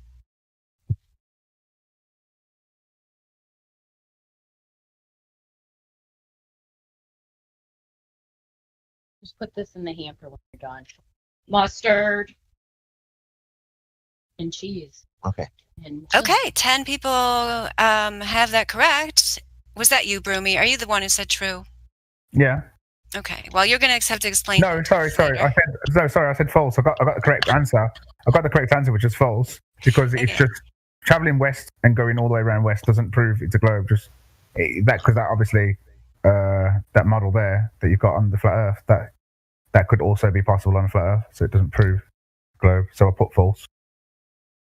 Very good. Okay, there's hope for you yet. We'll put that in the pro column. Tom, Rodwin, Bull, Cool Kids Club. Artillery Major has broken into the top 5. I think he was there before. He's back.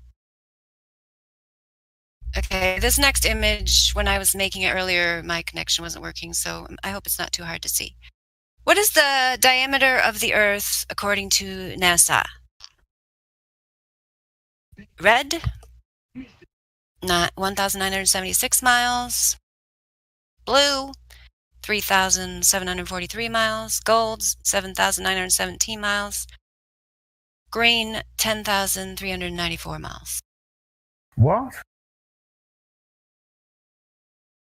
Let me answer. Yeah, we're back to 6. That's too bad.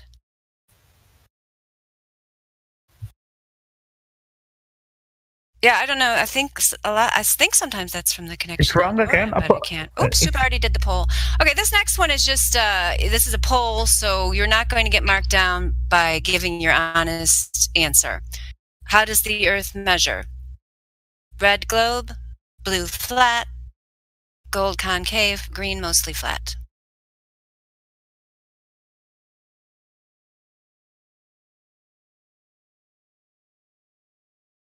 Oh, sorry. I guess I did make it a right answer. No, I didn't. No, I think you guys all got.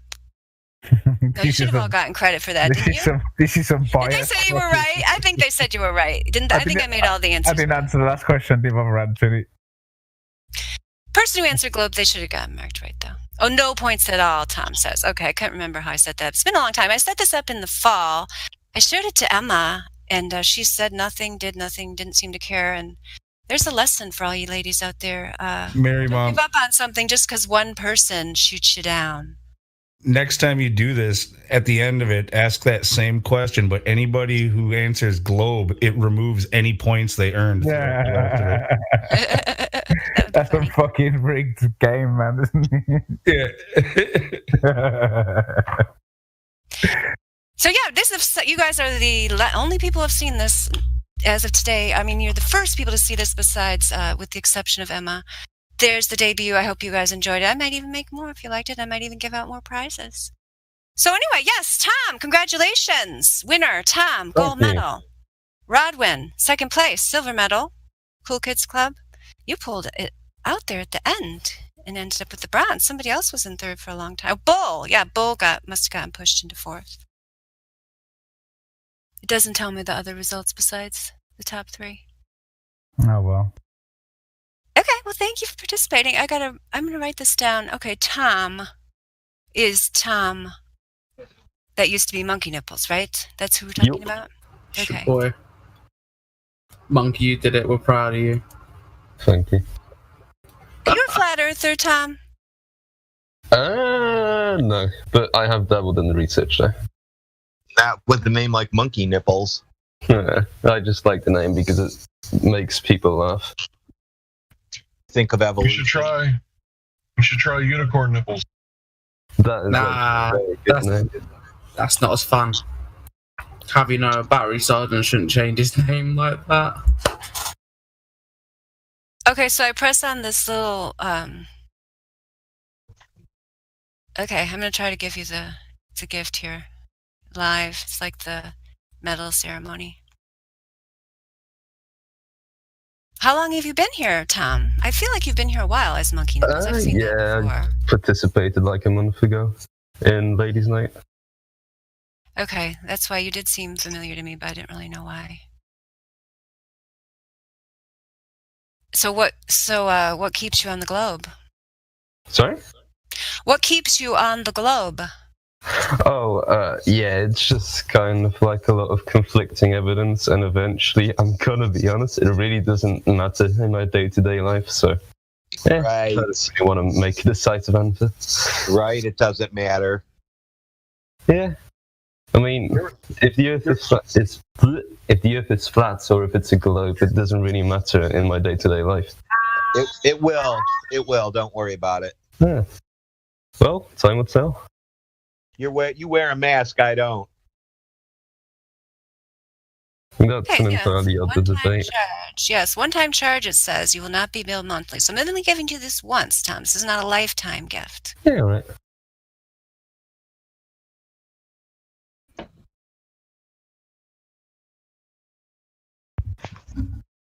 Okay, there you go. I put the link in there. Okay, so tell me if it works. Now you get to use some of those animated emojis. Woo! Yeah, you got it. You got to show it. I got it. You get it. Okay, good.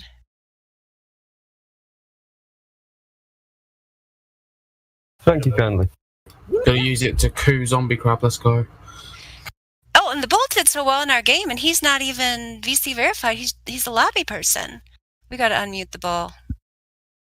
The Bull, are you there? Hello. Hello. Thanks for playing. You did very well. Yeah. It was some good fun, I tell you. What is your have you used Kahoot before? A couple times, yeah. Yeah. My kids used to do a lot when they were in a private school, but yeah, we do it at home now. Just do it on the TV because now they're homeschooled. Yeah. Oh, I gave you the VC verified role. So yes, why don't you just tell us a little bit about yourself? Like, are you a Glober, a flat earther, an in-betweener, something else? I would have to say I'm in between. You know, I I don't have an opinion. I personally think it's I would say a globe, but I'm leaning each way. I'm on the fence, you could say. Oh, okay. So what have you heard about the flat Earth that got you onto the fence from the globe?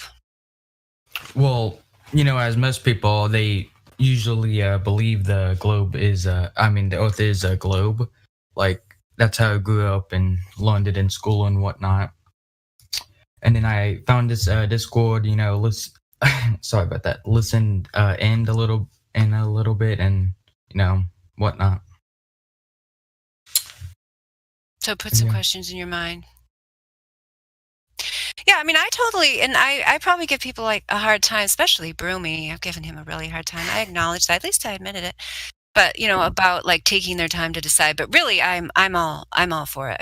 In actuality, even though I pick on people sometimes, I think it's fine to take your time and to be like new people, giving you new information, check it out for yourself. I did the same, although I didn't. Once I saw the actual measurements, it became like impossible for me to deny. Once I saw the actual measurements and understood the math and logic behind them. But it was mainly before that when I was just seeing a lot of wishy-washy bad arguments, mainly from the Flat Earth Society is where I started out. And they were, no wonder I got confused. And I also know, looking back at my thought process then, that I didn't really want to deal with, so Broomy got after me for saying he doesn't want to. I just assume people are on the globe model. Most people, why would they want to deal with the concept of embracing the fact that everything that's been pushed upon us, all the propaganda, the educational system, the government, etc., that this is a complete lie and logical failure? What person would want to have to deal with that? I don't know, not very many. There might be a few, but most people, especially if you've had experiences in the past where you have a lot of trouble communicating with people about truth, then to acquire another thing that you have to try to start explaining to people that they're going to be very resistant to, it's a daunting task. However, I've actually found the opposite effect because the flat Earth information is so straightforward, because it's a lot of it has to do with logic, mathematics, actual observations and measurements. I find it less stressful, to talk about this than other things that you can't really verify, other so-called truther topics, I guess you would call them, because I feel like I don't have to convince anyone, like I would have in the past. I used to be a person who was really into politics, not at all anymore, haven't been for about 8 years. But when I was sure it was like, Ron Paul, he's gonna save us, and different things. And so I'm glad I'm not there, because I don't want to be a person who's going to say this person or this thing or this idea is going to save you, because it's not. Flat Earth is not even going to save you. It just is the way it is. So it's just a matter of accepting reality. I don't, the concept of a Flat Earth movement, I reject that. It's not a movement. It just is the way things are, and you can either live in denial and fantasy land, or you can live in reality. Those are the choices. Well said, Mary Mom. Hey. Oh, thank you, Vagabond. How are you doing? Chilling, hanging out. Yeah, so I don't really have anything else for ladies' night, so we can, I don't know, Helio wants to keep the stream going till 7, but if any of you other guys want to this is ladies' jump night. in, feel free. Well, it was, but I'm the only lady here. So we did a quiz. That was fun. Tom was the winner. Nice. I think Radwin was second, and then ladies' night. Oh, what a night! I don't remember who was third. It wasn't the Bull. It was somebody else. The Bull was in third for a long time. I'll go back and look, see if it's still on the screen. Nice. What do we do during ladies' night? Is it like drinks and risque talk, or like women just lead the conversation mostly? Yeah, it's just women leading the conversation. Okay. Yeah. And when Bambi is here, then Bambi and I sometimes dominate, basically. Oh yeah, I was going to bring my Bambi puppet, but I couldn't find it because we had talked about, I could just have, if Bambi wasn't here, I could just have an owl puppet and talk to it. But I couldn't find that. But I did find another puppet, Bambette. Would you like to meet her?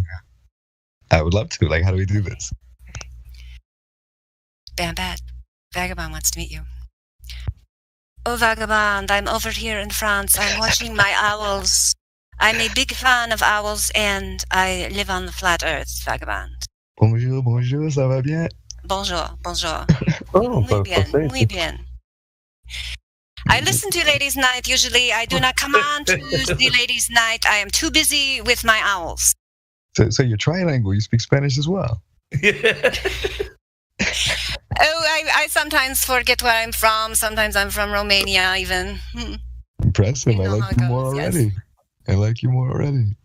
But I really hope Bambi comes back next week because I do not like to talk on the mic. I might have to claim my mic is broken if you keep making me talk. But since I was a small child in France, my parents have always told me that the Earth was flat, Vagabond. Makes sense. You better stop. Gonna look crazy all of a sudden. You keep it going, Mary Mom. Oh, Lou no, she can never. Lou doesn't like Bambette. He wants Bambette to go back in the closet. See, trying to stifle Ladies' Night already. Oh, we can bring Bambette back, but small doses, I think.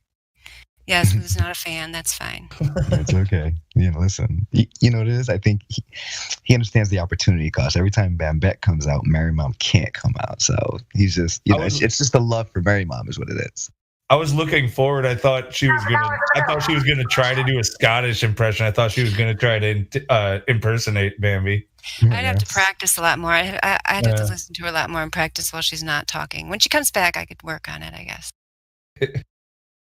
But yeah, Scottish I think is hard. I don't know. I don't hear a lot of non-Scottish people doing Scottish accents. I'm sure me people either. do. I was wondering what I would actually say as a Scottish accent. I have no clue. I just call all like the women lasses, and that's pretty much all I got. Yeah, I call them lads and lassies a lot. Yeah, exactly. That's probably where I'd start with it. So what have you been up to, Vagabond? Chilling, quarantine life, working out. I put a gym in my garage, so I started getting the size I'm going for. So I don't know if I told you guys, I set a goal for 235.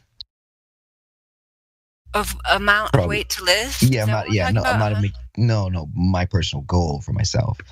So I've got another 30 pounds to add on. So it's it's been like a bodybuilding journey. I see. But I have some guys that work out. You want to weigh 235 pounds. Oh yeah, weigh. Okay. Yeah, sorry, yeah, weigh. Okay. So yeah, that's been my main focus lately. Just kind of physical health, not worrying about the world around me. I almost have turned the world off. It sounds a little selfish, but I don't know. I just don't care what anybody else thinks anymore. It's I really just have such a honed focus on me. What do I want to do? How do I want to feel? You know what I mean? I don't know if this is the effect of becoming a flat earther, but I like it. And I realize it serves me better. You know what I mean? Yeah, well, turning off the propaganda feeds, not going to hurt you at all. Nothing wrong with that. Exactly. That's not selfish. Yeah, conversations are still challenging though. When I go out to happy hours and stuff like that, I notice now I'm really particular about which subjects I'll broach with people because there's so many topics that lead back to some knowledge of the government being fake, it all being a fucking soap opera, the flag, it always leads back. So political conversations, religious conversations, scientific conversations. It's so many of them now. I'm just I walk around them lightly. You know what I mean? I'll engage in just some levels because I realize I'm this is not going to go anywhere. They're not going to listen to the whole thing, and I'm not going to convince them. It's I can only pepper something in front of them and then just leave it there. You know what I mean? So I don't know. It's a work in progress. I mean that's what. Yeah, I feel I know. I used to think, and you did too. We were oh, we have to share this with everyone, and so on. Yeah. But when I was at my family reunion, I was just whatever. I mean, if it comes up in conversation, I'll discuss it. But there was no even, opening to talk about it. But what was interesting to me, I mentioned that to a few people here, was they were talking about stuff I couldn't believe they were talking about, like Tom Hanks is a pedophile, Epstein this, his whatever, Ghislaine Maxwell. Hey guys, real quick, sorry to cut. I thought that was really interesting. It's progress. Hey, yes, can you guys hear hello. me? Yes.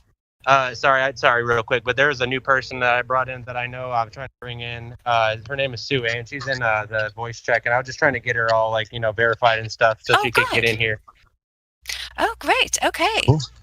Is there anyone available to go up and talk to Sue Ann? I don't know if she's going to talk right now. She just wanted to get everything straight so that way she could just jump in here anytime she wanted to. Yeah, somebody has to just talk to her to get the VC verified role. Is there anyone who can? I don't think I was given those permissions yet. I don't even know how to verify people, but I would. I don't know how. Okay, she said she can talk too, so she's okay for that. Thank you, guys. Well, Vagabond, I mean, you can, as a Gold Plus person, So check just her go in out if you there. wish. So what am I doing? Oh, just basically get a sense for where she stands. Yeah, ask her how she found the server. Tell her she doesn't have to be a flat earther to be here, but what are your positions on flat earth? Briefly go over the rules in the welcome, but encourage her that she needs to read all of them. You could just highlight the rules in the welcome. Make sure to explain to her that the live stream is broadcast on YouTube. Okay. That kind of thing. Yeah, no problem. I'm on it. I know you can do it. Be right back. Okay.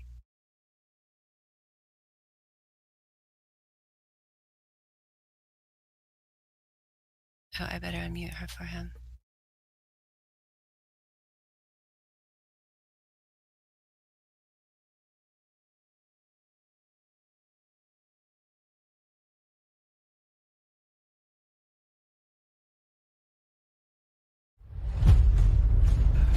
You're watching. Okay, so Broomy, I guess we're back to you. I think you're the last man standing to defend the live.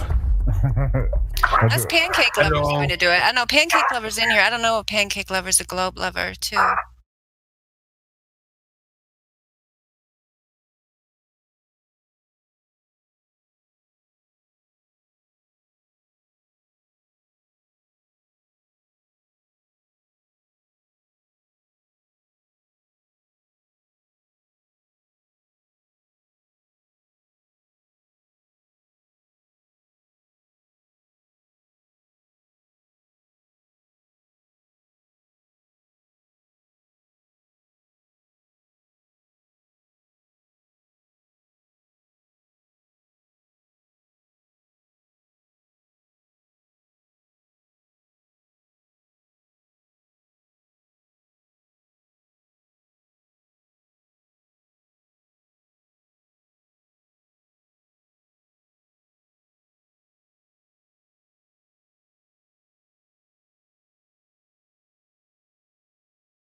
Wake up.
Just so everyone is clear, I've always been here.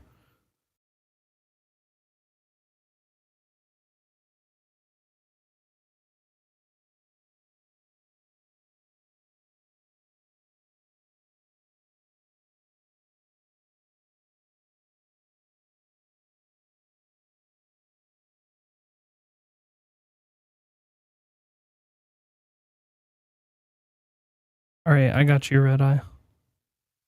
What do you want?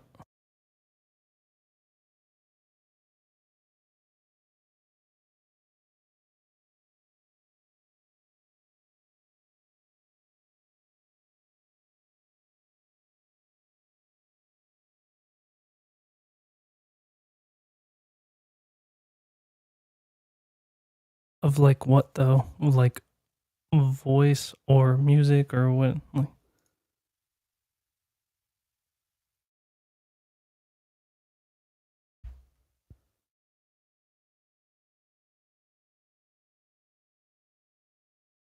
I mean, I still technically could. Just not with the bot.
1,500 years ago, everybody knew the Earth was the center of the universe. 500 years ago, everybody knew the Earth was flat.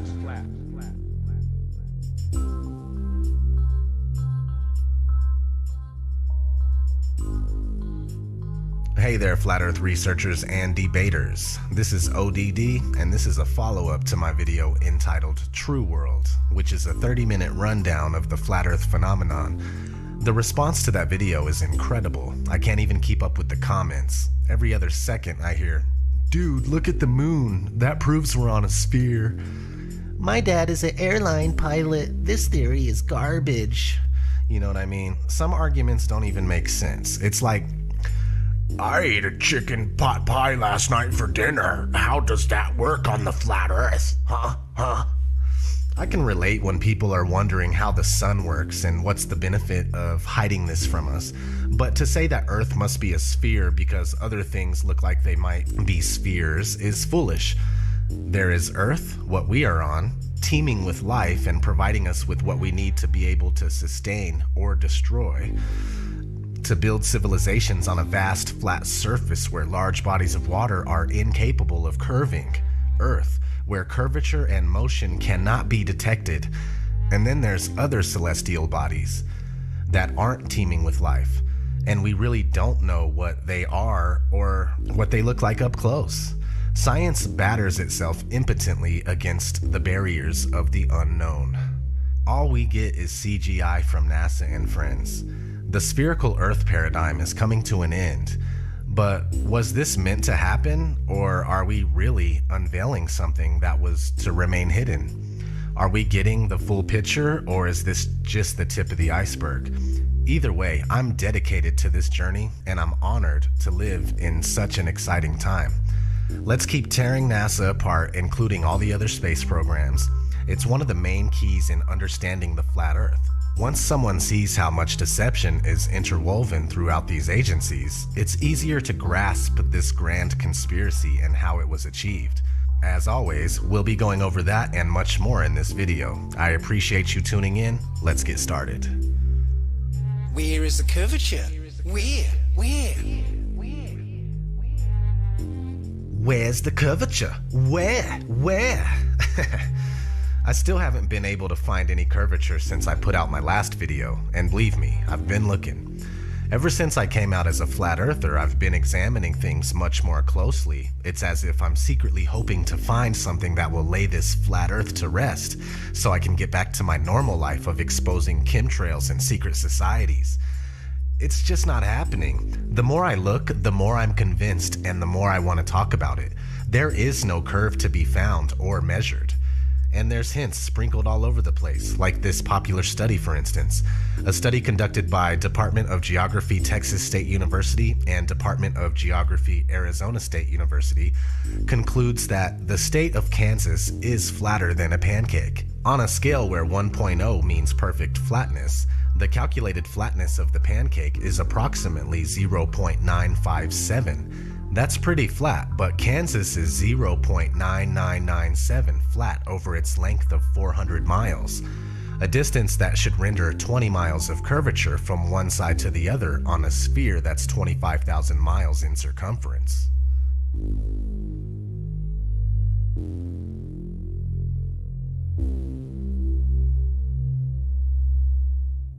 And I've seen plenty of stuff at between 100,000 and 130,000 feet that's flat as a pancake. No matter where you are above the surface of the Earth, the horizon always rises to your eye level. Doesn't matter if you're standing on a beach, or up a hill, or in a plane at 35,000 feet. The horizon is always at eye level. We know intuitively if we stand on a beach with a panoramic view that the sea is flat. It's flat at sea level, it's flat from the top of Mount Everest, it's flat from over 20 miles high. In my efforts to try to prove the globe, it's falling apart with horizon tests and seeing things that we shouldn't be able to see. If the ball is real, the math shows that, you know, with the curvature, there are things we should not be able to see, and yet people are seeing it. So that has me really questioning the globe, and I don't question the math, because that math came from globalists. It came from people who believe the globe. So it's not math conjured up by flat earthers. I used to be a lifeguard on Ventura Beach, and on a good day, on a clear day, we could look out and see the Anacapa Arch. Well, the Anacapa Arch is almost 20 miles away, and it's only 40 feet high. So the math says that if we're on a ball, 25,000 mile circumference ball, that the top of that 40-foot island arch should be over 200 feet below our ability to see it on the other side of the curve. I found this photo from Grand Mere State Park. This is from Joshua Nowicki, and what you're seeing here is a mirage. We typically would not be able to see this from the Lake Michigan shore. We talked about this last night.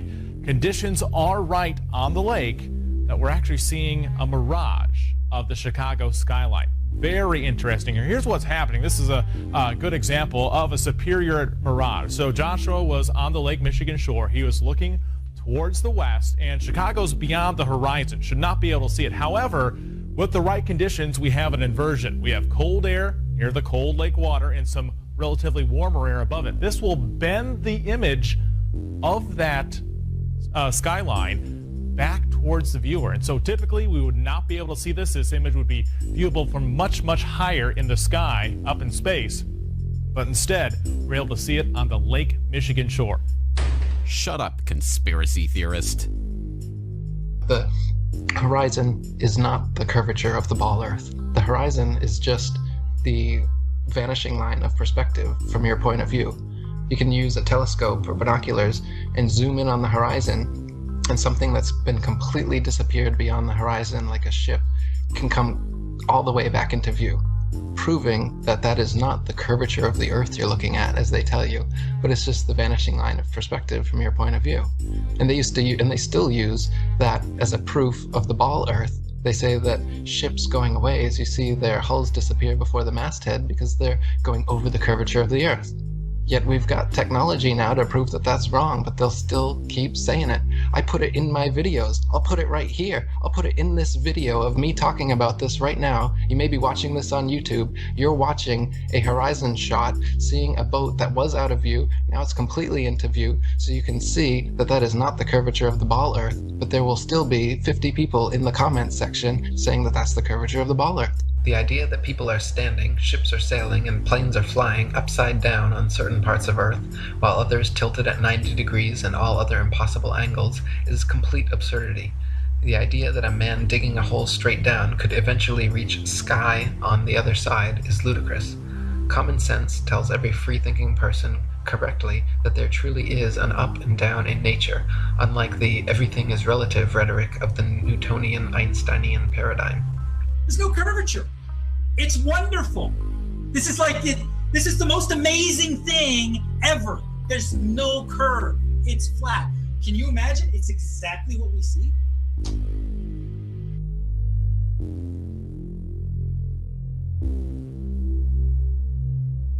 I cannot express this enough, but NASA is just not giving us the truth about what they know.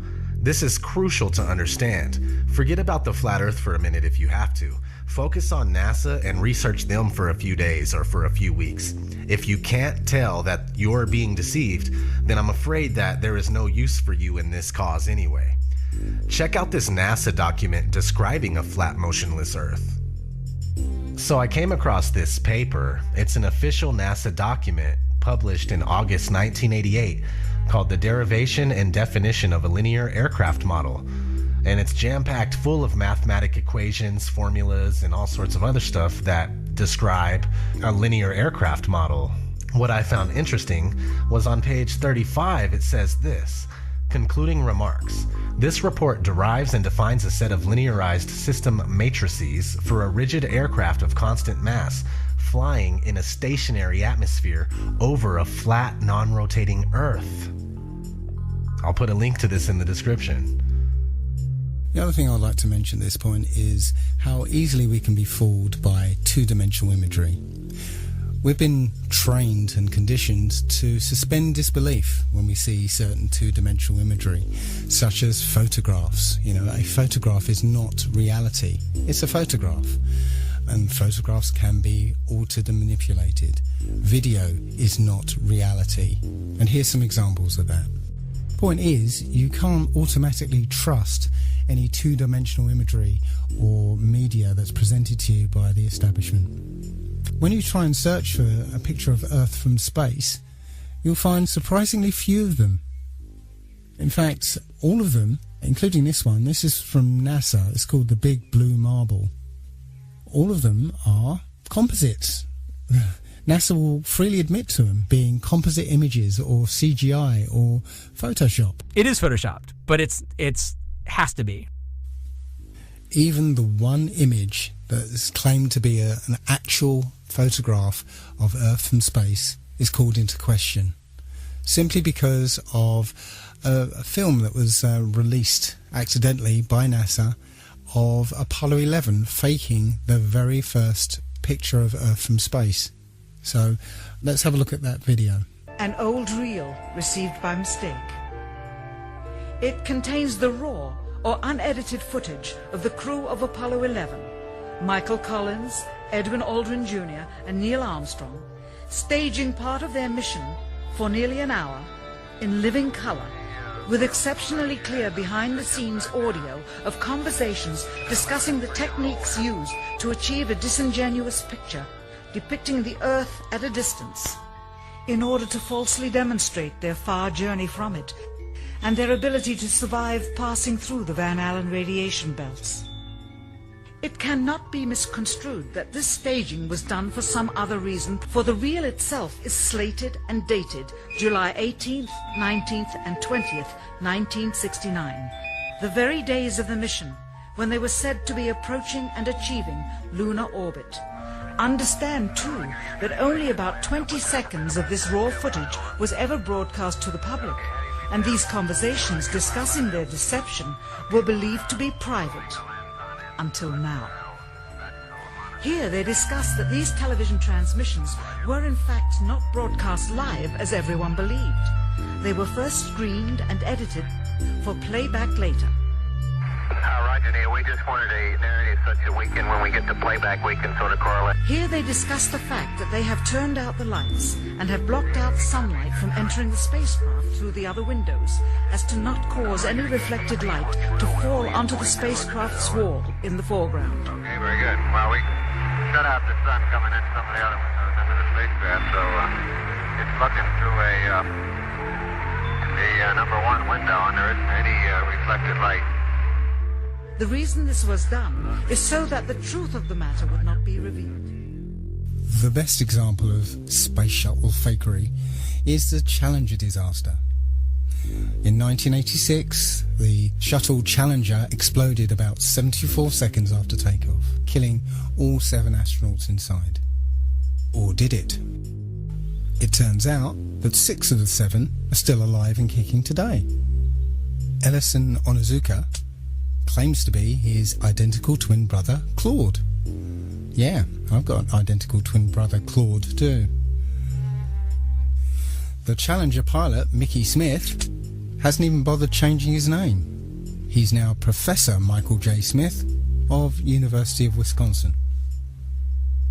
Now, Krista McAuliffe was a bit of a sneaky one. She was the Challenger payload specialist, quite famous for being a teacher. It turns out, during her astronaut days, she was using her middle name, Krista. And now she goes by her first name, Sharon. And she's a Syracuse law professor. The Challenger commander, Francis Richard Scobie, is now Dick Scobie, which sounds like a rather unpleasant disease, CEO of Cows in Trees Limited. Judith Resnick, the Challenger mission specialist, again hasn't even bothered changing her name. She's a professor at Yale Law. And finally, Ronald McNair, another Challenger mission specialist, claims to be his identical twin brother, Carl McNair. What are the odds? What most people don't realise is that all the characters in this story are all actors in the same club. As George Carlin put it. Evidence that is coming from primarily NASA, the government, and the military. 3 organizations that have proven to be completely untrustworthy on numerous counts. If we were to put them on trial, they would all be guilty of being pathological liars. All you have to do is lie on your back on a moonless night and look around carefully. Yeah, occasionally you'll see something that looks kind of like a star, but it's moving. It's moving a little fast too, and that's actually a satellite. Now, I do accept that you can look up into the night sky and see what we're told are satellites. I've done it myself. I've seen bright lights moving across the sky, but I have no idea what those things are. In this video, you can see several large, bright objects. However, none of them appear on any satellite tracking applications. When you look up at a jet airliner flying at 35,000 feet, you can only see it as a small dot. So how is it if something the size of a jumbo jet is rendered as a small dot at about 5 to 7 miles up, that you can see a satellite which is the size of between a car and a school bus at 100 miles away? You just wouldn't see it.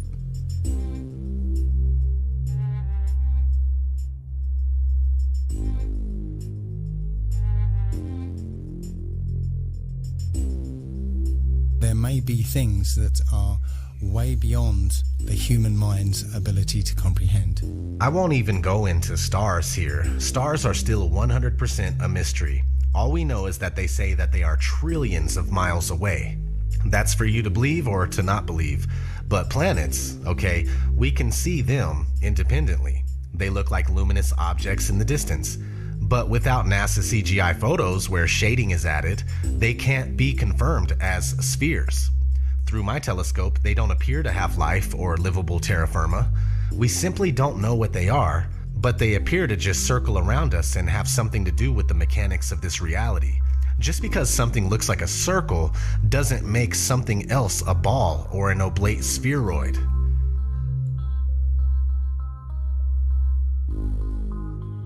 It is claimed that the other planets are spheres, and so therefore Earth must also be a sphere. Firstly, Earth is a plane, not a planet, so the shape of these planets in the sky have no bearing on the shape of the Earth beneath our feet. Secondly, these planets have been known for thousands of years around the world as wandering stars, since they differ from the other fixed stars in their relative motions only. When looked at with an unprejudiced naked eye or through a telescope, the fixed and wandering stars appear as luminous disks of light, not spherical terra firma. The pictures and videos shown by NASA of spherical terra firma planets are all clearly fake computer-generated images and not photographs.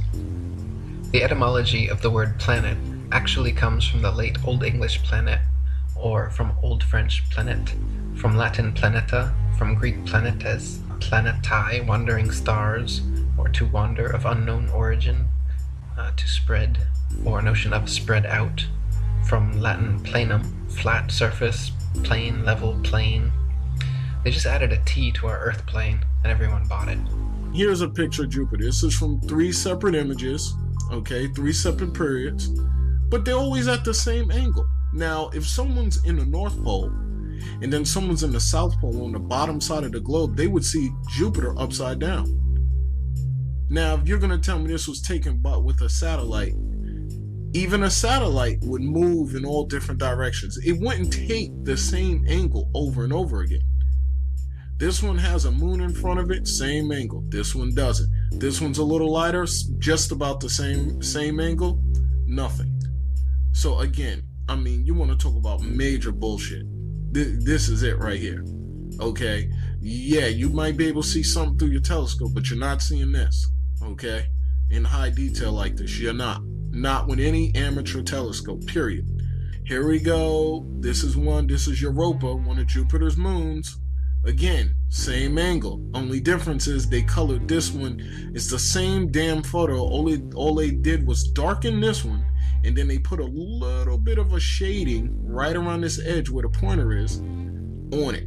But it's the same damn thing. So they didn't change anything. They're not even trying that hard. They're just putting out photos. Here goes Saturn. Now this is supposedly an actual photo from a satellite. This is off NASA's website. Sure, it looks pretty, but it's not real. And they're telling you it's real, and you believe it because your ego won't allow you to say, look, it's all fake. Your ego won't allow you to know the truth. Every picture we have from NASA of a planet is a artist rendering. They're not real pictures. If you take a strong telescope and look at a planet, it looks nothing like this. It looks like a self-illuminating light. It looks more like a star. They used to call planets wandering stars. Next, Saturn, I've looked at myself through high-power telescopes, and it really looks like a light bulb. It doesn't look like it's reflecting light. The rings are lit up. There's none of these colors on there. And these are just artist renderings. And if you believe that they're real, you're just sadly mistaken. Next, we recently had Pluto, pictures of Pluto. The one kind of center bottom is the most recent one. And that was taken by a probe that was whizzing by Pluto. Pluto's spinning. There's barely any light out there. And it gets this perfect, brightly lit, crisp, clear image of Pluto and transmits it all the way back to Earth, where we can barely get cell phone signals, when you go out of town. Go to the next one. And if you look at it, again, Disney style, they show us this ridiculous picture, and Pluto is actually on Pluto. They're literally laughing at us. In 240 BC, a Jesuit named Eratosthenes, he calculated the Earth's circumference. He did that by planting a stick in the ground at midday so that the sunlight, being directly overhead, would cast no shadow. Simultaneously, about 400 miles away, somebody else planted the stick in the same way and found that the sunlight cast a shadow. So by taking the shadow length and knowing the distance between the sticks, you could theoretically work out the circumference of the Earth. This method requires that the sun be a long, long way away so that the light coming from the sun is all parallel. However, it turns out that you'd get exactly the same results on a flat Earth if the sun were only 3,100 miles away and 34 miles across. Amateur balloon footage taken above the clouds has provided stunning visual proof that the sun cannot be millions of miles away. In several shots, you can see a clear hotspot reflecting on the clouds directly below the sun's spotlight-like influence. If the sun were actually millions of miles away, such a small, localized hotspot could not occur. Another proof the sun is not millions of miles away is found by tracing the angle of sun rays back to their source above the clouds. There are thousands of pictures showing how sunlight comes down through cloud cover at a variance of converging angles. The area of convergence is, of course, the sun, and is not millions of miles away, but rather relatively close to Earth, just above the clouds. We'll talk about the vanishing point a little bit. These lines are parallel the way we see. They don't look parallel here, but if you flick to the next one, these are the corners of the hallway, and they rush to the point of convergence or the vanishing point. And that's how our eyes see. Everything rushes in from the sides, the top and the bottom, to our point of focus. And that's the vanishing point. The sky has no bumps on it. The sky is smooth, but the Earth has bumps on it. It has mountains, it has trees, it has cars, people, waves. Anything that comes across the flat plane that even rises up a little bit will create a false horizon in front of that vanishing point. So if you look at the light on the ceiling and imagine that's the sun, the sun's not getting any closer to the floor, but it is going down. And if you had some bumps in the hallway or some people standing down the hallway, the sun would disappear. That light would disappear behind their heads from the bottom up, just like we observed on this plane.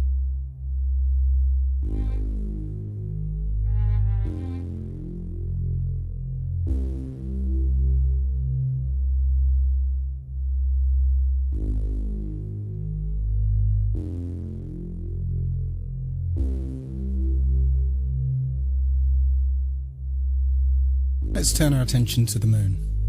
Many of us have seen the moon appear full at various times throughout the day, as in this picture. But how can that happen?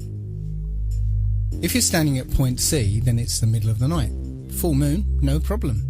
And if you're standing at point A, it's early in the morning. Certainly if you stare back at the moon in the night sky, then yes, you can see a full moon. But if you're standing at point B, which is midday, that is, the sun is directly overhead, then there isn't anywhere that the moon can be that will allow you to see it as full, because the sun will be illuminating the side of the moon that is facing away from you. So the best you'll be able to see is a sliver of the moon. Think about it next time you see the full moon during the day. Every month the moon goes through 8 distinct phases. Always the same 8, always the same order. Supposedly because of a relationship between the position of the moon relative to the position of the Earth and the Sun. So let's say it's December, and throughout the month we see the normal 8 phases of the moon. But what happens when it's June and the Earth is supposedly on the other side of the Sun? Shouldn't the phases be reversed? That's not what we see. We see the same 8 phases in the same order. At night, the craters, or the dark spots I like to call them, are black because it's in our sky and there's black sky behind it. Next, if you look at the full moon during the day, those spots are now blue because we are seeing through whatever the moon is. And to prove that, go to the next one. We have a crescent moon, and behind the moon was a planet. And when you zoom in, you can see the planet through the moon. And this shot was proven that there was a planet in that position and you could see it behind the moon. And there's many people that have photographed this. Now, people in the north, when they're looking at the moon, they are looking at the moon in this direction. And this, of course, this moon is oversized, so it's much bigger than what it really would be on this map. But the people in the south, they are looking to the north at the moon. So what they see is the opposite of what the north sees, and that's why for the south it's upside down from the north, and it's as simple as that.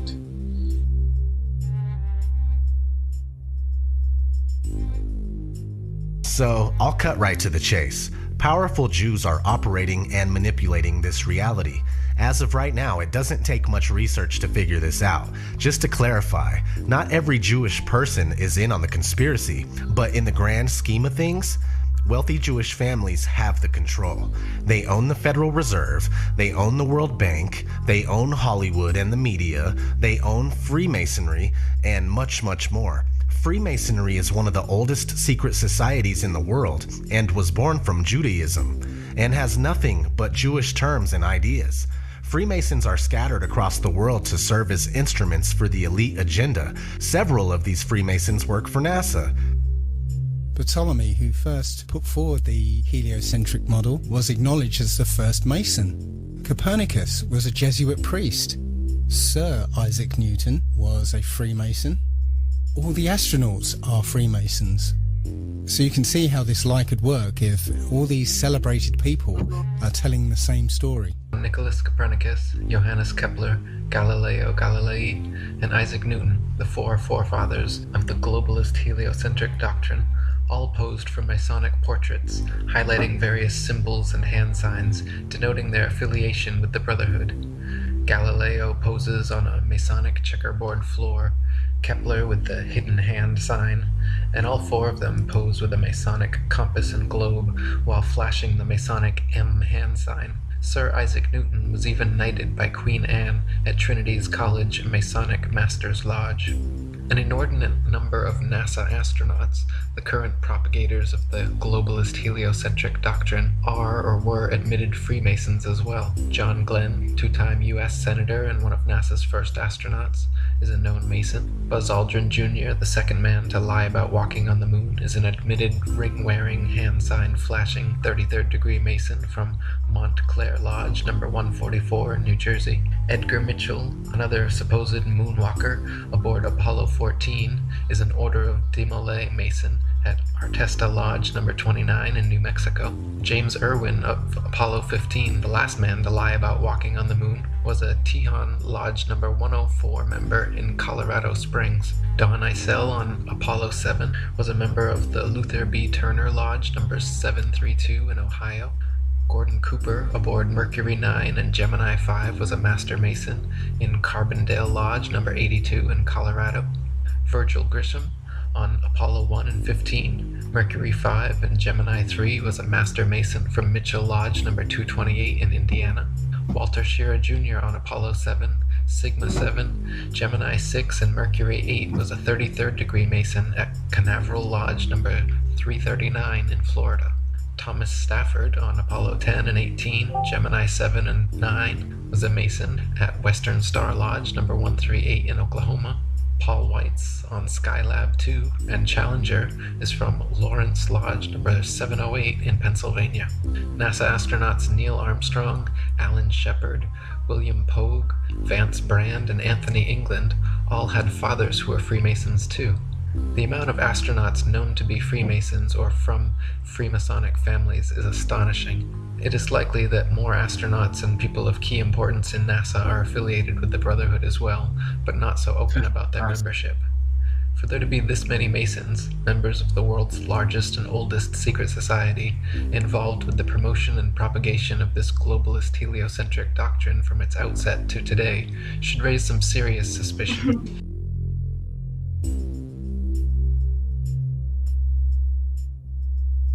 I'm still surprised how often I see the globe in corporate logos. Almost every piece of media I look at, including commercials, magazines, and music videos, and album covers.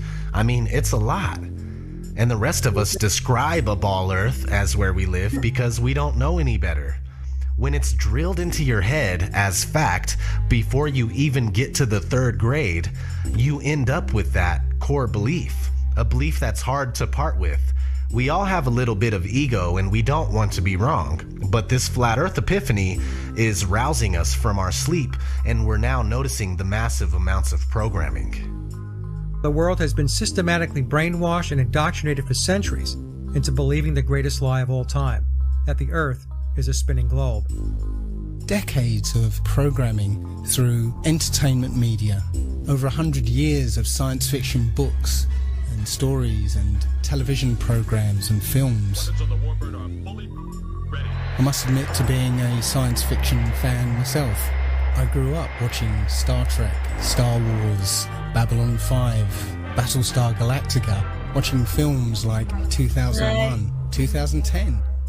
I truly believed that our future lay in space. I saw an exciting future for mankind. Moon bases, Mars bases, interstellar travel. But now I sincerely doubt there is any such thing as space. It really is simple, believe it or not. Why were we all taught the globe from the time we could walk? Why are we all told it's the absolute unquestionable fact of all facts?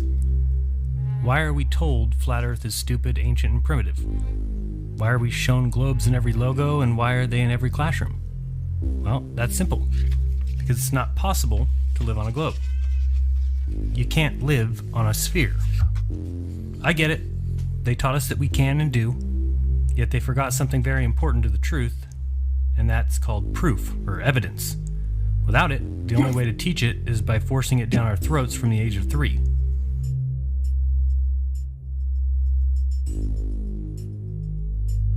It's simple. Because worldwide governments and agencies trying to falsify where you live in your mind is the epitome of mind control. Think about it.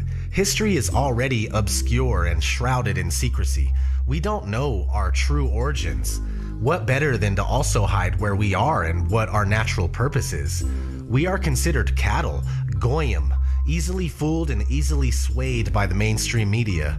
Our society is engineered, and the ideas that we think are our own are actually pre-manufactured by entities such as the Tavistock Institute, and then it's seeded into our minds through movies, TV shows, and music. When one doesn't recognize this, they are essentially controlled in every way without even knowing it. I have knowledge of this, and I'm still controlled by time and money and other things. Trying to find out what they know and also what they don't want us to know is important, and one of the things that they are keeping from us is our home. This is the case. If this flat Earth is our universe, then it elevates man and this Earth to supreme importance, where every life, human or otherwise, is significant and sacred. And when we all realize that, then the world, the universe, changes.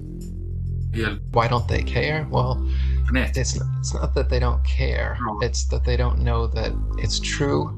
And even if it is true, they can't see how deep this goes. So they don't understand why it's even relevant or important. The shape of the Earth doesn't seem that important until you really expound upon the deepness of this conspiracy and how far-reaching it is. To me, it matters because if they're going to lie about something like what the Earth actually is, then there's no limit to what they will lie about.